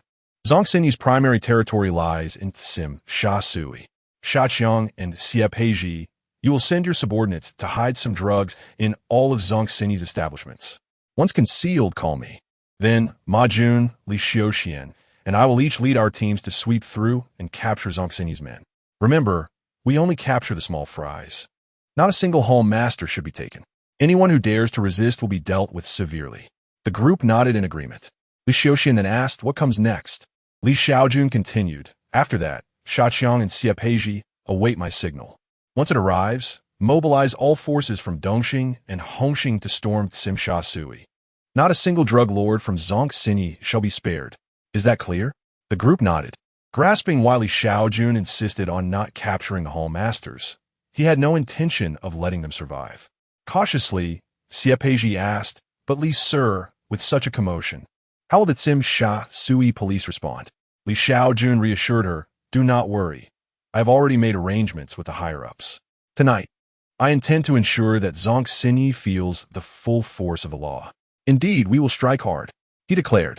After Li Shaojun spoke, Shaqiang muttered, you're truly ruthless. Right from the outset, you aim to eliminate the entire Zhongxinyi. Li Shaojun narrowed his eyes and asked, what are you murmuring about, Shaqiang? Quickly, Shaqiang shook his head to change the subject. By the way, Li Sir, who will control Zhongxinyi's territory afterward? Will Xie and I split it? Li Shaojun nudda. What else? Should I give it all to you? Now, you two get to work. Time is of the essence. Yes. Shaqiang and Xie promptly contacted their subordinates to execute the plan. They first procured a batch of drugs from other gangs, then dispatched over 50 subordinates disguised as customers to various nightclubs owned by Zhongxinyi. Meanwhile, Li Shaojun was also busy, making a trip to the Mongkou police station to seek out Huang Bingyao. In Huang Bingyao's office, after listening to Li Shaojun's actions tonight, he remarked, Junzi, it seems you have become quite ruthless after a few days apart. Li Shaojun chuckled and replied, there's no choice. The situation has changed. Huang Sir, I have a specific purpose for coming today. I wish to borrow some personnel. For this operation, over 200 police officers have already been dispatched from West Kowloon, including patrol officers, CID, mobile units, and O records. However, Li Shaojun still needed to gather more manpower. Strength lies in numbers, and it is prudent to be cautious. It is imperative to decisively eliminate Zhong Xin to instill fear across the Hong Kong underworld, facilitating smoother future recruitments. This minor detail, just a moment, Junzi. Huang Bingyao, fully trusting Li Shaojun, promptly picked up the phone on his desk and ordered, all those with flowers on their shoulders, come in at once. Witnessing Huang Bingyao's actions, Li Shaojun felt a surge of emotion. His former superior genuinely treated him as one of their own. Even though he had been poached by Li Wenbin, there was unwavering support in times of need, with no fear of potential complications arising from this operation. Soon, Fang Changxin and several inspectors entered, their faces lighting up in surprise upon seeing Li Shaojun. Fang Changxin was genuinely pleased. Could it be that Li Shaojun had been reassigned? This is a leg I can continue to lean on, he thought, inquiring, Li Sir, have you been transferred back? Li Shaojun smiled and clarified, not at all. I'm on a mission and still short of manpower, hence my request. Fang Changxi nodded in disappointment, realizing he remained the unfortunate one. After all, those who had gone to West Kowloon would surely ascend unless they faltered, rather than regress. Huang Bingyao wasted no time and stated plainly, tonight, you all report to Inspector Li Shaojun. Do not falter. Anyone who dares to cause trouble or fail in their duties will face dire consequences. The response was a resounding, understood, sir. Personnel secured. Only the final group remained to be accounted for. At the West Kowloon police station, Li Shaojun sat in his office awaiting updates. Ma Jun and Li Shaoxin sat restlessly before him, alongside 7 inspectors. Outside, over 300 police officers, armed with batons, waited impatiently for Li Shaojun's command. Under normal circumstances, the magnitude of such an operation would not typically fall under Li Shaojun's authority. At the very least, a rank of inspector or higher would be required. However, given that this was a covert retaliatory action following a failed recruitment, it was best suited for someone of lesser stature. Success would bring joy to all, while failure would bear little consequence. Additionally, there was another reason. The British had also begun to exert their influence. To them, Li Shaojun was seen as a protege of Cai Yuanqi, a semi-pro-British figure. Thus, they would naturally extend their support. They aimed to help Li Shaojun achieve more accomplishments and promotions, ensuring that he could contend with pro-China factions from a position of power in the future. A mere chief inspector wielded insufficient influence. Yet, Li Shaojun was not one to betray his country. He was, after all, a pangolin. At 9 o'clock that evening, Shaojun called Li Shaojun, stating, "Li sir, all the narcotics have been securely hidden in a total of 13 nightclubs." "Well done," Li Shaojun replied. After praising Shaojun, Li Shaojun rose and declared, "Zhongxin Society is no longer just an ordinary organization. We are ready to strike with full force. Move out." Yes. Following his command, over 300 police officers, aboard patrol cars and military trucks, surged towards Tsimsha Sui. In a nightclub owned by Zhongxin Society, I felt an incessant twitching in my eyelid, an ominous premonition stirring within me. Lien Haolong rubbed his eyes and took a sip of red wine. Yet unease lingered in his heart, as if a calamity were imminent. "Don't worry, boss," said Luo Tianhong. "I've already sent the word out. The society isn't dealing in narcotics tonight, so there is no need to fear a police raid. Moreover, everyone is prepared for any potential incursions by Dongxing." Lien Haolong, not one to be caught unawares, had ensured the society was ready after severing ties with Li Shaojun, leaving no opportunity for him to exploit. However, it was regrettable that Li Shaojun was not one to adhere to rules. If no chances were given, he would create them himself. Lien Haolong nodded, affirming, "I trust your judgment. Everyone should remain vigilant these days, just to be safe." "Understood," Luo Tianhong replied with a nod. Make way. Make way. Police." At that moment, Li Shaojun entered, flanked by dozens of officers, while Ma Jun and Li Shaoxian led others to raid different venues operated by Zhongxin Society. Upon seeing Li Shaojun, Lien Haolong smirked coldly. "So he has arrived, but unfortunately for him, tonight will yield nothing." Lien Haolong stepped forward, asking Li Sir, "What brings you here?" Li Shaojun replied, "We've received reports of narcotics being sold in your establishment, so I'm here to investigate." Lien Haolong chuckled, glancing at his subordinates. "You officers really are lacking in prowess. Li Sir, I believe you'll be disappointed tonight." "Quite confident, aren't you?" "Then let us search," retorted Li Shaojun, signaling his subordinates to commence the search. Lien Haolong scoffed dismissively. Moments later, an officer emerged, holding a packet of narcotics. "Li Sir, we found narcotics hidden beneath the sofa." "What?" Lien Haolong's fury ignited as he glared at the officer. "It's impossible for there to be narcotics here." Just then, another officer raised a packet of drugs, declaring, "I found some as well." With a sigh of regret, Li Shaojun remarked, "Oh, I'm afraid you'll have to accompany me to the precinct for questioning." In an instant, Lien Haolong grasped the situation, his anger boiling over as he shouted, "You're framing me." 59 Loyalty. Li Shaojun sneered. "Framing you? I wouldn't dare. You can take it up with the judge and see who they believe you the thug." "You." Lien Haolong's rage surged, veins bulging, teeth grinding. Li Shaojun wasted no more words and commanded, "Cuff them. Take them away." As the officers approached with handcuffs, Lien Haolong, in a fit of fury, screamed at Li Shaojun. "Ah!" The officer wielding the handcuffs promptly struck Lien Haolong across the face with a baton, admonishing him, "What are you shouting at Li Sir for?" Lien Haolong, already seething with rage, could no longer contain himself when struck publicly by a police baton. Like a wild boar, his face twisted with fury, he charged at Li Shaojun. Yet, could Li Shaojun's subordinates allow him to approach?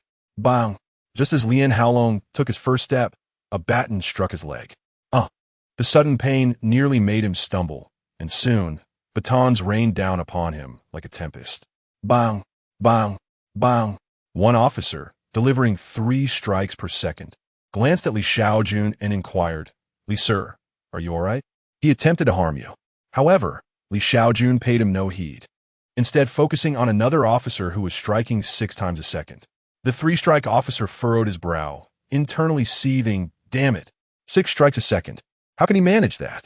I finally had a chance to shine, and yet I am overshadowed." The officer known as Wanzhan was indeed executing 6 strikes per second, sending Lien Haolong spinning like a top, oblivious to the opinions of others. Wanzhan was consumed by an unending wrath. How dare he lay a hand on Li Sir? He is the son in my heart. Loyalty, loyalty, loyalty. The more Wanzhan contemplated, the angrier he became, his strikes accelerating as he approached the threshold of 7 strikes per second. In the wake of Wanzhan's prowess, The other officers gritted their teeth and furiously lashed out at Li Haolong. Yet, no matter their efforts, they could not eclipse He Wenjian's brilliance. Li Shaojun took note of He Wenjian. This individual possessed potential for development.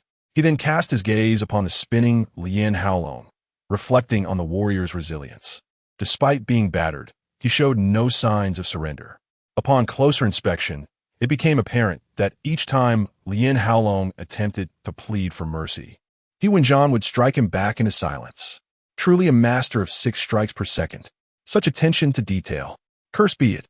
Luo Tianhong, witnessing his leader being beaten into a daze, could no longer restrain his youthful fervor and launched a kick at He Wenjian, the most relentless of the assailants.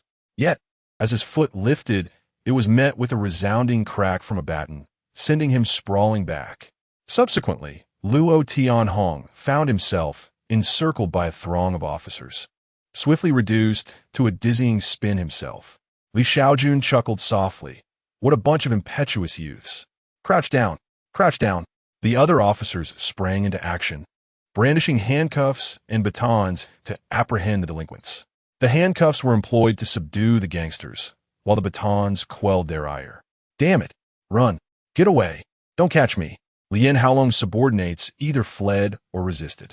In an instant, chaos erupted within the bar, a cacophony of violence. Stop! I'll cooperate! I'll cooperate! Oh dear! Oh dear! Soon, dozens of Li Haolong's subordinates found themselves handcuffed on the ground. Li Haolong and Luo Tianhong lay unconscious, motionless on the floor. What became of the notorious gang leader? What a martial arts master! 3 strikes shattered their gangster dreams. If 3 strikes were not sufficient, then 3 more. All but these 2 were taken to the police station. Li Shaojun gestured towards Li Haolong and Luo Tianhong, stating that their release was not a gesture of leniency, but rather a strategy to allow Shuangxiang and his associates to handle them. Indeed, although the other officers were puzzled, they held Li Shaojun in high esteem and complied without question. Subsequently, Li Haolong's subordinates were escorted in batches to military trucks of the mobile unit, destined for the police station. He Wenjian was leading several gangsters outside when Li Shaojun approached. The moment He Wenjian saw Li Shaojun approaching, his hands began to tremble. With a smile, Li Shaojun greeted him. Would you like to join the O team? Absolutely. Li sir, I have always wanted to accompany you on a mission. He Wenjian replied, his voice quivering.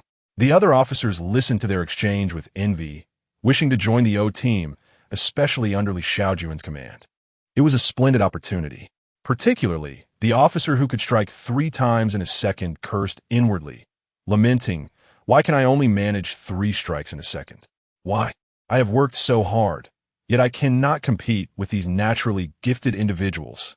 If it weren't for He Wenjian's presence, I would have been the one joining the O team. Sigh. Things were progressing smoothly for Li Shaojun, as well as for Ma Jun and Li Shaoxian, especially for Ma Jun, who, as a senior inspector, led by example, personally demonstrating to the junior officers how to execute 3 strikes in a second. Before long, the territory of Zhongxinyi was entirely cleared, with over 600 of their subordinates apprehended. Just a few minutes after Li Shaojun and his team had departed, Li Haolong regained consciousness, groaning in pain, his body covered in injuries. Taking a moment to gather himself, he surveyed the scene, confusion etched on his face. His subordinates had been taken away, leaving the bar desolate, with only himself and the unconscious Luo Tianhong remaining. What happened? That scoundrel Li Shaojun did not apprehend me? Li Haolong frowned. With a cold sneer, he thought, regardless, since he chose not to capture me, he shall await his demise. The murderous intent in Li Haolong's eyes was palpable. The humiliation he suffered today would be repaid 100-fold. Where are you, you fat bastard? Suddenly, Fei Shi barged in, accompanied by dozens of subordinates wielding machetes, searching for Li Haolong. Bastard! Upon seeing Fei Shi, Li Haolong quickly understood why Li Shaojun had chosen to leave him unscathed. Being taken to the police station would have resulted in nothing more than a beating. Li Shaojun intended for him to remain here, allowing the gangsters to finish him off. Damn it! Are the police truly this ruthless? Framing me is one thing, but seeking my life as well. Is this truly the conduct of a police officer? Fear gripped Li Shaojun as he questioned the brutality of the police, pondering if even gangsters could rival such methods. "Oh, you fat bastard. So you are here." Fei Shi, having spotted Li Shaojun, swaggered over with his machete in hand. Enduring the pain, Li Shaojun pleaded, "Wait. We, Xing, are willing to accept the police's terms. Please, no more violence. We will no longer deal in drugs, no longer." Fei Shi responded with a cold laugh, regretting now. "It's too late. Previously, Sir Li had extended an opportunity to you, which you foolishly rejected. Eliminate those two." The corpulent figure charged forward, accompanied by his subordinates, and unleashed a frenzied assault upon Li Shaojun. Under normal circumstances, Li Shaojun would scarcely regard such petty thugs. However, having recently endured a brutal beating from a police baton, he found himself utterly powerless to retaliate. "No, please no." Amidst the agonizing cries, both Li Shaojun and the unconscious Luo Tianhong fell victim to a barrage of merciless blows. As he struck, the corpulent figure exclaimed, "Damn it! What use is your strength if you can't back it up? You boast of your power in the underworld. Look at you now, all that bravado has vanished." That very night, under the directive of Li Shaojun, over 1,000 members from the Hongxing and Dongxing gangs surged into Xing. The remaining loyal leaders of the Zhongxin Yihui, having lost their subordinates, were swiftly dispatched by the Hongxing members, suffering catastrophic losses as their territories were seized. Forget about territory.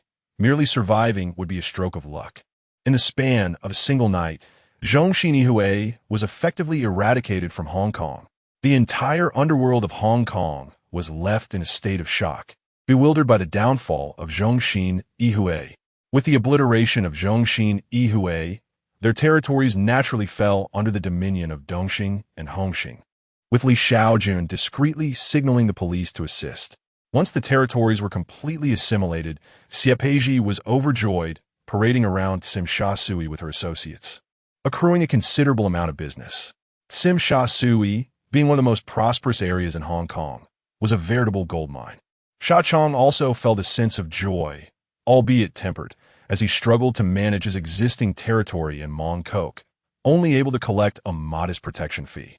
Thus, with a sweeping gesture, Shaochong appointed some of his loyal subordinates, who had proven their worth, to oversee operations in Xing, greatly moving those entrusted with these new roles. The gratitude owed to Brother Shaochong could never be repaid. Fighting for Brother Shaochong meant being granted the opportunity to lead. Renowned for his generosity towards his subordinates, Shaochong's reputation swelled, attracting countless hoodlums eager to serve under his banner. Within a mere 3 days, he recruited several hundred new members, while other gangs resorted to deception and coercion to enlist new recruits. Shaochong was on the verge of assembling a formidable crew. Of course, there were stipulations for joining Shaochong's ranks. First, one must be acquainted with Li Shaojun. He had no desire to face the consequences of a subordinate's misstep in relations with Li. Second, involvement with narcotics was strictly prohibited. Third, one must possess combat skills. Li Shaojun tacitly approved of Shaochong's recruitment efforts, recognizing the potential utility of a strengthened ally, knowing that even the mightiest could not rival the police force, who would swiftly respond to any rebellion with force. Shaochong's actions left Xie Peizhi's subordinates envious, glancing between Shaochong and the neighboring leader Li. All of them were bosses, yet the disparity was stark. Nevertheless, one must follow the leader they had chosen.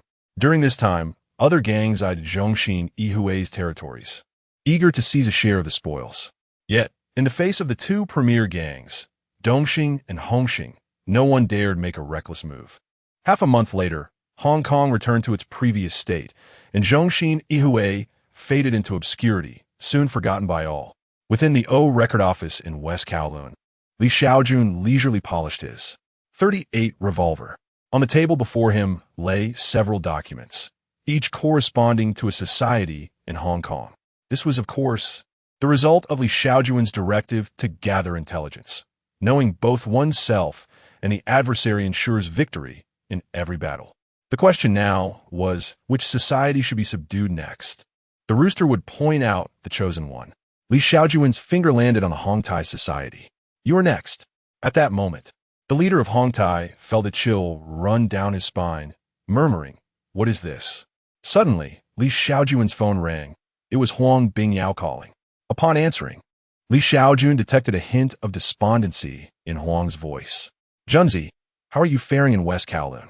Li Shaojun, sensing the gloom, inquired, "Is there something troubling you?" "Huang, sir?" Without hesitation, Huang Bingyao stated his predicament. "Yesterday, a group of students from Edinburgh School visited the police station, and somehow my gun was stolen." "Junzi, that gun has been with me for decades and has never been fired. It is a kind-hearted weapon. I cannot fathom what purpose it serves now." "What? They dare to steal a police officer's gun? These students are no ordinary ones. A firm response is necessary. One might question whether a gun can indeed possess kindness. Is that not mere boasting?" Yet, Li Shaojun understood that Huang Bingyao was not exaggerating. The weapon was indeed harmless, long rendered inoperative. Li Shaojun, aware of the reason for Huang's call, reassured him, "Do not worry, Huang, sir. I shall retrieve your gun tonight." Huang Bingyao's spirits lifted instantly. "Really? I knew you could do it. I await your good news." Li Shaojun had the confidence in his words. After all, he was a time traveler. If memory served correctly, a student named George had pilfered the weapon and sold it to a notorious gangster known as Defei. Two reckless individuals indeed. Given the debts he owed Huang Bingyao, Li Shaojun felt compelled to handle this matter personally. "All right, expect good news from me." After ending the call, Li Shaojun summoned He Wanzhan and several subordinates. Ma Jun and Li Xiuxian had gone on mission. "Li, sir, do you have any instructions for me?" He Wanzhan, now promoted to inspector, entered with his team and saluted. Li Shaojun rose and said, "A brother has lost his gun. Accompany me to investigate." "Understood." The group nodded in agreement and swiftly followed Li Shaojun towards Edinburgh School. In an apartment not far from Edinburgh School, Defei reclined in his boss chair, poring over the ledger. Business had been dismal lately, particularly concerning the batch of weapons he possessed. There had been no buyers whatsoever. "Boss, someone is here."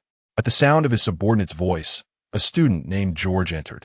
With an air of mystery, George proclaimed, "Big Brother Fei, today I bring you something extraordinary."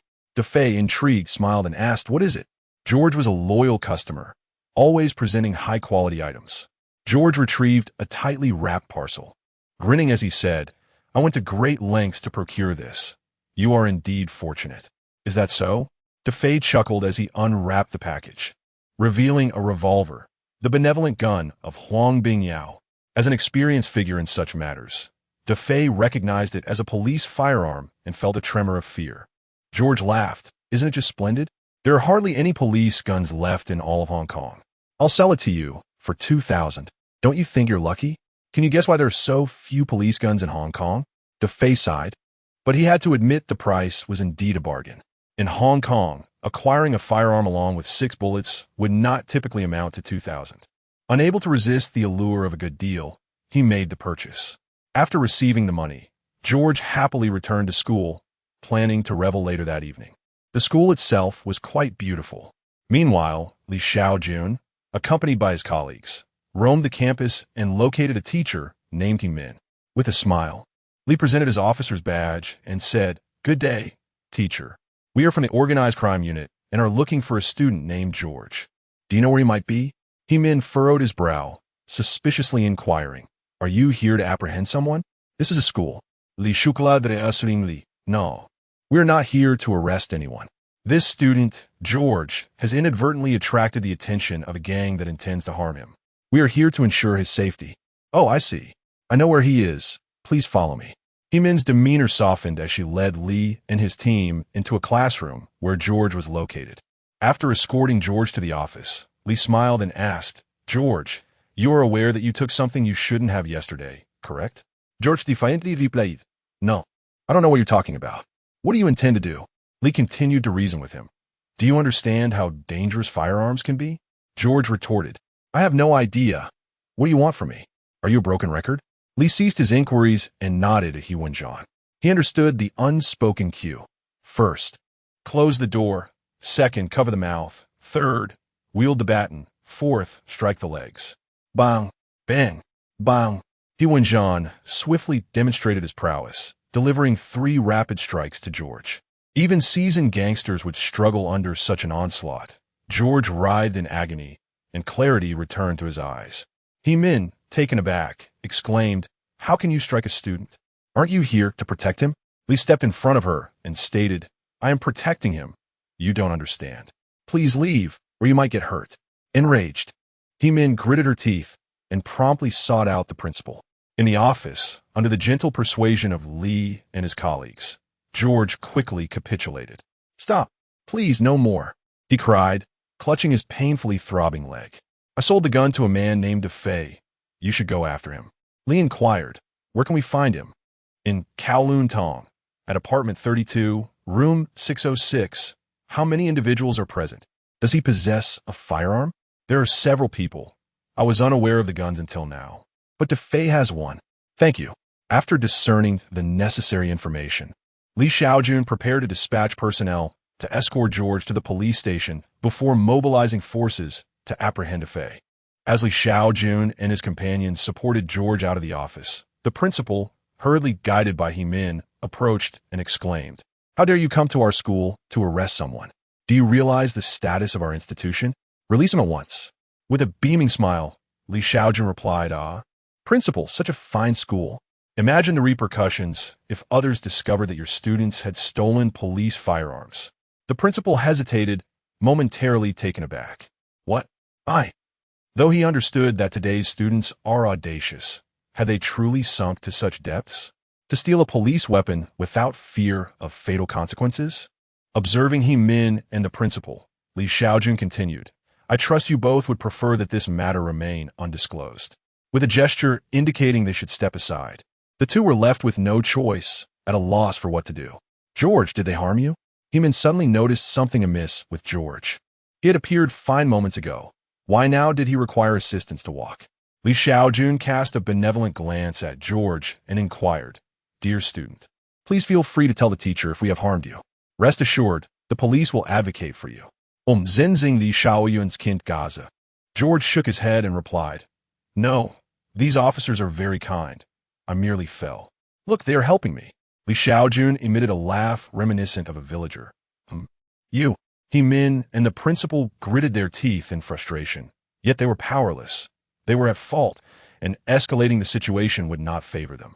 Given Li Shaojun's demeanor, it was highly likely that if they made a fuss, they too would face the police's wrath, compelling them to yield.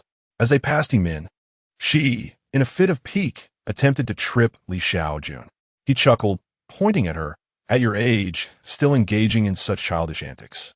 However, her legs were indeed striking, rivaling those of Xia Peiji. Upon arriving at the police station, Li Shaojun promptly summoned Ma Jun and Li Shaoxian to assign tasks. Credit must be shared among all.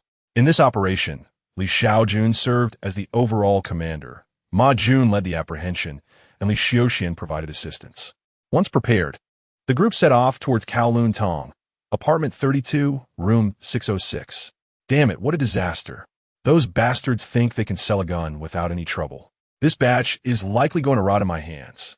What should we do? Defei cursed angrily at his subordinate, who merely shrugged. What do I know? I'm just a worker. If I knew what to do, would I still be working for you?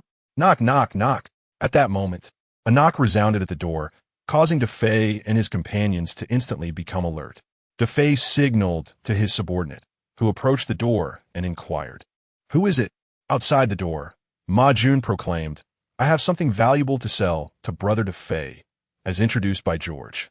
Defei, exhaling a sigh of relief, responded, "Oh, introduced by George? Let him in." The younger brother nodded and opened the door. As the door swung open, several guns were pointed at him. "Ah!" The younger brother, maintaining his composure, gestured towards the room and whispered, "Brother Defei is inside." "Handcuff him," commanded Ma Jun, leading his men to storm in after subduing Defei's underlings. "Police, don't move." Upon seeing the police, Defei, startled, dashed to the window, threatening, "Don't come any closer. If you do, I'll jump. I really will." Li Shaojun entered with Li Shaoxian, raising an eyebrow and remarking, "Jump? It's the 6th floor. You'll die instantly, and it won't even hurt." "You." As the police closed in, Defei gritted his teeth and shouted. Jumping it is. Ah. Yet, as he leaned out, he quickly retreated, crouching down and conceding, you might as well arrest me. TSK, Li Shaojun smiled and inquired. Defei, I hear you have a cache of arms. Where are they hidden? Be honest, and you might receive leniency. Resist, and it'll be severe. Defei was taken aback, thinking, how do these officers know? However, he stubbornly retorted, I don't know what you're talking about. You're framing me. I want to see a lawyer. Li Shaojun replied, Defei, being obstinate won't help. If your actions were flawless, we wouldn't have caught you. Let us have a proper discussion. As soon as he finished, Ma Jun brandished his baton, exclaiming, discuss what?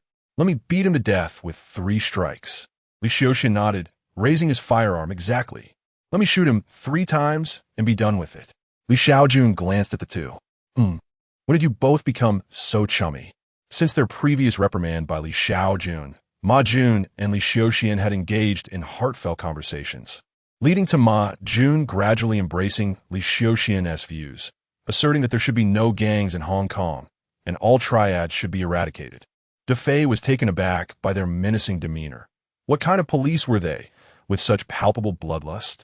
Yet, he remained obstinate until he was swiftly beaten into submission, ultimately confessing. One could only say that the memory recovery technique was indeed infallible. 62. You won't drink the wine, but you'll rotate the dishes?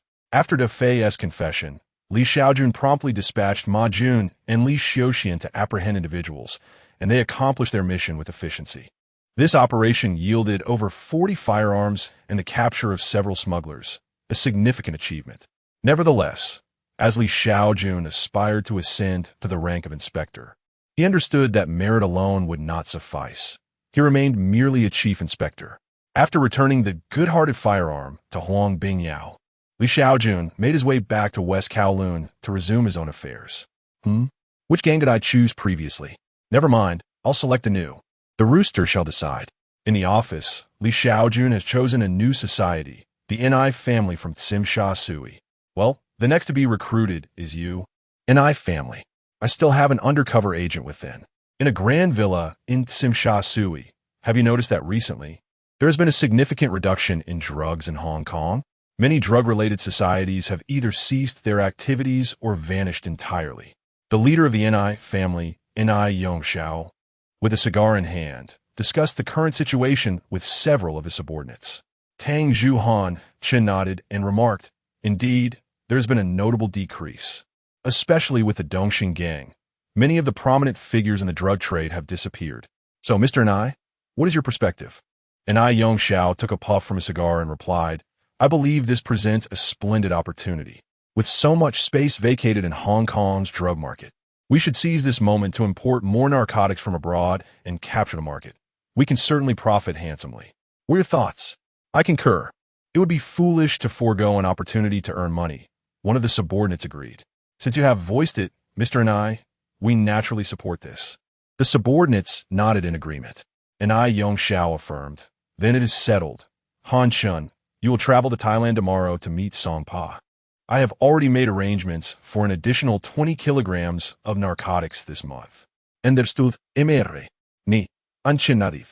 Behind Ni Yongxiao, a bodyguard named Russell listened to their conversation with a blank expression, though his heart raced.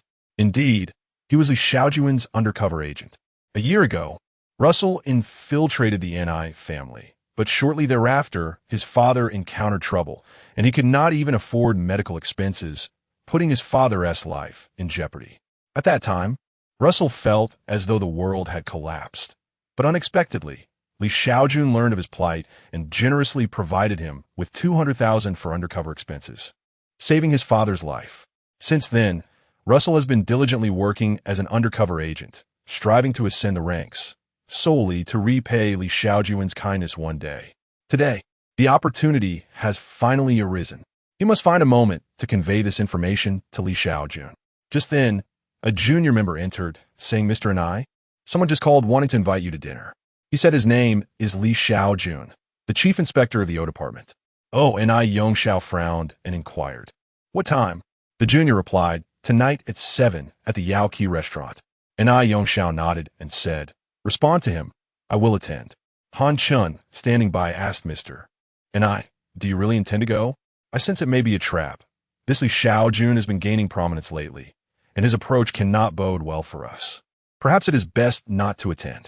And I, Yongxiao, replied, there is no need for such fear, Han Chun. Moreover, if I do not go, would he not seek us out regardless? Tonight, I will meet this chief inspector, and you all may return to your duties. Understood, Mr. And I. We shall take our leave. Han Chun and several subordinates bid farewell. When the clock struck 7, and I, Yongxiao, accompanied by several bodyguards, arrived at the Yaoqi restaurant, with Russell amongst them. Naturally, compliance was out of the question, and I, Yongxiao, deliberately arrived half an hour late. In the private room on the 3rd floor, Li Shaojun, Xie Peizhi, and Sha Chong awaited and I, Yongxiao's arrival. Damn it, this scoundrel must be seeking death, arriving a full half hour late. We must take him down. Sha Chong banged the table, cursing vehemently. Xie Peizhi fanned the flames, asserting, indeed, he clearly holds no regard for you, Sir Li. Let us cease discussions and eliminate an I Yongxiao, just as we did with Zhong Sini. Li Shaojun cast a glance at the two, while Sha Chong seemed genuinely enraged. It was evident that Xie Peizhi was merely eager to seize territory. Having thoroughly relished Zhong Sini's domain, she now set her sights on the Ni family. Apologies, Sir Li, but the traffic was quite congested. At that moment, an I Yongxiao entered with several associates.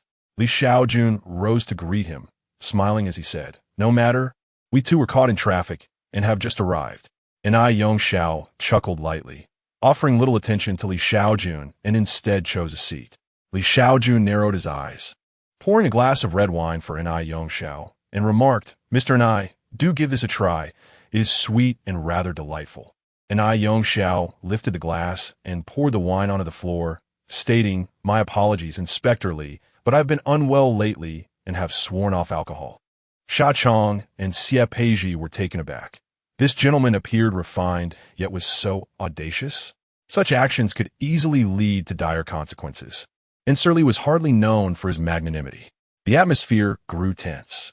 Li Shaojun chuckled and sat down, saying, is that so? No matter. Mr. and I, let me be forthright. The Hong Kong of today is not what it once was. Continuing along your current path is untenable. Hence, I hope you will consider the police's offer of amnesty. And I, Yongxiao, squinted, scrutinizing Li Shaojun and Sha Chong for a moment.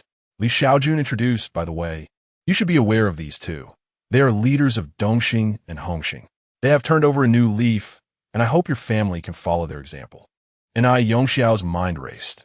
Now it made sense why Dongxing had been so compliant. They had accepted amnesty. After a moment's contemplation, he replied, Inspector Li, what if I refuse? And I, Yongxiao, possessed the courage to decline, backed by political resources, unlike a mere petty thug. Li Shaojun was not taken aback by the refusal. After all, the Ni family was notorious in the films, having once utilized a car bomb to assassinate a chief inspector. If amnesty could be secured with mere words, that would indeed be suspicious. You will acquiesce, Li Shaojun asserted, preparing to grab a peanut. And I, Yongxiao, spun the dish on the table, bringing the peanuts to himself, and after eating one, remarked, is that so? Inspector Li, you are quite confident in your dealings, yet I must still decline. Mr. and I, do not rush. Give it some thought. I have matters to attend to, Li Shaojun said, setting down his chopsticks and departing. Xie Peizhi hastily followed suit, leaving with Li Shaojun. Left behind, Sha Chong gleefully glanced at Ni Yongxiao, proclaiming, you're finished, and I. Sir Li is a petty man. Turning his table is akin to flipping your own coffin. After delivering this remark, Sha Chong too exited, only to find that his vehicle was nowhere in sight. Silly Chong inquired of his subordinate, where's my car? The subordinate replied, Sir Li instructed Xie Peizhi to drive it away, suggesting you run back to Mong Kok for your health. Taken aback, Silly Chong asked why. The subordinate explained, who told you to speak so loudly? It seems Sir Li overheard you call him stingy. This left Silly Chong feeling aggrieved, pouting in silent despair. Watching Silly Chong depart, Ni Yongxiao tapped his fingers on the table, contemplating his next move. At that moment, another subordinate approached with a phone, saying, Mr. Ni, it's Uncle Kuan on the line. Hand it to me, Ni Yongxiao replied. Upon taking the call, he said, Father, is there something you need? On the other end, And I Cohen responded, come to the Demi restaurant immediately. I have 2 friends to introduce to you. All right, father, I will be there shortly. After hanging up, Anai Yongxiao promptly headed to the Demi restaurant. Though Anai Yongxiao appeared to be the public face of the Anai family, it was his father, Anai Cohen, who truly wielded authority behind the scenes. Upon arriving at the Demi restaurant, Anai Cohen's loyal associate, third uncle, escorted Anai Yongxiao to a private room on the 2nd floor, leaving Anai Yongxiao's subordinates, including Russell, outside. This situation left Russell feeling somewhat disheartened, as he lost a chance to gather information. Inside the private room, Anai Cohen engaged in cheerful conversation with 2 middle-aged men. Upon seeing his son arrive, the kindly Anai Cohen, in his 60s, rose to introduce Xiao. Come here. Let me introduce you to these gentlemen. This is Inspector Jiang from the Tsim Sha Sui police station, and this is Counselor Chun from Tsim Sha Sui. They're both old friends of your father. Anai Yongxiao greeted them with a smile. Hello, Inspector Jiang. Hello, Counselor Chun. Inspector Jiang, in his 40s, with an oily hairstyle and a protruding belly, chuckled, truly, like father, like son, heroes emerge in youth. Xiao, you bear a striking resemblance to Uncle Cohen. Counselor Chin nodded in agreement, smiling. After the pleasantries, Anai Yongxiao took a seat and asked, by the way, Uncle Jiang, is there a significant operation underway in the police force lately? Perhaps concerning the incorporation of Hong Kong gangs? Upon hearing this, Inspector Jiang nodded, uncertainly responding, it seems there is, but it's mainly being handled by the West Kowloon Organized Crime Unit. I'm not well informed. Anai Cohen discerned something and said, Xiao, has the police come looking for you? Anai Yongxiao nodded, stating they are quite aggressive. Tung Xing and Hung Hing have already surrendered, making them difficult to deal with. Oh, Anai Cohen expressed surprise, not expecting Tung Xing and Hung Hing to capitulate, thus tarnishing the gangster image. Anai Cohen turned to Inspector Jiang, jokingly saying, it appears the Anai family is doomed. Please don't come to arrest me. Inspector Jiang. Laughter filled the room as Inspector Jiang replied, don't worry. As long as you're in Tsim Sha Sui, regardless of the organized crime unit or the anti-illegal gambling unit, with Counselor Chun and me around, we won't allow you law-abiding citizens to be bullied. Counselor Chin chimed in, rest assured, Uncle Cohen, Hong Kong is a place that upholds the law, without evidence. Even the police cannot act against you. Ha ha ha. My heartfelt thanks to Inspector Jiang and Counselor Chun, Anai Yongxiao expressed gratefully.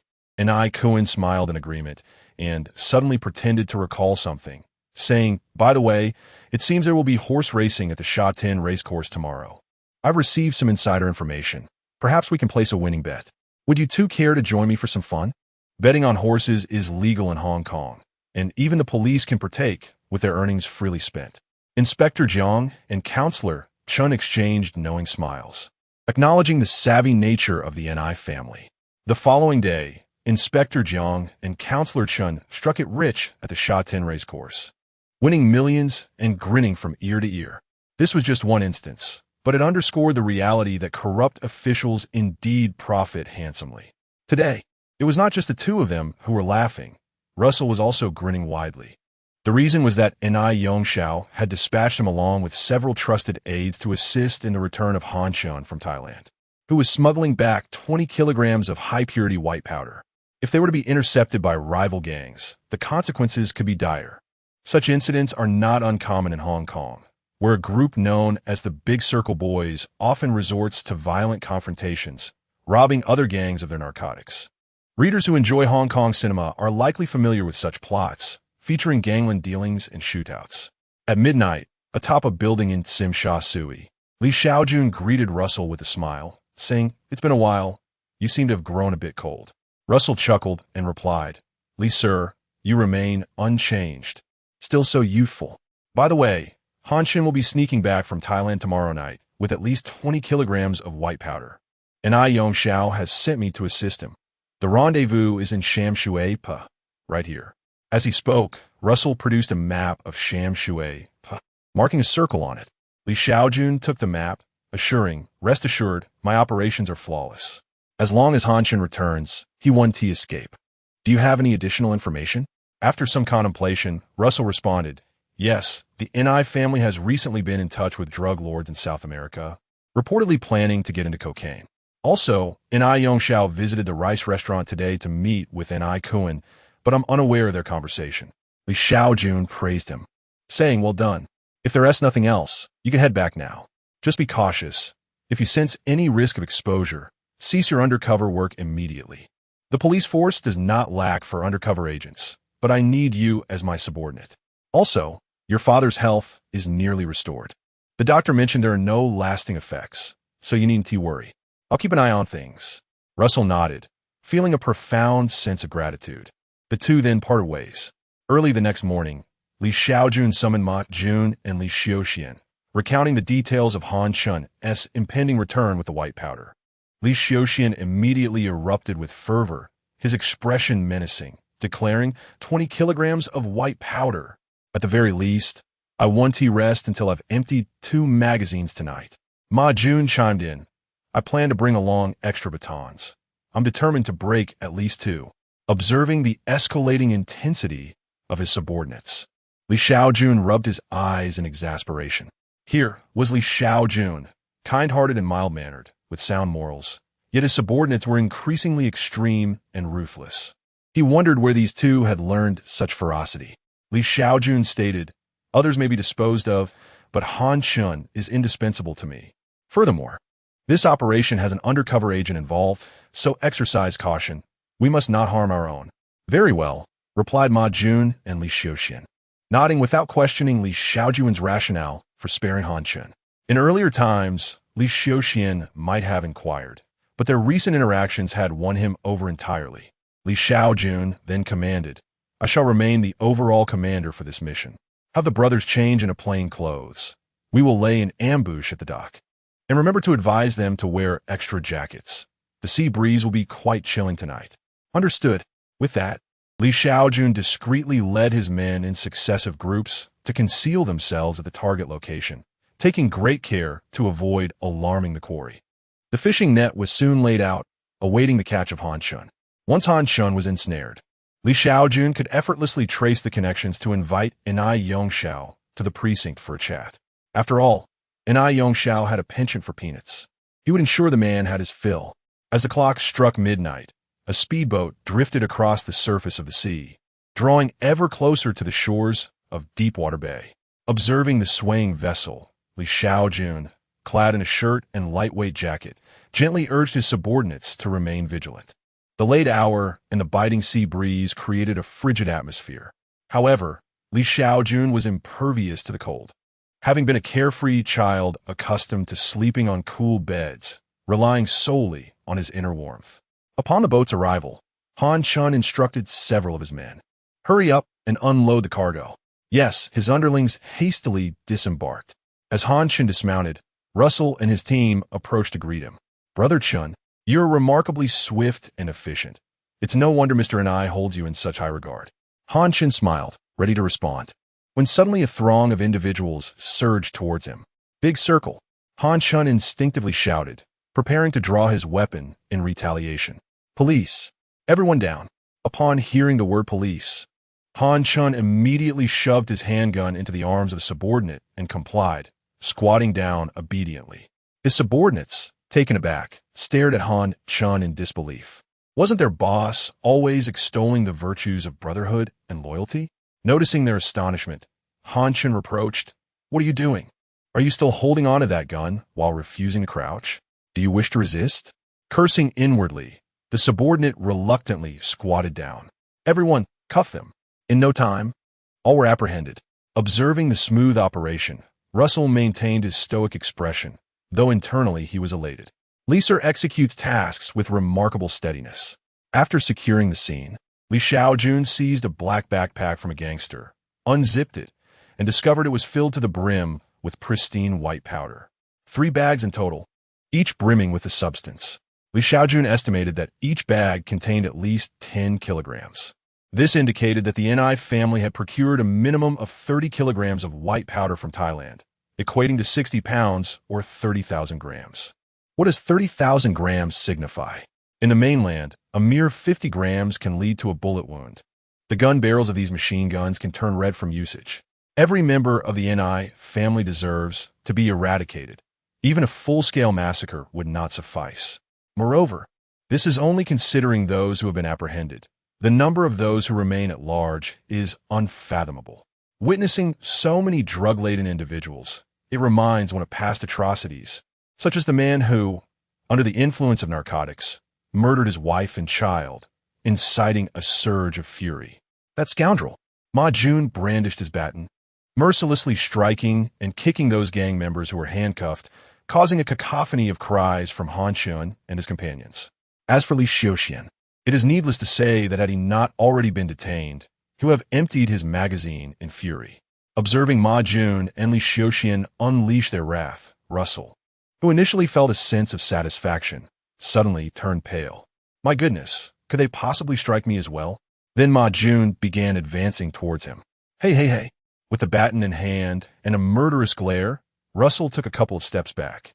After being an undercover for so long without incident, he hoped he wouldn't be struck down by his own comrades. Realizing that his undercover was in danger, Li Shaojun immediately commanded, "Cease. Escort them back to the police station."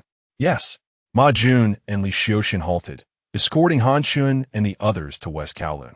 Within the holding cell of West Kowloon, Han Shun wore a grim expression as he pondered. Damn it, there must be a mole in this operation. But who could it be? With a click, the door to the holding cell swung open, and Li Shaojun entered, carrying a box meal. You must be hungry. Care for a bite? Li Shaojun smiled as he offered the meal. Thank you, sir, Han Shun replied with a grin as he accepted the box. Li Shaojun scrutinisa Han Shun for a moment. Noting his short and stout stature, his face a mix of lewdness and ferocity, reminiscent of a predator. After taking a couple of bites, Han Shun remarked, "You're truly finished this time. Bail is impossible, and you're looking at decades behind bars. Any thoughts?" Han Shun, being astute, let out a cold laugh. "Sir, I've been eating at the Ni family S table since childhood. Their kindness is immeasurable. Betray them? Do you really believe that is feasible? The code of the underworld supersedes all." Li Shaojun narrowed his eyes. "Are you truly not considering this? You're still young, just over 30. If you identify the Ni family, I can ensure you become a witness for the prosecution. In a decade or so, you could be out by your 40s. Still quite young." Ha. With that, Han Shun flung the box meal at Li Shaojun, coldly asserting, "The meal is unpalatable. Where's my lawyer? I demand to see my lawyer." "Very well, you may see him." Li Shaojun brushed off the rice grains from his clothes as he exited. Shortly after, Ma Jun's lawyer and Li Shaojun's lawyer entered, wielding batons. Observing these two menacing figures, Han Shun swallowed hard and asked, "What do you intend to do?" "I warn you, oh dear." Ouch. Han Shun's agonized cries echoed through the room. 3 strikes shattered brotherhood, while 3 pages of testimony became 2 pages of names. Li Shaojun then brought another box meal to a different holding cell to meet Russell. "You're doing well. Are you hungry?" Li Shaojun cheerfully offered the box meal. Russell took the meal and, after a bite, inquired, "Sir, why are you wearing such thin clothing? Aren't you cold?" Li Shaojun shook his head and remarked, "I am in excellent health. I used to wear shorts even in the depths of winter." Ha! Russell chuckled in response. Li Shaojun then proceeded to the crux of the matter, stating, "Upon reflection, it is perilous for you to continue your undercover operation, and it serves little purpose. Hence, I have decided that you shall cease your undercover activities and return to the police force, preparing to testify against Ni Yongshao." Russell was momentarily taken aback and pondered before replying, "Li, sir, I have not yet been compromised. I can still continue my infiltration. I am certain of my capabilities." Li Shaojun, however, asserted firmly, "No, it is too dangerous. This matter is settled. My word is final." Russell could only nod in agreement. Sigh. He could only seek an opportunity to repay Li Sir's kindness in the future. Not continuing the undercover operation was perhaps for the best. After identifying Ni Yongshao, he could finally return home to visit his father, whom he had not seen in a long time. After discussing with Russell, Han Shun also yielded to pressure. "Make sure to document all those involved in this matter. If you dare to fabricate anything, I will make your life miserable." Ma Jun exclaimed as he hastily procured paper and a pen. Yes. Han Shun, battered and bruised, took the paper and pen from Ma Jun. Gazing out at the moonlight streaming through the window, Han Chan couldn't help but sigh. Indeed, the moonlight outside felt like a bittersweet reminder of freedom, while the police baton loomed overhead, and he was left to grapple with his circumstances. Once he gathered his thoughts, Han Chan began to write, with Ni Yongxiao's name at the forefront, followed closely by Ni Cohen. He virtually listed the entire Ni family, along with the various leaders, ensuring that none were spared, especially those with whom he held a grudge. None would be left unmentioned. Boss, Han Chan has confessed. Is it time to make arrests? After Han Chan completed his statement, Ma Jun immediately sought out Li Shaojun. Li Shaojun reviewed the information and remarked, the Ni family is no longer merely a group of petty criminals. We must strike decisively. Mobilize. Under Li Shaojun's command, dozens of officers sped toward Sim Sha Sui in police vehicles. Within the Ni family villa, Ni Yongxiao felt an unsettling chill creep up his spine. After yawning, he attempted to return to sleep, reassured by the expertise of his men, who were dispatched to provide backup. Surely, nothing could go awry. Mr. Ni, the police have arrived. With a bodyguard shout, Ni Yongxiao sprang to his feet, inquiring, what is happening? The bodyguard shook his head, responding, I do not know the specifics. Those police officers are acting erratically, arresting anyone in sight. In fact, even the dog your nephew raised has been taken into custody. What? Ni Yongxiao, enraged, rushed outside, only to find his father Ni Cohen, his brother, his sister, and even his nephew's dog restrained against the wall by the police. Should they dare to move, the officers were prepared to unleash their batons, striking them as if they were mere spinning tops. You scoundrels! Ni Yongxiao, known for his ruthlessness, was indeed fierce, yet he had not misnamed himself. He held his family in the highest regard. Brother, save us! Ni Yongxiao's brother barely managed to utter before being struck thrice with a baton. This caused Ni Yongxiao to lose his former composure. How dare you? What do you think you're doing? Do you not recognize who we are? Ni Yongxiao. Ni Yongxiao, filled with fury, stepped forward and chastised Ma Jun, casting a glance at him, replied, Ah yes, I almost forgot about you. He was ruthless towards drug dealers. With a series of brutal strikes, he knocked Ni Yongxiao to the ground and then handcuffed him against the wall. Ahis Ni Yongxiao could hardly endure the pain, writhing in agony. Shortly after, Li Shaojun approached and said, Long time no see, Mr. Ni. How do you find the peanuts? Ni Yongxiao gritted his teeth, cursing inwardly at the petty nature of this scoundrel. Was it truly necessary for him to retaliate so harshly just because he had turned the tables on him? Damn it! Ni Yongxiao cautiously spoke, Li Sir, if you release us now, I can overlook this matter. As Lawyer Zhang just mentioned, you lack an arrest warrant. Your entry is unlawful. Why must we both suffer? Oh, by the way, I almost forgot to mention, Li Shaojun tapped his head and continued. We have already apprehended Han Chan and seized 30 kilograms of white powder on the spot. He has confessed, saying you are the mastermind behind all. That is why we are here to arrest you. What? Ni Yongxiao exclaimed in shock as he gazed at Li Shaojun. Han Chan was finished. Captured? How could this be? Li Shaojun chuckled. Oh, Mr. Ni, this is only the beginning. Once we reach West Kowloon, we will have a thorough discussion. You will find it quite entertaining. At this, Ni Yongxiao felt a chill run down his spine.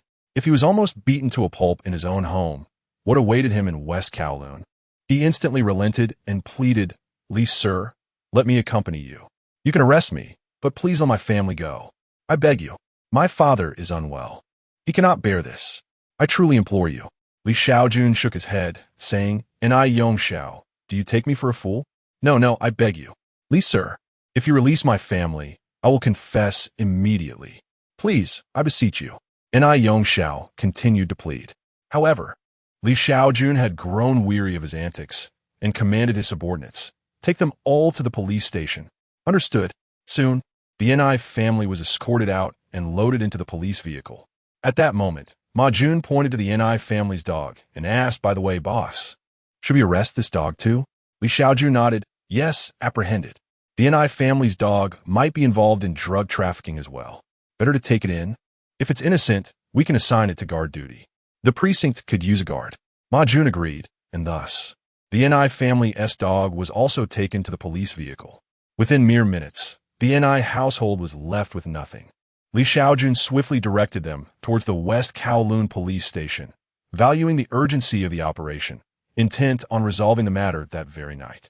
Otherwise, the forces supporting the Ni family could cause considerable trouble. Halfway through the journey, several police cars blocked their path. A portly middle-aged officer approached and inquired, "Hello, I am Superintendent Jiang from the Tsim Sha Sui police station. Which department are you from? Why are you causing such a ruckus in Tsim Sha Sui?" Li Shaojun smiled and said, "Hello, Officer Jiang. I am Li Shaojun from the West Kowloon Organized Crime Unit. The individuals we have apprehended are members of a drug trafficking syndicate. I kindly ask you to clear the way, as we must return to West Kowloon." Officer Jiang glanced at the occupants of the vehicle, particularly Ni Yongxiao, narrowing his eyes. He had risen in the middle of the night to intervene for the sake of saving someone. How could he allow them to take him away? Innocent? Upon seeing Officer Jiang come to their rescue, the eyes of the Ni family lit up with hope. Wow, this several million spent truly pays off. He really is coming to help. The Ni family had already suffered greatly.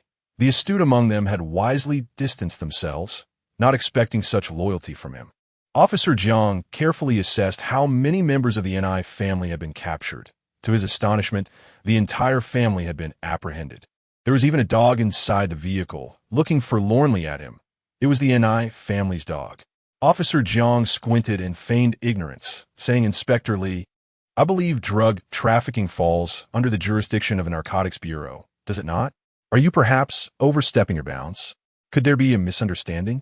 Li Shaojun replied, "They're a drug trafficking gang, and I, Yongxiao, is a bona fide gang leader. We from the Organized Crime Unit have the authority to apprehend them. Rest assured, there is absolutely no misunderstanding." Officer Jiang shook his head, stating, "Inspector Li, you are overly confident. There must be a misunderstanding. Mr. Ni is quite well known in Tsim Sha Sui. He has engaged in numerous charitable endeavors as a philanthropist and is a friend of mine. It is understandable that you may not be aware of this given your focus on Mong Kok and West Kowloon." Li Shaojun was no fool.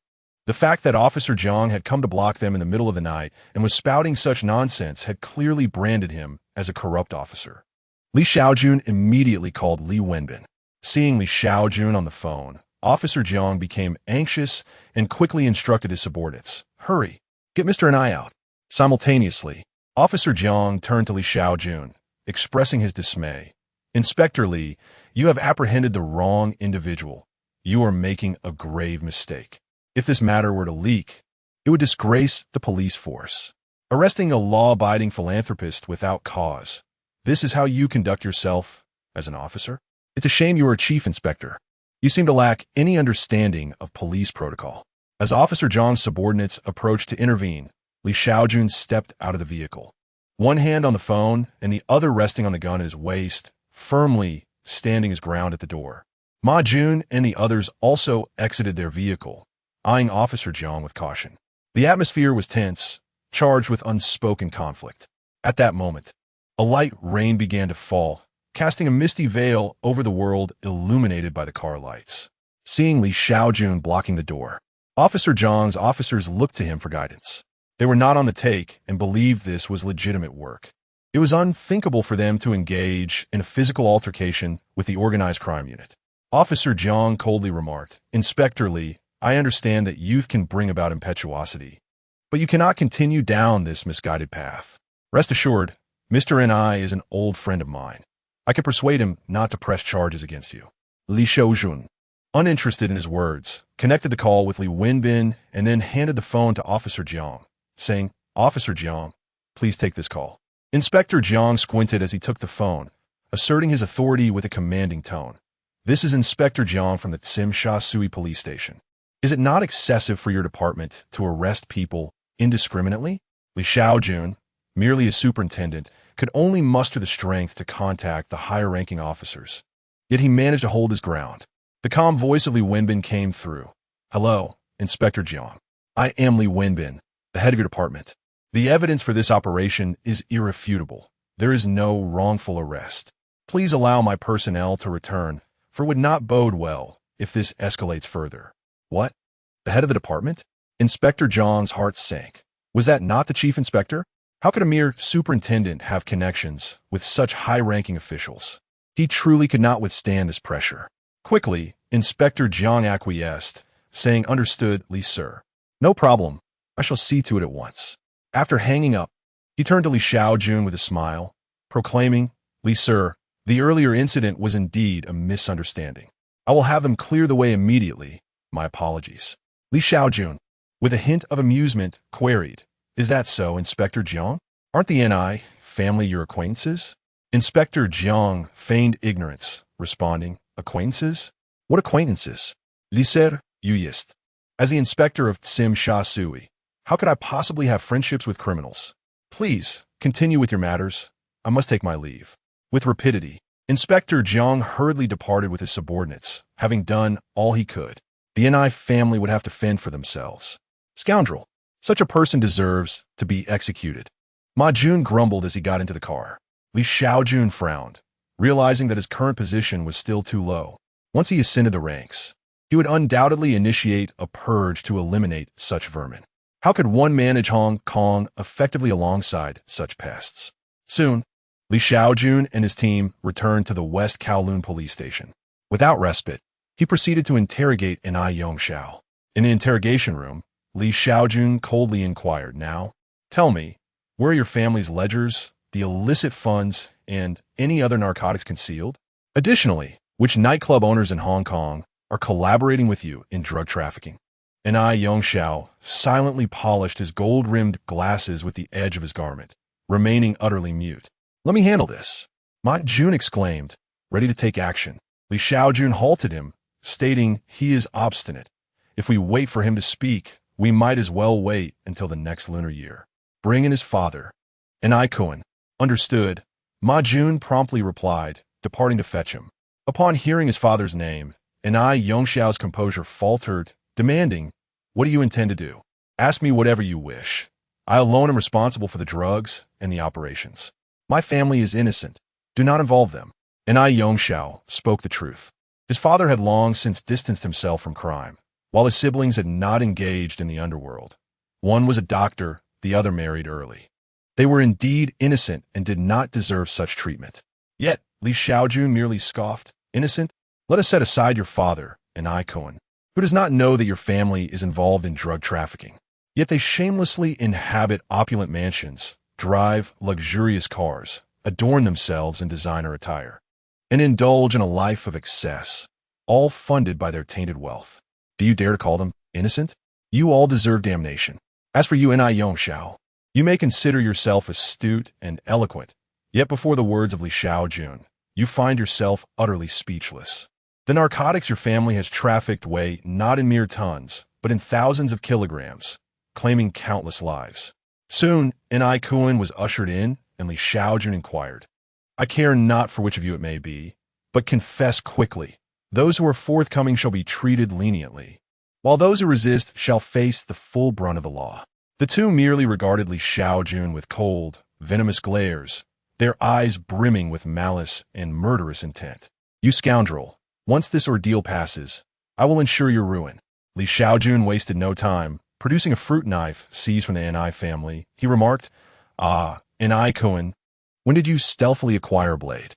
Do you intend to slay a police officer?" With that, he tossed the knife beside Ni Cohen. "You are mistaken," Ni Cohen began, only to be interrupted by Ma Jun, who struck him repeatedly with the baton. 1 to the head, 2 to the mouth, 3 to the backside, and 4 to the legs, administering a thorough body massage. Ni Cohen, in his advanced years, was ill-equipped to withstand such punishment, crying out in agony. At that moment, Li Shaoxian entered without uttering a word, seizing a baton and joining the fray. The two men unleashed their pent-up wrath upon the drug dealer with relentless strikes. Ni Yongxiao trembled, his entire being quaking with anxiety. It was usually they who dealt death, yet today the tables had turned. You, Ni Yongxiao estamerith. His voice faltering under the weight of his fury. Li Shaojun urged him, "Confess. Your father is on the brink of death, and yet you still bear the name Ni Yongxiao, lacking even a semblance of filial piety. Moreover, Han Chun has already confessed. Do you find it worthwhile to continue your futile resistance? I confess.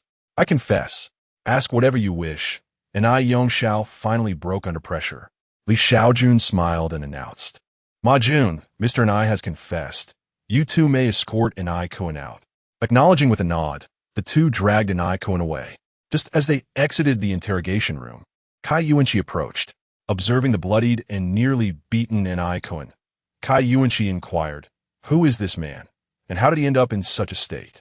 Although the two were unfamiliar with Kai Yuanqi, they recognized the insignia upon his shoulder. Goodness, the deputy director of the police department, Ma Jun remarked, his lips pursed. Sir, this is Koen, the patriarch of the Ni family, father to Yongxiao. He recently assaulted an officer with a knife and has exhibited signs of mental instability. When we intervened, he repeatedly rammed his head into our batons, resulting in his current condition.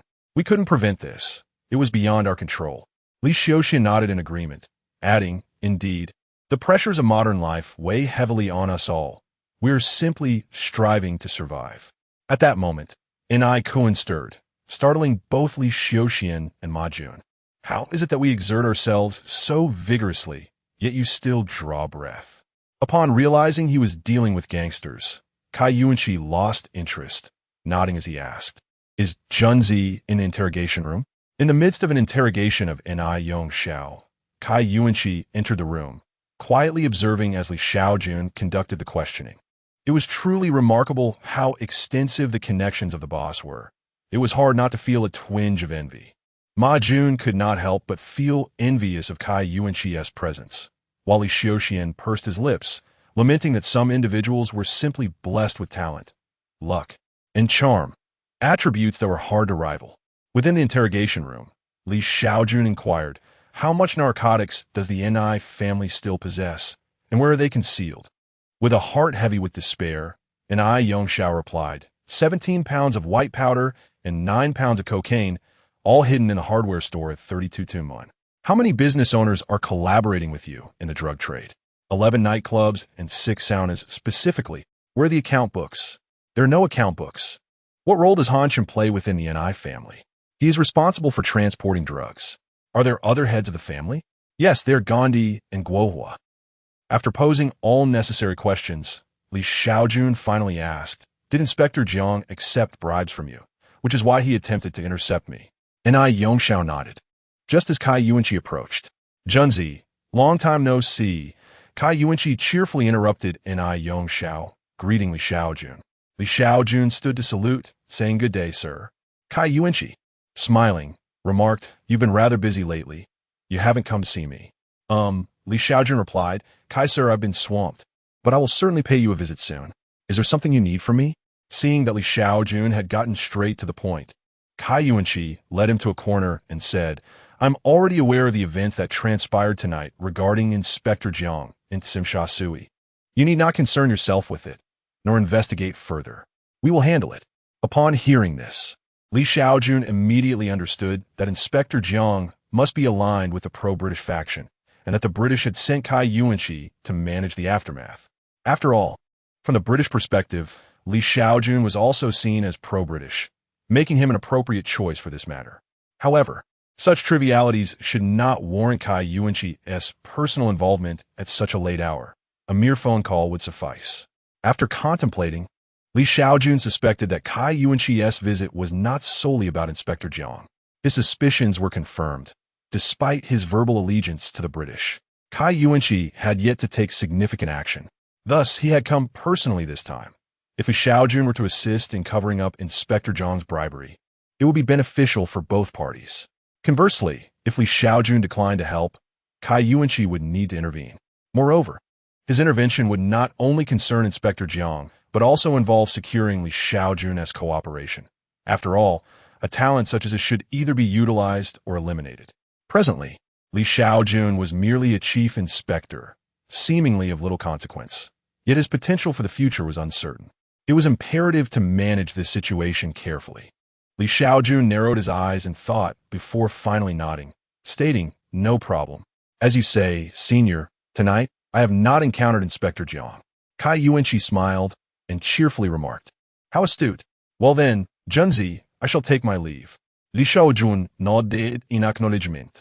As he observed Kai Yuanqi's retreating figure, Li Shaojun pursed his lips and thought to himself, laugh now, but after the 9th and 7th, you shall truly comprehend the extent of my cleverness. Li Shaojun resumed his seat, and Ni Yongxiao inquired, Li sir, will you continue with your questioning regarding the previous matter? Li Shaojun shook his head and replied, no need. Thank you for your cooperation. After the interrogation concluded, Li Shaojun dialed Li Wenbin to relay the details of the just-finished questioning. Although the situation was not entirely resolved, Ni Yongxiao had been dealt with. However, the toxic nest of the Ni family, along with any remaining leaders of the Ni clan and nightclubs complicit in drug trafficking, required urgent attention to prevent further complications. Li Wenbin was a decisive individual, well aware of the value of prompt action. Upon hearing Li Shaojun's report, he promptly made his way to the West Kowloon police station, summoning those O-Team officers still slumbering at home. 68, Shaoxiang, are you awake? It seems the O-Team is up to something big again. Huh? Indeed. What a sight to behold, came the reply. As O-Team officers hurried back to the West Kowloon police station, it was evident to all that significant developments were underway. It would be disingenuous for personnel from other departments to claim otherwise. While many from the O-Team were merely going through the motions, even a modicum of collaboration could pave the way for future promotions. Within the O-Team office, Li Wenbin swiftly devised tasks for each O-Team subgroup, including operations to dismantle drug dens, apprehend leaders of the Ni family, and capture nightclub proprietors collaborating with the Ni family in drug trafficking.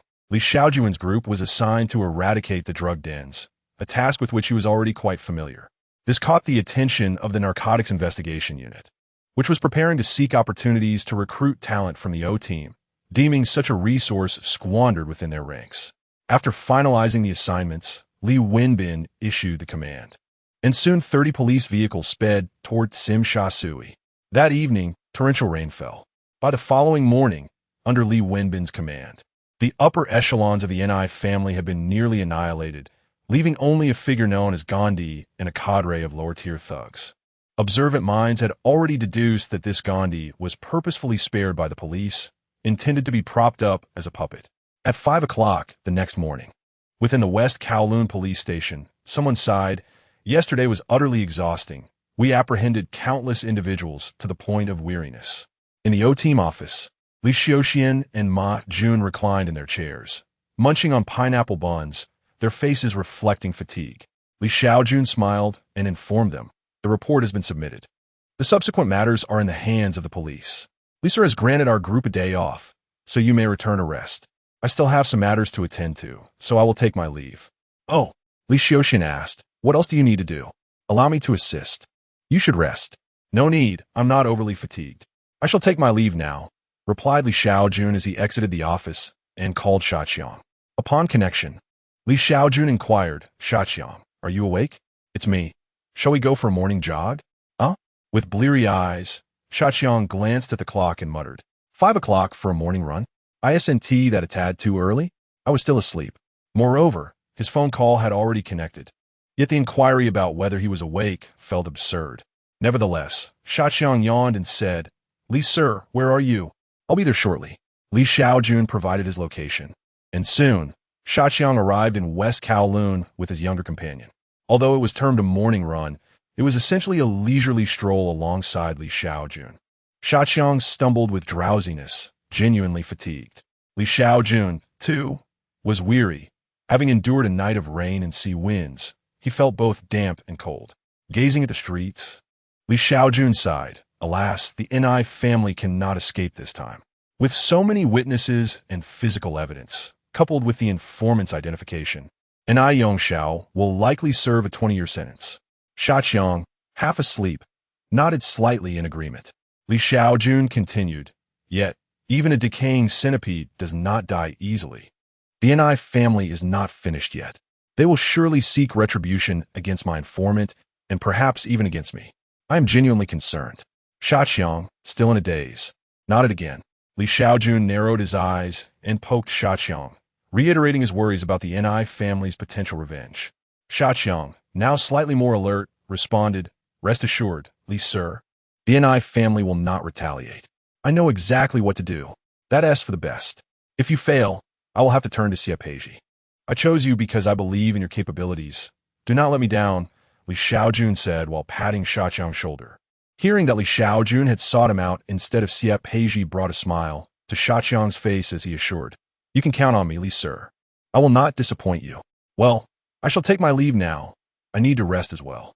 Once Shaoqiang understood, Li Shaojun returned to his home in Mongkok, took a cold shower, and lay down to sleep. Later that afternoon at 3 o'clock, in the West Kowloon police station, the eldest son of the NI family cautiously assisted NI Kuan as they exited the station, followed closely by NI Kuan's daughter and grandson. NI Kuan was battered and bruised, resembling a candle flickering in the wind, yet the ferocity in his eyes remained undiminished. While the NI family may have been oblivious to many matters, they had undoubtedly exerted considerable effort in whitewashing their reputation and bribing officials. Despite a mountain of evidence towering nearly 6 feet high, astonishingly, everyone in the NI family, except NI Yongxiao, had been released on bail. Once outside, NI Kuan turned to Lawyer Zhang and inquired, "Lawyer Zhang, is there truly no hope for Ah Xiao?" Lawyer Zhang shook his head and responded, "Mr. NI, the physical evidence the police amassed could easily reach 6 feet. Had it not been for Ah Xiao changing his testimony and confessing to all charges, you would not have been able to secure your release. It is already quite a feat that I managed to get you all out." NI Kuan clenched his teeth in frustration. "Alas, we have really stumbled this time. I must eliminate that officer, and that traitor named Luosaw deserves a grim fate." "Indeed," Lawyer Zhang nodded in agreement. Suddenly, Lawyer Zhang recalled something and said, Mr. NI, Congressman Shun just called me. He mentioned that he has numerous friends in the court who might be able to assist Ah Xiao in securing a lighter sentence. But it will require some financial incentives to facilitate this." NI Kuan, straightforward as ever, inquired, "How much?" Lawyer Zhang replied, 6 million. After pondering for a moment, NI Kuan asked, "I have the money, but will this actually be effective? Did you not just say the evidence against him is overwhelming?" Zhang nodded, affirming, "It is indeed effective. We can have Ah Xiao recant his testimony and allow one of my associates to take the fall. With this strategy and some influence in the court, Ah Xiao could potentially reduce his prison time by at least 10 years. Once the situation calms down, we can bribe others to ensure he is released on parole after serving a few years, but it will require a considerable sum." NI Kuan, unfazed by the expense, declared, "Name your price, Lawyer Zhang. I am willing to pay whatever it takes to extricate Ah Xiao as swiftly as possible." The NI family had been involved in the drug trade for many years, and their seaside villa alone was worth over 10 million. Thus, this amount was insignificant to him. Lawyer Zhang calculated 6 million for Congressman Shun and at least 1 million for the associate settlement. "Mr. Nye, please prepare 7 million for me." "Very well. I will retrieve the funds for you at once." NI Kuan nodded in agreement. "Excellent. I shall discuss the details with Congressman Shun and his associates." "Mr. Nye, I will come by for the money this evening," Lawyer Zhang stated before parting ways with NI Kuan. As Zhang departed, NI Kuan exhaled in relief. The hefty fee for Lawyer Zhang was not without reason. The expenditure was indeed worthwhile. "Father's car has arrived. Let us board," said the eldest son of the NI family as he carefully assisted NI Kuan into a sleek black vehicle, followed by the rest of the family, all except NI Yongxiao, who remained behind. "Are we heading home, sir?" the driver inquired with caution. NI Kuan nodded, and the vehicle set off.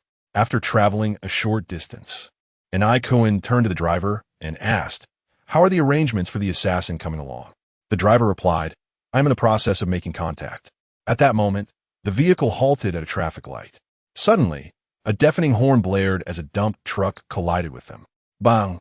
The tremendous force crumpled the sleek vehicle, sending it rolling several times. The entire NI family inside perished instantly, leaving no survivors. The scene was as tragic as it could be. "Oh my God!" A horrified shout escaped the lips of the dump truck driver, who, reeking of alcohol, flung open the door and fled in terror. Nearby, occupants of another dump truck stared in disbelief. They were Silly Chong's subordinates, who had been waiting for hours. How could this happen? Had they been outmaneuvered?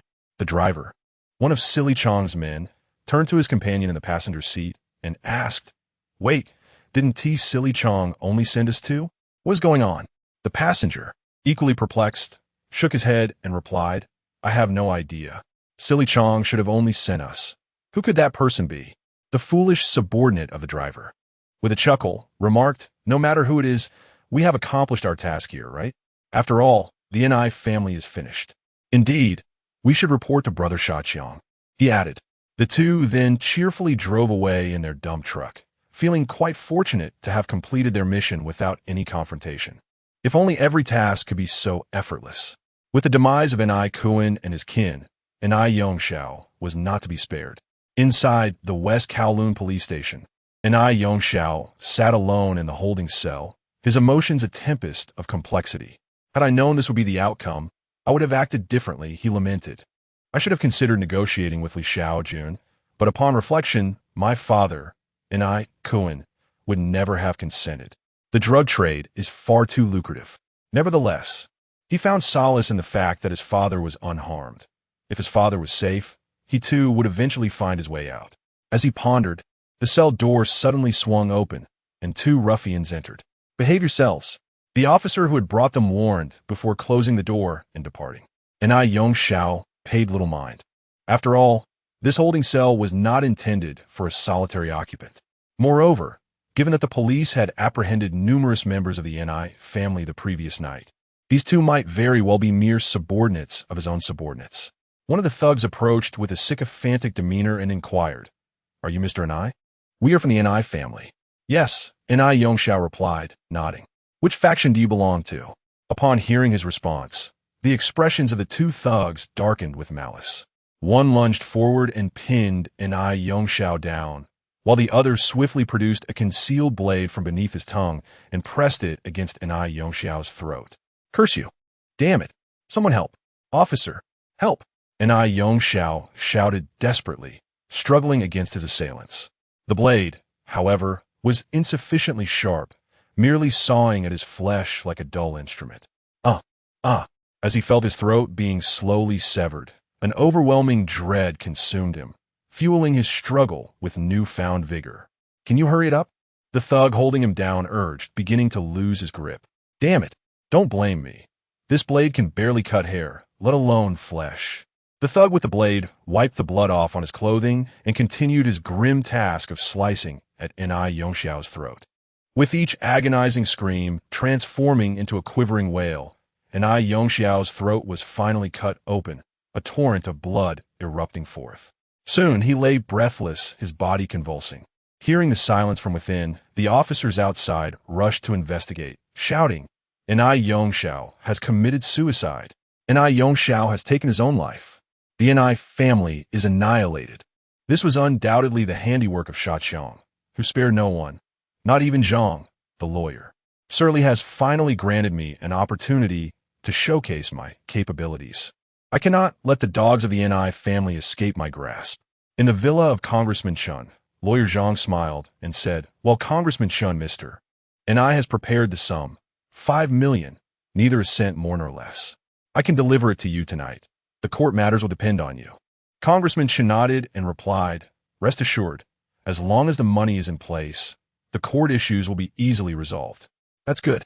I have other matters to attend to, so I shall take my leave," Lawyer Zhang stated, nodding before rising to depart. Once Lawyer Zhang had left, Congressman Chun called a friend at the court, saying, "Judge Wang, we have settled on 4 million. I will deliver it to you tonight. I will need your assistance regarding Ni Yongxiao." "No worries. I still have some connections at the court," Judge Wang confidently replied. Unbeknownst to Lawyer Zhang, who was also a middleman profiting from a situation, was the fact that Congressman Chun was earning a commission as well. "Brother, don't laugh at brother too," he thought to himself. He still had to negotiate with Ni Yongxiao's underlings. In a modest corner of a tea restaurant, Lawyer Zhang addressed Ni Yongxiao's subordinate, saying, "You should take the blame for this. It is also Mr. Ni's intention. Surely, you do not wish to anger Mr. Ni and his associates?" The subordinate, with a look of grievance and a quiver in his voice, replied, "But Lawyer Zhang, is it not too little to offer only 50,000 for taking such a heavy charge? I have inquired with others, and I will be facing at least 20 years. 50,000 is not enough to support my family."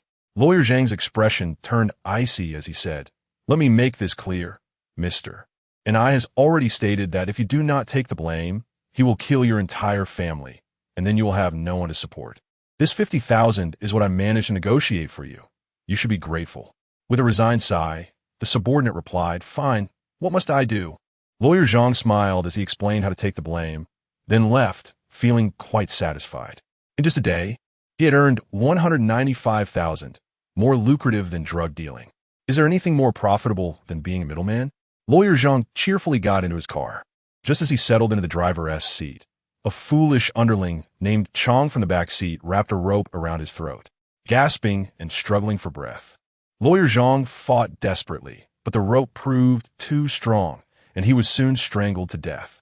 On the 70th day, it was a birthday, yet a day of normalcy. The Ni family had been utterly obliterated. However, for drug traffickers, a severe reckoning was warranted. In a small building in Mongkok, Li Shaojun awoke at 7 in the evening, having exhausted himself the previous night chasing suspects in the rain. Upon opening his eyes, he felt an excruciating headache and weakness in his limbs. He had caught a cold. It was quite severe, yet Li Shaojun was unfazed. He had never regarded a cold as a significant issue. Medication? What medicine? A bit of food and a good sleep would suffice. It was a matter of either defeating the cold or succumbing to it. Brothers, if you feel the same, drop a one. Time to find something to eat. Li Shaojun rummaged through his home to see if there was anything edible. Indeed, he discovered there was nothing at all. For a month, he resided at the police station for 20 days, and given that the original owner was an orphan, the food at home was merely cheap provisions, leading to infrequent purchases. When venturing out to eat, despite his youth, he felt as though he were gazing at his future self in old age. As he surveyed the desolate room, Li Shaojun prepared to don his attire and step out for a meal, intending to inquire about the progress of the matters at hand with Shaqiang. Knock, knock, knock. Just as he finished putting on his trousers, a knock sounded at the door. "Who is it? Please wait a moment." Li Shaojun retrieved a handgun from beneath his pillow. Ensuring it was securely tucked away before approaching the door, it was prudent to exercise caution in all affairs. Upon opening the door, he beheld Xie Peiji, her cascading white waves of hair resting against the wall, holding a birthday cake, her gaze flirtatious and enticing. The exposed curve of her abdomen and her thighs exuded a captivating allure. "Hello, Mr. Li. Today is your birthday, have you forgotten?" Upon hearing her words, Li Shaojun pondered for a moment. Indeed, it seemed he had. Xie Peiji smiled triumphantly. "Shaqiang, what do you possess to contend with me?" Before she could revel in her victory for too long, Li Shaojun inquired, "How did you find my home? And how did you know it was my birthday? I don't recall mentioning it to you." I merely guessed," Xie Peiji lied without hesitation, thinking it better not to disclose that she had secretly sent someone to investigate. Moreover, she mused, was this man excessively paranoid? His wariness seemed rather extreme, as if one should not even celebrate a birthday without suspicion. Li Shaojun soon deduced the situation and kindly suggested, "Come in and sit. It's cold standing outside." I think I want to come in. It feels somewhat intrusive," Xie Peiji replied, shaking her head. "It's all right. Please come in. My home is quite spacious, and you won't be a bother." Just as they engaged in this playful tug-of-war, a child passed by and looked at Xie Peiji, asking, "Sister, are you a prostitute?" "What? Whose child is this? Who told you I was a prostitute?" Xie Peiji's expression darkened, glaring fiercely at the child. The child retorted, "If you aren't a prostitute, then why are you dressed like that?" Enraged, Xie Peiji spat. "How dare you? I can wear whatever I please. If you keep talking, I'll make you regret it." The child, frightened, began to cry and ran away. "Whose child is that?"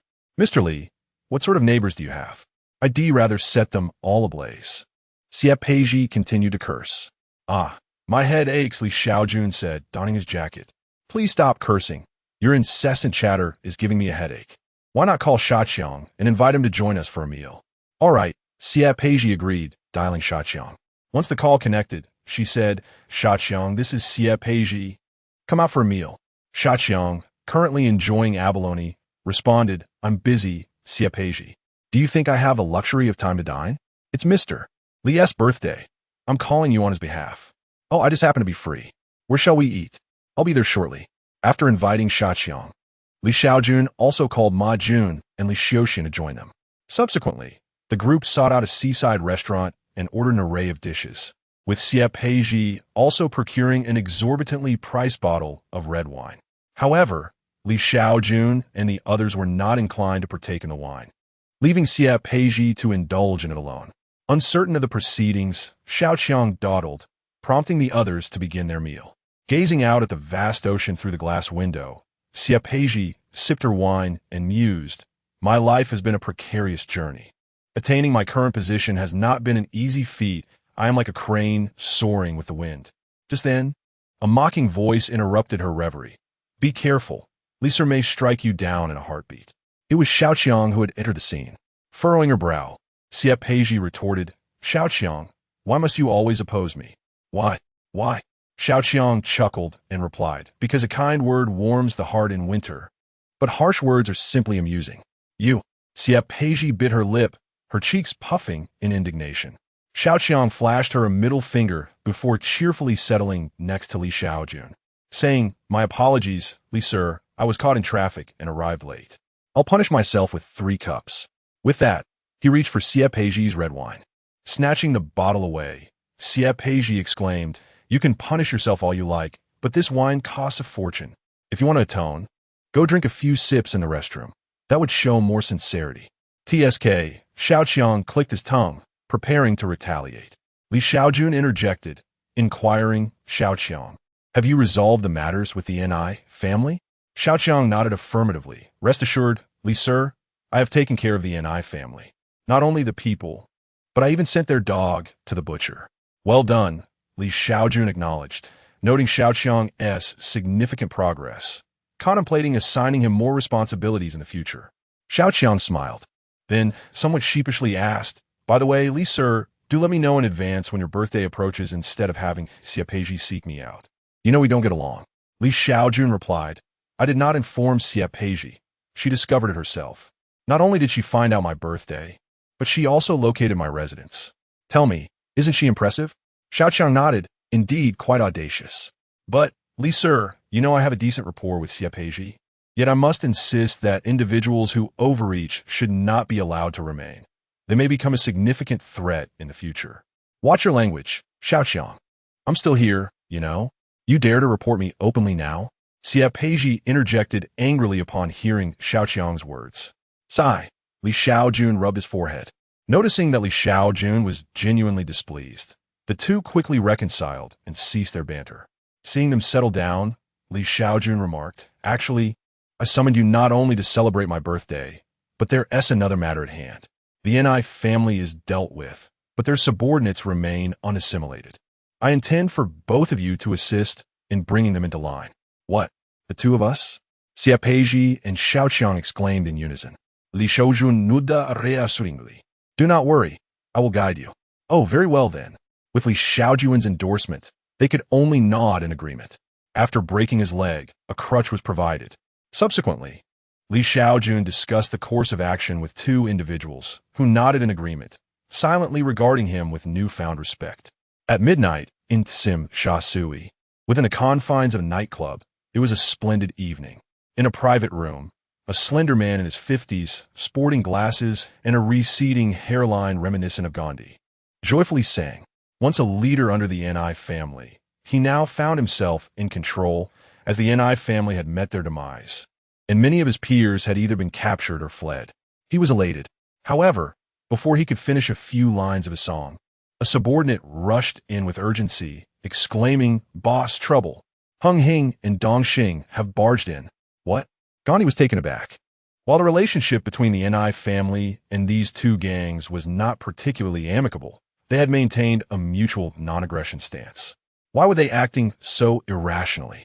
"We must flee." Gandhi abandoned the microphone, ready to escape. Yet, before he could lead his men to safety, Xie Peizhi and Shaoqiang had already arrived with their entourage, effectively cornering Gandhi in the nightclub. Faced with the fierce demeanor of Hung Hing and Dong Xing members, Gandhi swallowed hard and asked, "What is the meaning of this? Esteemed leaders, I believe I have not wronged you." Shaoqiang scratched his head and replied, "Gandhi, do you truly wish to know?" Gandhi nodded eagerly. Yes, very much so. I must comprehend the situation. Shaojun continued. Then allow your men to leave, and I shall explain. Gandhi surveyed the scene. His subordinates seemed of little use even if they stayed. Reluctantly, he signaled for his men to exit. Following suit, Xiapeji and Shaojun instructed their own subordinates to vacate the private room, leaving only the three of them behind. Gandhi inquired, Shaojun, may I hear your explanation now? Exchanging glances, Shaojun and Xiapeji replied, Gandhi, listen closely. We have no intention of taking your life. This is all under the directive of Sir Li. Gandhi was taken aback, suddenly recalling, Sir Li? The one who apprehended Inspector O, associated with Ni Yongxiao? Shaojun confirmed. Precisely. To be candid, both Hung Hing and Dong Xing have already been pacified by Sir Li. He has declared that the Ni family has been too unruly and unwilling to submit. Hence a decisive strike is necessary to eliminate you. If we do not return with your head, ours will be forfeit. Gandhi was left reeling, his mind racing. The world had turned mad. Xiapeji urged, Shaojun, proceed. One life for our two. He will understand. With a quiver in his voice, Gandhi protested. But I cannot understand. How can I grasp anything if I lose my head? In a desperate bid for survival, Gandhi finally began to employ his long-dormant intellect. Wait, he said, isn't Sir Li seeking to pacify the Ni family? I am now in control of the Ni family, and I am willing to accept Sir Li's offer. Do you think that could suffice? Shaojun shook his head and remarked, it's too troublesome. It would be better to just end your life. Oh no, please. Gandhi quickly interjected. I truly believe it can be resolved. I implore you, take me to meet Sir Li. I shall express my gratitude to him for sparing my life, and you will all be my benefactors. I swear, from this day forth, Sir Li will be the sole son of the Ni family. Please grant me this opportunity. Upon witnessing Gandhi's desperate demeanor, Shaojun and Xiapeji exchanged glances. This tactic was indeed ruthless. It was Sir Li who sought to end Gandhi's life. It was also Sir Li who would receive Gandhi's heartfelt gratitude. Xiapeji, with a pained expression, said, Brother Gandhi, we do not wish for this either. Sigh. Very well, prepare yourself. I will take you to meet Sir Li tomorrow morning. Will you say, Shaojun? Shaojun sighed as well, feigning reluctance, and said, Sigh. Let's meet him then. I do not wish to take a life. Upon hearing their words, Gandhi breathed a sigh of relief, feeling as if he had narrowly escaped death. He was indeed clever. With a grateful look, he exclaimed, Thank you, thank you.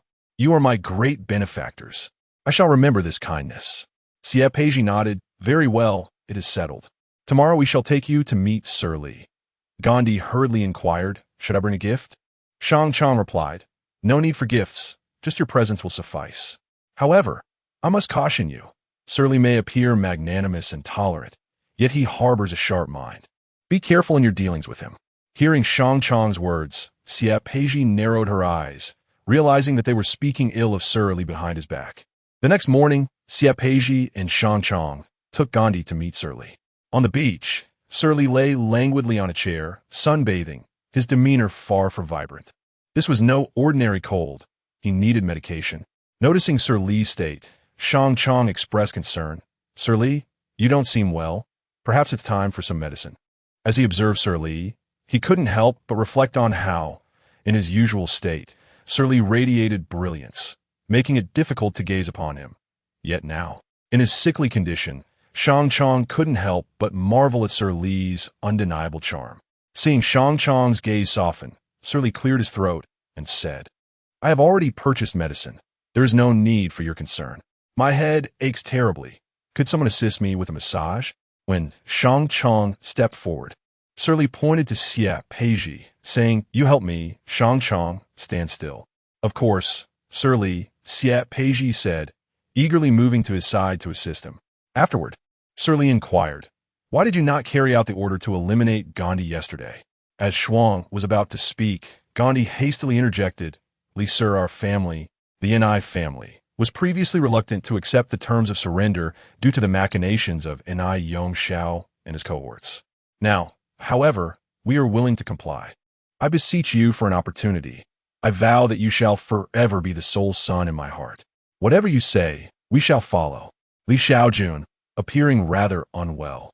Cast a discerning glance at Gandhi and sighed. I have no desire to harm you, but your past actions have provoked the police force beyond measure. Alas, I shall advocate on your behalf. Gandhi nodded fervently in gratitude. Thank you, Li sir.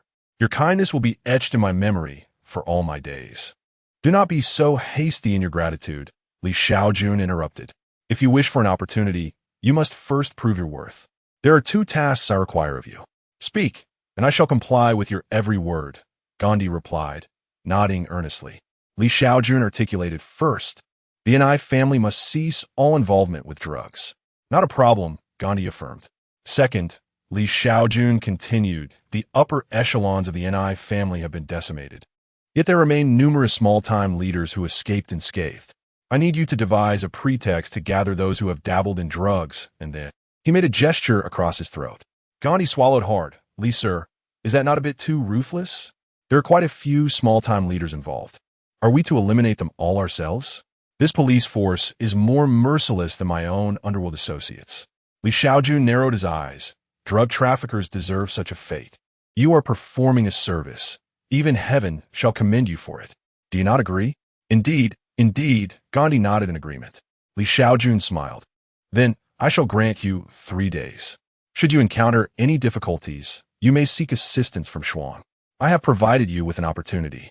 It is imperative that you seize it. Yes, Gandhi affirmed. After concluding his discussion with Gandhi, Li Shaojun turned to Xie Peiji, saying, And you, could you refrain from your incessant touching? When I instruct you to lower your head, you either caress my upper body or my lower body.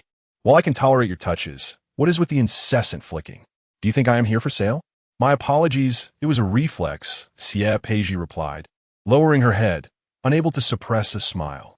This was a small step towards getting closer to Li Sir, yet a significant stride towards her own ambitions. Having assigned his tasks, Li Shaojun rose, stating, You all should focus on your work. I need to rest for the next few days. I shall take my leave now. Understood, Li Sir. You can rest easy knowing I am here, Shuang replied with a nod. Subsequently, Li Shaojun took a few days off from the police force and returned home to recuperate. Being unwell necessitated medication. Enduring it without care would be perilous. One should never underestimate a cold, for it can become quite serious. Once Li Shaojun departed, Shuang turned to Gandhi and inquired, Do you recall what Li Sir just instructed? How do you plan to proceed? Gandhi shook his head. I am unsure. Although I currently hold the most power within the NI family. Not all the small factions will heed my call. I am at a loss as to how to gather them. This task seems exceedingly daunting. Silly Chong curled his lips in disdain. Well, your predicament is quite troublesome. Huh? What should we do, Silly Chong? Just now, Sir Li instructed you to assist me. Gandhi scratched his sparse hair. Observing the two, Xie Peiji shook her head and remarked, Two fools. I fail to comprehend why Sir Li holds you in high regard. Silly Chong furrowed his brow and retorted, Xie Peiji, how dare you? What solutions do you propose? Merely hurling insults is within my capability as well. We require a viable plan. Xie Peiji shot him a glare, saying, Haven't all the prominent leaders of the NI family disappeared? Yet their territories remain intact. Gandhi, you should convene those minor leaders and propose a meeting to reallocate the territories. They will surely come running. Indeed, you are quite astute, Gandhi nodded. Territory equates to wealth. No one would turn their back on money. They will undoubtedly arrive. Gandhi declared, I shall get to work immediately. Await my good news. Silly Chong inquired, Do you require my assistance? No need, just observe my actions, Gandhi replied.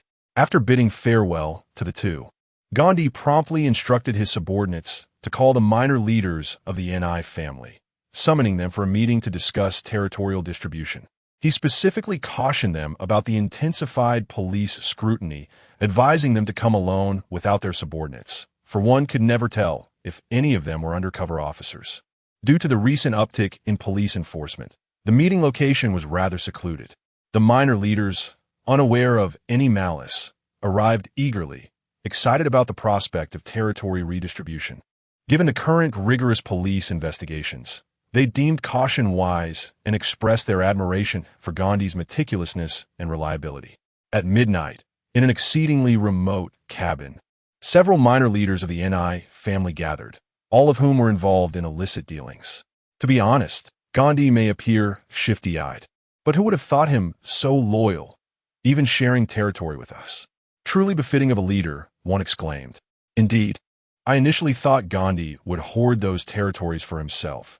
It seems he is rather generous, another added. Amidst their discussions, Gandhi entered the room, prompting an immediate hush as they anticipated his announcement regarding territorial allocation. Gandhi approached the group, inquiring, did all the esteemed leaders arrive in their own vehicles? Did any bring their subordinates? One leader responded, no, didn't you mention the heightened police scrutiny? We all came alone. Yes, let us expedite the matter. I sense something amiss in this eerie atmosphere, another leader remarked. I too feel something is off. Today, I encountered a fraudulent fortune teller who warned me of impending doom. I promptly broke his leg. I am in perfect health. Upon hearing that none had brought their subordinates, Gandhi felt a wave of relief. Everything was proceeding smoothly. He then exited the room, leaving the group puzzled. What is happening? Why did he leave? Isn't he supposed to distribute the territories? Before they could grasp the situation, Gandhi's hidden subordinates swiftly surrounded the cabin from all directions. Something is wrong. Gandhi intends to eliminate us. Run. A group of individuals realized their predicament too late. Gandhi's accomplice charged forward, wielding a knife and indiscriminately attacking anyone in sight. Help me. Don't kill me. In an instant, the room was transformed into a scene of chaos, limbs severed and blood flowing like a river. Within mere minutes, all the dozen or so individuals in the room succumbed to the onslaught of blades. After properly burying the bodies, Gandhi departed from the confines of the South Xing encirclement, his actions yielding commendable results. Naturally, Li Shaojun decided to retain him for the time being. The following day, within the visiting room of Chizhu prison, Li Shaojun's undercover agent, a Mao, donned in prison garb, inquired about his parents' arrival. Mom and Dad, you're here. Where is Xiaohua? Why didn't Tishi come? His mother, her expression a mixture of joy and sorrow, replied, Xiaohua is pregnant, and we didn't want her to tire herself out, hence she stayed behind. Really?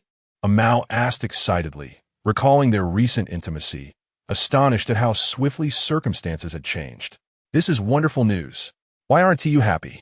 With a sigh, a Mao's mother responded, while the situation is indeed favorable, there's more to it. Xiaohua expressed her desire to divorce you. She doesn't want her child to have a father involved in drug trafficking. A Mao's mouth opened in shock, yet words failed him. Such was the life of an undercover agent, carefully guarding against exposure while bearing the weight of familial misunderstandings. He felt on the verge of collapse.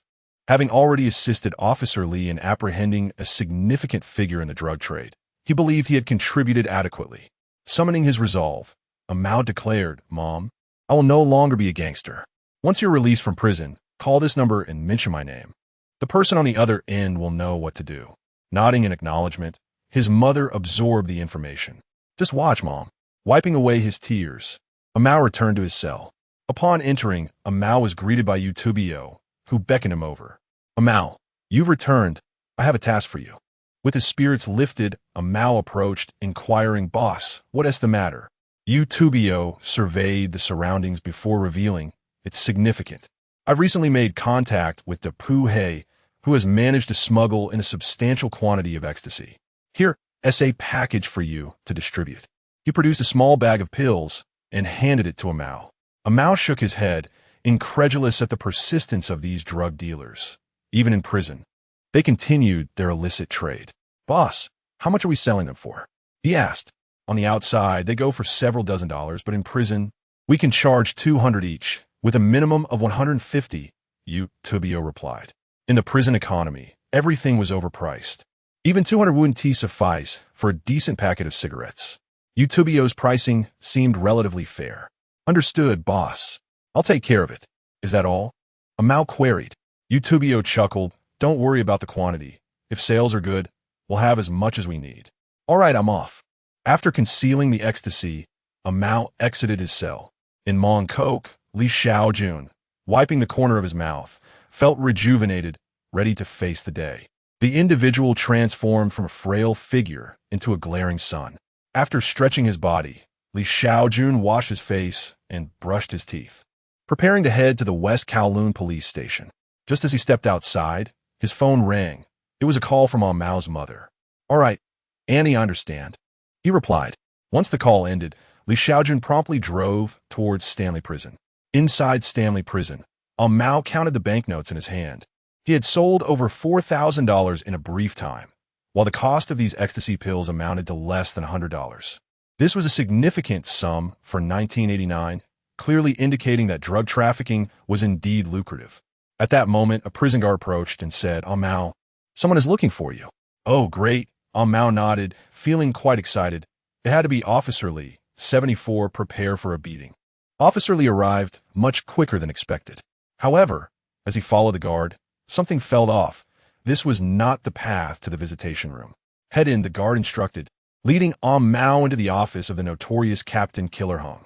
He lounged in his chair, feet propped on the desk, idly spinning a lighter in his hand. "Mao, is it?" "Have a seat," he said with a smile, producing a cigarette from a pack and offering it to Mao. After sitting down and accepting the cigarette, Mao asked, "Brother Hung, what do you need me for?" With a grin, Hung replied, "Recently, many illicit items have appeared in the prison, called ecstasy. I've heard whispers that you are the one selling them." Mao gulped. "Brother Hung, I don't understand what you're talking about. What have I sold? What is ecstasy?" Hung sneered. "Mao, I've been quite courteous to you. I don't wish to make things difficult. You only need to reveal who your boss is, and I'll apprehend him. Otherwise, don't blame me for being unkind. I truly don't know. I'm not lying. Can I leave now?" Mao insisted, feigning ignorance. "Very well." Hung nodded, his expression darkening. "Then I shall take my leave," Mao said, preparing to exit. Suddenly, with a loud thud, a police baton struck him down. Two guards proceeded to rain punches and kicks upon him. Stop hitting me, please," he cried, shielding his head with his arms in agony, while Hung nonchalantly lit a cigarette. Ultimately, unable to withstand the assault, Mao trembled and conceded, "Stop. I'll talk. Speak," Hung commanded. "Was it Yudo Biao who made you sell?" Wiping the blood from the corner of his mouth, Mao replied, No, Brother Hung, to be honest. Yudo Biao isn't important. It's the powerful figure behind him, Depu He, who matters. In fact, I'm an undercover agent for the Organized Crime and Tri Bureau. My superior is Inspector Li Shaojun. Brother Hung, we cannot arrest Yudo Biao now. It would alert the snake." "What?" Several guards exchanged astonished glances. Goodness, beating up a gangster has led to uncovering an organized crime inspector. A prison guard hastily assisted Mao, exclaiming, "Brother, why didn't you speak up sooner? Had I known, I wouldn't have struck you so hard. Would you like me to take you to see a doctor?" Meanwhile, the assassin Hung, his expression fluctuating between uncertainty and malice, obstructed the guard's attempt to escort Mao to the medical ward, stating, "These thugs are cunning.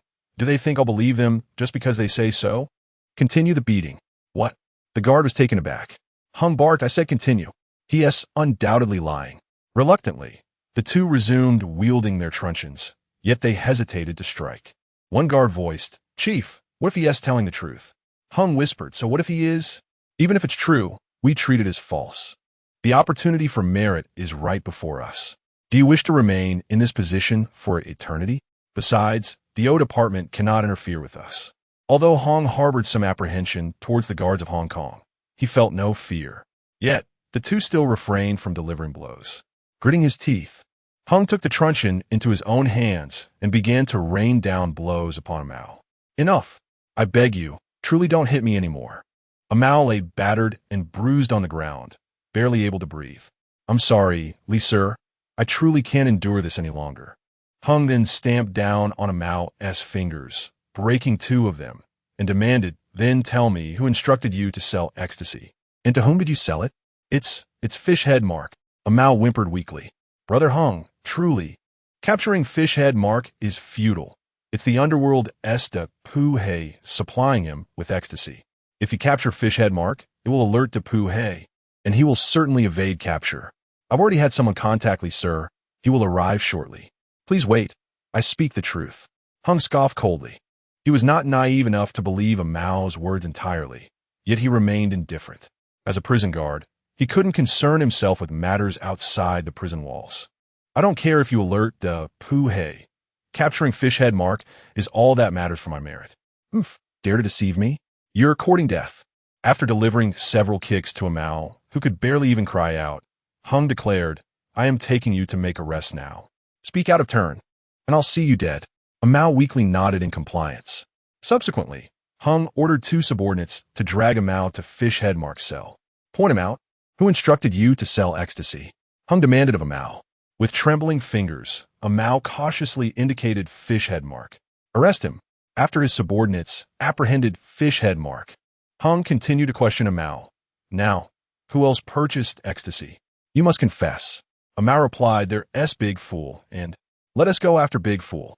Following a Mao's identification, Hung captured several individuals and seized some ecstasy that had not yet been consumed, along with the funds from the sales. After the identification process, a Mao was sent to the medical ward. In the warden's office. Ha ha ha. Li Shaojun, you have truly excelled, achieving a remarkable feat. The prison warden expressed his appreciation for the assassin, Xiongda, as he gazed at the ecstasy-inducing pills on the table. With an air of righteous authority, Assassin Xiong declared, as a prison guard, it is my duty to do so. The warden nodded, clearly pleased with this response, and remarked, indeed. If only the Hong Kong police force possessed half of your competence, the city would be rid of its rampant organized crime. Xiong chuckled lightly and replied, Warden, there are still 2 individuals who have yet to confess. I must interrogate them further. Very well, proceed. The warden nodded in satisfaction, recognizing his capability. Such talent deserves to be cultivated. After departing the warden's office, Assassin Xiong returned to his own office and summoned Utubio and Asha, the very individuals he had recently apprehended. Lighting a cigarette, he inquired, Do you know why I've called you here? No, Utubio and his companions shook their heads. Having already divulged everything. I see that you appear unwell, Assassin Xiong said, a glint of malice flashing in his eyes. Therefore, I have summoned you to the medical room for a checkup. Huh? The group was bewildered, insisting, we are in excellent health. Without further explanation, Xiong ordered his subordinates to escort Utubio and the others to the medical room. Just as they departed, one of Assassin Xiong's subordinates suddenly recalled, Boss, Amao is still in the medical room. If you send them there, they will surely kill Amao. Should we call them back? Assassin Xiong narrowed his eyes and retorted, Are you genuinely foolish or merely pretending? I intentionally sent them to the medical room.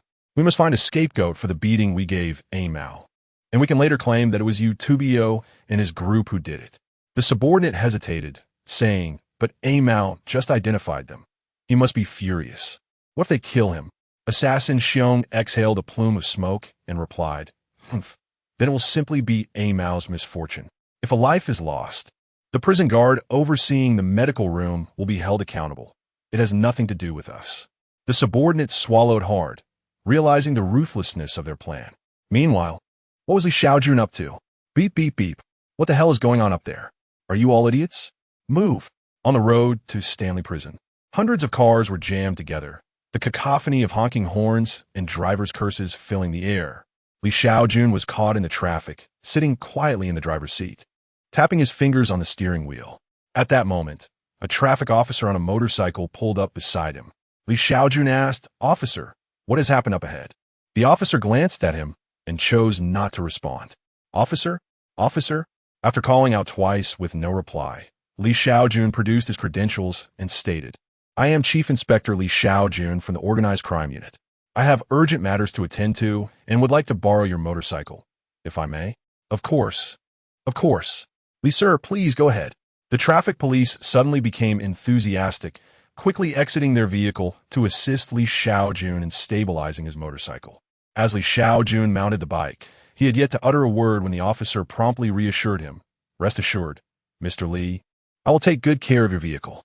Gratefully, Li Shaojun responded, Thank you, before revving the throttle and hastily making his way to Stanley Prison. Inside the medical room of Stanley Prison, a furious figure exclaimed, How dare you identify us? I'll make you pay. Upon seeing Amao lying on the hospital bed, Desha erupted in rage, eager to exact vengeance with his subordinates. Wait a moment. Utubio swiftly intervened, blocking Desha's path. Fuming, Desha hit ortid, Utubio. Are you out of your mind? Your subordinate betrayed us. He lacks loyalty. Why shouldn't we eliminate him? Utubio let out a cold laugh and replied, Indeed, Shah, you are the epitome of loyalty. It's quite amusing to hear you speak of honor when you confessed everything, including your mother, after a mere 2 blows from the assassin. My subordinate was beaten to this extent before he cracked, and you think you can compare yourself to him? The Shah's face flushed with anger, stammering, regardless. He betrayed us. With another scoff, Utubio remarked, If he were to betray me under duress like you, I would handle it myself without needing your guidance. Having previously experienced Li Shaojun's prowess with a baton, Utubio understood its terrifying potential. He had divulged everything after just a few strikes, and Mao had shown remarkable resilience. Ignoring the Shah's fury, Utubio approached Mao's bedside and observed, Alas, your injuries are worse than I anticipated.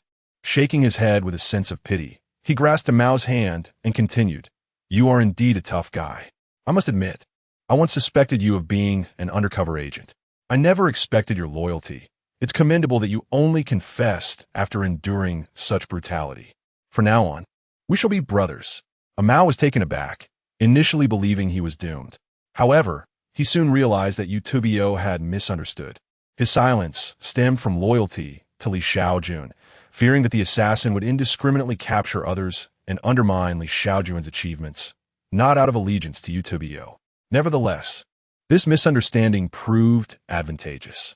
Channeling his inner dramatics, Mao feigned tears, saying, Boss, I'm sorry. If I could have held out a bit longer, I would have. I just couldn't bear any longer. Utubio, moved by Mao's words, reassured him, Don't cry. I hold no resentment towards you. Once our boss is out, I will make sure to avenge you against the assassin. Boss, Mao, echoed the camaraderie as Haji Xiong approached, offering a pat on Mao's shoulder. Well done. You did not bring shame to us or Lien Shang. As he spoke, he cast a disdainful glance at the Shah, who was being ridiculed.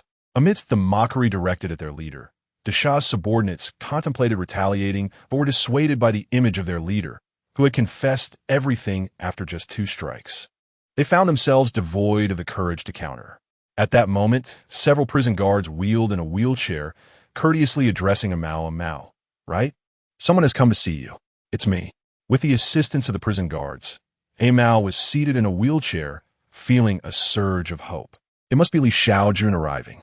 The guard were unusually courteous. Indeed, Mao was escorted into the warden's office, where Li Shaojun and the warden were engaged in conversation, while the assassin Xiong stood with his head bowed in the corner. Li, sir. Upon seeing Li Shaojun, Mao burst into tears, exclaiming, Damn it, I almost died today. Observing Mao's state, the typically composed Li Shaojun narrowed his eyes and glanced at Xiong. He then stepped forward and said, I apologize for the delay. There was heavy traffic. Mao managed to smile, replying, It's all right. I'm not dead yet. It's just a pity. If I could have held out a little longer, I might have caught the elusive Depuhe. Never mind, as long as you are safe. Depuhe is not important, Li Shaojun reassured him. Turning to the warden, Mao's cover has been compromised. I must take him out of the prison today. I will arrange for the necessary documents upon returning to the station. The warden nodded in agreement. No problem, Li, sir. I trust you. We sincerely apologize for this incident.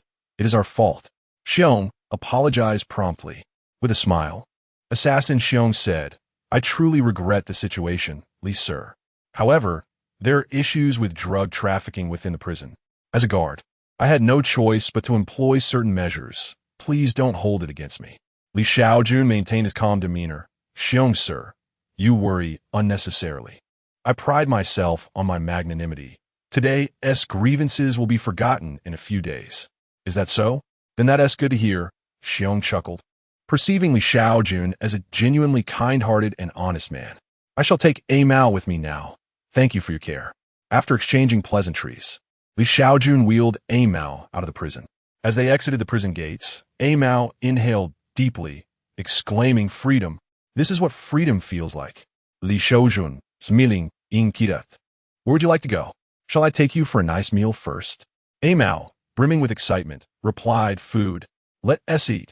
After being cooped up in prison eating slop for so long, if I don't indulge in a feast today, I'll be furious. Then let us go, Li Shaojun said, pushing Amao towards their dining destination while simultaneously calling Xiapeji. Later that evening, at 9 p.m., within a small building, Assassin Xiong muttered, "What a tiring day. My hands are sore. That brat can really endure." He sauntered back to his apartment, 909, chewing on a toothpick. Upon entering, before he could switch on the light, he was suddenly ambushed, a hand covering his mouth as several individuals dragged him towards the window. Muffled protests ensued as Xiong struggled desperately, but to no avail. 3, 2, 1, With a piercing scream, he was hurled from the window. With a resounding crash, Xiong met a grim fate, reduced to a mere pulp. 77. My life as an undercover agent is intertwined with your household registration. Xiong met his demise in a rather tragic fashion. The following day at the West Kowloon police station. Allow me to introduce you to Russell, who has been an undercover operative within the NI family. His contribution was invaluable in our efforts to dismantle their operations, and he is now officially rejoining our ranks. Please extend a warm welcome. Li Shaojun introduced Russell to Ma Jun and the others. As for Mao, he has been sent for recuperation. He will return once he is fully healed.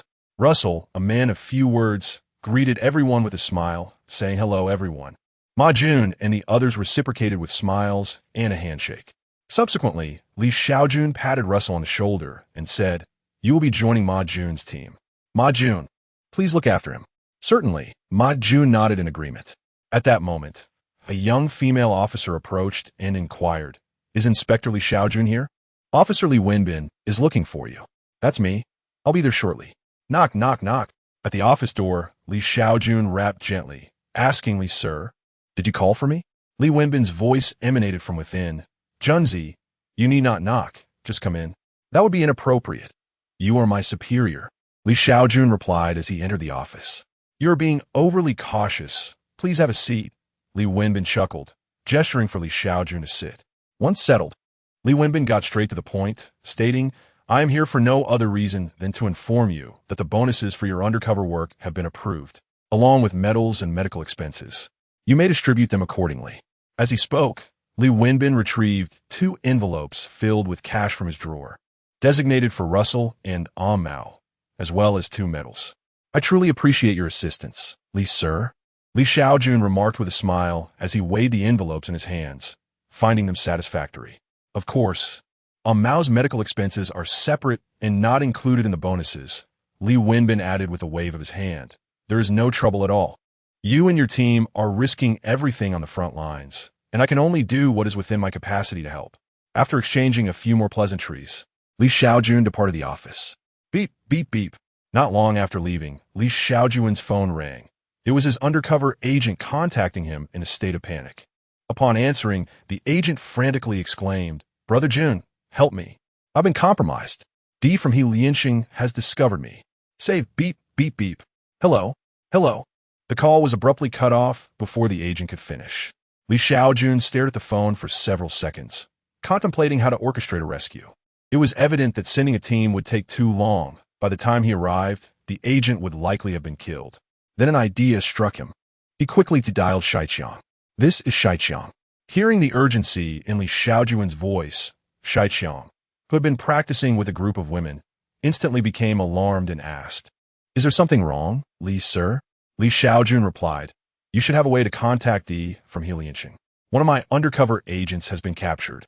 You must act swiftly to rescue him. Inform him that the life of my undercover agent is entwined with his household registration. Hurry." Yes, I will find him immediately," Shaiqiang promised, his voice filled with urgency. Subsequently, Li Shaojun placed a call to Xiapeji, whose attention was drawn away from her playful banter with several vivacious women upon hearing his furious voice. However, relief washed over her when she realized that Li Shaojun was requesting her assistance in rescuing someone, and she promptly agreed. Xiapeji, along with her ally Shaiqiang, was determined not to take this lightly. After hanging up, they hurriedly instructed their underlings to contact the formidable D of Xing. In Hong Kong's intricate web of major gangs, connections were easily forged, and as leaders of Hung Hing and Dongxing, it was simple for them to reach out to the D.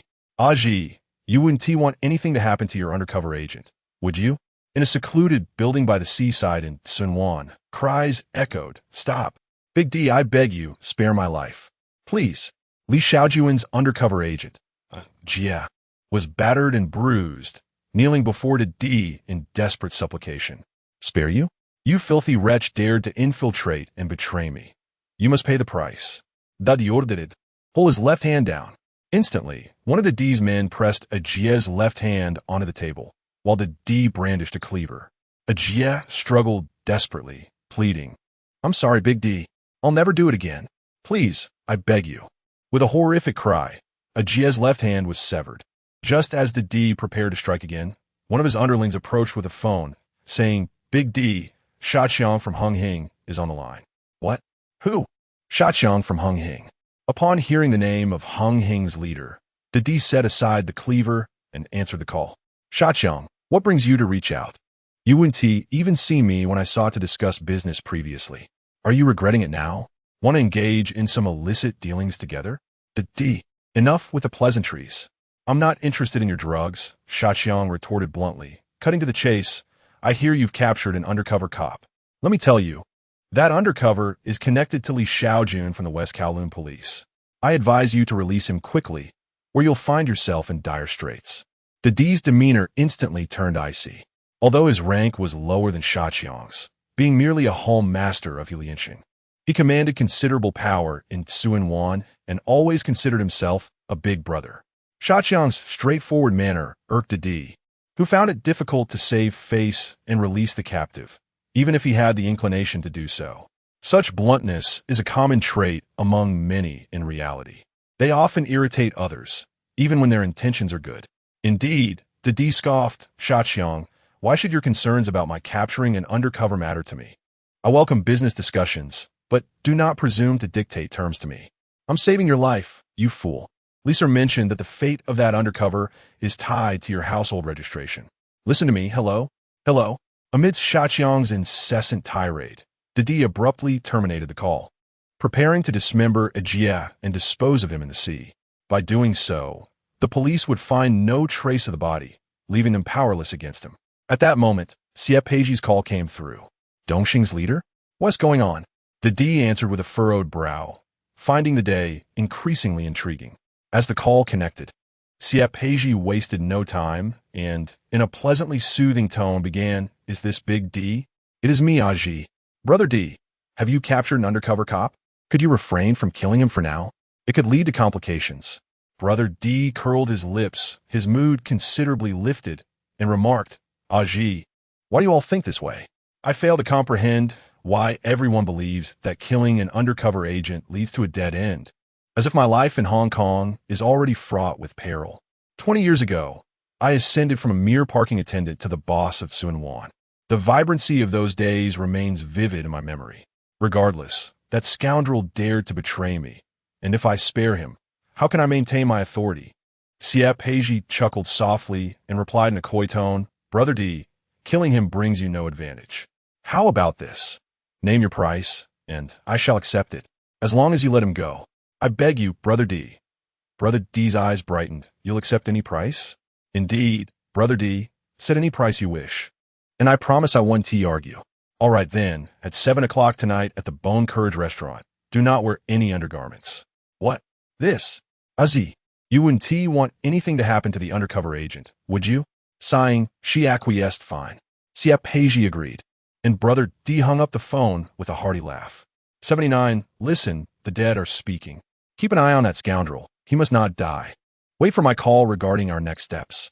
After assigning 2 of his underlings to watch over Ajia, Brother D left with a spring in his step, intending to procure some little pills. Of course, aside from Xie Peiji, he also had intentions regarding her territory. That woman, with her alluring demeanor, was simply irresistible. This was indeed a fortuitous opportunity. "Li Sir, I truly have no way out. I don't know if Brother D has become a fool in the underworld. He refuses to heed my counsel. Rest assured, if your undercover agent perishes, I will be the first to eliminate Brother D and his entire family." Inside the family tea restaurant, Li Shaojun sat silently in a corner, gently tapping the table with his fingers. Shaqiang sat beside him, helplessly defending himself. "We can only rely on Aji now.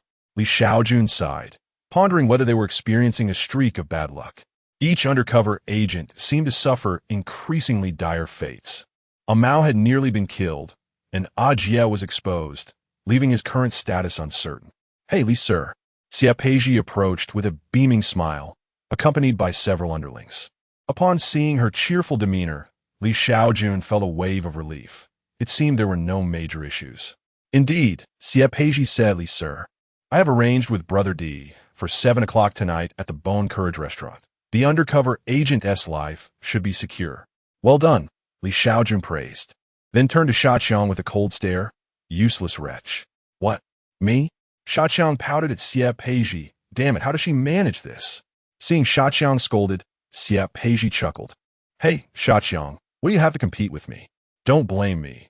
If Li sir doesn't handle it, I must rely on my abilities to earn merit. Such is the nature of the struggle for power." At 7 o'clock, the Bone Courage restaurant awaited. "Apologies for my tardiness, Xi. I was caught in traffic. That Mazda in front of me was quite the roadblock." Big D entered the private room, grumbling with a few of his subordinates, while Xia Peizhi and Li Shaojun awaited his arrival. Upon noticing 2 individuals in the room, Big D paused momentarily before stating, "Well, Xi, I only engage with women. I'm not inclined towards both genders." Just as he finished speaking, he scrutinized Li Shaojun, murmuring, "Actually, I'm not that picky. Perhaps giving a try wouldn't be so bad." Xia Peizhi, unsure of how to respond, thought to herself, "You wish to pursue Li Shaojun? I'd like to as well, but he is not interested in us gangsters." Rising from her seat, Xia Peizhi clarified, "Big D, you've misunderstood. This is Officer Li, the superior of that undercover agent." "What? You brought a cop to meet me?" Big D erupted in anger. Li Shaojun stood, attempting to pacify him. "Big D, please don't be upset. It was my decision to come here. It was my fault to place an undercover agent among your ranks, and I sincerely apologize." His demeanor was exceedingly polite. His sole intention was to rescue the undercover agent without prolonging the conversation with a dead man. Big D chuckled coldly and remarked, "There is no need for apologies, Officer Li. Your actions have harmed both yourself and others. It's utterly foolish." Li Shaojun nodded. "Yes, indeed, my mistake. Yes, you. I will never again place an undercover agent among your men. Please, I implore you to return him to me." Big D sat down with a grin. "I can release him, but I haven't stated my conditions yet." 80, and throw a heavy punch. Xia Peizhi, with a beaming smile, replied, "Big D, speak freely. I shall agree to any conditions." Big D candidly declared, "I want half of your territory, and you must accompany me for 3 days. Also, Officer Li, you must refrain from holding a grudge." That is acceptable." Xia Peizhi glanced at Li Shaojun before nodding. Considering Li Shaojun's character, relinquishing the territory was a given. After all, it would be gone by the next day. Perhaps it might even yield me some gold coins. "Ha ha!" Big D laughed heartily, unable to contain his delight. "Today truly feels like a stroke of fortune. That two-faced rat is surprisingly valuable." With a smile, Big D turned to Xia Peizhi and said, "Shouldn't you show some goodwill first? Perhaps rinse your mouth?" "A Big D, isn't that a bit hasty? We've already agreed to your terms. Shouldn't you demonstrate some goodwill as well?" Big D frowned. "Do you truly think me a fool? If I release him now and you renege, what then? Once you fulfill my conditions, I shall release him." Xia Peizhi narrowed her eyes, thinking, "You think you're in a position to dictate terms? I've only ever dined with one person, and it's certainly isn't you." Her mindset had shifted. She now preferred quality over quantity. Xia Peizhi proposed, "How about this? I will first relinquish the territory, and you, Big D, should promptly send your subordinates to take over. Following that, I will deposit 10 million in cash for you. If we were to go back on our word, that 10 million would rightfully belong to you. What do you say?" D narrowed his eyes, exclaiming in disbelief, "Xia Peizhi is indeed wealthy. 10 million. Well, I can agree to that." D nodded, saying, "Once the money and territory are secured, I will release the captives immediately." Thus, an agreement was reached. Xia Peizhi promptly instructed her subordinates to relinquish half of their territory to D, and soon after, she presented him with 10 million in cash. D hastily sent his men to take possession of the territory, while he smiled contentedly, caressing the large box of cash handed to him by Xie Peiji's underlings. "Brother D, isn't it your turn now?" Xie Peiji inquired. "Indeed, just wait a moment," D replied, and with the money in hand, he departed from the restaurant with dignity. Upon returning home, he called his men to release the captives. At Suanwan Hospital, a van came to a sudden halt at the entrance. Without warning, a bloodied and unconscious man was unceremoniously thrown out of the vehicle. The abandoned individual was none other than the maimed Jie. "Good heavens, they've just discarded a corpse. Someone call a doctor." Soon, Jie was hastily brought inside the hospital. Moments later, Li Shaojun received the news and rushed to the hospital. "Good day, Officer Li. The condition of the injured is dire, particularly concerning his left hand. We were unable to reattach it," the doctor informed him. After listening to the doctor, Li Shaojun pursed his lips and asked, "Can we save his life?" The doctor shook his head, replying, "For now, he is alive, but the situation is horrific. He will require prolonged treatment and observation." "I understand. Thank you for your assistance," Li Shaojun responded. "Not trouble at all, Officer Li. I have other matters to attend to," the doctor said before departing. Leaving two individuals to watch over Jie, Li Shaojun hurried back to the West Kowloon police station. With a resounding bang, he slammed his fist down on the table and addressed Ma Jun and Li Shaoxian. "Gather all our team members. D is no ordinary thug. We must strike hard." "Yes," they replied in unison. In a seaside villa in Suanwan, Ma Wei, one of D's subordinates, anxiously asked, "Brother D, are we really letting Jie go? It doesn't feel right." D, with a cigar in his mouth, reassured him, "Do not worry. I've already dispatched a hitman. Jie won't last a few days. Do you think I am foolish?" Ma Wei chuckled. "You truly are formidable, boss." D chuckled in return, then sighed. "But it's a pity that I couldn't deal with Xie Peiji today. Did you see her figure? How could one person be so alluring? I must find a way to eliminate her when the opportunity arises." Ma Wei laughed in agreement, acknowledging her allure. At 11 o'clock that night, D lay in bed, reveling in the pleasantness of the day. Suddenly, a series of loud banging on the door jolted him awake. Still groggy, D had yet to rise when several burly men burst through the bedroom door, emerging from the shadows and overpowering him. The darkness was thick and the lights were off. D was unaware of who these intruders were. In an instant, he became alert, struggling desperately. "What the hell? Who are you? What do you want?" "I am D. Wan is D." Silence enveloped the room, broken only by the sound of police batons descending upon D like relentless raindrops. Two individuals restrained him while three others wielded their clubs, mercilessly treating him as a punching bag. No! The D's cries were met with swift, brutal strikes. Each time he attempted to scream, a blow silenced him. Soon, he was left battered and near death, devoid of any strength to resist, akin to a lifeless dog, dragged into the villa's living room. Inside, the D's numerous underlings were already handcuffed and crouched on the floor. "Boss, Bradar Dadi," seeing their leader in such a pitiful state ignited a fierce desire to rise. "Crouch down," the officer overseeing them barked, drawing his weapon without hesitation. Faced with a multitude of guns, the D subordinates quickly regained their composure and resumed their submissive positions. "Brother to D, you see, we had no choice. You can't blame us," they lamented. With blood covering his body, the D, recognizing the police, stammered, "I had an agreement with Inspector Li Shaojun. The police can't trouble me. Why are you arresting me?" He continued, "If so, that 10 million from Xie Peiji is mine." True to his gangster nature, the D's unabashed greed was on full display. Still fixated on money. Ma Jun sneered, brandishing his identification. "Do you see my name? You claim to have spoken with Li, sir. What does that have to do with me?" Enraged, the D was about to retort when a series of blows sent him sprawling to the ground. "Stop, please. I beg you, don't beat me to death. I'm really going to die," he pleaded, shielding his head in desperation. Seeing his submission, Ma Jun remarked, "Rest assured, you'll still be taken to the police station. We won't kill you." "Arrest him?" "Yes, sir." Two officers produced handcuffs and secured a D. At that moment, one of the DS subordinates, Ma Wei, interjected, "By what authority do you arrest us? Do you have a warrant?" Ma Jun and his team indeed lacked an arrest warrant. Jie was still unconscious and unable to identify D. Even if he awakened, the situation would be complicated due to insufficient physical evidence. However, arrest does not equate to the necessity of a warrant. This principle proved remarkably useful. Why? Mayun explained. We received a tip-off regarding your involvement in drug trafficking. He discreetly signaled to one of the officers. In their fervor to inflict punishment, they had overlooked other matters. With no evidence at hand, they were prepared to fabricate some. Before long, an officer emerged, brandishing a bag of white powder. Chief, we found it. What? The sight of the bag left a D and his gang in utter shock. They never touched white powder, only dealt in ecstasy with the black market. It was inconceivable for such a substance to exist in their possession. Where did this come from? This is impossible. How would you have found this? Ma Wei exclaimed.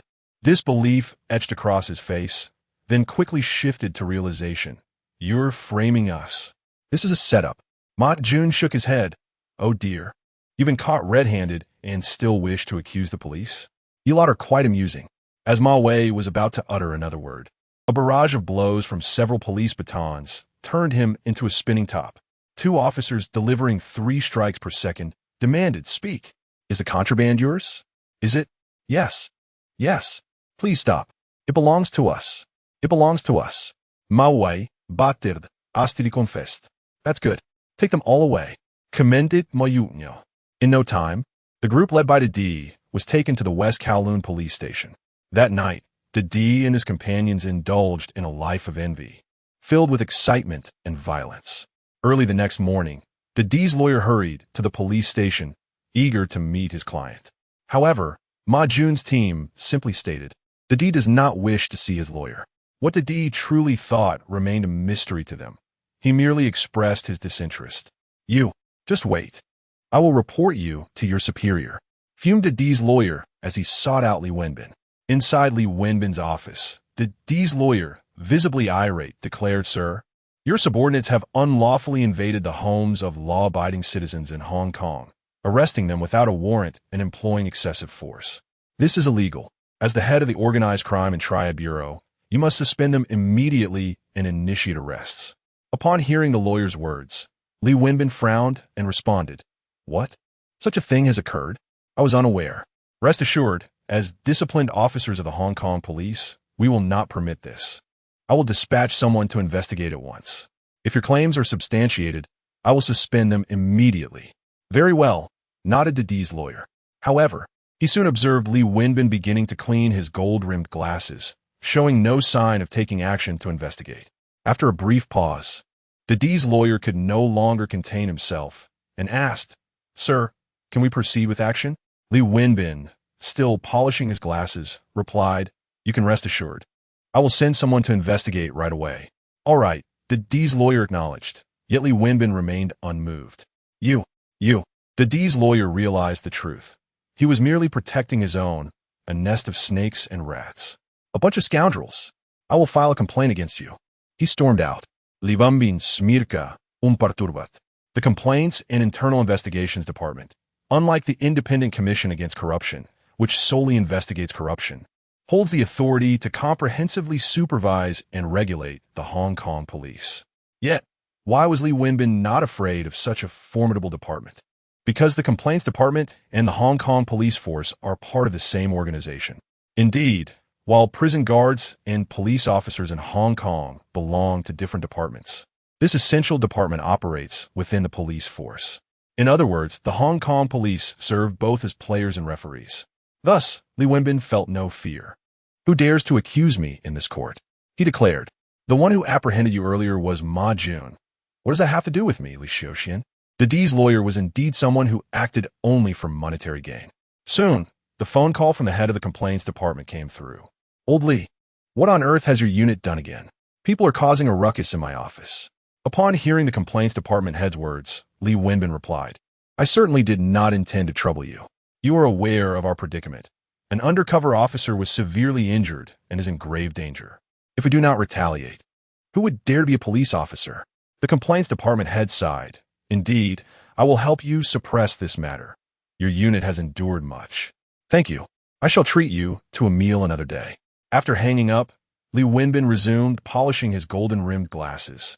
Nothing more transpired. In the interrogation room of the West Kowloon police station, Big D sat exhausted on the bench, his body aching and weary, yearning for a peaceful slumber. Yet, each time he barely closed his eyes, a police baton would jolt him awake. He had endured this interrogation for an entire night, coupled with relentless beatings. Weakly, Big D pleaded, "I beg you, officer, let me sleep for just a moment. I implore you. We still have questions to ask. You may sleep after we are done," replied the two officers coldly, falling silent thereafter. Hearing this response, Big D felt tears welling up. "Damn it, just ask me," he cried. "I beg you, officer. Go ahead and ask. I will say anything at all." Yet, they remained silent. Each time he attempted to close his eyes again, another blow would strike, rousing him once more. Unable to contain himself, Big D began to weep, only to be silenced by yet another strike. "Lawyer Zhou, do you have no other options? Is my husband to be imprisoned for life?" Big D's wife, who had hastily returned from Macau, looked anxiously at Lawyer Zhou. He shook his head. "Sister-in-law, this time Big D has truly provoked the police force. The complaints department and the internal affairs are in cahoots. They are adamant about not releasing him. There's only one way for Big D to get out." "What way?" she inquired quickly. Lawyer Zhou whispered the court. "I know a judge. If he assists, I can secure Big D's bail." Understanding the gravity of the situation, Big D's wife asked, "How much would that cost?" 10 million. Without a moment's hesitation upon hearing that figure, she replied, "Follow me. I will get the money for you." Once the 10 million was secured, Lawyer Zhou immediately contacted his judge friend. "Judge Wang, I have arranged for the 3 million to be delivered to you. You must help me. Rest assured, it's merely a matter of securing bail for one individual. I will take care of it promptly."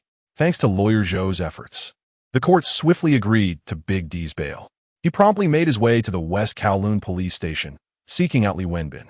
"Li sir, please release him. Here are the documents from the court." As Li Wenbin glanced at the documents presented by Lawyer Zhou, his eyes narrowed. "Damn it, those people in the court are truly engaging in outrageous acts. How dare they release anyone without discretion?" A significant portion of the chaos in Hong Kong can be attributed to the farcical nature of its legal system, which lacks gravitas. However, the burden of this turmoil is unjustly placed upon the shoulders of the Hong Kong police force. As the police apprehend individuals, the courts swiftly grant them bail, leaving one to wonder who could possibly endure such a situation. How can one expect to manage Hong Kong in collaboration with such vermin? Yet, the documents from the court cannot be disregarded by Li Wenbin, for the judiciary and the police operate as distinct entities, leaving him with no recourse. "Release Junzi," Li Wenbin instructed, summoning a young female officer. "Yes," she replied, escorting Lawyer Zhou to facilitate the bail for Di. Naturally, Li Shaojun did not intervene. Freedom. The moment that Di stepped out of the West Kowloon police station, he felt as though he had been revived. However, his reprieve was short-lived, as he was soon rearrested by Li Shaojun due to the discovery of narcotics in the vehicle he occupied. Damn these pests, perhaps there are just too many.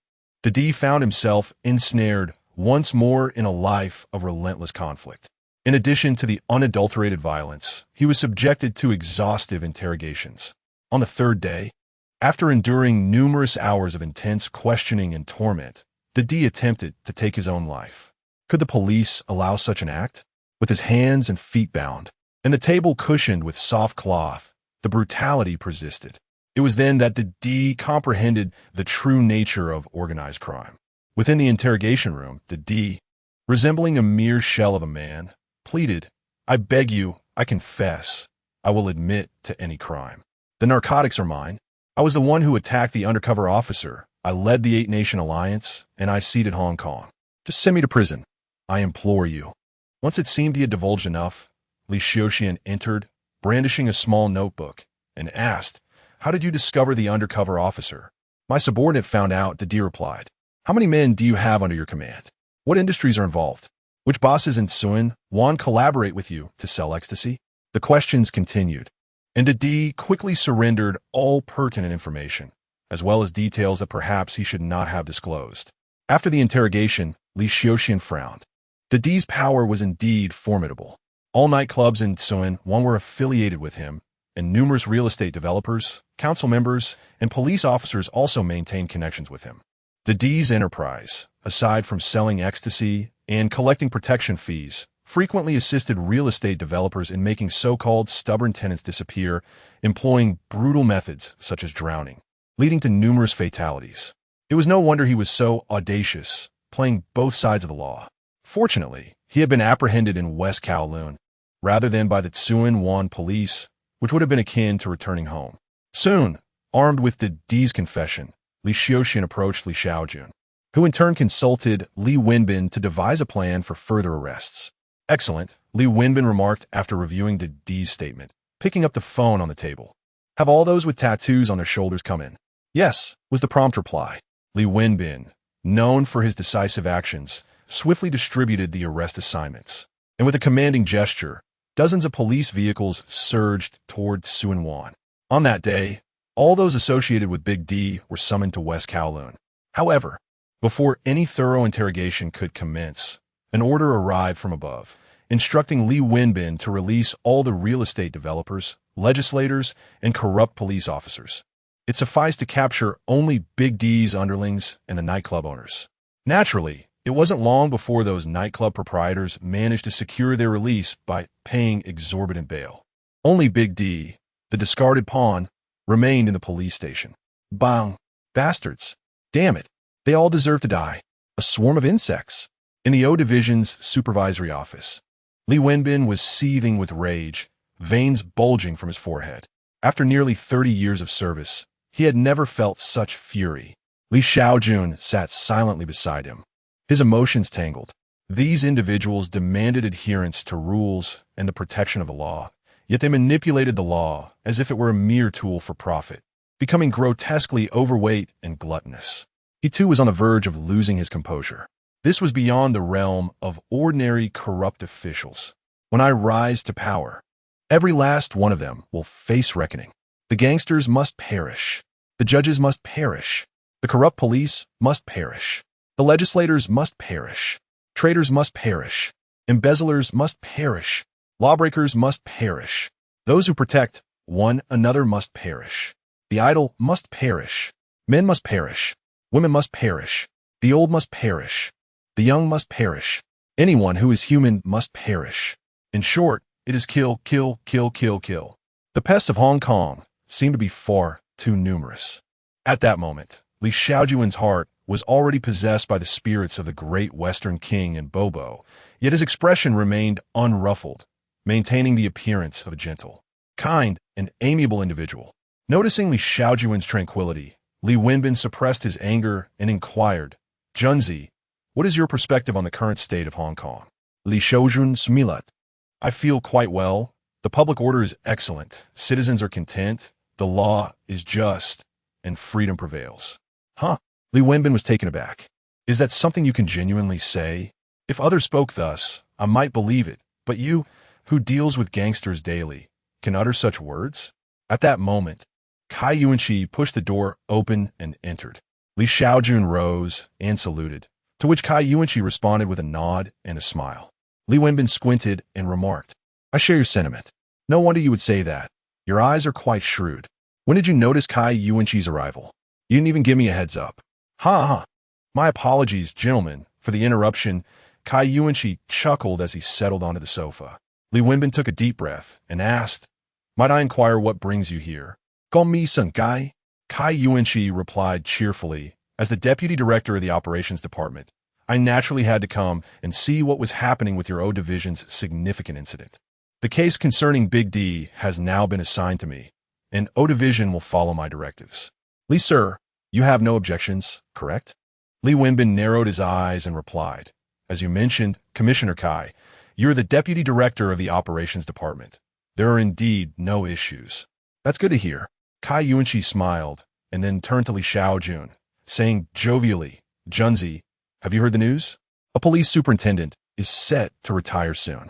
Upon hearing these words, Li Shaojun responded with confusion. Senior, this shouldn't concern me, right? The position of police inspector should not fall to me. Kai Yuanqi smiled. If we were to adhere to the usual protocols, it would indeed be unlikely. However, he did not elaborate further, but stood up and said, "I'm a bit hungry. Come accompany me for a meal."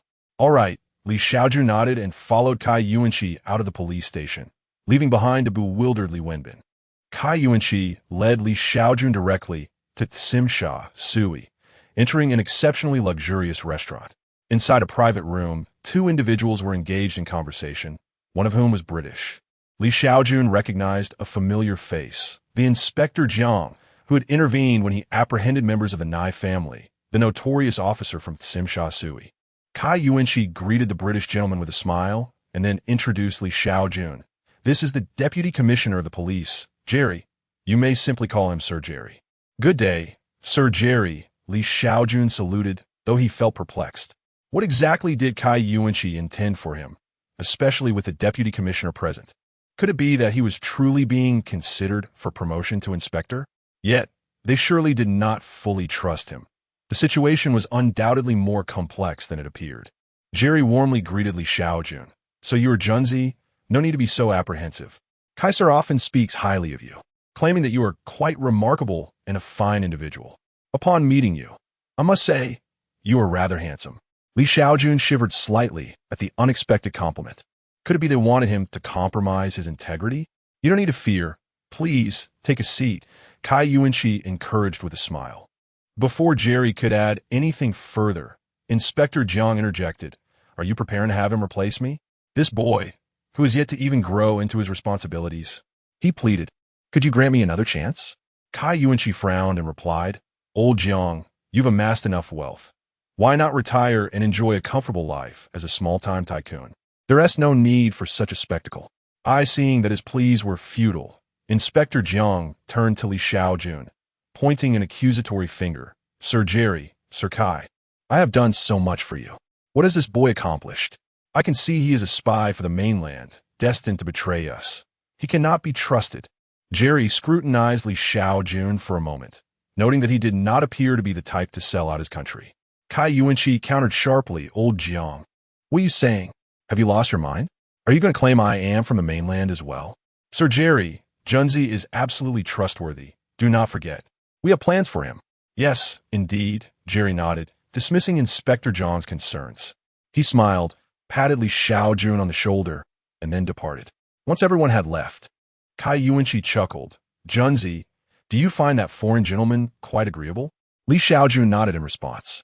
Kai Yuanqi smiled and remarked, "That is because I provided him with 10 million and his associates with 30 million. With such funding, they're certainly more amenable in their discussions. Do remember to repay me this 40 million in the future." "Huh? At my tender age, I now owe 40 million? Li Shaojun raplia, incredulos. "Senior, even my salary in the next life wouldn't suffice to cover that amount." Kai Yuanqi chuckled and waved his hand dismissively, saying, "Junzi, you possess the capability. Presently, you hold sway over Dongxing, Hongxing, and the Ni family. Do not fret over 40 million. In due course, you could amass 400 million. This is precisely why Kai Yuanqi held Li Shaojun in such high esteem. Although Li Shaojun was merely a chief inspector, his position was remarkably unique, commanding the reins of Hong Kong's 3 major syndicates. As long as he desired funds, Li Shaojun could acquire as much as he wished. Regrettably, this young man seemed indifferent to wealth. Li Shaojun nodded and inquired, "Kai, sir, aside from the financial matters, you mentioned earlier that there is another task you require of me. Can you disclose it now?" Kai Yuanqi narrowed his eyes and stated, "There is an unnumbered handgun in your vehicle. Tonight, I will reassign all officers responsible for guarding the D. At that time, you must personally eliminate the D. Otherwise, the British will not trust you. Do you understand?" After delivering this directive, Kai Yuanqi reassured him, "Do not worry, Junzi. Just focus on the act of killing. Afterward, place the gun into D's hand, and I will take care of the rest." This was indeed a true pledge of allegiance. Li Shaojun nodded in understanding. It became clear to him why Kai Yuanqi had sought to usurp Li Wenbin's command and take over the D's case. Evidently, Kai Yuanqi had ties to the D, or more precisely, his backers were connected to the D. After all, in real estate, one cannot thrive without official backing. "Well, do well, Junzi. We shall be allies from this point forward." After patting Li Shaojun on the shoulder, Kai Yuanqi departed from the private room. After exhaling deeply, Li Shaojun descended the stairs and entered his car, where indeed he discovered a handgun tucked inside, along with a silencer placed conveniently nearby. Tot tot tot. Li Shaojun tapped his fingers against the car window, contemplating the stakes. To kill the D would leave him vulnerable to British leverage, yet failing to act would undoubtedly invite retaliation, perhaps even a reassignment to the traffic division or to guard the water reservoir. All prior efforts would be in vain. After some deliberation, Li Shaojun decided to conceal the weapon. Today, I will eliminate the D. Tomorrow, I shall confront the British. Applause will follow. As for leverage? What leverage? Once I hold the reins of power, the D was slain by you, Cai Yuanqi, not by me. It is of no concern to me, Li Shaojun. Moreover, the D had turned his undercover agent into such a state, I had no intention of leaving him alive. Now, with the British also seeking the D's demise, it aligns perfectly. At 2 in the morning, in the office of the West Kowloon police station, Li Shaojun awaited Cai Yuanqi's call. Beep, beep, beep. Upon answering, Cai Yuanqi's voice came through. Junzi, you may proceed with the task. Understood. After hanging up, Li Shaojun made his way towards the D's holding cell, encountering not a single officer along the way. Inside the holding cell, apart from the D, there was no one else present. Chirp, chirp, chirp. After installing the silencer, Li Shaojun dispatched the slumbering D with 3 precise shots, subsequently placing the handgun into D's hand before swiftly vacating the holding room. The ensuing matters were left to Cai Yuanqi. The following day, the case of the D was concluded with a ruling of suicide due to fear of prosecution. The specifics regarding how the D acquired the firearm or why he chose to shoot himself 3 times were deemed irrelevant. Merely a few visitors from his hometown came, and the D's demise was as serene as it was tragic. The D's wife was also silenced by Cai Yuanqi and his associates. This incident stirred not a ripple in Hong Kong. The death of a petty individual scarcely mattered compared to the daily concerns of the influential. In the wake of the D's demise and the substantial sum of 40 million provided by Cai Yuanqi, the British authorities began to exert their influence. Mere days after the D's passing, Inspector Jiang proactively resigned due to health issues, thus leaving a vacancy in the inspectorate.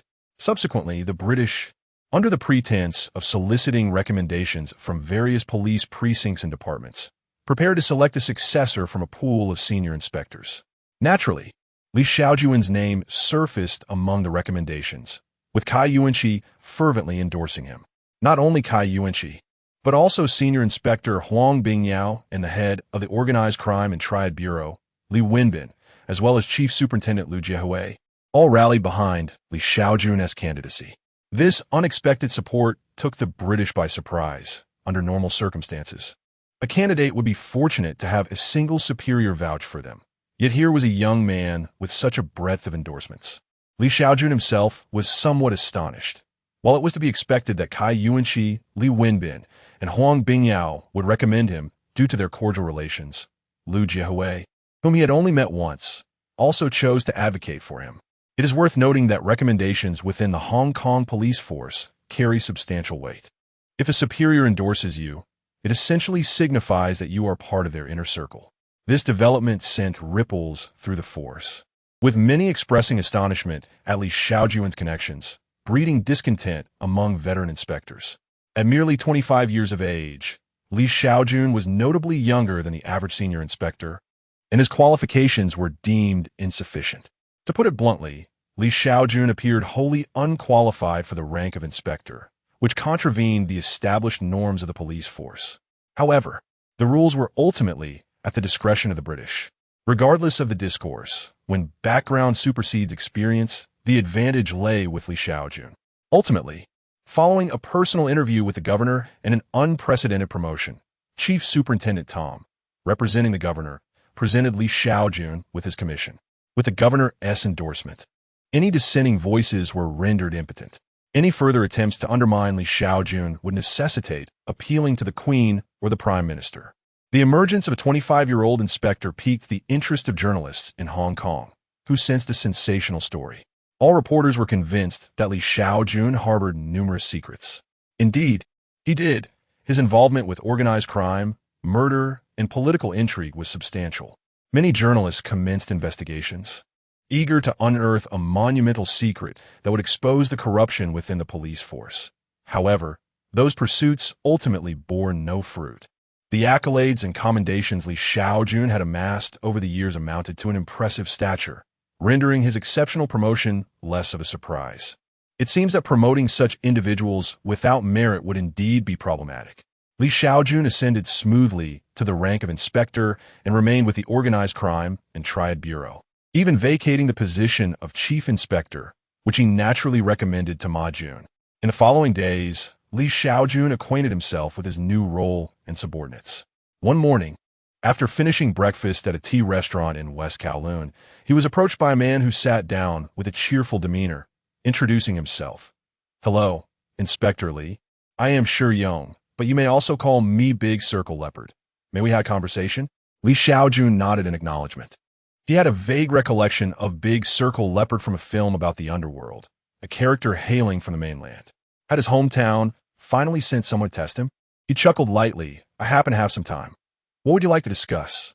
Big Circle Leopard glanced outside and remarked, "Inspector Li, I recently read in the newspaper that negotiations regarding Hong Kong have resumed between China and the UK. As a police officer, what are your thoughts on the mainland?" Li Shaojun narrowed his eyes, recognizing the intent behind the probing.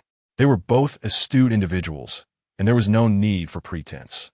After a brief silence, he responded, "Rather than my views on the mainland, I am more curious about how the mainland perceives me. I have made some mistakes, and I am quite eager to know what position I will hold after Hong Kong's return." Upon hearing Li Shaojun's candid remarks, Big Circle Leopard smiled, clearly appreciating the young man's forthrightness. He replied, "My elders often say that throughout life, one inevitably makes mistakes. Minor errors are forgivable, as long as one remains clear-headed on significant matters. With your capabilities, Inspector Li, the position of the head of the police department should be secure. As for whether you can ascend further, that remains uncertain." It was evident that the elder he referred to was well known, indicating the mainland's stance towards Li Shaojun. Minor transgressions could be overlooked, provided one remained steadfast on crucial issues. As long as he aligned himself with the mainland, the position of head of the police department could be his. Whether he could rise further would depend on his true abilities. If he possessed them, the role of a regional governor was not out of reach. Li Shaojun lightly tapped his fingers on the table, pondering before stating, "Please convey to the elder that I have taken his words to heart, and I hope to visit the mainland in the future."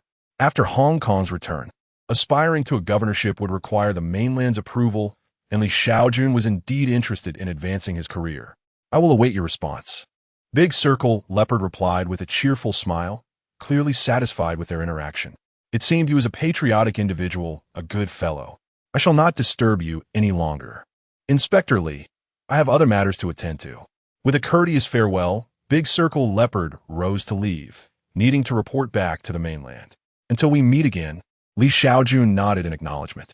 After concluding his conversation with Big Circle Leopard, Li Shaojun also stood up and departed, driving to the West Kowloon police station. With the mainland backing him, he felt a newfound sense of lightness. Was this the sensation of having connections? He had been preoccupied with police matters lately, and there were still other issues unresolved. He took out his phone and called Li Wenbin, requesting a day off. Then he called Xie Peizhi and Shaqiang, inviting them to come out for fishing, chatting, and hiking. Of course, it wasn't merely for leisure. The two quickly agreed and hurried to Yuanlong. By the small pond in Yuanlong, Li Shaojun sat on a little stool, fishing while waiting their arrival. It had been a while since he last saw them, and he found himself genuinely missing them. This was Li Shaojun's nature. If you were his enemy, he would go all out against you. If you were his friend, he treated you as such. Soon, Xie Peizhi arrived, holding a bottle of red wine, her cheeks flushed. Observing her inebriated state, Li Shaojun inquired, "What happened to you?" Li sir, what is wrong with me?" Xie Peizhi looked at herself, finding nothing amiss. "Nothing at all," Li Shaojun replied, shaking his head. "Oh, that's good to hear," she said, taking several hearty swigs from the wine bottle. "This stuff is absolutely delicious. I want to drink my fill." Previously, when she was less affluent, Xie Peizhi rarely indulged in red wine, but now that she had money, she treated expensive bottles worth hundreds of thousands as mere refreshments. This was what one might call revenge spending, and she would soon settle down. Li Shaojun chose not to intervene further. At that moment, Shaqiang arrived, looking pale, as if he had just exerted himself excessively. Li Shaojun furrowed his brow. Shaqiang, what is the matter with you? Before Shaqiang could respond, Xie Peizhi chuckled. Li, sir, you have no idea. Recently, Shaqiang has been quite the sensation, participating in some beauty contest, and now he is all hyped up. His new nickname is Kidney Deficient Chong, your mother-esque kidney. Shaqiang was about to retort when he was momentarily taken aback by Xie Peizhi's intoxicated demeanor, which made her even more flamboyant. Shaqiang signaled to engage. Forget it, you two. Li Shaojun sighed, ruffling his hair in exasperation. Why did he have such peculiar subordinates? Ma Jun and Li Shaoxian were already formidable, and now he had to contend with a drunken fool and a kidney-deficient fellow. But, he thought, the children had grown up. A few eccentric interests were not so troubling. Drinking and frolicking were far better than gambling or drugs. It was time to address serious matters. Li Shaojun gazed at the tranquil water surface and said, Actually, I didn't summon you here just for fun. You both know Jia, right? He lost a hand to a serious injury from Didi and will never fully recover. I truly worry about how he will find work in the future. Shaqiang asked, Li, sir, doesn't the police force provide compensation? Yeah? Doesn't the police department offer insurance for undercover agents? Xie Peizhi inquired, taking another hearty gulp. Before long, she had consumed half of the large bottle of wine. Li Shaojun chose to overlook Xie Peizhi's foolish question. Insurance for undercover agents? Should they also provide social security for them? Li Shaojun continued, the police force does offer compensation, but it's quite limited. Alas, a GS still has a family to support, and that meager compensation will make life difficult. Oh, I see. Understood, she responded. Silly Chong pounded his chest and proclaimed, I am in need of a security guard at home, with a monthly salary of 50,000. The working hours are flexible. Brother Ajie can come and go as he pleases, and even if he chooses not to show up, the salary will still be paid. Thank you very much. Li Shaojun smilat, anola jingsidi kians transfurwarnas. After discussing Ajie, Li Shaojun added, by the way, there is also Didi. Although Didi has passed away, the situation in Sun Wan remains unresolved. Upon hearing Sun Wan, Xie Peizhi immediately became alert, her eyes glistening with anticipation as she gazed at Li Shaojun. She had exerted herself and contributed financially, all for the sake of claiming Sun Wan as her territory. Li Shaojun continued, since Ajie achieved great merit by rescuing Ajie, I have decided to entrust Sun Wan to her. Silly Chong, do you have any objections? Silly Chong nodded. I have no objections. My territory is sufficient. If this fool desires it, then let her have it. What? You insolent fool, do you really think I won't retaliate? Xie Peizhi retorted sharply. Ah, stop bickering. You've scared the fish away, Li Shaojun interjected, prompting both to pout in response. Wait, haven't you always struggled to catch fish? What does that have to do with us? Though they dared not argue further, Li Shaojun, having quelled their quarrel, lost interest in fishing and put away his rod, saying, the waters of Sun Wan are deep. Ajie, you must exercise caution. I will also arrange for Ma Jun and the others to assist you. Xie Peizhi beamed. Thank you, Officer Li. With the police force's help, everything can be resolved. As the trio laughed and chatted while making their way back, Li Shaojun suddenly recalled a matter. Recently, the verbal sparring between China and Britain had reignited. The mainland had been vociferous in its criticisms of the British, who would likely retaliate soon. Given his current prominence, he needed to devise a means to lay low for a while. Along the way, he stumbled upon some mushrooms and remarked, these mushrooms are edible and quite tasty. Wow, Officer Li, you are so knowledgeable, Xie Peizhi flattered him with a smile. Silly Chong eyed the mushrooms skeptically. Are these really safe to eat? Li Shaojun confidently raplia. Come to my house for dinner. I will prepare them for you. As he spoke, he collected the mushrooms. Silly Chong hesitated to decline, but, upon meeting Li Shaojun's amiable gaze, could only nod in agreement. Soon after, the three arrived at Li Shaojun's residence, where he had adeptly washed, chopped, and cooked the vegetables in the kitchen. The sight left the two in astonishment. Who would have thought? Officer Li is quite the domestic gentleman. Xie Peizhi whispered to Silly Chong. He nodded in agreement. I never realized it either. Officer Li can take down foes in the underworld and whip up a meal in the kitchen. Rather impressive. Enjoy your admiration. I'll check out the rest, Xie said. Wandering around Li Shaojun's home, the space was modest, and she soon found herself in his bedroom. Before long, peculiar sounds emanated from within. The sound from the bedroom struck Li Chong as oddly familiar, yet he dared not speak or inquire, leaving him utterly astonished. This woman possesses an audacity beyond comprehension, seemingly unperturbed by the possibility of discovery. Li Chong promptly rose to serve the dishes upon hearing Li Shaojun call for him. Before long, the table in the living room was adorned with several stir-fried dishes. Li Shaojun placed the final dish on the table and inquired, "Where is Aji? Has she left?" Li Chong pursed his lips and replied, "She must be tired. She's probably asleep in the bedroom." "Ah, let her rest then. Do try this mushroom," Li Shaojun said as he served Li Chong a piece of stir-fried mushroom. However, Li Chong hesitated and said, "Li sir, I don't particularly enjoy mushrooms. I think I'll choose something else." Li Shaojun chuckled and savored the mushroom himself, stating, "It's quite fine. I assure you, I ate several while cooking." Seeing Li Shaojun genuinely enjoying it, Li Chong smiled and remarked, "You truly can eat," I stand corrected. "My apologies, Li sir." As Li Chong prepared to eat a mushroom, before it could reach his mouth, Li Shaojun grasped his wrist. "Li sir?" Li Chong looked at him in confusion. Li Shaojun, with a dazed expression, murmured, "Don't eat. I think I might have caught a cold." The next moment, with a resounding thud, Li Shaojun collapsed onto the floor. "Goodness!" Li Chong exclaimed, startled, as he stood up abruptly, staring at Li Shaojun, who was frothing at the mouth, utterly dumbfounded. This was no mere cold. It was evidently poisoning. Men can be so stubborn with their words, even on the brink of death. Hearing commotion from outside, Xie emerged after hastily putting on her pants. "What is the commotion about, Li Chong?" She rubbed her eyes and glanced at him. Upon seeing Li Shaojun sprawled on the floor, Xie was equally alarmed. The two hurriedly worked together to transport Li Shaojun to the hospital. Soon, Ma Jun and his companions received the news and rushed to the hospital. Upon learning that Li Shaojun had been hospitalized due to mushroom poisoning, the two could hardly believe it. Just then, a doctor emerged from the operating room. Ma Jun quickly asked, "Doctor, is he all right?" The doctor nodded, saying, "He is fine. Fortunately, he was brought in promptly. You must keep a closer watch on him in the future. Don't let him consume any strange mushrooms again. Many wild mushrooms are toxic. If he craves them, he should purchase them from a market." "Oh, understood. Thank you, doctor," Ma Jun replied, somewhat speechless. "Seriously, you were poisoned by mushrooms?" He thought incredulously.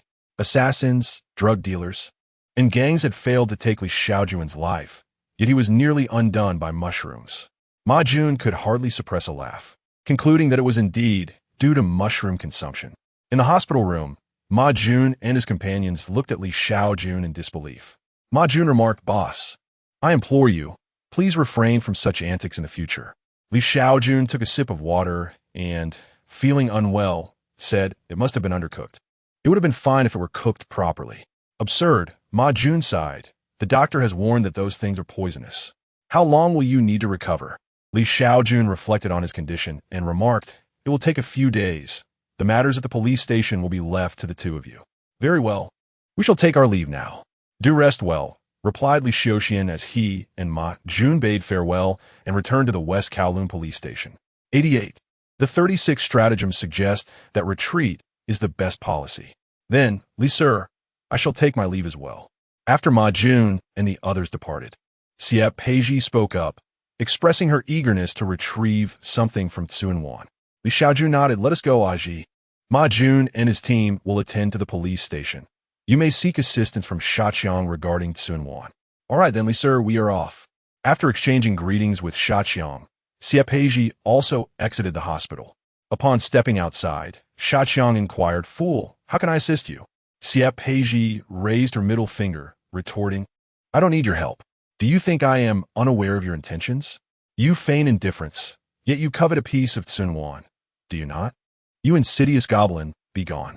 Shaqiang was momentarily taken aback and exclaimed, "You foolish one, you fail to recognize goodwill.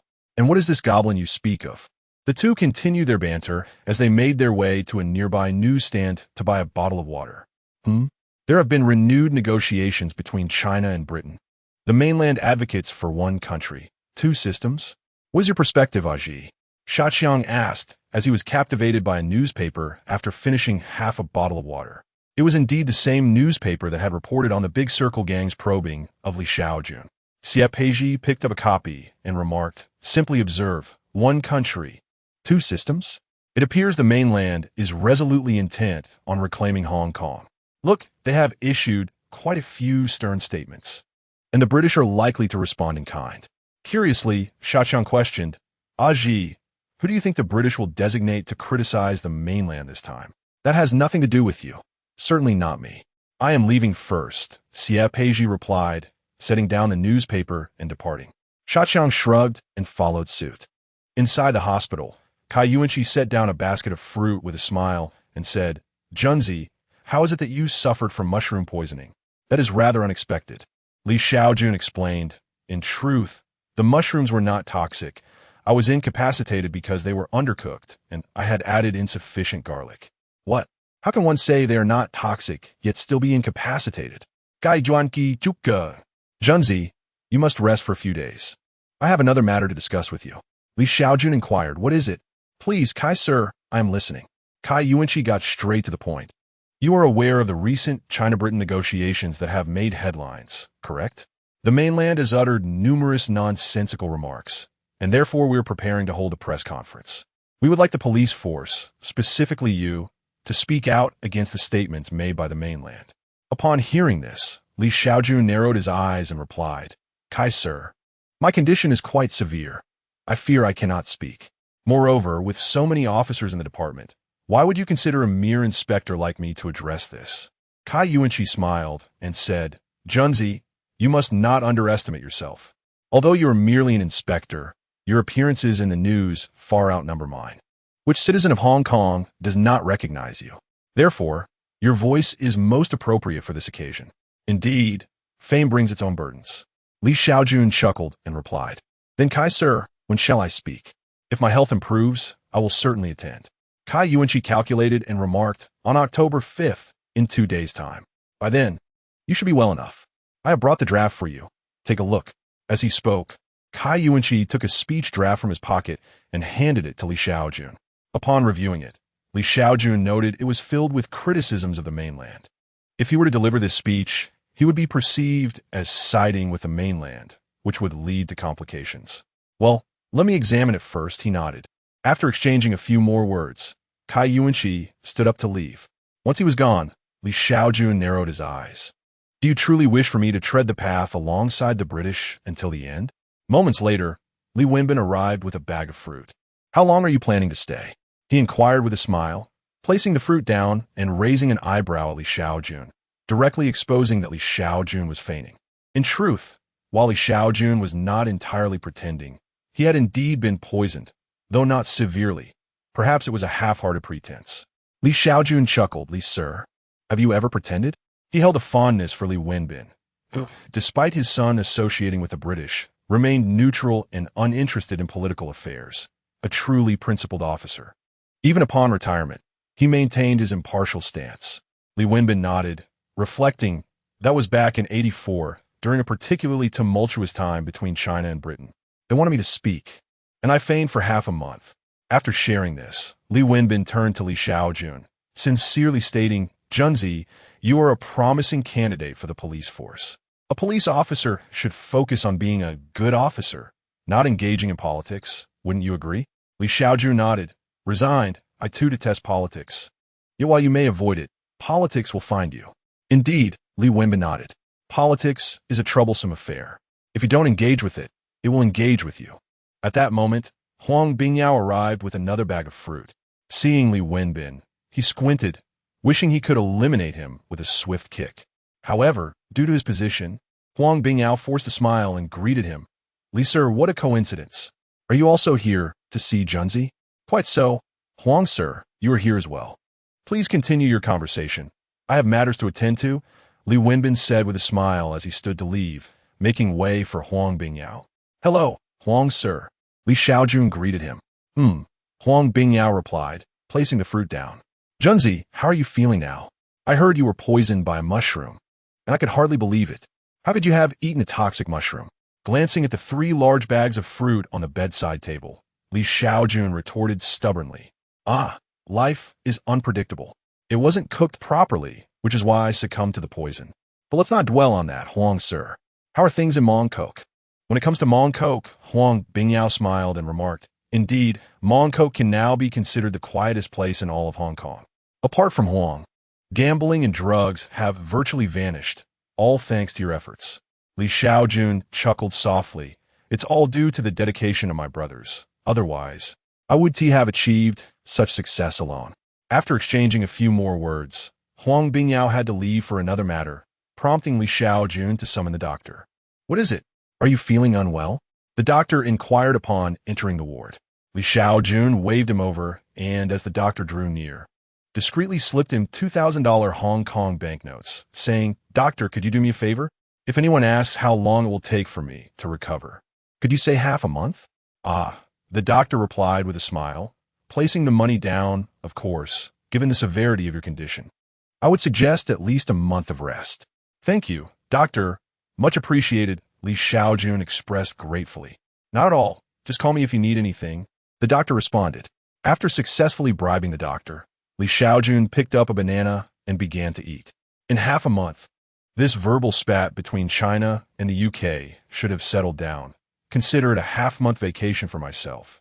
I've caught a slight cold recently, so the narrative has been a bit lackluster. The main storyline concerning the gang should resume tomorrow. 90. Let us aim for the moon. After leaving the hospital, Xia Peiji eagerly dispatched her subordinates into Tsuanwan. Upon discovering that their territory had been encroached upon, she immediately sent someone to negotiate.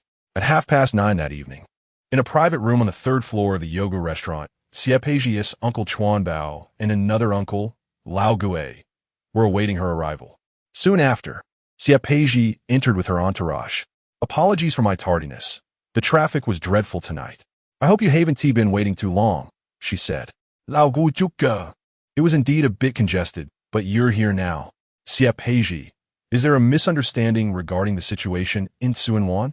Just as Xia Peiji was about to respond with a smile, Chuan Bao threatened, Xia Peiji, it seems your reach has extended too far.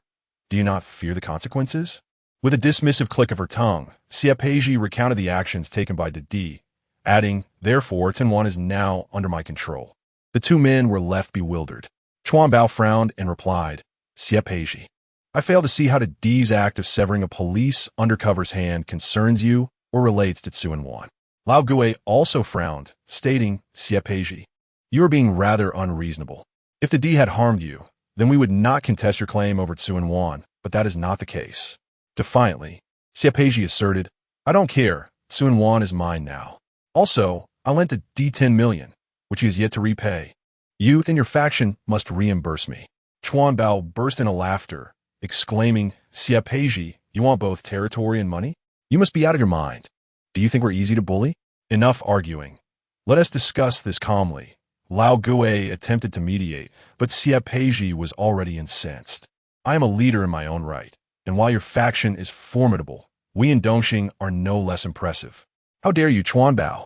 I admonish you. Do not speak of Tsuanwan. Should you provoke me, do you believe I would refrain from venturing to North Point? North Point is the very den of Lian Sheng. Chuan Bao, upon hearing this, slammed his hand on the table and rose, exclaiming, Damn it, North Point? I might as well aim for the moon. Ensure you can hold Tsuanwan before making such claims, you fool. Frustrated, Chuan Bao stormed off, having exhausted all patience for discussion. Violence was the only recourse. The old ghost, equally resigned, also departed. Once the individuals from Lian Sheng had left, Xia Peiji furrowed her brow and remarked, given the current state of negotiations, Lian Sheng will undoubtedly retaliate. Xiang Zai, please call our brothers in Tsuanwan and advise them to be cautious. We must not allow Tsuanwan to be seized. Once Sir Li is discharged from the hospital, I shall deal with them decisively. Understood, Xiang Zai nodded. Subsequently, Xia Peiji gathered her people and left the Yu Gucci restaurant, heading towards Mongkok to meet Dedong. In Mongkok, within a resplendent bar, The Dong was engrossed in calculating the week's accounts. Da Dong, how much have we earned this week? Xia Peiji inquired with a radiant smile. Glancing at the ledger, the Dong estimated, combining Simsha Sui, Yuan Long, and Mong Kok. After deducting expenses and the costs of supporting our younger brothers, our pure profit for this week should be around 7 million. Upon hearing of the 7 million profit, Xia Peiji's earlier agitation dissipated, her admiration for the Dong growing. The Dong, if we include Sun Wan, could we possibly earn 20 million in a week? The Dong pondered and replied, 20 million seems excessive. Although Tsuan Wan is substantial, it does not rival the vibrancy of Simsha Sui and Mong Kok. However, we could certainly achieve over 10 million.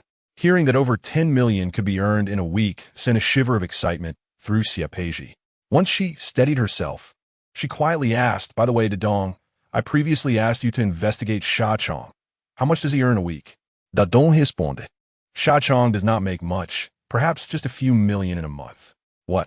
That is unbelievable, Xia Peiji exclaimed, incredulous. Sha Chong operates in Simsha Sui, Mong Kok, and Causeway Bay. These areas are the most prosperous in all of Hong Kong, and he only makes a few million in a month? Da Dong ga surete. It is true.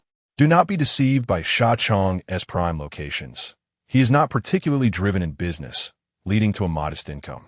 Furthermore, he is generous to his younger brothers, allocating most of his earnings to support them.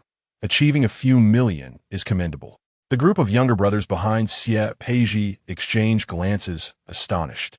Is there truly such a disparity among the bosses? We are all brothers, all part of the same underworld. While we toil for our daily meals, Sha Chong's subordinates are living the lives of leaders. Is it too late to switch allegiances? After hearing the Dong's words, Xia Peiji scoffed. Sha Chong, with such advantageous territories, is truly squandering his potential. After venting her frustrations about Sha Chong, Xia Peiji summoned several attractive waitresses and reserved a private room. Do not misconstrue her intentions. Xia Peiji was not driven by lust, but rather sought to enhance the performance of her establishment. After finishing half a bottle of red wine, just as she was preparing for a fierce battle reminiscent of the Red Cliffs, the phone on the table rang. Hello, who is this? A tipsy Xia Peiji answered. Her little brother's panicked voice came through. Boss, we've been attacked by the Xing crew. We can't hold Suan Wan. Listening to the curses and cries on the other end, Xia Peiji instantly sobered up and quickly responded, hold on, I'll send Dadong and some men to assist you. You must hold your ground. We can't hold on anymore. We've already lost 3 men and dozens are injured. I don't care how many of you have fallen, Xia Peiji said, instructing her little brother to summon Dadong. Dadong promptly gathered over 200 men and rushed to Tsuan Wan in 2 Guangyuan military trucks. Meanwhile, Xia Peiji boldly declared, hold your ground. If you do, each of you will receive 2,000. Huh? Her little brother was momentarily taken aback. 2,000, not 10,000, that's still a good amount. Hearing the boss's generous offer, the little brother, who was in the midst of fighting, immediately dropped his weapon and fled with his companions. Damn it, 2,000? I'd rather not risk my life. If I don't join forces with Xing to attack you, I'd be considered merciful. In Suan Wan, what the hell happened? Why is everyone running? Dong Guanzi, a red stick from Xing, covered in blood and wielding a machete, looked bewildered at the fleeing Dongxing gangsters. They had just fought fiercely, and now they were all retreating. Boss, should we chase them? A little brother approached to inquire. Dong Guanzi pondered and replied, no need. We just need to handle our business in Suan Wan. Smash all of Dongxing's venues. Let us see if they dare to overreach again. Understood. The little brother complied, and they began to vandalize the nightclub that Xia Peiji had just negotiated for. Afterward, Dong Guanzi led his men to destroy other establishments. Simultaneously, the Lianxing leader Depuhi arrived in Mong Kok with 6 Guangyuan military trucks parked outside the nightclub where Xia Peiji was. Listen, we cannot let Xia Peiji escape. We must eliminate her, or else we will face endless troubles. Understood. Onward. At Depuhi's command, over 100 gangsters rushed out of the vans, brandishing knives. Oh no! Someone is vandalizing the venue. The Dongxing little brothers, caught off guard, quickly called for help. In an instant, the 2 factions clashed, swords and steel pipes swinging wildly. What the hell? This is Dongxing's territory. Which gang are you from? Are you insane? Hearing the commotion outside, Xie Peizhi hurriedly ran out. Upon seeing her, Deputy shouted, "The white-haired one is Xie Peizhi. Kill her, and the gang will reward you with 1 million. Upon hearing the promise of 1 million, a horde of Lianxing gangsters surged forward, several breaking through the defense line, charging towards Xie Peizhi. "Boss, run!" Fat Corp shouted, immediately grabbing a nearby stool and preparing to protect her.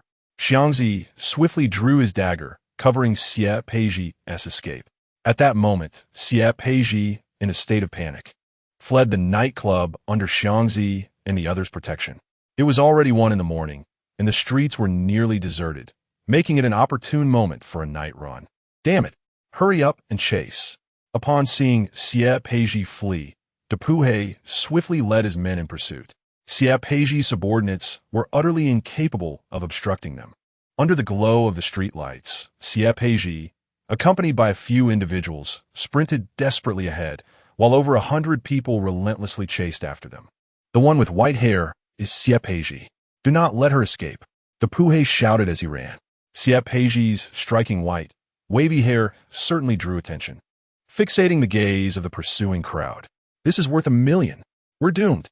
As she noticed Deputy and his group closing in, Xie Peizhi, having lost her high heels, felt tears welling up in her eyes. She sensed her impending doom. At that moment, a group of about 10 individuals emerged from a nightclub ahead. "Damn it, this place is subpar. The quality is nothing compared to Boland Street," said the foolish Chong, who had just exited the club, addressing his subordinates. One of the younger members scratched his head and naively remarked, "Brother Chong, I think the quality is quite good." "Indeed, the quality is exceptional. Her legs are so fair," another subordinate chimed in cheerfully. "You know nothing." Chong playfully smacked the back of the younger man's head. "You've never experienced the best. Tomorrow, I'll take you all to Boland Street. Each of you can order 2 big waves of beauties, so you'll know what true quality is." "Really? Thank you, Brother Chong." The excitement of Chong's subordinate nearly propelled him into the air. "Help me, Brother Chong." Suddenly, a cry for help rang out, prompting Chong to turn and behold Xie Peizhi, pursued by 100 individuals, rushing towards him. "Oh no! Run!" Without hesitation, Chong swiftly turned and fled with his subordinates. He was not foolish. With only a handful of subordinates by his side, it was impossible to confront so many assailants, and he certainly did not wish to be dragged down by Xie Peizhi. Enraged by Chong's lack of assistance, Xie Peizhi gritted her teeth and continued her pursuit. As Xie Peizhi and her following of over 100 drew nearer, Chong was paralyzed with fear. "Stay away from me. Xie Peizhi, how dare you? Get away," he shouted as he ran. However, Xie Peizhi was unfazed. Her goal was not to outrun the assassin, but to outpace him. Ultimately, the hapless Chong was unable to evade the intoxicated Xie Peizhi, who caught up with him effortlessly. Fortune favored Xie Peizhi this time, as Chong's recent escapades had left him in poor condition, unlike his former self during the days of Shanji, when he could have easily dodged bullets, let alone outrun Xie Peizhi. "Damn you, Xie Peizhi, you've doomed me." Chong yearned to retaliate, yet he found himself unable to catch up. Deputy and his crew were closing in rapidly. Seeing that they were about to be caught, Chong's subordinates drew their knives, declaring, "Boss, you must go. We will hold them off." With that, Chong's few subordinates charged forward with their weapons, determined to buy him time to escape. Xie Peizhi's subordinate, Xiang Zai, also turned to confront them with a handful of his own men. "Damn it!"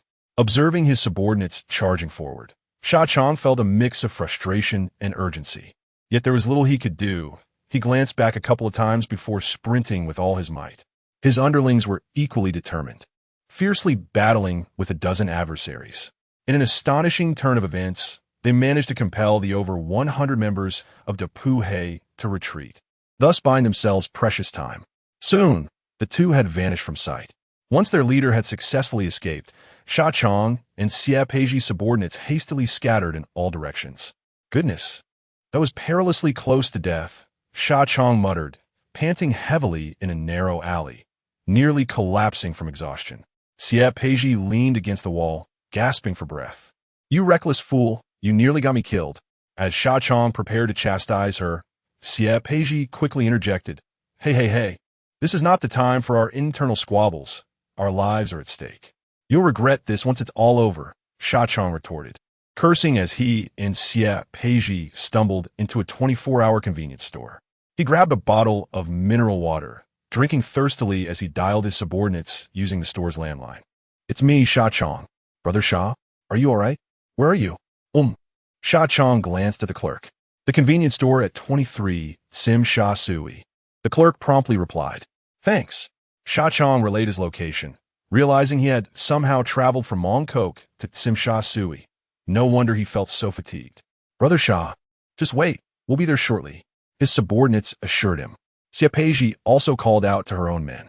At that moment, the clerk cautiously interjected, sir, the total for the mineral water and landline is... Before he could finish, Shaojun, exhausted, pulled out his wallet and tossed a few bills onto the counter. Consider the excess a tip, he said nonchalantly. The clerk was left dumbfounded, staring at the stack of $1,000 bills. Heavenly God. Hey, Shaojun, come look. What is it, you fool? Shaojun walked over to see Xie Peiji, pointing at a group of individuals not far away. Isn't that your prince from Hongxing? Upon closer inspection, Shaojun confirmed it was indeed Prince. Let us go. Let us see the spectacle. It seems the inclination to witness a commotion is ingrained in everyone's nature. They hurried over to find Prince single-handedly thrashing a group of thugs. Damn it, Prince. Are you really going to take on 6 of us alone? Prince, we're just selling a few adult films. What is it to you? Do you think we're easy prey for the Chongla gang? Why should I care? Prince scoffed, his recent pressures compelling him to unleash some pin-up aggression. There was no ulterior motive. He simply sought a release. With a snap of his fingers, he charged back into the fray. Is this truly the legendary warrior prince of Hongxing? Shaojun marveled as he watched Prince wreak havoc among the crowd, dispatching foes with the ease of a seasoned fighter, leaving Xie Peiji utterly astonished. Shaojun, however, was unfazed. He had witnessed Prince in action before, far more ferocious, single-handedly pursuing and dispatching a dozen adversaries. 93. Where the hell are you? Soon, the prince lost track of the gangsters he was pursuing, and his underling, Shaojun, hurried over. Upon witnessing his leader's disheveled state, the subordinates were filled with indignation. One stout fellow named Gray Dog, with a round head and yellow hair, clad in a short-sleeved shirt and muscular build, exclaimed, Damn it! How dare they lay hands on our Hongxing? Brother Shaojun, grant me 500 men, and tonight I shall annihilate He Liansheng and eliminate De Puhe. Hearing this, another red stick named Yi Jian, sporting a side fringe and a leather jacket, handsome in appearance, chimed in, Brother Shaojun. All I need is 300 men, and I can wipe out He Liansheng tonight, taking down De Puhe. What the hell are you talking about? Gray Dog shot Yi Jian a glance. Enough of the bickering, Shaojun interjected, halting their quarrel. I know what must be done. Listen closely, without my command. No one is to seek trouble with He Liansheng, understood?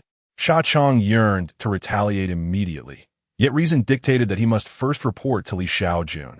Acting rashly could lead him to share a grave with Brother Kuan by the following day. The group of underlings exchanged glances, sensing that their leader's demeanor was uncharacteristic. However, as Shaojun had spoken, they could only nod in agreement. Once the Eastern Star members had escorted Xie Peiji away, Shaojun, feeling genuinely fatigued, returned to his villa for some much-needed rest. The following morning, after awakening from a deep slumber, Shaojun freshened up and promptly took his underlings to the hospital to find Li Shaojun inside the hospital room. Li Shaojun remarked, Ajia, Amao, why are you two here instead of properly recuperating? Amao, upon hearing Li Shaojun's words, lightly jumped and replied, Don't worry, Li sir, I'm nearly healed. Ajia, who had a broken arm, added, I'm also on the mend. We heard you were poisoned, so we came to check on you. Seeing that both were in good spirits and health, Li Shaojun nodded approvingly. That's good to hear. Ajia, once you recover, you can seek out Shaojun. I've already made arrangements. He knows what to do. Upon hearing this, Jie smiled and said, Li sir, Brother Shaojun visited me earlier and even advanced me 2 months' salary. Oh, is that so? Li Shaojun responded with a smile. It seems Shaojun is indeed dependable. At that moment, Shaojun entered, carrying a large bag of breakfast, cheerfully greeting, Li sir, would you care for some breakfast? Yes, Li Shaojun replied. smiling in acknowledgement of Shaojun due to a GS situation. What brings you here? As Li Shaojun accepted the breakfast Shaojun offered, he inquired further. Shaojun promptly recounted the events of the previous night, emphasizing how Xie Peizhi had refused his assistance and how her failure to manage He Liansheng had nearly cost him dearly. Perhaps it is time for a change. Li Shaojun mused. Xie Peizhi is cunning, yet her avarice and petty nature, along with her obstinacy, hinder her. On the Eastern Star side, De Dong is a commendable choice, loyal, intelligent, capable, principled, and perceptive of the situation. Elevating De Dong in place of Xie Peizhi might yield better control over Eastern Star. Li Shaojun's seemingly casual remark sent a chill down Shaoqiang's spine, causing him to break out in a cold sweat. He simply wished to express his grievances about Xie Peizhi, hoping that Li Shaojun would chastise her, rather than resorting to something as drastic as murder. Such ruthlessness was chilling. It had seemed that Li Shaojun had always harbored a penchant for bloodshed. If only Li Shaojun could hear the thoughts of Shaoqiang, he would undoubtedly sigh in exasperation. They were profoundly mistaken about him. Despite his notorious reputation for violence, he was, in fact, remarkably merciful, kind-hearted, and altruistic. It would not be an exaggeration to call him a benevolent figure. As long as one did not overstep boundaries or lack principles, Li Shaojun would grant them a chance. If one squandered that opportunity, who else would he spare? Moreover, Li Shaojun did not wish to eliminate Xie Peizhi, but rather sought to relegate her to a secondary role. A mere backup. Alas, the prejudices held in people's hearts were akin to towering mountains, and one should not question their origins. Observing Li Shaojun in contemplation, Shaoqiang nervously cleared his throat and cautiously remarked, Li sir, well, actually, Xie Peizhi is not so bad. She is not as intolerable as you think. Aside from her stubbornness, I find her quite likable. Upon hearing this, Li Shaojun scrutinized Shaoqiang closely. Could it be that this fellow was developing feelings? Li Shaojun quipped, Shaoqiang, it seems you don't merely like Xie Peizhi. You might be falling for her. Li sir, what are you saying? That is not true, Shaoqiang hastily denied. Waving his hands, Li Shaojun continued, I'm serious, Shaoqiang. Xie Peizhi is far more formidable than you realize. She is no demure maiden. Be cautious, lest you find yourself outmaneuvered. What? Upon hearing Li Shaojun's words, the trio fell into a stunned silence. Li sir, when did you become so blunt? Shaoqiang coughed awkwardly. In any case, if you cannot handle Xie Peizhi, you might find yourself at her mercy, Li Shaojun warned. Li sir, you've misunderstood. That is not my intention. Shaoqiang shook his head. Just then, the door creaked open, and Xie Peizhi entered. Upon seeing Li Shaojun, she rushed over, tearfully exclaiming, Li sir, last night, Huo Lianxing nearly had me killed. You must avenge me. Li Shaojun replied, do not play that game in front of me. Shaoqiang has already informed me of last night's events. Oh, really? Xie Peizhi instantly regained her composure. Crying? When did I cry? She inquired. So, Li sir, what do you plan to do? Dispatch 100 police officers to sweep through Huo Lianxing's territory and eliminate them? Are you instructing me on how to conduct my affairs? I know what to do, Li Shaojun stated as he reached out to contact Ma Jun. He also instructed Xie Peizhi to get in touch with Huo Lianxing, inviting them to a meal at the restaurant, the Daring One. Despite the chaos caused by Huo Lianxing, Li Shaojun, the benevolent one, still felt it necessary to extend an opportunity. However, if they failed to seize it, they would have no one but themselves to blame. In a quaint tea house, a group of Huo Lianxing's lieutenants gathered to deliberate. With a sigh, the venerable elder Deng Bo, who was in his 70s and held significant influence within the Lianxing, placed his teacup down and remarked, Officer Li Shaojun has invited us to dine at the Yu Gucci restaurant. What are your thoughts? Chuan Bao, known for his fiery temperament, retorted, what is there to consider? Li Shaojun is clearly the protective shield behind Xie Peizhi. He undoubtedly intends to undermine us. To hell with it. I refuse to go. Meanwhile, Lin Huayue, the amiable leader from Jordan, interjected gently, Uncle Chuan Bao, I believe it would be prudent to attend. If the conversation goes well, that would be splendid. If not, we can address it then. After all, negotiations do not cost us anything. Harmony brings prosperity. On the other hand, De Puhi sneered, although, It's easy for you to say. You're not the one wielding the blade. When a relationship has soured, what good is dialogue? Just eliminate them all. Chuan Bao concurred. He is right. Let us just dispose of them entirely. Taken aback by the words of he and Chuan Bao, Lin Huayue thought momentarily that these two might have lost their minds, fixated solely on violence. He truly wished to disengage from this group, as they seemed devoid of reason. The other leaders began to murmur among themselves. I believe discussions are possible. Indeed, if it does not yield favorable results, there is little to lose. Finally, Deng Bo decisively stated, then it is settled. We shall convene for discussions. Alu and he accompany me to Yuguchi. Understood. Lin Huayue and he nodded, following Deng Bo out of the hall. Although He Lianxing had a leader, the previous one had recently met with an untimely demise, and a new one had yet to be appointed. Thus Deng Bo held the authority for the time being. Inside the private room on the third floor of Yuguchi restaurant, Shaojun, gnawing on a turtle, grumbled, Li sir, you've now ascended to the rank of inspector. Shouldn't you delegate such matters to your subordinates? Why come yourself? You're giving those scoundrels at He Lianxing too much face. Li Shaojun smiled but remained silent. What could Shaojun possibly understand? His cards were limited, and why would the mainland allow him to advance? Of course, Li Shaojun's ambition to ascend to the chief executive was solely to serve the people better. I yearn to serve the people. With a creak, the door to the private room swung open, and Deng Bo entered, accompanied by Lin Huayue and he. Welcome, please take a seat. Li Shaojun greeted them with a smile. Deng Bo, have we arrived late? Deng Bo inquired cheerfully as he sat down. Li Shaojun replied, not at all, Deng Bo. I will be forthright. Hong Kong is no longer the Hong Kong of yore. The era of gang violence is swiftly fading, and I hope you and He Lianxing will accept the police's overture. Deng Bo, taking a sip of tea, replied unhurriedly, Li sir. Hong Kong has always had its shadows and light. We at He Lianxing can provide you with a monthly sum. You only need to state the amount, and we shall oblige. However, surrender is not an option we will entertain. Upon hearing this, Xie Peiji, who had been sipping red wine quietly, erupted in anger. You fat bastard. Li sir offered you an opportunity, yet you spurned it. Do you truly believe that the police will refrain from sweeping through your entire organization today, not even allowing you to sell fish balls?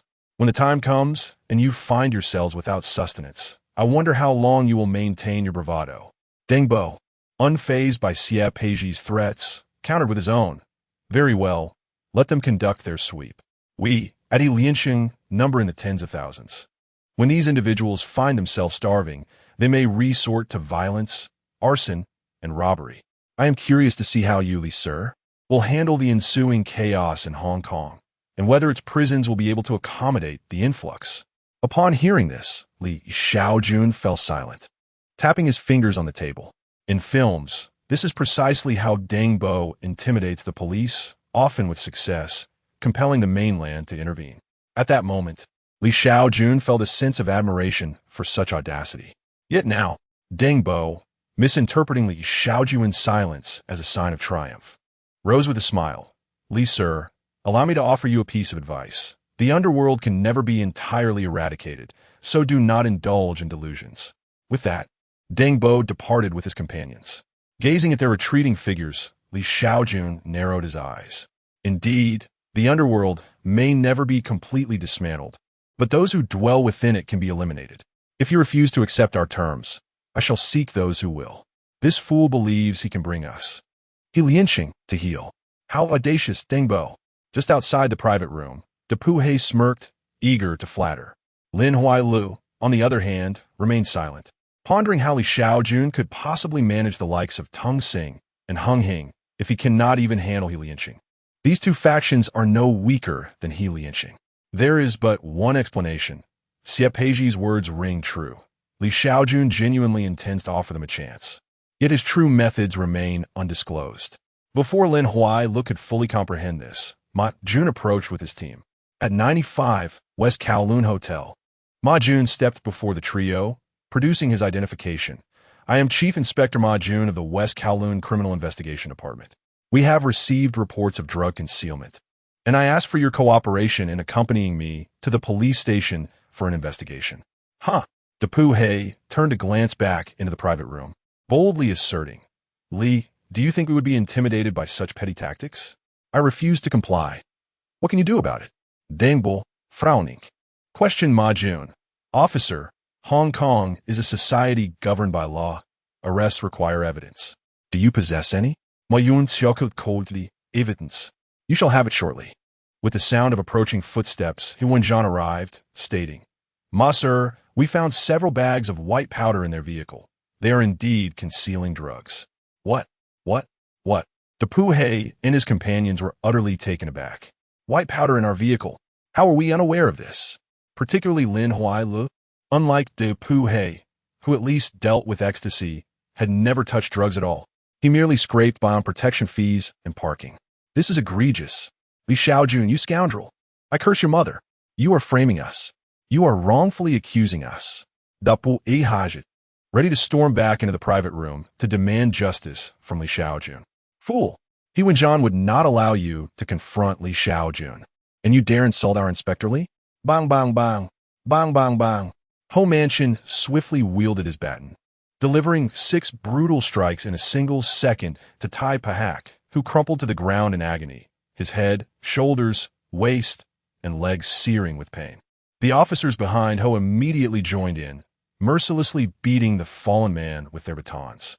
Damn you, daring to lay hands on our Inspector Li. They snarled, their strikes growing fiercer, muttering words like son and loyalty under their breath. Between blows, they fabricated charges. Scum. Not just hiding drugs, resisting arrest, assaulting officers, attempting to seize a firearm, and framing the innocent. Stop. Please stop. You're killing me. Tai Pahak writhed on the ground, blood streaming down his face as the batons rained upon him like a storm. Uncle Tang, enraged, pounded his cane against the floor. You have no honor, no rules. You're corrupt. Hong Kong operates under the law. The law. I'll sue you. I'll take this to court. Lam Hoylok watched in stunned silence. Never before had he seen Triad members resorting to legal arguments against the police. Old man, cooperate or you're next. Ma Jun sneered, raising a threatening finger at Uncle Tang. You. The elder clutched his chest, fury and fear warring within him. Within moments, Tai Pahak was beaten unconscious, handcuffed, and dragged away like a lifeless dog. Ma Jun turned to Uncle Tang and Lam Hoylok, handcuffs in hand. Will you come quietly, or do I assist you? Having witnessed the brutality, the two surrendered without resistance, extending their wrists in submission. Soon, all 3 were hauled away. After the scene cleared, Lok Wai-chun emerged from the shadows, her face pale with shock.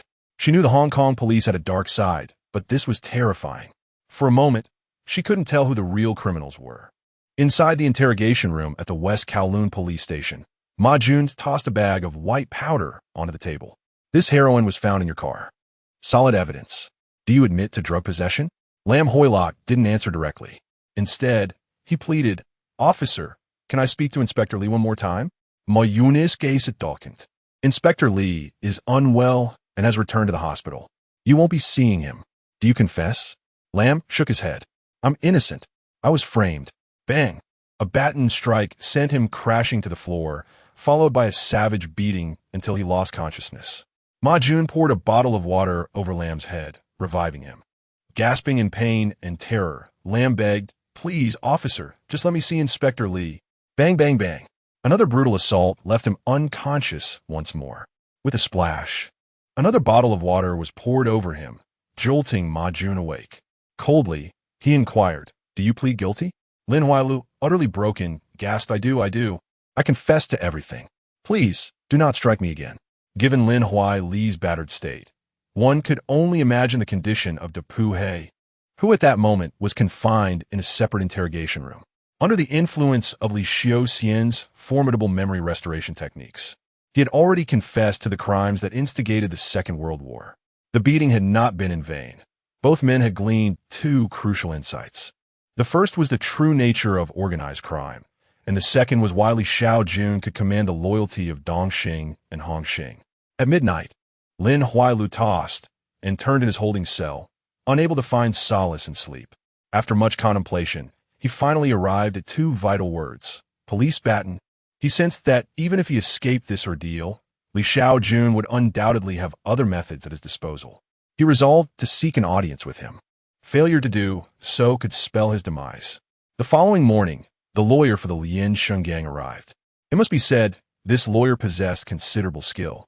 With three individuals already confessing to drug trafficking, bail seemed implausible.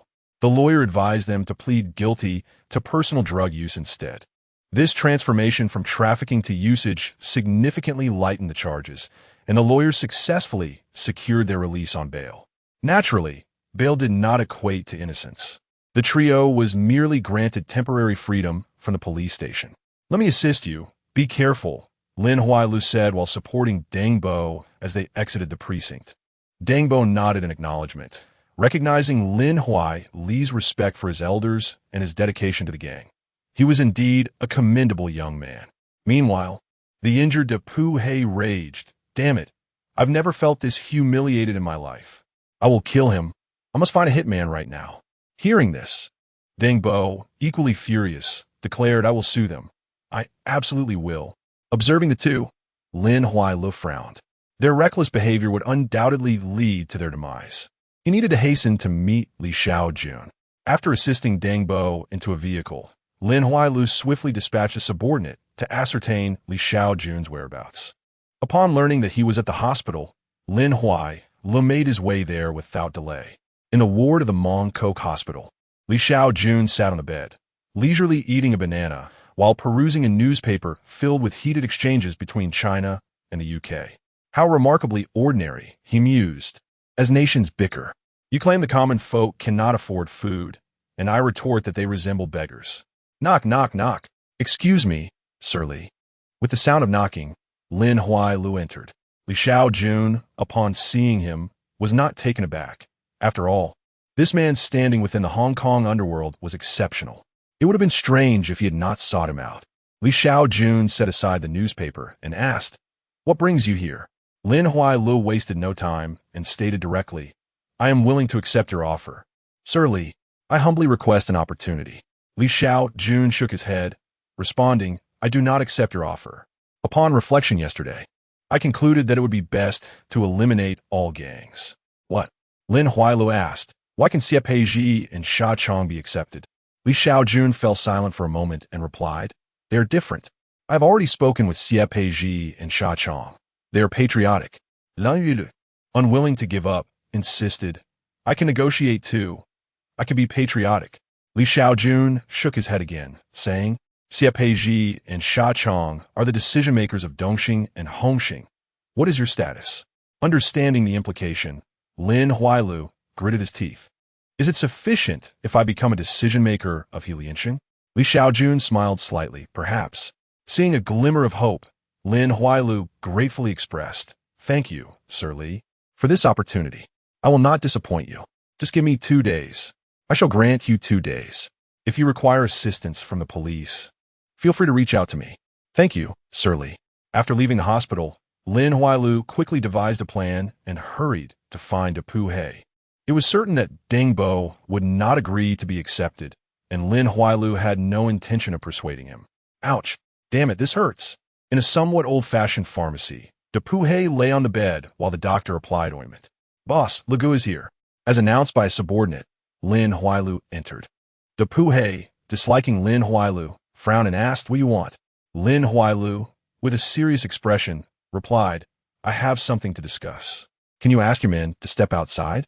Upon seeing Lin Huailu's demeanor, De Pu He nodded, sending the subordinates and the doctor away, and inquired, "What is it? Speak." Lin Huailu did not respond immediately. Instead, he sighed in silence. De Pu He, growing impatient, exclaimed, "Damn it, are you going to say something or not?" Finally, Lin Huailu spoke, "Old He, I just received news that the police are planning another operation. This time, we might be caught dead in the police station." "What?" De Pu He's heart raced in fear, but he stubbornly retorted, "Let them come. I'm not afraid of them. They could try to kill me." Seeing De Pu He so frightened, Lin Huailu narrowed his eyes, realizing the plan could work. 97. The Invincible Whirlwind. Observing De Pu He's forced bravado, Lin Huailu remained silent for a moment before saying, "Actually, we don't have to die. I have a way." Depuhe quickly asked, "What way?" "Speak, hurry." Lin Huailu explained, "The solution is to accept the terms. To be honest, I have already spoken with Sir Li. As long as we agree to accept the terms from Lianxing, he will let us go and even return Sun Wan to us." "What? You gotta be kidding." Depuhe's first reaction was to curse. However, thinking of the police batons, he amended, "Dang Bo won't agree." Lin Huailu replied, "That's why I came to find you. Right now, our influence within the organization is the greatest. We should approach Dang Bo together and persuade him to agree.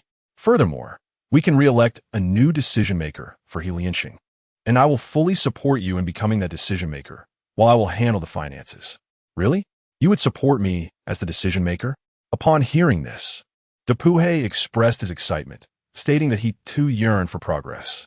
Lin Huaiyue affirmed, "Indeed, in due time, Sunwon will also be yours. In 2 years, you shall support me as the leader."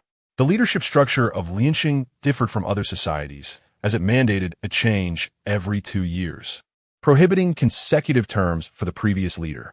Depuhe, filled with joy, replied, "Rest assured, as long as you support my ascension, I shall undoubtedly back you in 2 years. Once my medication is finished, we shall seek out Dang Bo." The two promptly approached Dang Bo to relay their circumstances. True to Depuhe's words, Dang Bo resolutely opposed surrendering.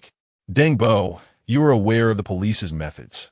Refusing to surrender is a path to certain demise," Lin Huaiyue and Depuhe implored. "Indeed, this opportunity is singular," they continued. "Oof."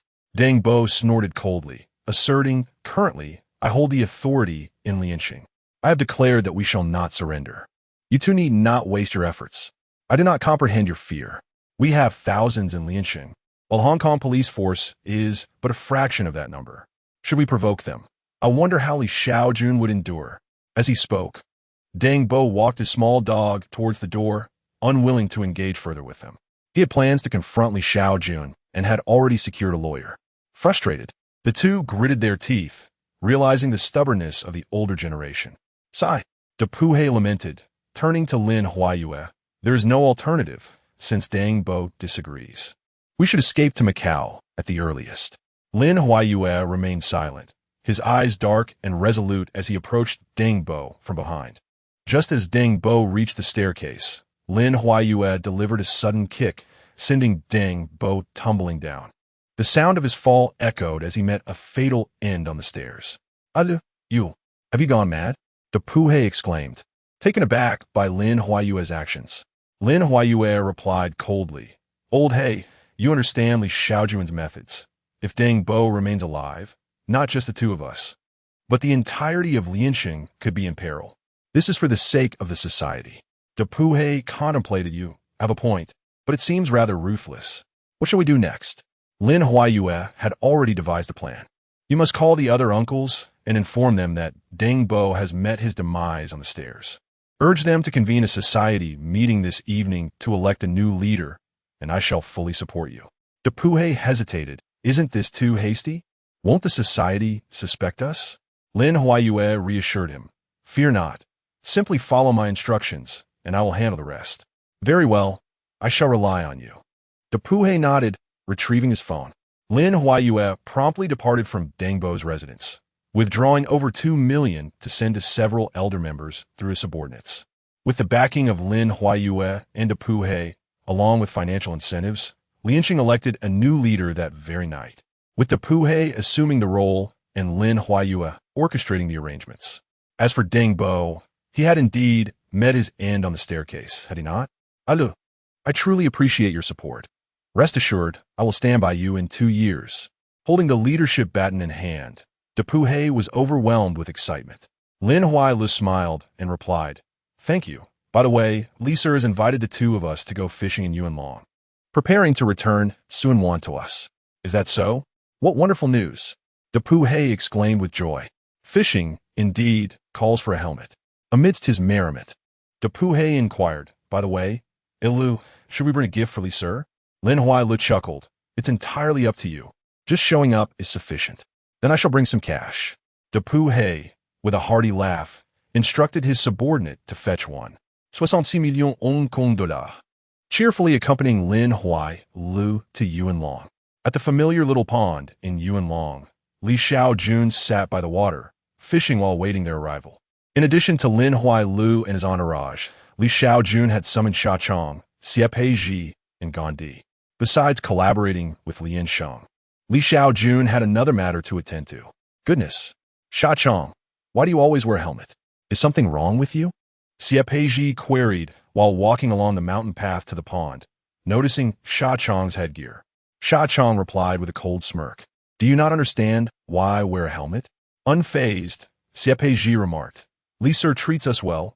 He wouldn't harm us. Sha Chong remained silent, merely smiling. Li Shaojun, though amiable in appearance, harbored a ruthless heart. Even Kuan-ge had thought well of him before his violent actions. Who could know whether he might turn against them? When a person possesses the capability to take a life, regardless of their nature, one must remain vigilant.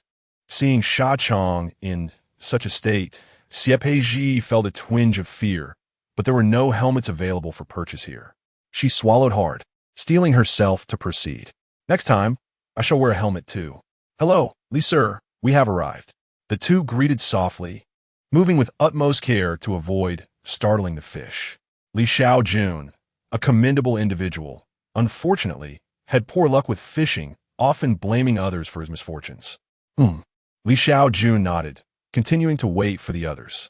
Before long, Gandhi arrived. Upon seeing Sha Chong in a helmet, he was taken aback, wondering what new trend had emerged that prompted someone to fish while wearing a helmet. Yet, he refrained from asking, recognizing that everyone harbors their peculiar little quirks. After a few more minutes, Lin Huai Lu and Depu He arrived. Wow! Depu He exclaimed in astonishment upon seeing Gandhi and the others. He had thought that Li Shaojun had subdued Dongxing and Hung Hing, but he was surprised to find that the Ni family had also been brought under his wing.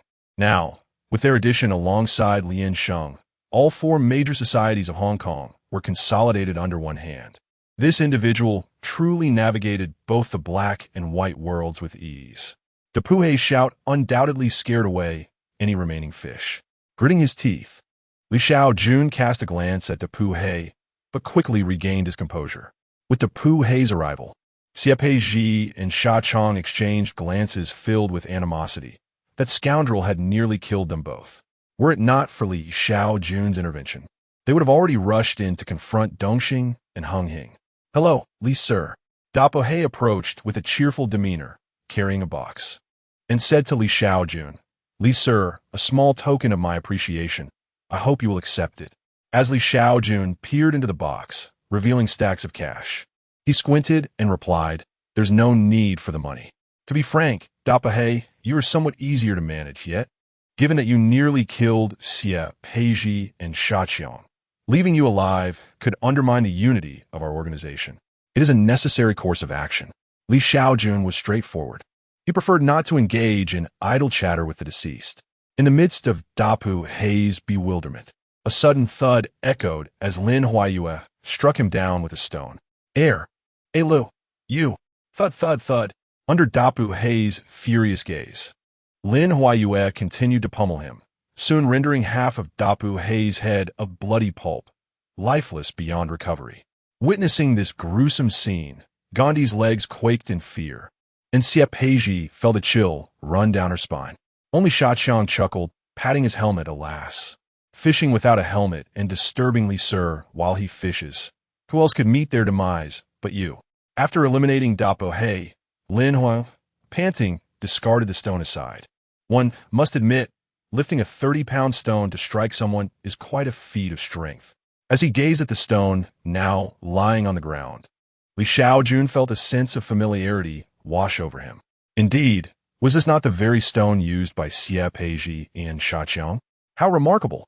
In the realm of gangland cinema, this stone could very well become legendary. Were it situated within a supernatural or fantastical world, its merits would surely elevate it to a spirit of its own. This is no exaggeration. The stone's record surpassed that of several minor police precincts. Stone, record verifiable 300. Stone, I fail to understand why so many precincts lament their inability to contend with the gang leaders, as if Hong Kong were a perilous place for us. Once Lin Huayue had sufficiently recovered, Li Shaojun inquired, "By the way, your representatives with Lianxing are elected every 2 years, correct?" "Yes," Lin Huayue nodded. Li Shaojun pondered for a moment before stating, "Let us revise that. Henceforth, only those with the surname Lin shall represent Lianxing." "Huh?" Lin Huayue gazed at Li Shaojun in astonishment, replying, "The uncles at Lianxing will not agree to that." Li Shaojun calmly responded, "I can assist you in dealing with those individuals. Upon your return, kindly compile a list for me, including not only the uncles who may object, but also the leaders involved in drug dealings within Lianxing. I will have the police handle them. Remember to include several names. Otherwise, the merits may be insufficient." "Understood, Li Sir." Lin Huayue nodded enthusiastically, harboring considerable ambition. Noticing his excitement, Li Shaojun added, "Of course, my assistance comes with conditions." Lin Huayue's enthusiasm wavered momentarily. "Indeed, nothing comes without a price, be it buns, fried dough sticks, soy milk, cakes, meat patties, braised pork, shredded potatoes, or stir-fried green peppers with meat." Lin Huayue inquired, "Li Sir, what do you desire?" Li Shaojun replied with a hint of detachment, "Loyalty." Upon hearing these words, Lin Huailu fell silent for a few seconds before stating, "As long as I am the spokesperson for Lianxing, I can assure you of our unwavering loyalty to Sir Li." "Very well. Let us work diligently and do not disappoint me," replied Sir Li, observing the transformed gaze of Lin Huailu directed towards him. Indeed, it is the allure of self-interest that most effectively captures the human heart. As long as Sir Li remains alive, Lin Huailu could indeed maintain his position as the spokesperson for Lianxing for a lifetime, and perhaps his son could too. This was precisely why Sir Li had chosen Lin Huailu. Possessing a son granted him a vulnerability that could be easily manipulated. "Well then, I shall take my leave for now. Lu, please expedite the preparation of the list and submit it to me." After instructing Lin Huailu, Sir Li rose to pack away his fishing rod. Lin Huailu nodded and inquired, "By the way, Sir Li, what shall we do about the money?" He gestured towards the 1.6 million that lay discarded on the ground. Sir Li smiled, "You may handle it. I am indifferent." Had these words been uttered by anyone else, Lin Huailu might have deemed them insincere. However, with Sir Li, one could surmise that even 16 million would barely warrant a glance. He simply did not value such monetary matters. What he sought was power, in the face of authority. Money is mere paper. With power, that paper can transform into wealth.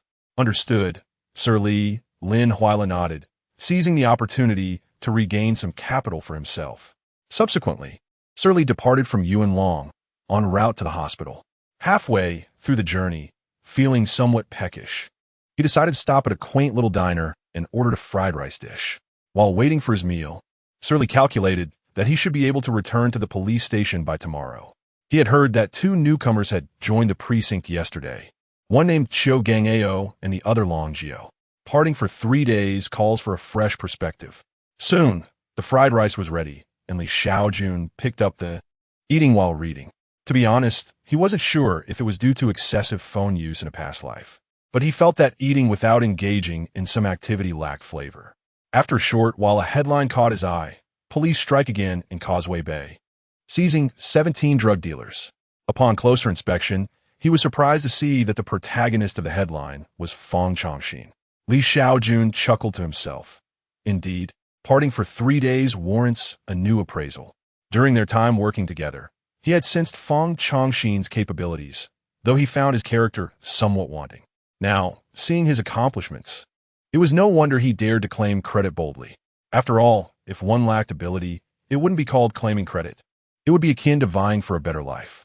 Having finished the fried rice, Li Shaojun completed his discharge procedures at the hospital.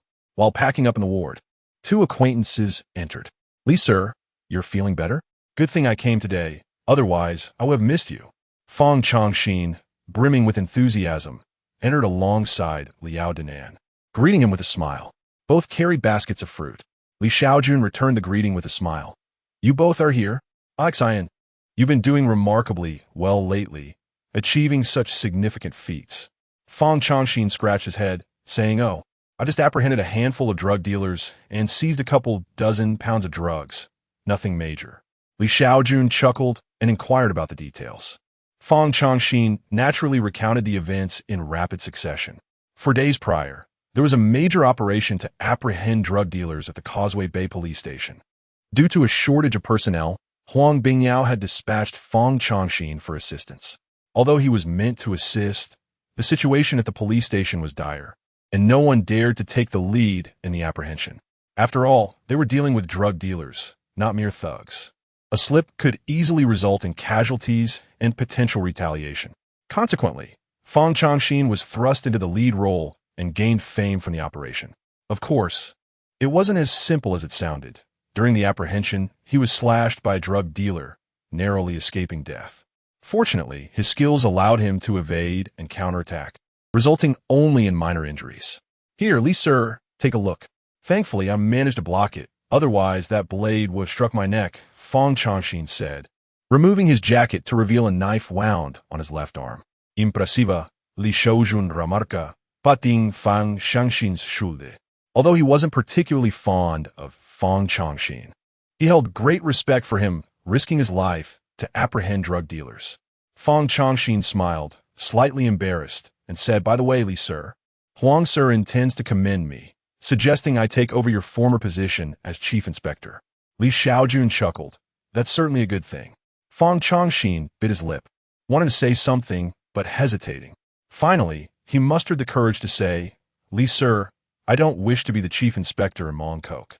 I would rather continue working alongside you. As long as I can stay by your side, I would be content even as a senior inspector." Upon hearing these words, Li Shaojun was momentarily taken aback. "No, my friend, I am not a succubus. Why must you cling so tightly?"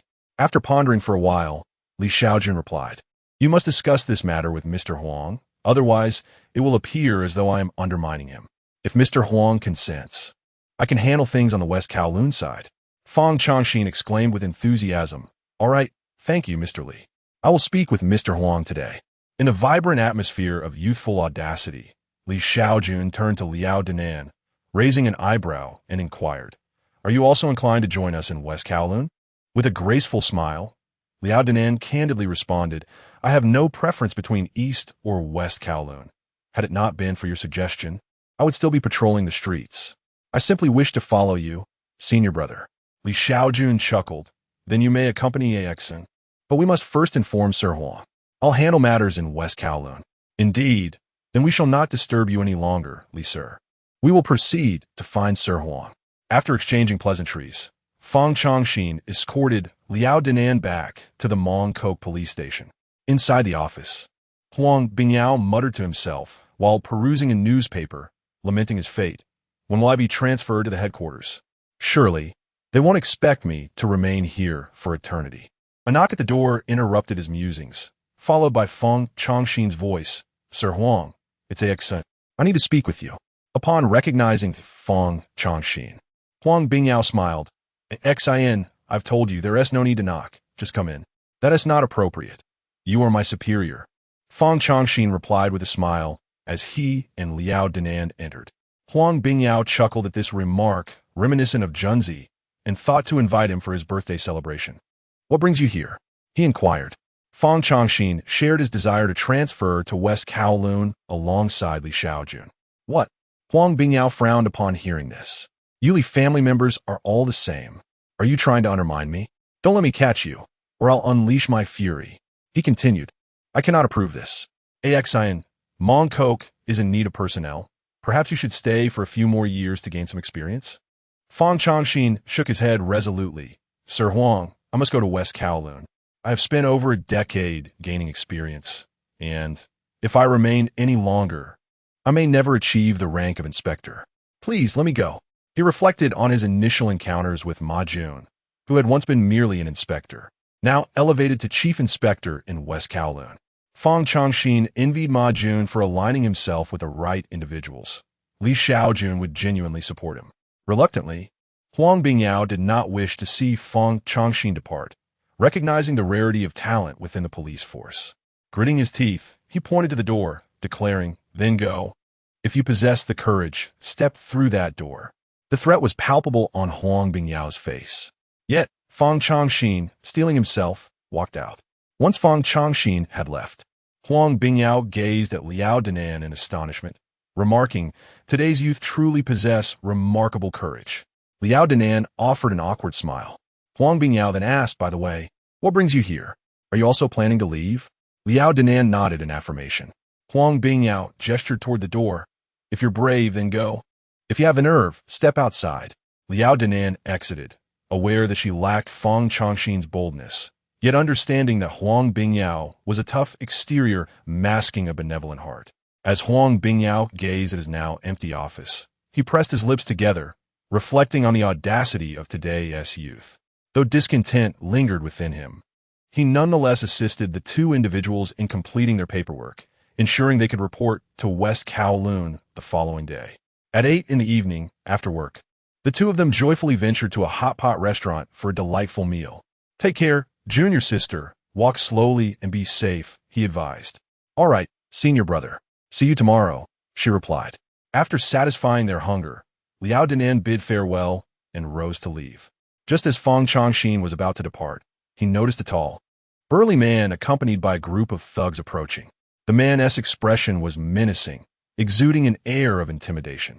Upon taking a seat directly across from Fang Changxin, he wasted no time in stating, "Are you Inspector Fang? My name is Wang Bao, and the goods you previously seized belong to me." Startled, Fang Changxin instinctively placed his hand on the revolver at his waist. In a precarious situation, Fang Changxin was visibly agitated. Wang Bao, with a cold smirk, remarked, "Fang, sir, do not fret. I am merely here to engage in conversation, not to resort to violence." Fang Changxin, still on guard, replied, "There is nothing of merit for us to discuss." Wang Bao, straightforward as ever, asserted, "I am of the opinion that there is no issue in this world that cannot be resolved with money, if such a matter exists. It is merely a matter of insufficient funds. Fang, sir, should the police take action against me in the future, I would appreciate a heads up. Just a single word, and I would be willing to offer you 1 million. Should you decline, it may not bode well for you."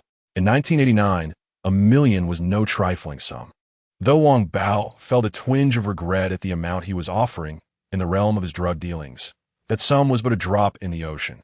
While others might have been tempted, Fang Changxin had aspirations of promotion. Without hesitation, he firmly declined, stating, "Fatty, if you can assist me in my ascent, I would gladly consider you my godfather, but as for money, I am not interested." Wang Bao's demeanor shifted, his eyes turning cold. "So, Fang, sir, you choose not to show me respect? You shall come to regret this." Fang Changxin swiftly drew his firearm, aiming it at Wang Bao, and declared, "I have already extended you courtesy. At the very least, I have engaged in reason and evidence. Had it been someone else, you would have been reduced to minced meat by now. I am charging you with bribing a police officer. Come with me." Wang Bao erupted in maniacal laughter. "How bold of you! However, I shall not accompany you to the precinct. Perhaps you should be more concerned about your own fate." As he spoke, a man named Aji, a white-haired thug, stealthily approached Fang Changxin from behind, brandishing a dagger. In a swift motion, Aji plunged the knife into Fang Changxin's back. This was precisely why Li Shaojun preferred to sit with his back against the wall. While bullets can be dodged, a hidden dagger is far more treacherous. Cursed be the circumstances. Fang Changxin, severely injured, quickly spun around and fired 3 shots at Aji. Yet, Aji, with remarkable agility, evaded the shots and retaliated with another stab aimed at Fang Changxin's abdomen. In an instant, Fang Changxin felt an overwhelming weakness wash over him, his firearm slipping from his grasp. As he collapsed to the ground, Aji delivered another strike, while Wang Bao's other henchmen brandished their machetes, mercilessly hacking at Fang Changxin. Ugh, damn it, Fang Changxin lay on the floor, drenched in blood, yearning to retrieve his fallen weapon. Yet as he reached out, Aji drove his knife into the ground, pinning his hand. Aji looked down at Fang Changxin with disdain. "I expected a bit more from the police. This is rather dull." Feeling the warmth of his life force ebbing away, Fang Changxin now understood why no one from the Causeway Bay precinct dared to lead an arrest. Wang Bao was a deranged drug trafficker, far removed from the archetype of a traditional gang leader. He was a senior inspector, and yet they had the audacity to attempt his murder in broad daylight. Ah, there has been a murder. A murder. The other patrons, witnessing the horrific scene, fled the hot pot restaurant in terror, as such chaos had not graced Mongkok in quite some time. Observing Fong Chongqing, who appeared to be devoid of both breath and spirit, Wang Bao coldly remarked, "Mr. Fong, I warned you that you would come to regret this. Your wife and child reside at 23 Mongkok, Unit 307, correct? Rest assured, I shall ensure they join you soon. In your next life, refrain from becoming a police officer, for it is a perilous vocation." Upon concluding his ominous declaration, Wang Bao subtly nodded to his subordinate, signaling that the time had come to execute the grim task. Just as Wang Bao's underling prepared to deliver the fatal blow, a gunshot rang out, narrowly missing Aji's head, prompting him to swiftly roll to the side for cover. Wang Bao, demonstrating remarkable agility, also sought refuge. The shooter was none other than Liao Dinan, who had initially intended to return home. However, after contemplating whether to settle her bill, despite Fong Chongqing's insistence on treating, considering he was her superior, she decided to head back to pay. Coincidentally, she arrived just in time to witness the unfolding scene and promptly drew her firearm to intervene. "I am a police officer. Do not move," she shouted as she fired. Her aim was impeccable. With a single shot, she eliminated one of Wang Bao's henchmen. The remaining thugs were momentarily bewildered, questioning, "Wait, aren't we on the same side? You shout for us to stay still while simultaneously firing? Was this a shooting range?" As the gunfire echoed once more, Wang Bao's subordinate fell lifelessly to the ground. "Retreat." Recognizing Liao Dinan's ruthlessness and fearing the arrival of other officers, Wang Bao and his companions hastily fled through the back door. Upon witnessing their escape, Liao Dinan picked up Fong Chongqing's firearm, ready to pursue them, but halted after just a couple of steps. Before her stood a group of merciless madmen, and she was alone. Saving Fong Chongqing took precedence. Vigilantly guarding Fong Chongqing's side, Liao Dinan reassured him, "Sir Fong, how do you feel? An ambulance has been called. Please hold on." When she saw the intestines protruding from Fong Chongqing's wound, Liao Dinan frowned. The injury was exceedingly grave. She quickly shoved the intestines back in, then removed her jacket to stuff it into the wound. Blocking the injury with fabric would prevent further internal damage. Concerns about bacteria were secondary. Preserving his life was paramount. If the organs were to spill out completely, it would spell doom. Gazing at Liao Dinan, Fong Chongqing weakly murmured, "My family, my family."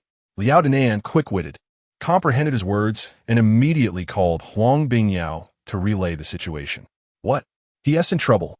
In the office of the Mongkok police station." Upon hearing Liao Dinan's account, Huang Bingyao's rage surged, and he promptly dispatched personnel to safeguard Fong Chongqing's family. Grabbing the phone on his desk, he commanded, "All officers with flowers on their shoulders, report to my office." After summoning his team, Huang Bingyao wasted no time in contacting Li Shaojun to inform him of Fong Chongqing's plight. "Junzi, you have connections with the gang. Could you assist in tracking down Wang Bao's whereabouts?" "No problem. I will contact him immediately." After assuring Huang Bingyao, Li Shaojun swiftly dialed Shaqiang, his gaze chillingly resolute. Jiang Tiansheng dared only to engage assassins, disguising it as an accident. Wang Bao audaciously attempted to murder a senior inspector in broad daylight. The baton was ineffective now. If heavy blows were to be dealt, peanuts would be necessary. However, first, he needed to locate him.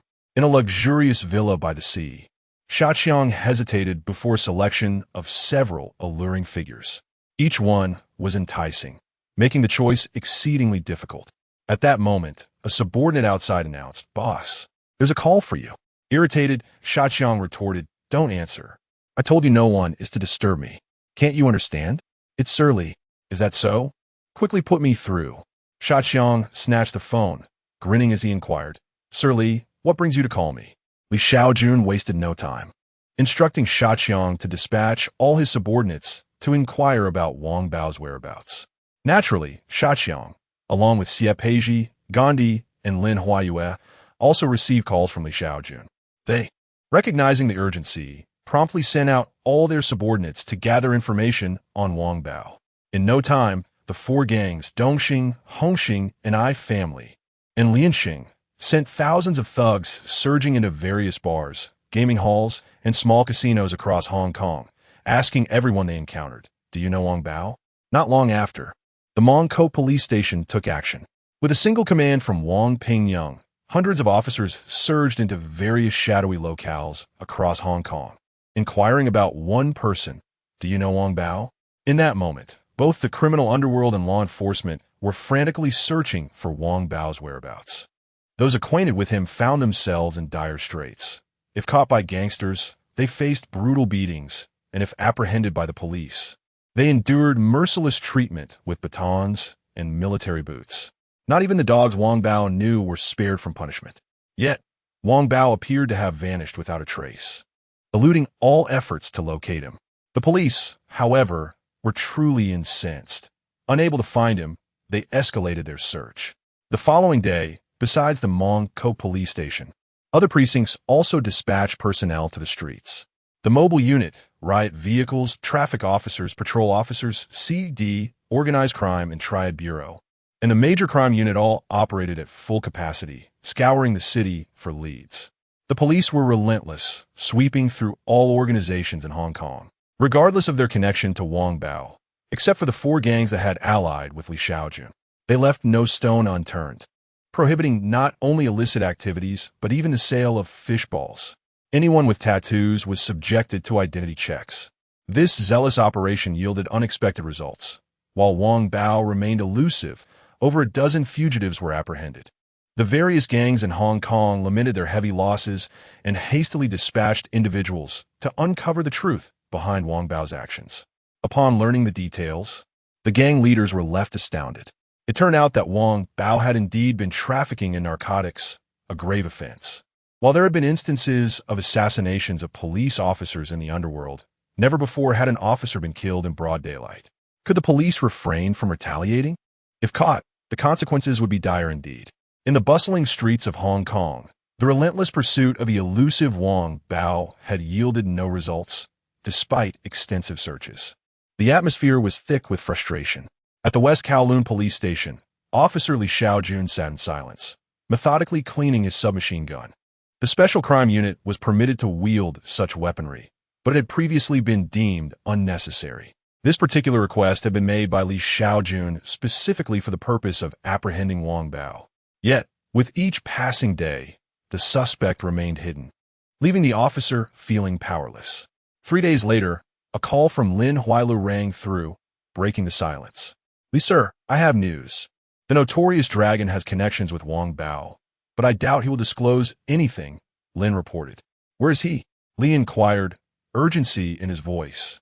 "He's dining at the Demi restaurant in Simsha Sui," Lin replied. "Understood. Well done." With that, Li Shaojun swiftly assembled his team, including Ma Jun and Li Xiaoxian, and made their way to the restaurant.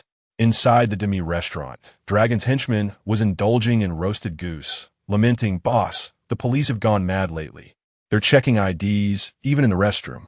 Our goods are stuck. Perhaps we should consider turning Wang Bao in." With a swift motion, Dragon, clad in a black suit and sunglasses, delivered a sharp slap to his subordinate. "How dare you utter such treachery? Wang Bao is my sworn brother. Betray him? I'd rather forfeit my own life. Loyalty is paramount in our world." "I apologize, boss," the henchman stammered, covering his face. Dragon addressed his crew. "Listen closely. In our line of work, loyalty is everything. Anyone who dares betray a brother deserves the worst fate imaginable." The henchman nodded in agreement, fully understanding the gravity of their boss's words. Just as Dragon was about to leave, Li Shaojun and his team approached. Presenting his badge, Li stated, "Dragon, I wish to speak with you." Dragon narrowed his eyes. "What brings you here, officer?" Li cut to the chase. "It has come to my attention that you might know Wang Bao's whereabouts. I implore you to share this information." Dragon chuckled derisively. "I don't know anyone by that name." Li's tone grew stern. "Dragon, Wang Bao nearly killed a police officer. This is a serious matter." Dragon spat disdainfully. "What's that to me? If Wang Bao killed a dog tomorrow, would you come asking me about that too? I truly do not know him." "Are you absolutely certain?" Li pressed, to which Dragon reiterated his ignorance. "Fine," Li conceded, gesturing to Ma Jun and the others. You've chosen not to cooperate. Do not blame me for what comes next. Ma Jun advanced menacingly towards Dragon, who threatened. What do you intend to do? I have powerful connections. With swift efficiency, Ma Jun drew his baton, delivering a rapid succession of strikes. Reasoning is futile. This approach proves far more effective. No, Dragon cried out. The dinosaur was toppled by several blows, and, subsequently, 2 officers dragged it towards the restroom of a restaurant, seeking a more discreet location to execute the grand memory recovery technique. How dare you lay a hand on our boss? The dinosaur's underlings, witnessing their leader's assault, were eager to charge forward, but Li Shaojun brandished his firearm, pointing it at them with an authoritative shout. What do you intend to do? Assaulting an officer? Get down on the ground. Faced with the ominous barrel of the gun, the dinosaur's subordinates obediently crouched down, uttering a cry that could at least justify the salary bestowed upon them by their leader. Before long, the dinosaur was hauled into the restroom. As Li Shaojun entered, the dinosaur wiped the blood from its face and threatened. I mean it, I have connections. I will file a complaint against you. I will take you to court. To court. Continue, Li Shaojun commanded, disregarding the dinosaur's threats. In an instant, several police batons rained down upon the dinosaur. Ouch! Ouch! The dinosaur rolled on the floor in agony, wailing, Stop hitting me! Understand! Understand! Li Shaojun inquired. Do you truly understand? Yes, yes. The dinosaur quickly replied. Wang Bao is hiding on fishing boat number 3 at the Tsim Sha Sui Pier. You must hurry and apprehend him. The Brotherhood has been shattered by these blows. Chief, you must act swiftly to capture him. So that's why he was elusive, hiding on a boat. Li Shaojun continued his interrogation. How many of them are there? 7. Do they possess firearms? Yes, Wang Bao and his crew have several handguns, and even an AK smuggled from the Golden Triangle. Are there any others on the fishing boat? No, that boat was privately purchased by Wang Bao specifically for concealment and smuggling. Having clarified all details, Li Shaojun immediately called Huang Bingyao, relaying Wang Bao's location. Well done, Junzi. In the office of the Mongkou police station, Huang Bingyao excitedly picked up the phone on his desk. Connect me to the Flying Tiger team. The forensic expert declared, it's impossible for me to examine this body.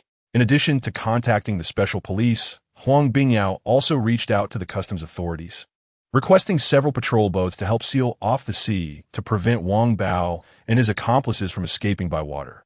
With a decisive gesture, Huang summoned all personnel from the police station, regardless of whether they were on leave or working the night shift. Once the officers had assembled, Huang personally led the team to the Tsim Sha Sui Pier. To avoid alerting the suspects, Huang did not immediately head for fishing boat number 3. Instead, he discreetly dispatched undercover officers to evacuate the dock workers while also positioning personnel to block all access points surrounding the pier. With the area secured, Wang Bao would have no chance of escape. As Huang was securing the pier, Li Shaojun arrived with his team. Noticing les arrivals, Wang, armed with a submachine gun and a shotgun slung across his back, remarked, You're just in time, Junzi. You'll take over command, while I personally lead the charge to eliminate them. Li was not particularly surprised by Huang's intention to take the lead. In films, Huang was portrayed as ruthless, single-handedly confronting armed criminal gangs with just a rifle. This was why his handgun, known as the gun of kindness, had never claimed a life. Yet he had managed to rise through the ranks, because Huang wielded both the scissors of strategy and the might of firearms. Li advised, Huang, sir, bullets are indiscriminate. It would be wiser for you to command while leaving the assault to the professionals.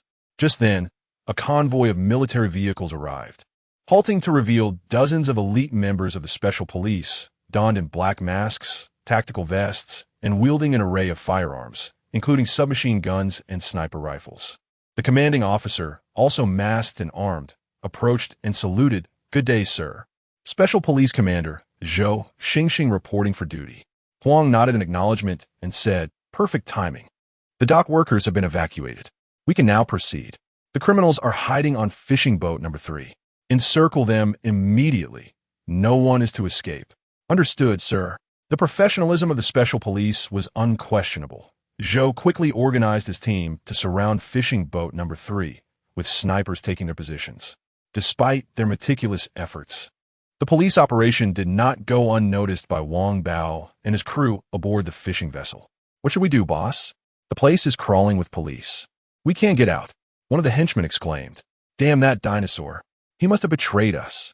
Wang Bao cursed vehemently, venting his frustration at the traitor.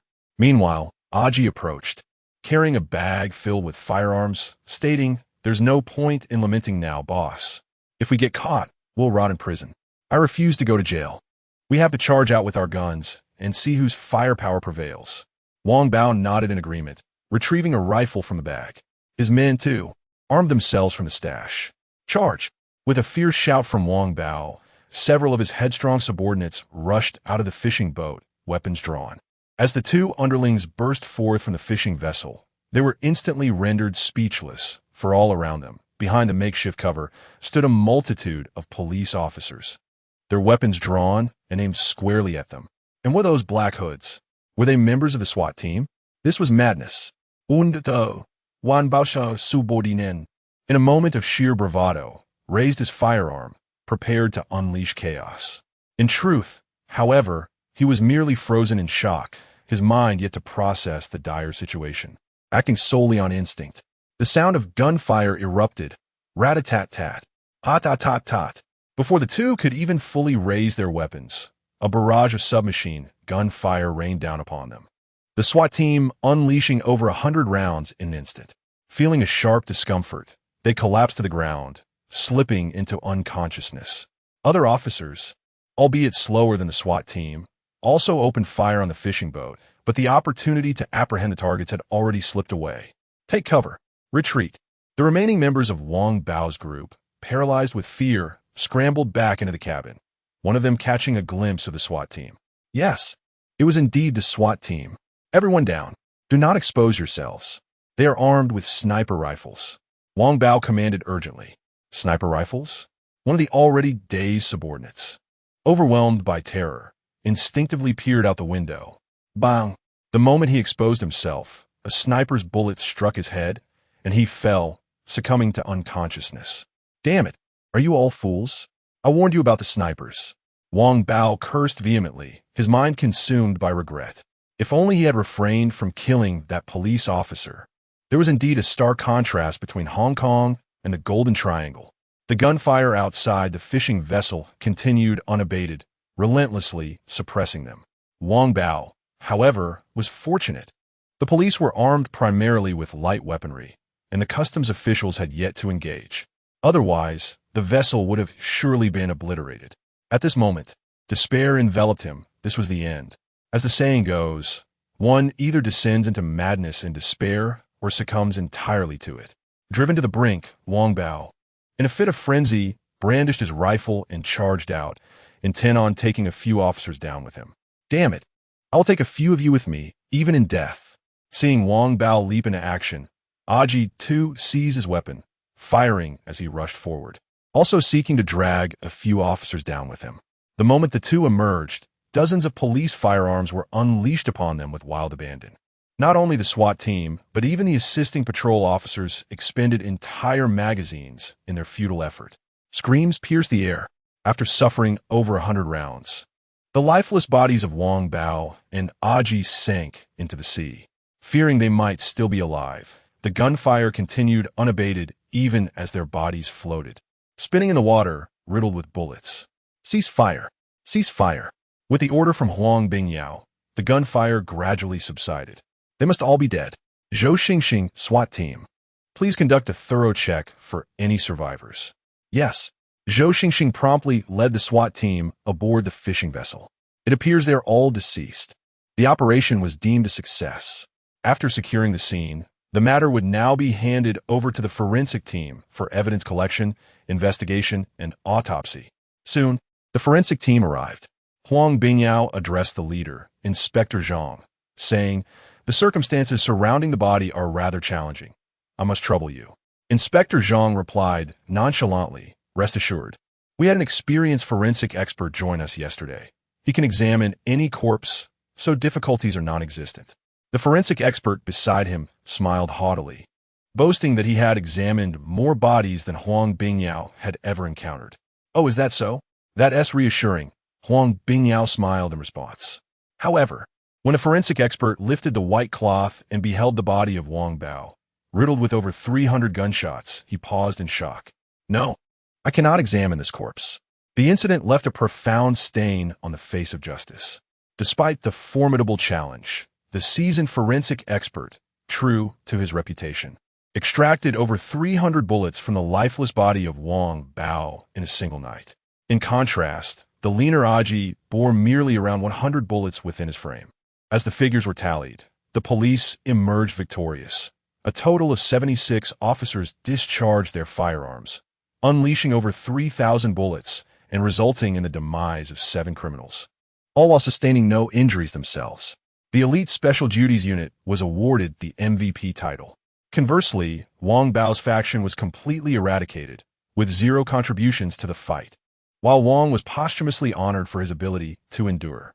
The following day, news of Wang Bao and his associates' elimination erupted across the media, swiftly becoming the most talked-about topic in Hong Kong. Initially, some questioned whether the police had acted excessively. However, upon learning the heinous acts committed by Wang Bao and his crew, public sentiment shifted, and many felt the police had not acted decisively enough. With the Customs Department possessing gunboats, why were they not deployed? The audacity to retaliate against a senior inspector in broad daylight was a shocking revelation for the common citizen. The scum of drug trafficking like Wang Bao deserved nothing less than a swift execution. At the Mongkok Hospital, in a dimly lit ward, Fang Changxin lay on his bed like a mummy, while Li Shaojun brought Ma Jun to pay a visit. After placing the fruit down, Ma Jun clicked his tongue and remarked, "You emerged from that ordeal looking like a shredded sausage, yet still managed to survive. Your resilience is remarkable." Fang Changxin was in excruciating pain and dared not move much, but he gritted his teeth and defiantly raised his middle finger towards Ma Jun. Li Shaojun chuckled. "Ah, Xing. Don't take offense. Ma here has a tough exterior but a heart of gold. He genuinely worries about you. He played a significant role in locating Wang Bao." Ma Jun merely smirked. Fang Changxin, enduring the agony, responded, "I appreciate your concern, Li Sir. Once I recover, I will report to West Kowloon immediately." "You're quite determined, aren't you?" Li Shaojun nodded. "West Kowloon will always welcome you. Don't rush. Focus on your recovery first." Fang Changxin nodded in agreement. Subsequently, Li Shaojun and Ma Jun returned to West Kowloon, where he had also fired several rounds during the confrontation with Wang Bao, yet his report remained unfinished. By midday, Li Shaojun lamented, "Oh dear, my back feels as if it might break." In the West Kowloon Organized Crime Unit office, he stretched and rubbed his sore back after completing his report. Just then, the office door creaked open, and Liao Danan entered, carrying a takeout box. "Li Sir, the lunch you requested was sold out, so I bought roast goose rice instead. Is that acceptable?" "That is fine, thank you," Li Shaojun replied with a smile as he accepted the meal. At this moment, due to his bravery in saving Fang Changxin and eliminating a member of Wang Bao's gang, Liao Danan had been promoted to senior officer. Noticing Liao Danan observing him, Li Shaojun glanced at the takeout and asked, "Would you like some?" No, Li Sir. "You go ahead. I've already eaten," Liao Danan replied with a smile. "Oh, in that case, I shall indulge." Li Shaojun resumed his meal. Observing the exhaustion etched on Li Shaojun's face, Liao Danan suddenly gathered his ponytail and ducked beneath the desk, exclaiming, "Li Sir, allow me to assist you."